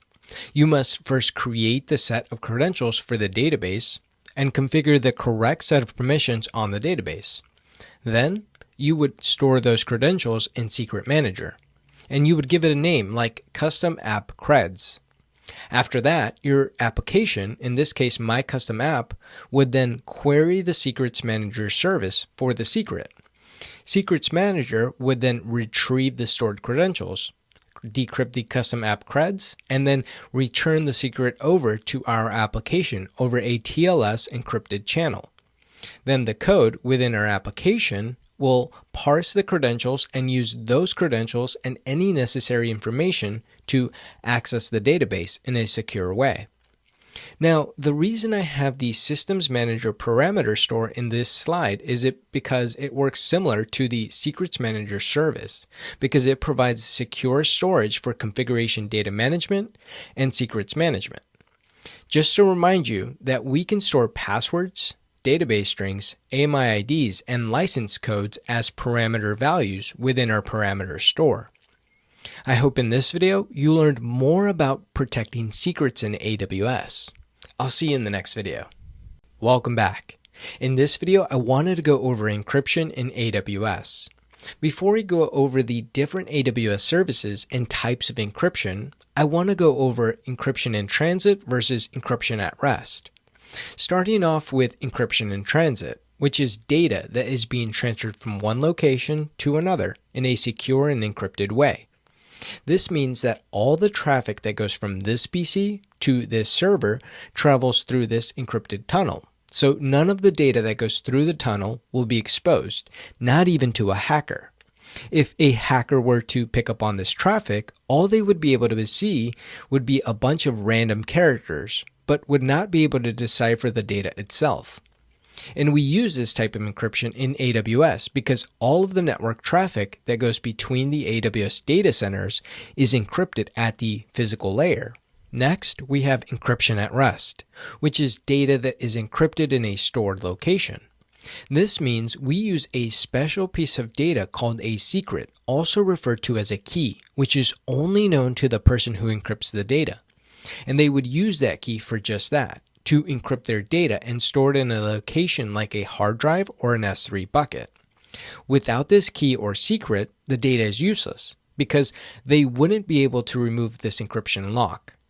Some of the AWS services that use encryption at rest are AWS KMS, Cloud HSM, and AWS ACM. Next, I want to talk to you about asymmetric encryption, which is a process that uses a pair of related keys, one that is public and one that is private, to encrypt and decrypt the data. For example, if Sally wants to send a secret message to Bob, Sally would need Bob's public key to encrypt the data. She would grab this public key to encrypt the data and then send that data via any transfer protocol, because at this point the data is encrypted. And once Bob receives the data, he can use his private key to decrypt the data and read the message Sally sent him. If Sally were to encrypt the data with Bob's public key, she would not be able to decrypt it with the public key, even though she is the one that encrypted the data to begin with, because it needs to be decrypted by the asymmetric key. If Bob wanted to send a message to Sally, he could use his private key to encrypt the message, and then Sally or anyone with the public key could decrypt the message. So this method is less secure. Next, we have symmetric encryption, which is a way to protect data using a single secret key to both encrypt and decrypt data. For example, if Sally wants to send a secret message to Bob again, she would use this key to encrypt the data and then send it via any transfer protocol over to Bob. Once Bob receives the data, he then uses the same exact key to decrypt the data and read the message. It seems to be a lot simpler than asymmetric encryption, but the problem is how Sally gets the secret key over to Bob in a secure way, because he would need the secret key in advance in order to be able to decrypt the data. That is why symmetric key encryption is usually better for local encryption and decryption of data. Now, moving on to the AWS services that manage your encryption. Starting off with AWS KMS, which is a managed service that makes it easy for us to create and control encryption keys that we use to encrypt our data. We can use AWS KMS with both asymmetric and symmetric encryption keys. Basically, the AWS KMS service will manage your encryption keys for us, whether they are CMKs, also known as Customer Master Keys, or AWS Managed Keys. Customer Master Keys are keys that are created by us or someone within our AWS environment. And these are considered customer managed keys because these are keys that we manage within the AWS KMS service. Next, we have the Cloud HSM service, which is a single tenant, cloud-based hardware security module that enables us to generate and use your own encryption keys in AWS. The hardware is dedicated to our account for the sole purpose of generating encryption keys, and AWS will maintain the physical hardware for us. The reason you would use Cloud HSM over the AWS KMS service is when you want a higher level of security that a hardware security module can provide. This can help you to meet compliance guidelines within your organization or compliance requirements within your business industry.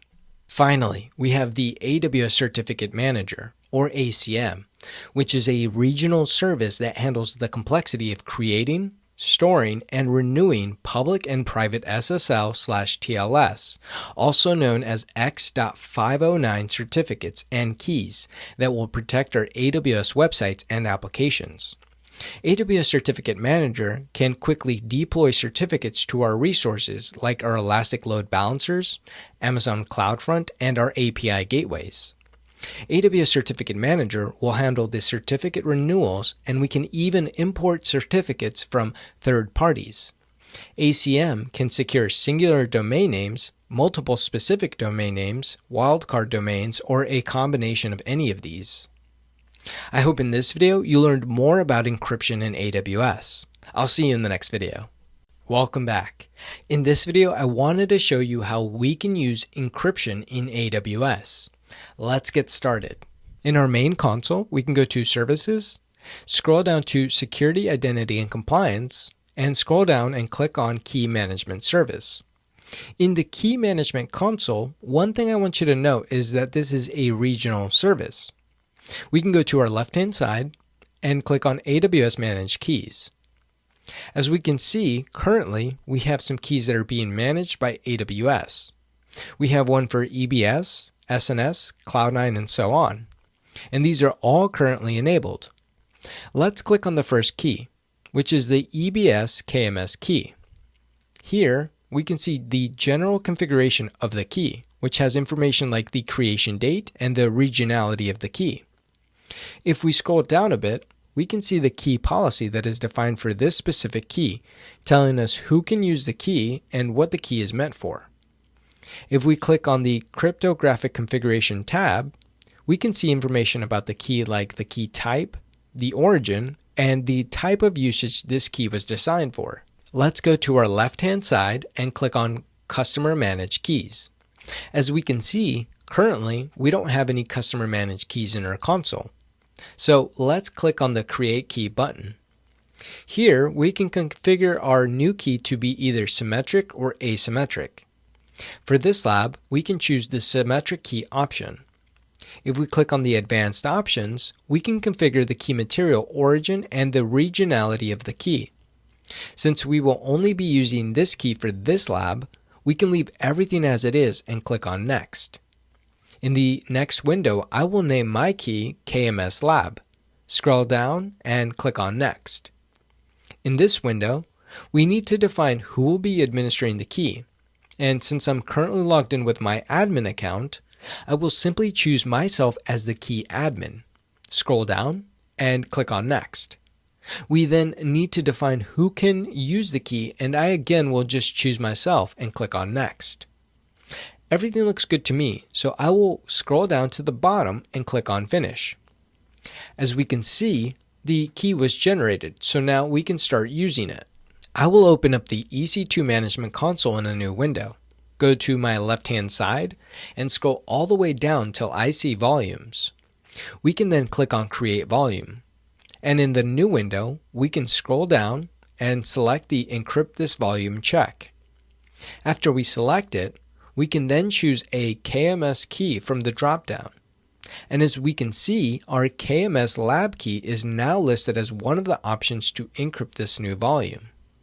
If we select the KMS lab key, we can now see who the key owner is and the key ID. We won't actually need to create this volume. I just wanted to show you that we could now choose to use our new key. So we can simply click on Cancel and close out of this window and go back to our KMS console. To delete our key, we actually can't immediately delete it. We need to schedule the deletion of the key, and this is meant to serve as a safety precaution so that you don't encrypt your data and you or anyone in your organization immediately deletes the key and loses access to the data. So let's select our key, click on Key Actions, and then click on Schedule Key Deletion. In the new window, I will schedule this key to be deleted in 7 days. I want you to note that we can schedule the key to be deleted anywhere between 7 and 30 days, and the default is 30 days. If we scroll down, we need to confirm that this key will be deleted after the 7-day waiting period is up, and then we can click on Schedule Deletion. After the window refreshes, we can now see that our key is pending deletion. If for some reason we still needed the key, we could select it, click on Key Actions, and then click on Cancel Key Deletion. But this action would need to take place before the 7-day waiting period is up, not after. One last thing I want to show you before we end this lab is the AWS Certificate Manager service. We can go to the search bar and type in ACM, and then we can click on Certificate Manager. From the main window, we can see that we can request a certificate, import a certificate, or create a private certificate authority. If we go to our left-hand side and click on this button here, it will expand our list and we can see the different tabs. If we click on Request Certificate, we can choose to create a public SSL or TLS certificate, and we can then click on Next. Here, we could request a public certificate for our website, so we would need to enter our fully qualified domain name. We could choose to enter the domain name that we created in the Route 53 lab, and then we could choose to validate the request through email. We won't do it for this lab, so we can simply click on Cancel. That's all I wanted to show you in this lab. I hope in this video you learned more about encryption in AWS. I'll see you in the next video. Welcome back.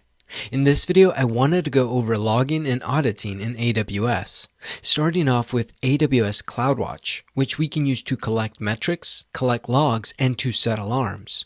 We can use the CloudWatch logs part of the CloudWatch service to monitor, store, and access our log files that are produced by other AWS services like our Ec2 Instances, AWS Cloud Shell, Route 53, and other AWS services.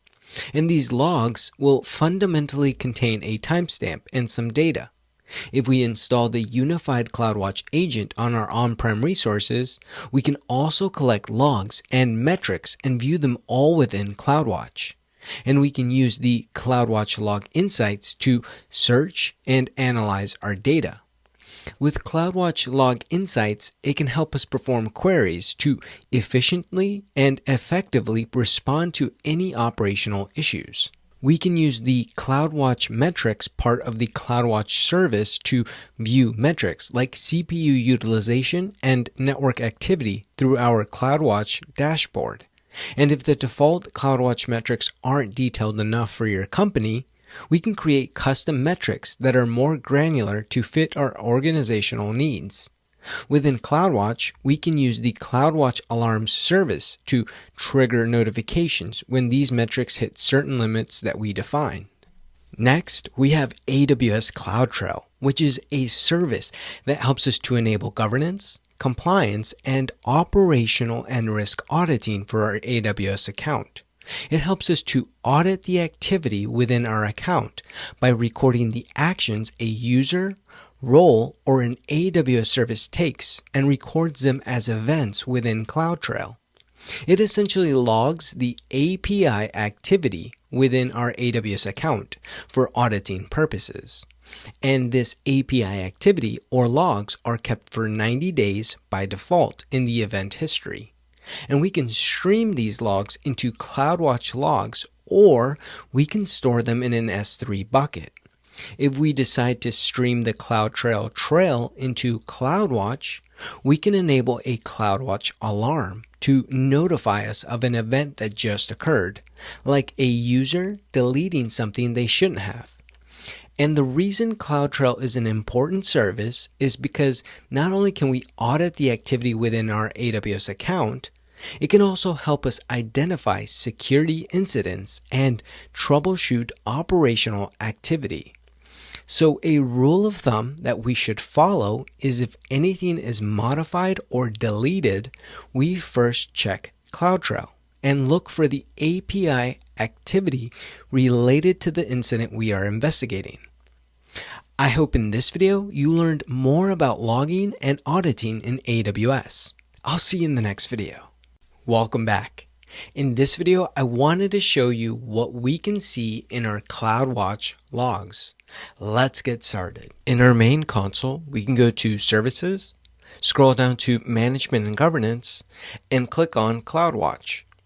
In the new window, we can go to our left-hand side and click on Log Groups. After the window loads, we can see that we already have some log groups created. When we created and ran our Lambda function, AWS automatically created a CloudWatch log group for us. So let's click on the My Lambda function group name. And in the new window, if we scroll down, we can see that we already have some CloudWatch log streams that were created, which relate to every time the function was called. We can click on any of the log streams that we have listed in this window. And in the new window, we have several timestamps with informational messages that relate with the execution of our Lambda function. We can see important information relating to our Lambda function like the size of the memory that was used, the duration, the request ID that took to execute it, and the max memory that was allocated to this invocation. Now let's open the Lambda console in a new tab. Let's click on our Lambda function name, and then in the new window, we should still see the simple Lambda function we created that simply lets us know that our files were uploaded to S3 successfully. We can click on the Test dropdown and click on Configure Test from the dropdown. In the new window, we will look for the S3 put template, which will simulate adding an item to a bucket. I will name my test template S3 test. We can then scroll down and click on Create. After the test is created, if we click on the test drop-down again, we can see that the template is already selected. We can then simply click on Test, and a new tab should appear letting us know our Lambda function response along with the function log information. And the log will show some of the information relating to the execution of the function. We can now go back to our CloudWatch tab and click on the refresh icon. As we can see, there is a new log stream that just appeared. If we click on the log stream name, we will see similar information to the other log events we just reviewed. To view all the log streams again, all we need to do is click up here to take us back. Now, let's go back to our Lambda function, and let's try to simulate what would happen if our execution got an error. So I will simply add in this line that will print an event that doesn't exist. I will then save our file and click on Deploy. After our Lambda function has been updated, we can then click on the Test button again. Once the Execution Results tab opens up again, we can now see a response that contains an error, stating that there is a key error trying to print out our event we just added. If we go back to our CloudWatch tab and click on Refresh again, we can see that we now have a new log stream that we can click on. If we click on this message, we can see the same error populate here, letting us know that there is an error on line 3 with our print event code. That's all I wanted to show you in this lab. I hope in this video you learned a little more about CloudWatch logs. I'll see you in the next video. Welcome back. In this video, I wanted to show you what kind of information we can get from AWS Cloud Shell. Let's get started. In our main console, we can go to Services, scroll down to Management and Governance, and look for Cloud Shell. Before I click on Cloud Shell, I want you to note that it states under the name that this service is for tracking user activity and for the API usage. Let's go ahead and click on it. In the new window, we can see that Cloud Shell is for capturing AWS services events, for storing those events in either an S3 bucket or CloudWatch logs, for acting upon those events, and for reviewing the events that get captured in Cloud Shell. We can go to our left-hand side, click on this button here, and then click on the dashboard option. Currently, we don't have any trails defined, but Cloud Shell has still been monitoring our API and user activity. If we scroll down, we can click on View Full Event History. Here, we can see the full event history for the past 90 days. We can see the event will contain a name, the time it occurred, the username the event was caused by, and the event source. And all of these events are API actions that have been taken within our AWS account. If we click on the refresh icon, we can see that we just generated an event within Cloud Shell by simply looking at our events. If we click on the event name, we can see more detailed information about the event, like source IP, the event ID, the request ID. And if we scroll down, we can see the event record, which contains JSON files containing information regarding the API activity. We can see things like whether this request was MFA authenticated and other details within the event record. If we go back to our event history, we can click on Download Events, and we have the option of downloading our event history in either a CSV or JSON file. We can even create an Athena table where we can run SQL queries to better sort through all of this information. Again, all of this is super useful if you need to figure out who may have deleted a file or resource, and it is very useful to meet compliance and audit requirements for your organization. That's all I wanted to show you in this lab. I hope in this video you learned more about AWS CloudTrail. I'll see you in the next video. Welcome back. In this video, I wanted to go over the AWS Security Hub service. AWS Security Hub provides us a comprehensive view of our security state within our AWS environment and the compliant security standards and best practices that we can follow to keep our environment secure. It does this by collecting security data across AWS accounts, services, and supported third-party products. It can help us to analyze our security trends and identify the highest priority security issues that we have within our AWS accounts. AWS Security Hub will continue to monitor our environment by using automated security checks, and it automatically compares it to AWS best practices. It can also help us to validate our security standards against PCI DSS, CIS AWS Foundation benchmarks, and AWS Foundational Security Best Practices. Security Hub can also aggregate these alerts from various AWS services like GuardDuty, Inspector, Macie, and so on to provide a central location for security findings. After it collects these potential issues, it will run automated checks and see if it finds any security issues. After the findings, AWS Security Hub can generate CloudWatch events, otherwise known as Event Bridge events, which we can use to generate notifications through CloudWatch alarms or through an SNS topic. After all of this, we can then begin the investigation process through Amazon Detective to find the root cause of the issue and come up with a resolution. The key thing to understand for the exam is if you see the need to have a central location for security alerts for an environment that has multiple accounts, then you should use AWS Security Hub. I hope in this video you learned a little more about the AWS Security Hub service. I'll see you in the next video. Welcome back. In this video, I wanted to go over AWS Artifact. AWS Artifact is a self-service portal that provides on-demand reports of AWS security and compliance documents, like the AWS ISO certifications, the payment card industry or PCI reports, and the Service Organization Control or SOC reports. There is no cost associated with using this self-service portal to access the reports because they are provided to you for your compliance documentation.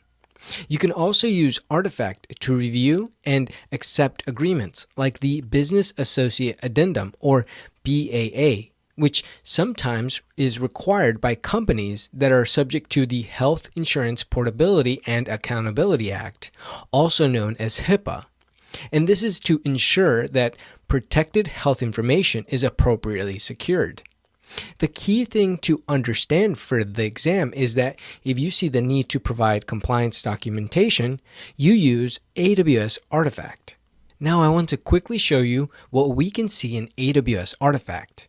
In our main console, we can go to Services, scroll down to Security, Identity, and Compliance, and click on Artifact. In the new window, we can see we have two options. We can view reports and we can view the agreements. So let's click on View Reports. As we can currently see, we have 93 reports which we can download and provide as documentation for our internal needs. Let's search for PCI DSS. We can see the most recent report and the previous report. Let's select the most recent report and click on the Download button. It should only take a second to download, but once it's downloaded, we should open it with the Adobe Reader. We can then click on the Paperclip button on the left-hand side. This should open up as an attachment panel, and we can double-click on the AWS PCI report. In this report, we have a table of contents that contains the summary and the page for every service that shows up in this report. We can close this report and go back to the AWS Artifact by clicking here. If we want to view the agreements, we can click this button, and here we can see the account agreements. Currently, we have 3 agreements in which we can accept. And to accept any of the agreements, all we have to do is select the agreement, click on Accept Agreement, scroll all the way down, state that you have read the agreement, and click on Accept NDA and download it. I won't actually accept it, but you get the general idea. I hope in this video you learned more about AWS Artifact. I'll see you in the next video. Welcome back. In this video, I wanted to go over AWS Detective, AWS Guard Duty, and AWS Mfa.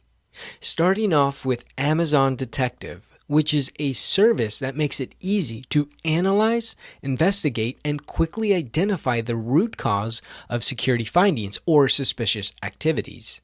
It will automatically collect log data from your AWS resources and then use machine learning, statistical analysis, and graph theory to generate visualizations that help you to conduct faster and more efficiently security investigations.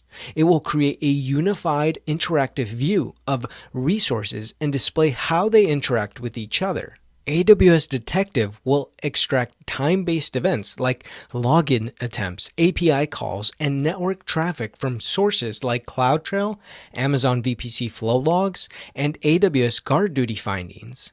Since AWS Detective is integrated with Amazon Guard Duty and AWS Security Hub, you can quickly investigate the findings from either one of these consoles and find details regarding these security incidents. Again, the whole point of this process is to get to the root cause as quickly as possible and remediate the security issues within time. Next, we have AWS Guard Duty, which gives us the ability to continuously monitor and analyze processes from data sources like VPC flow logs, CloudTrail management events, CloudTrail S3 data event logs, and even DNS logs. It is considered an intelligent threat detection service that has the ability to accurately identify threats and can notify you with CloudWatch events, also known as Event Bridge events, so that you can take action on remediating these issues as soon as they are detected. AWS Guard Duty can continuously analyze S3 buckets, containers, EC2 instances, and accounts and users while intelligently detecting threats. Next, we have Amazon Mfa, which is a fully managed data security and data privacy service that uses machine learning and pattern recognition service to discover and protect your sensitive data in AWS. It can discover sensitive data at scale, like personally identifiable information, otherwise known as PII. Mfa will create alerts that can be searched and filtered in the management console, and it can also be automatically sent to EventBridge. Amazon Mfa can help you in regulated environments, like meeting the requirements within the Health Insurance Portability and Accountability Act, also known as HIPAA. For example, Amazon Mfa can detect and classify all the data stored in your S3 bucket. It will then create a discovery job and will report the findings to the AWS Security Hub and can notify you through CloudWatch events. And if you want to implement an automatic action, you can do so through AWS Lambda, which will help remediate the issue automatically. I hope in this video you learned more about AWS Detective, AWS Guard Duty, and AWS Mfa. I'll see you in the next video. Welcome back. In this video, I wanted to go over firewalls in AWS. We will start off with AWS Shield, which is a managed service that will provide protection against DDoS or distributed denial of service attacks for application or services that are running in our AWS environment. Now, a DDoS attack is a malicious attempt to disrupt the normal traffic and behavior of a targeted server, network, or service by overwhelming its target or the surrounding infrastructure with a flood of network traffic. A simple way to think about these attacks is think of them like a highway, where you have a lot of traffic going to one destination, but the highway is being overloaded with unnecessary and unwarranted traffic that prevents regular users from reaching their destination. In AWS, we do have more than one type of AWS Shield. The first one is AWS Shield Standard, which provides protection for all AWS customers against common and most frequently occurring Layer 3 and Layer 4 attacks, like UDP floods, reflection attacks, and other type of attacks. And this is to support the high availability of our applications. This service comes at no additional cost for all AWS customers. The second type of AWS Shield we have is the AWS Shield Advanced, which provides enhanced protections for our applications running on protected EC2, ELBs, CloudFront, Global Accelerator, and Route 53 resources against more sophisticated and larger scale attacks.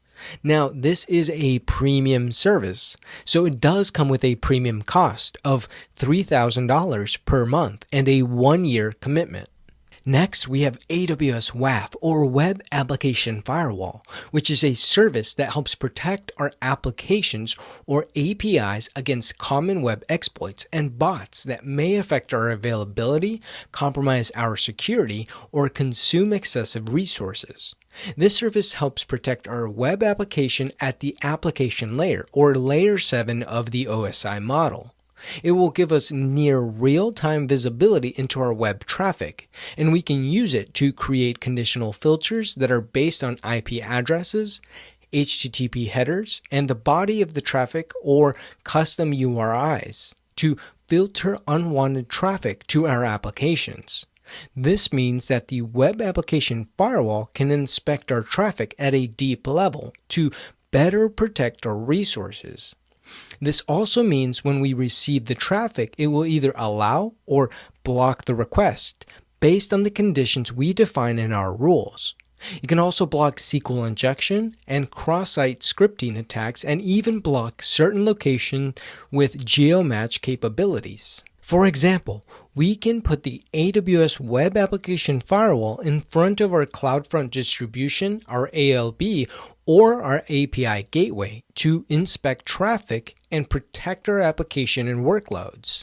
And just so you don't get confused, on exam day, I created a table so you know which service provides a better solution to the problem at hand. If your problem requires you to solve DDoS attacks or protect against attacks that are volume-based, you go with AWS Shield. If your problem requires you to protect against SQL injections, cross-site scripting, DNS query floods, and or HTTP floods, you go with AWS WAF. I hope in this video you learned more about firewalls in AWS. I'll see you in the next video. Welcome back. In this final lesson of this section, we will revisit some of the main takeaways for the exam.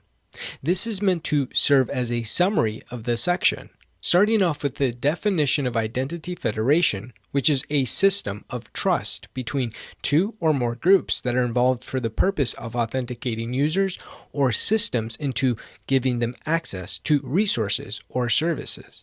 And the reason this is important is because we integrate our AWS IAM service with our on-prem authentication services like Microsoft Active Directory. Next, we have the ability to use SSO, or single sign-on, which is a cloud-based service that makes it easy to centrally manage the SSO access for all of our AWS accounts and cloud applications.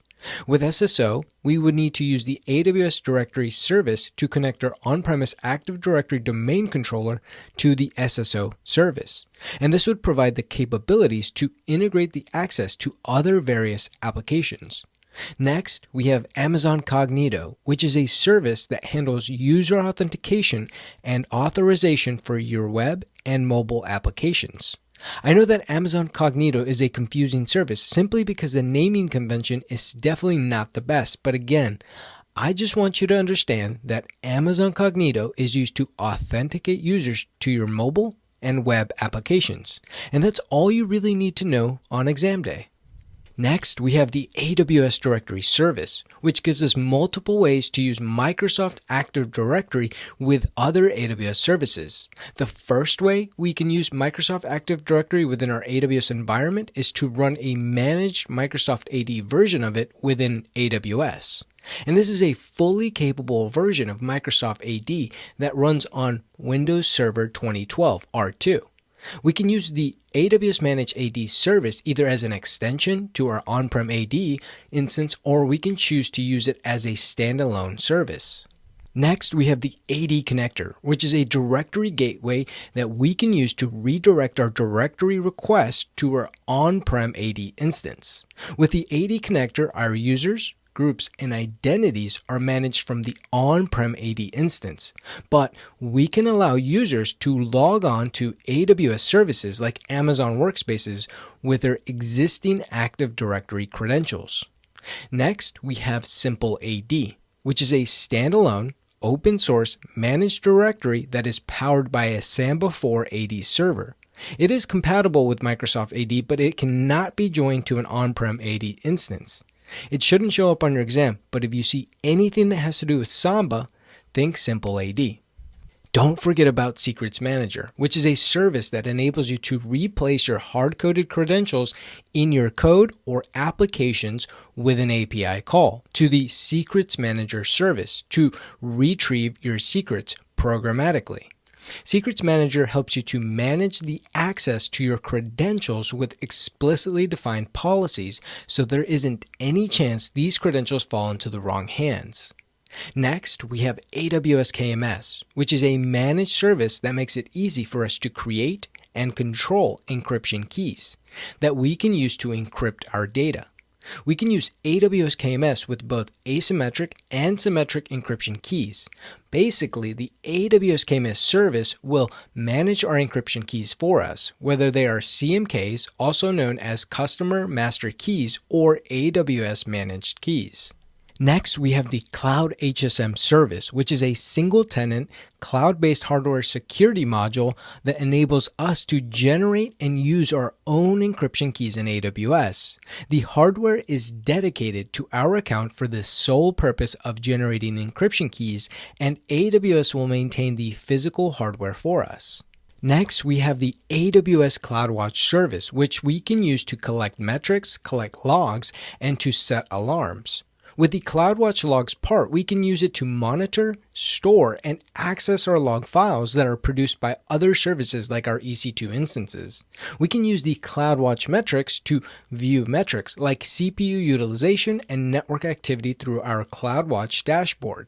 And with the CloudWatch alarms part, we can use it to trigger notifications when these metrics hit certain limits that we define. Next, we have AWS Cloud Shell, which is a service that helps us to enable governance, compliance, and operational and risk auditing for our AWS account. It helps us to audit the activity within our account by recording the actions a user, role, or an AWS service takes and records them as events within Cloud Shell. So a rule of thumb that we should follow is if anything is modified or deleted, we should first check Cloud Shell and look for the API activity related to the incident we are investigating. Next, we have the AWS Security Hub, which is a service that provides us a comprehensive view of our security state within our AWS environment and the compliance, security standards, and best practices that we can follow to keep our environment secure. The key thing to understand for the exam is if you see the need to have a central location for security alerts for an environment that has multiple accounts, then you can use AWS Security Hub. Next, we have AWS Artifact, which is a self-service portal that provides on-demand reports of AWS security and compliance documents, like the AWS ISO certifications, PCI reports, and SOC reports. And we can also use Artifact to review and accept agreements, like the Business Associate Addendum. Next, we have AWS GuardDuty, which gives us the ability to continuously monitor and analyze processes from data sources like VPC flow logs, CloudTrail management events, CloudTrail S3 data event logs, and even DNS logs. It is considered an intelligent threat detection service that has the ability to accurately identify threats and can notify you with CloudWatch events, also known as EventBridge events, so that you can take action on remediating issues as soon as they are detected. Next, we have Amazon Detective, which is a service that makes it easy to analyze, investigate, and quickly identify the root cause of security findings or suspicious activities. It will automatically collect log data from your AWS resources and then use machine learning, statistical analysis, and graph theory to generate visualizations that help you to conduct faster and more efficient security investigations. Don't forget about Amazon Macie, which is a fully managed data security and data privacy service that uses machine learning and pattern recognition service to discover and protect your sensitive data in AWS. Next, we have AWS Shield, which is a managed service that will provide protection against DDoS or distributed denial of service attacks for application or services that are running in our AWS environment. Finally, don't forget about AWS WAF, which is a service that will help protect our applications or APIs against common web exploits and bots that may affect our availability, compromise our security, or consume excessive resources like SQL injection or cross-site scripting attacks. That's it for this section summary. I'll see you in the next section. Welcome back. In this video, I wanted to go over the AWS well-architected model. The AWS well-architected model is a model that helps us as cloud architects to build secure, high-performing, resilient, and efficient infrastructure for any type of application or workload. With this well-architected model, we get 6 pillars that helps us to build out our infrastructure in a secure and reliable manner. And those pillars are operational excellence, security, reliability, performance efficiency, cost optimization, and sustainability. For now, I simply wanted to mention these pillars, but we will go over each pillar in the next video. Not only do we have pillars to guide us on building good infrastructure, we also have a set of general guiding principles. When building infrastructure for our workloads, we shouldn't be guessing our capacity needs. We should instead use tools like autoscaling to better match the demand for our application and services. We should also test our systems at the production scale, because in the cloud, we can easily spin up servers or services in order to test our actual workload demand. So there is no reason we shouldn't be testing our dev environment in this way. We should also be automating and using tools like CloudFormation, which is infrastructure as code, to deploy our infrastructure quickly and in different environments. This would allow us the ability to create the same exact infrastructure in our dev environment as our prod environment and would speed up the testing of our workloads. Another thing we should always be doing is designing our workload with the idea that things will change. The speed of innovation in a cloud environment is rapid, so our infrastructure should have the ability to adapt quickly and should be agile in nature. In the cloud, we should be making data-driven decisions. Otherwise, we are just guessing when we deploy our infrastructure. We should understand the actual infrastructure demand and workload patterns in order to better serve our users. Otherwise, we are just shooting in the dark. Finally, we should always simulate our workload demand for heavy usage. Basically, this means we should always be stress testing our environment to make sure it meets the most demanding usage our users can give our environment. We also have the AWS well-architected guidance, which contains documentation and focuses on specific use cases or implementation scenarios for workload needs. We also have the AWS well-architected tool, which is designed to help us review the state of our applications and workloads, and it can provide a central location for best practices on our infrastructure. Now, if you need to see how specific industries design their infrastructure, you can use the AWS well-architected lens, which will focus on different industries and show you how market leaders design their infrastructure. Finally, we have the AWS Architecture Center, which will provide reference architecture diagrams. well-architected best practices, and patterns on designing your infrastructure with best practices in mind. I hope in this video you learned more about the AWS well-architected model. I'll see you in the next video. Welcome back. In this video, I wanted to go over the AWS well-architected framework, starting off with the operational excellence pillar, which is about running and monitoring systems and continually improving the processes and procedures around these systems. Things like automating changes, responding to events, and defining standards to manage daily operations. The operational excellence pillar promotes the idea of using automation tools like CloudFormation to automate deployments and to perform operations as code. With this same idea, you also want to make small, more frequent updates that can be reversed if they cause issues in our infrastructure. The idea here is to make small updates instead of making large updates to our infrastructure because it's harder to figure out what could be causing issues if there are more changes to our infrastructure. Refining our operations and procedures is about reevaluating every time we get a chance to check if something is performing as optimal as possible. If not, there is a chance to improve the processes and procedures. In the cloud, we should design our infrastructure with the idea that an instance or service may fail. So we should anticipate failure and create redundancies that will mitigate that failure. With that being said, we should always learn from our failures when they do occur. Next, we have the security pillar, which is about protecting information and systems in the cloud. Things like confidentiality and the integrity of our data and learning to manage user permissions and establishing controls to detect security events. The security pillar promotes the idea of using identity to secure your application and services in AWS so that only the intended users have the correct access to the right things.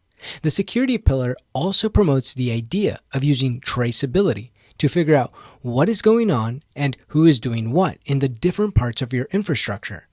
Applying security at all layers ensures that anywhere you have the ability to apply a security measure or protocol, you do it so that you can create a secure environment at all levels, and not just at the entrance of your infrastructure.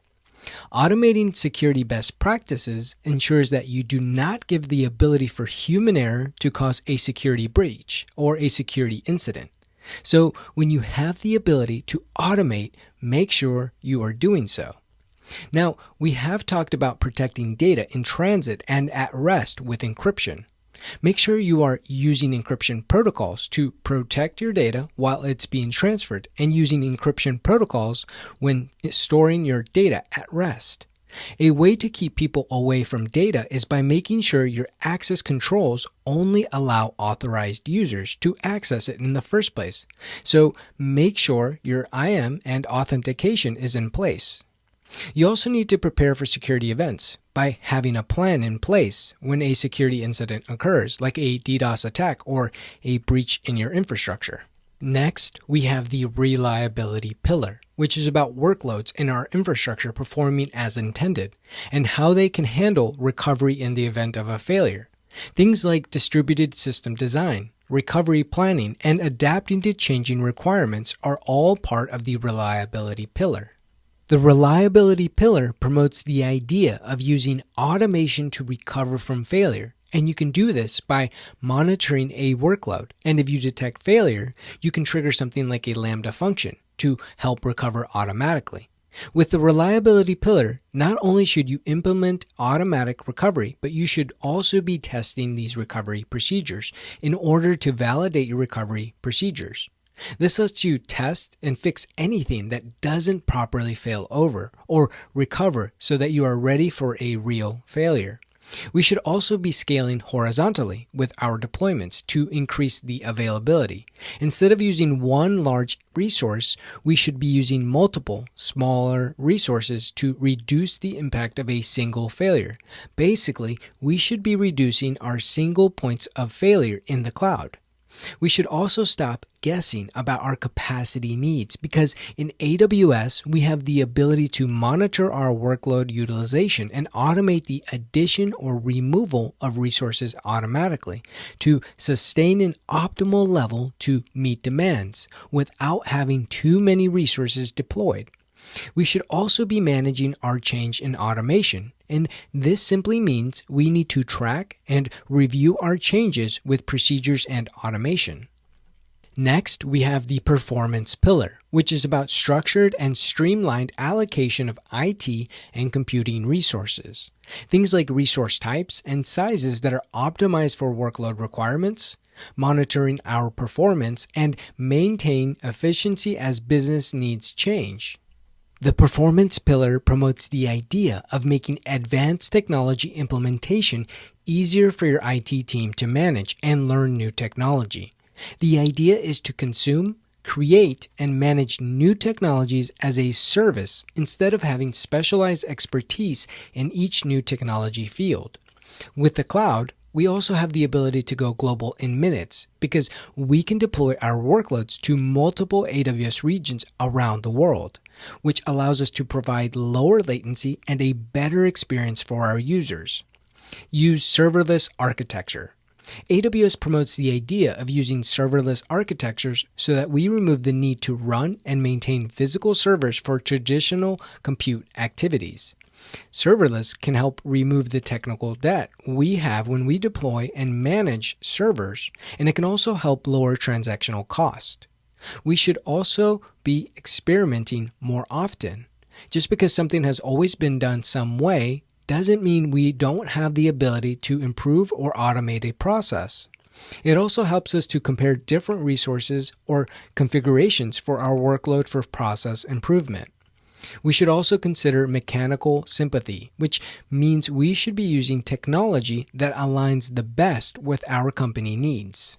Next, we have the cost optimization pillar, which is about avoiding unnecessary cost. Things like understanding our spending over time and controlling the cost allocation. We should be selecting the right type of resources with the right quantity, and we should be scaling these resources to meet the business needs without overspending. The cost optimization pillar promotes the idea of implementing a good cloud financial management. The reason that this is important is because it can help us be financially successful while accelerating business value for the cloud. We should also be adopting a consumption model while operating in the cloud, basically a pay-as-you-go model, so that we are only paying for the computing resources we consume and increasing or decreasing usage depending on the business requirements. We need to measure the overall efficiency of our resources in the cloud by comparing it to the business output of our workloads and the cost associated with the delivery. We can measure this and better understand it with the data our resources output. We should also stop spending money on undifferentiated heavy lifting. This simply means that AWS will do the heavy lifting of data center operations with the physical hardware while we focus more of our time on our customer and business project needs. We should also analyze and attribute expenditure, which is just identifying the cost and usage of our workloads, tying them to revenue streams. This can better help us to measure ROI, or our return on investment. Finally, we have the sustainability pillar, which is about minimizing the environmental impacts of running cloud workloads. Things like the shared responsibility model for sustainability, understanding our environmental impacts, and maximizing the utilization in order to minimize our required resources for our workloads. The sustainability pillar promotes the idea of understanding our impact. The reason that this is important is because we can compare the productive output of our workloads to the total impact of cloud workloads by reviewing the resources and emissions required per unit of work. We should establish sustainability goals. So for each cloud workload, we should be looking at the long-term sustainability by reducing the compute and storage required by each single transaction.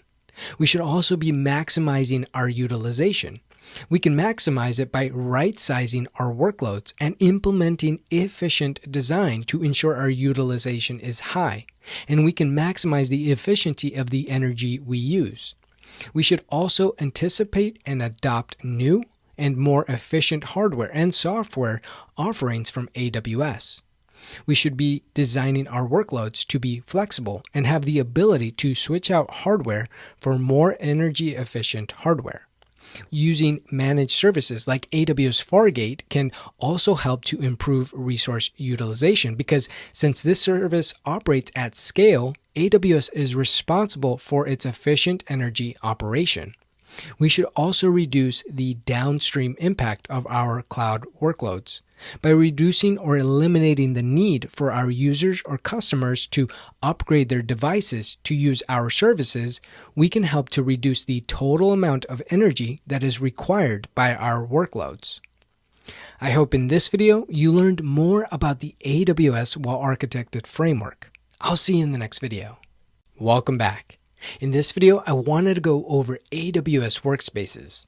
AWS Workspaces is a managed and secure cloud desktop as a service. It allows you to easily provision Linux or Windows desktops.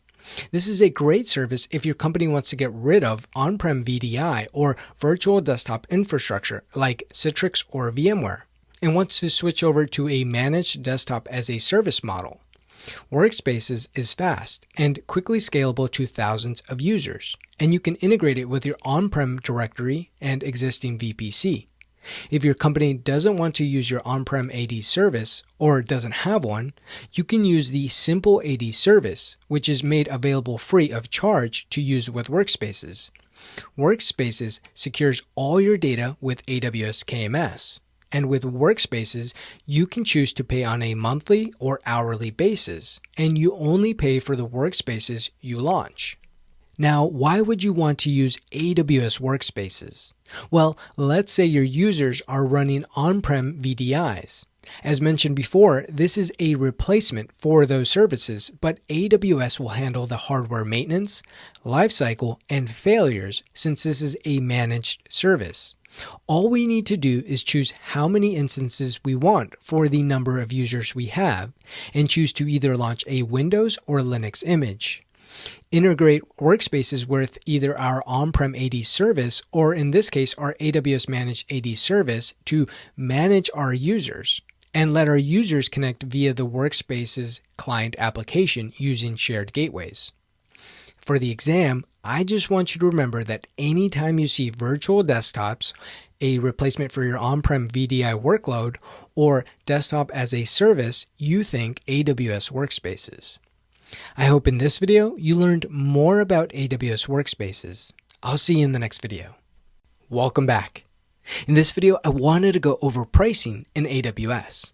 Everything in AWS is fundamentally based on the pricing of compute, storage, and outbound data transfer. With compute, this is based on the amount of CPU and RAM we allocate to a workload and for the duration it is allocated. With storage, this is based on the amount of data we store or based on the allocation of data. And allocation of data simply means that you have set apart a certain amount of space for your workload even though you haven't used all of it.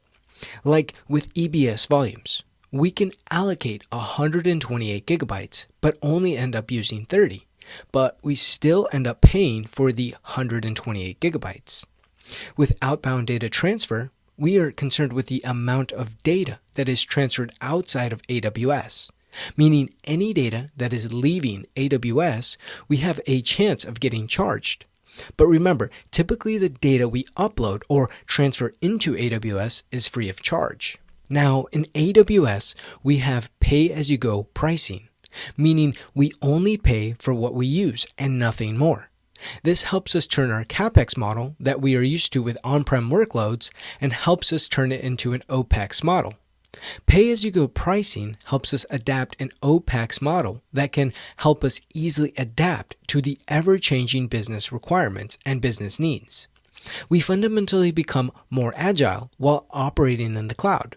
This can also help us reduce our risk when it comes to overbuying or underbuying resources for our workloads, because if we need to scale down or scale up, we can easily do that while operating in AWS. Now, we also pay less when we use more, because AWS will provide discounts based on the volume of resources we are deploying.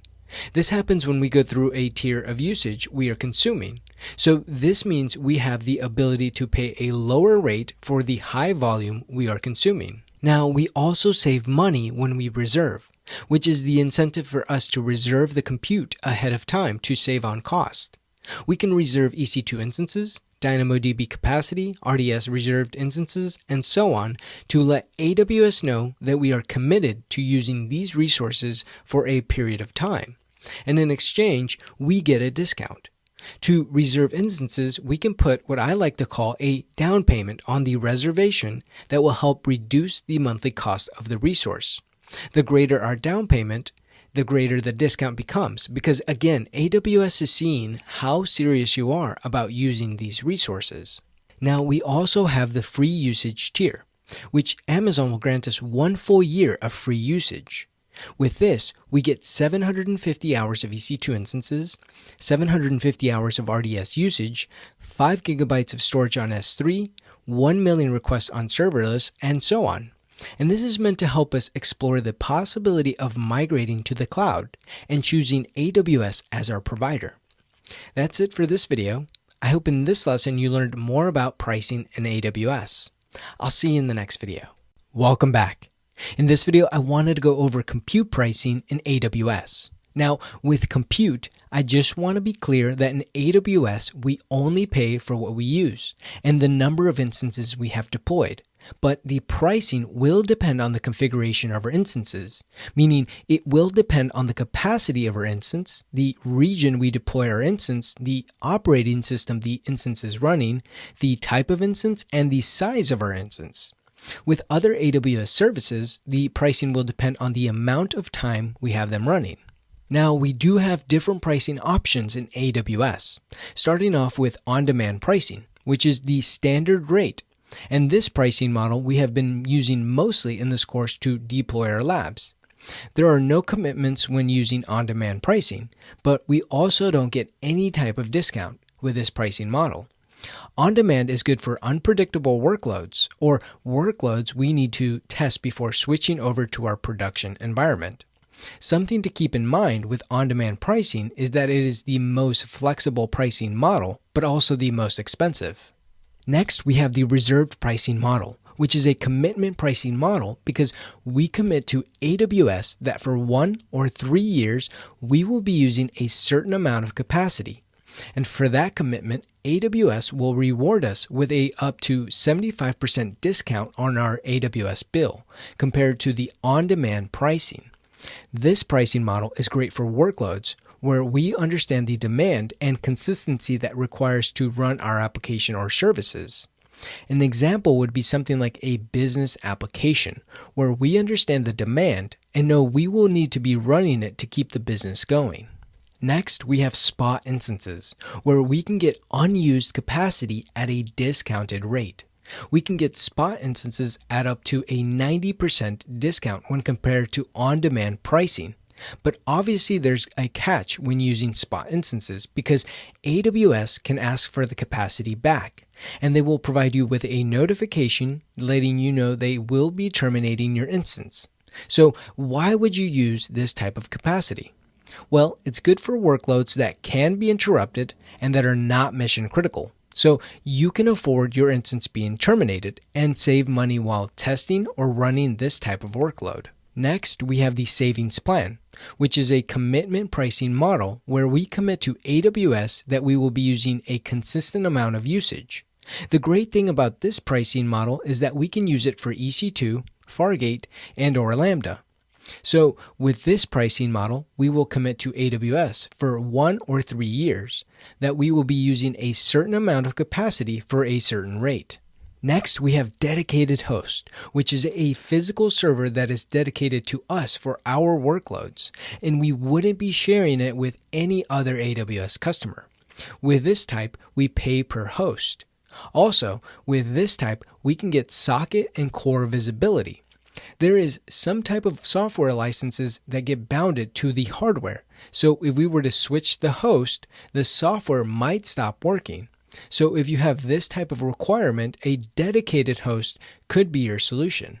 Next, we have dedicated instances, where we have physical isolation at the host hardware level from other AWS customers. So if you have a compliance requirement where you can't share host with other customers, you could use dedicated instances.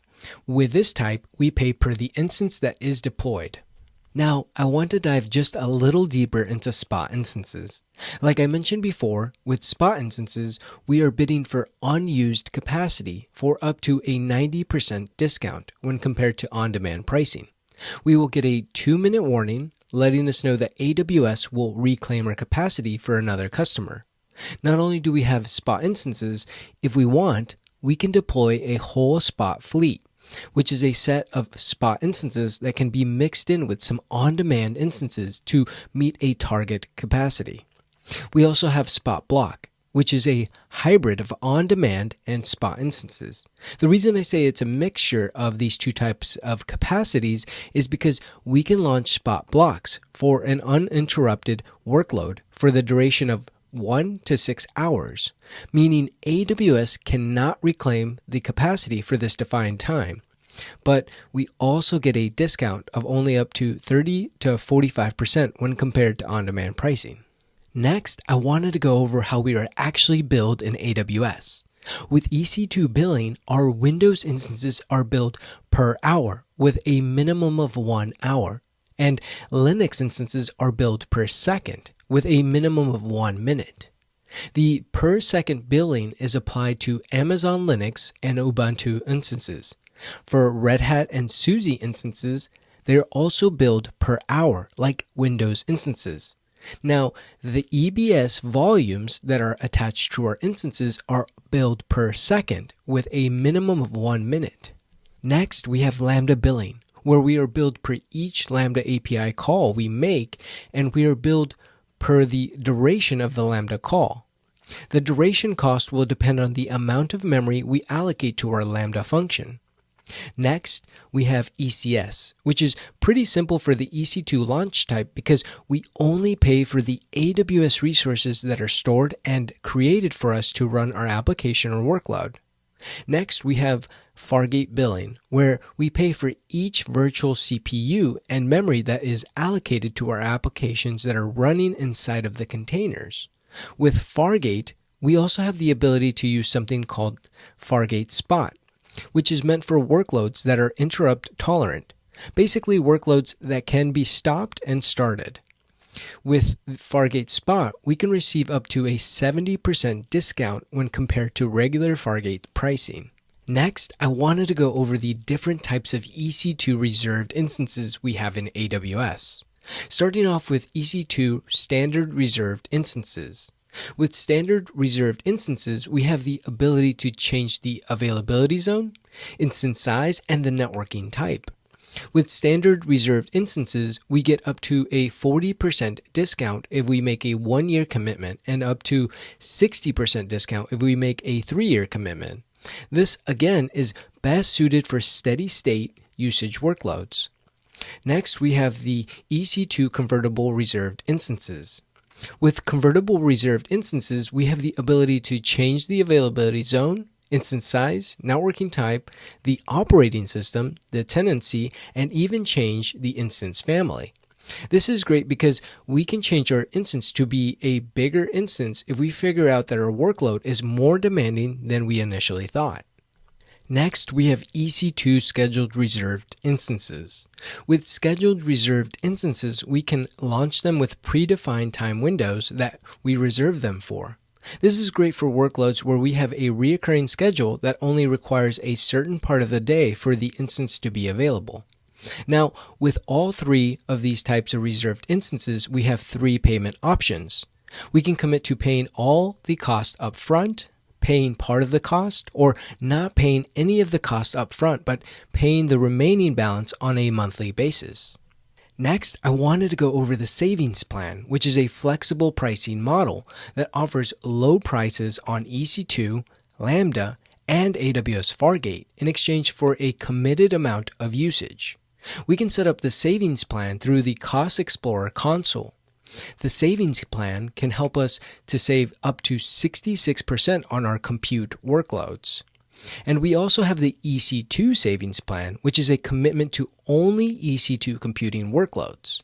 With the EC2 savings plan, we can use any size, tenancy, and operating system. With both of these plans, we have to commit to either 1 or 3 years. That's it for this video. Now, I understand that was a lot of information, so I completely understand if you need to re-watch this video because I want you to understand this for the exam, and more importantly, when operating in AWS. I hope in this video, you learned more about compute pricing in AWS. I'll see you in the next video. Welcome back. In this video, I wanted to go over storage pricing in AWS, starting off with Amazon S3. With S3, we pay based on the storage classes we use for our application or services. We have the different storage classes like S3 Standard, S3 Intelligent Tiering, S3 Standard and Frequent Access, and so on. The rate we are charged not only depends on the class, but will also depend on our object size and how long we store our objects for. With S3, we also pay for the requests that we or others make against our S3 buckets and objects. This includes all the get, put, post, list, and copy requests that are made against our S3 buckets. And within the charges, we can also see things like any data transfer between regions or any transfer acceleration charges. With S3, we also pay for any of the features that we use, like data management and data analytics. If we use tools like S3 Inventory to help us manage our storage, there's a fee that is associated with using that tool. If we decide to use S3 cross-region replication or same region replication, we would have to pay for the S3 charges for the destination S3 bucket. Now, if we decide to process any of our stored data or perform any type of modification to our data, then there would be an associated cost to S3. We would be paying for the Lambda function to process the data, but we would also be paying about 0.005 cents per gigabyte charge for the data S3 object our Lambda function may return to our application. Next, we have EBS volumes. And with EBS volumes, we are billed for the total amount of storage that is allocated to our account, even if the storage isn't being actively used.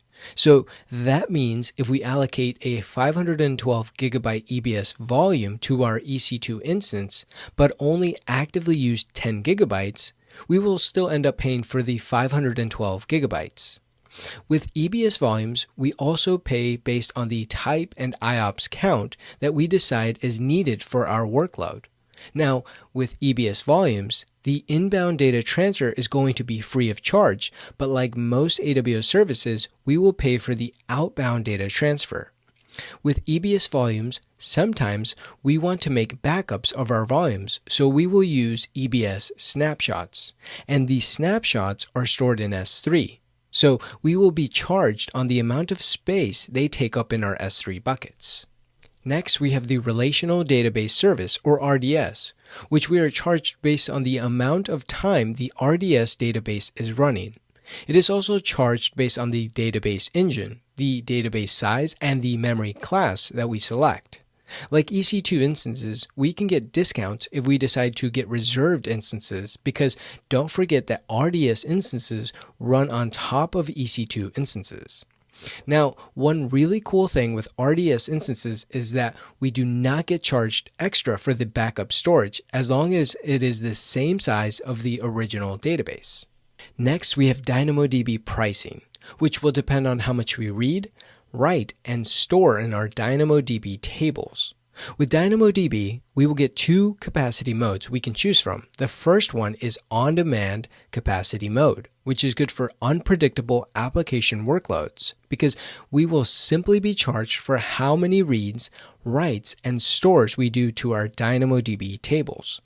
The other type of DynamoDB mode we have is provision capacity mode, which is good for predictable application workloads because we should have a very good idea of how many reads, writes, and stores we will be doing with our tables. And we can enable autoscaling to automatically adjust to our table's capacity based on the specified utilization rate to ensure our application performance stays consistent. Next, we have CloudFront, which is region dependent because the price will change depending on the region we are delivering our application or service. As you can see from the table, the pricing will change depending on this region and the amount of data we are delivering. Like other AWS services, we can save money by making a 1-year commitment to AWS. And CloudFront is tightly integrated with other AWS services because there are no transfer fees for origin fetches from any AWS origin, such as S3, EC2, or an Elastic Load Balancer. Next, we have Lambda pricing, which will depend on the amount of memory we allocate to our Lambda function. We are charged based on the number of requests for our function and the duration it takes for the Lambda function to execute. Our Lambda functions have the ability to run on either x86 or ARM architectures. If we decide to run on ARM CPUs, we have the ability to save up to 34% on our Lambda functions. During this course, we use the Lambda free tier, which is more than enough for most workloads because it includes 1 million free requests along with 400,000 gigabyte seconds of compute per month. I hope in this video you learned more about storage pricing in AWS. I'll see you in the next video. Welcome back. In this video, I wanted to show you how we can use the pricing calculator to get a better idea of how much our workloads will cost. Let's get started. If we go to google.com, we can simply search for the AWS pricing calculator, and we can click on the first search result that says AWS pricing calculator. Or we can simply type in calculator.aws in our search bar, and that will take us to the same page. To use this tool, we don't need to have an active AWS account. We can simply click on the Create Estimate button, and this will take us to a new page where we can select any AWS service we want to estimate the cost for. And as you can see, we have a lot of services to choose from, but I will simply click in the search bar and type in EC2. I will go ahead and click on the Configure button for the Amazon EC2 service. As you can see, we can select any of the regions from the drop-down, including the AWS government cloud regions, and the pricing will fluctuate depending on the region we select for our workload. I will leave mine as US East North Virginia. As you can also see, we can choose between using an advanced estimate or just a quick estimate. For this lab, I will simply choose the quick estimate. If we scroll down, we can also see more of the EC2 configuration options. We have like the operating system, the instance type, the virtual CPUs, and the memory. If we click on either the vCPU or the memory dropdown, we can see other options like ECUs and GPUs. Now, let's say that I want to deploy an instance type that will have a need for lots of memory, maybe 64 gigabytes, and a need for at least 16 virtual CPUs to make sure that the workload runs optimally because this is a business application. Well, as soon as we input these numbers, we will see the instance type change automatically down here. For this workload, the AWS pricing calculator is recommending we use a M6G.4x large instance type that will meet our workload needs at the lowest cost. If we realize we actually need 32 virtual CPUs and we input that, we will see the instance type change to a C6G 8x large instance type. And let's say that we also need some GPUs because we are running some machine learning algorithms that are GPU intensive.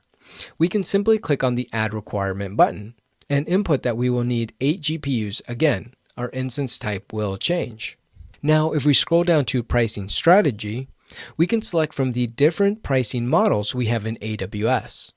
If we select the EC2 Instance Savings Plan and do a reservation term of 1 year and do nothing up front, we can scroll all the way down to the bottom and see that our monthly cost will be $3,590.22. And that is not including the extra potential cost we would have for storage. Now, we could change this cost by changing the configuration of the instance and adding storage, but I will leave that up to you to mess around with. That's all I wanted to show you in this lab. I hope in this video you learned more about the pricing calculator. I'll see you in the next video. Welcome back. In this video, I wanted to go over the different AWS support plans we have in AWS. Those plans are the developer plan, the business plan, the enterprise on a ramp plan, and the enterprise plan. The AWS best practice checks don't usually come up in exam questions, but it is good to know which plans offer which types of checks.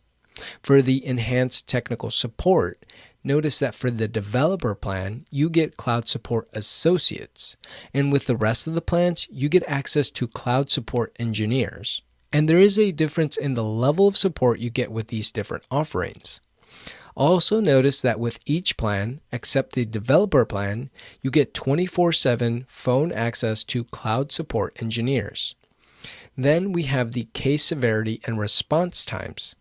I want you to note that if your application or service becomes impaired, with the developer plan, you don't get immediate assistance in figuring out what could be causing the issue.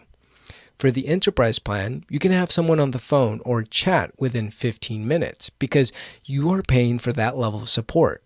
And this is a business application that needs to be fixed immediately. Again, depending on your use case and the business need, you need to select the AWS support accordingly because this can become the difference between having a business application running again as soon as possible.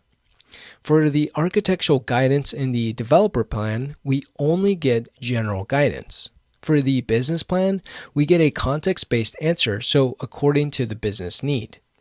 For the enterprise plan, we get a consultant to review and guide us on creating architecturally sound applications so that we can use best practices and keep all the variables in mind when deploying an application or service in AWS.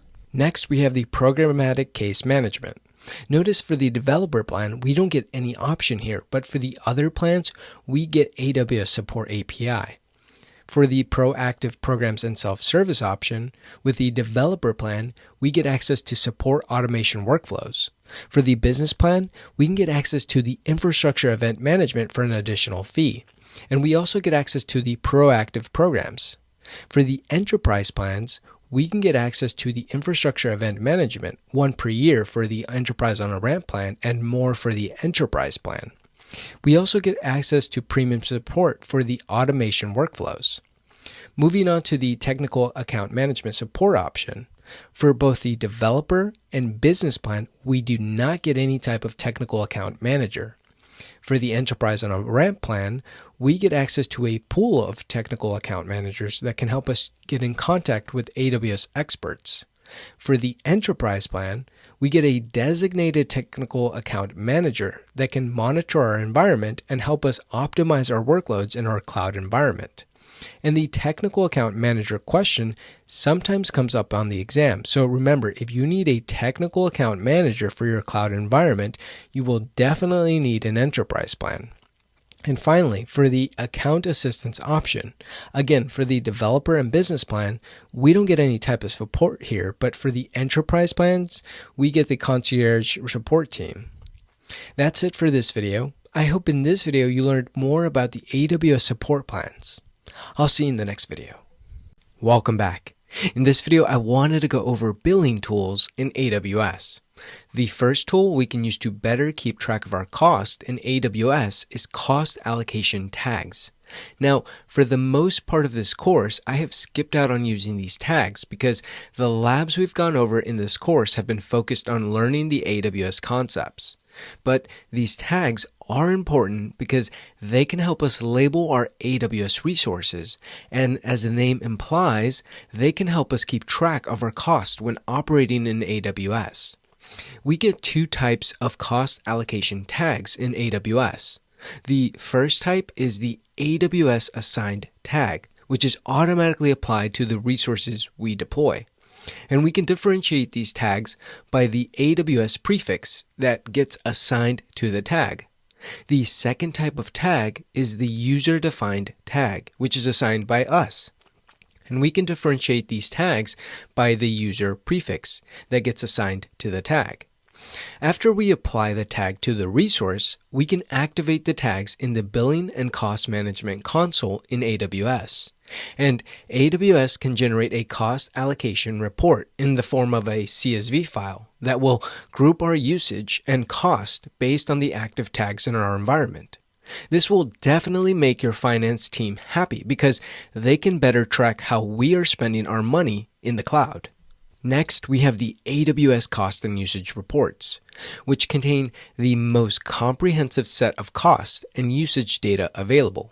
It will contain detailed information about our costs in AWS, like any additional metadata regarding our AWS services, the pricing, and even the reservations we create. These reports can be broken down by the hour, day, or month, and by the product resource, or by the tags we create. Again, any detail regarding our costs in AWS can be found using the detailed report. And this Excel sheet is just an example of what we can generate in AWS. Each report will contain a line item for each unique combination of AWS products, usage type, and operation that we use within our AWS account. And if we really want to get more out of our data, we can integrate these reports with another AWS tool like Amazon QuickSight to create custom dashboards and quickly look at where our costs are trending. Next, we have the AWS Cost Explorer tool. This is a tool that enables us to view and analyze our cost and usage in our cloud environment. With this tool, we can also create custom reports to better understand certain resources and their usage for our workloads. The Cost Explorer console dashboards will refresh our cost data at least every 24 hours, and we can view the data for up to the last 12 months. We can also forecast how much we are likely to spend in the next 12 months based on the previous usage patterns. We can also get recommendations for what reserved instances to purchase, also based on our previous usage patterns. And in this screenshot, we can see the cost and usage dashboard, where we can group it by the hour, day, or month. And we have different options to better visualize our data. In the second screenshot, we can see the monthly cost by service. Next, we have consolidated billing, which is a billing feature within AWS organizations to consolidate billing and payment for multiple AWS accounts. This simply means if we have a test, dev, and production account, we can combine the bills for all three accounts into one bill.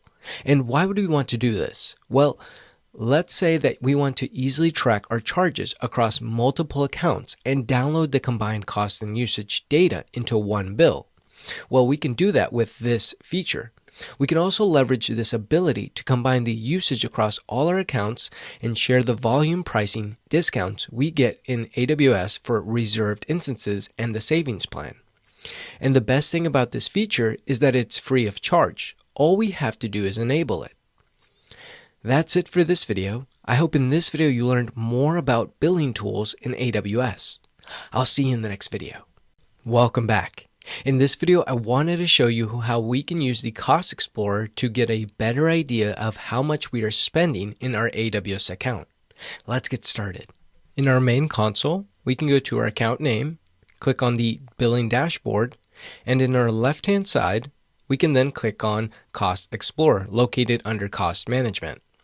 As you can see, we can get a quick breakdown of the dashboards. We can immediately see that this is available by monthly spend, grouped by AWS services, monthly spend grouped by linked accounts, and daily spend view. But I will simply click on the Launch Explorer button, and this will take us to the Cost Management Home console. In the Home window, we can get the general costs for the month so far and what we are forecasted to spend for the remainder of the month. In our left-hand side, we can click on the Cost Explorer option. Here, we can select from any of the pre-generated reports, like the monthly cost by linked account report, or any of the reports that are available from this dropdown. If we click on the daily cost, we will see the graph refresh and display new data with our daily cost for the past couple of months. Currently, the group is selected as none, but if we click on the options up here like service, this will group the information by services. We can also change the way the data is displayed to us by clicking on this dropdown and selecting how we want to have the graph displayed. We can change it to be a line graph if we wanted, or we can add filters by going to our right-hand side and clicking on any of the available filters from this box. We can filter the data by service, linked accounts, regions, and so on. We can simply click on the filter and select from any of the options and then click on Apply Filters button. We also have the option of creating a new report. If we click on the New Report button, we could create any of these types of custom reports in order to better understand our cost in AWS, like a savings report or a reservation report. If we go up here and click on Reports, we can see all of the default available reports AWS has for us. And we can click on any of them and they will take us back to the Cost Explorer window to display the data. Now I want to quickly show you something before we end this lab. Let's go back to our Billing Management Console tab, go to our left-hand side, and click on Cost and Usage Reports. We can click on Create Report, and in the new window, we can give our report a name. I will simply call mine EC2_report. And we can choose to include the resource IDs in the report down here and then click on Next. For the delivery options, we can choose to configure an S3 bucket in which we can automatically export the report to. We have the option of selecting an existing S3 bucket or creating a new one. I will simply select the ZTM-lab bucket, verify the policy, and then click on Save. We will also need to define the report path prefix. I will simply call mine reports. And then we need to define the granularity of the report. I will leave mine with the hourly option. We also have the option of enabling the report data to be integrated with either Athena, Redshift, or QuickSight. We can then go to the bottom and click on Next. Now, I won't actually create this report, but you get the general idea of how to create one. That's all I wanted to show you in this lab. I hope in this video you learned more about the Cost Explorer tool. I'll see you in the next video. Hey guys, welcome back. In this last video, all I want to do is thank you for following along and learning with me. The cloud journey is a long one, and you will need to adapt an always learning mindset, but please do not get overwhelmed. Just take it little by little and day by day, and you will get there. Feel free to subscribe to my YouTube channel or add me on LinkedIn. Just remember that your cloud journey doesn't end here. This is just the beginning. Keep that positive mindset I know all of you have, and keep striving for your goals. I know you will do great things. From your cloud friend Victor, take care.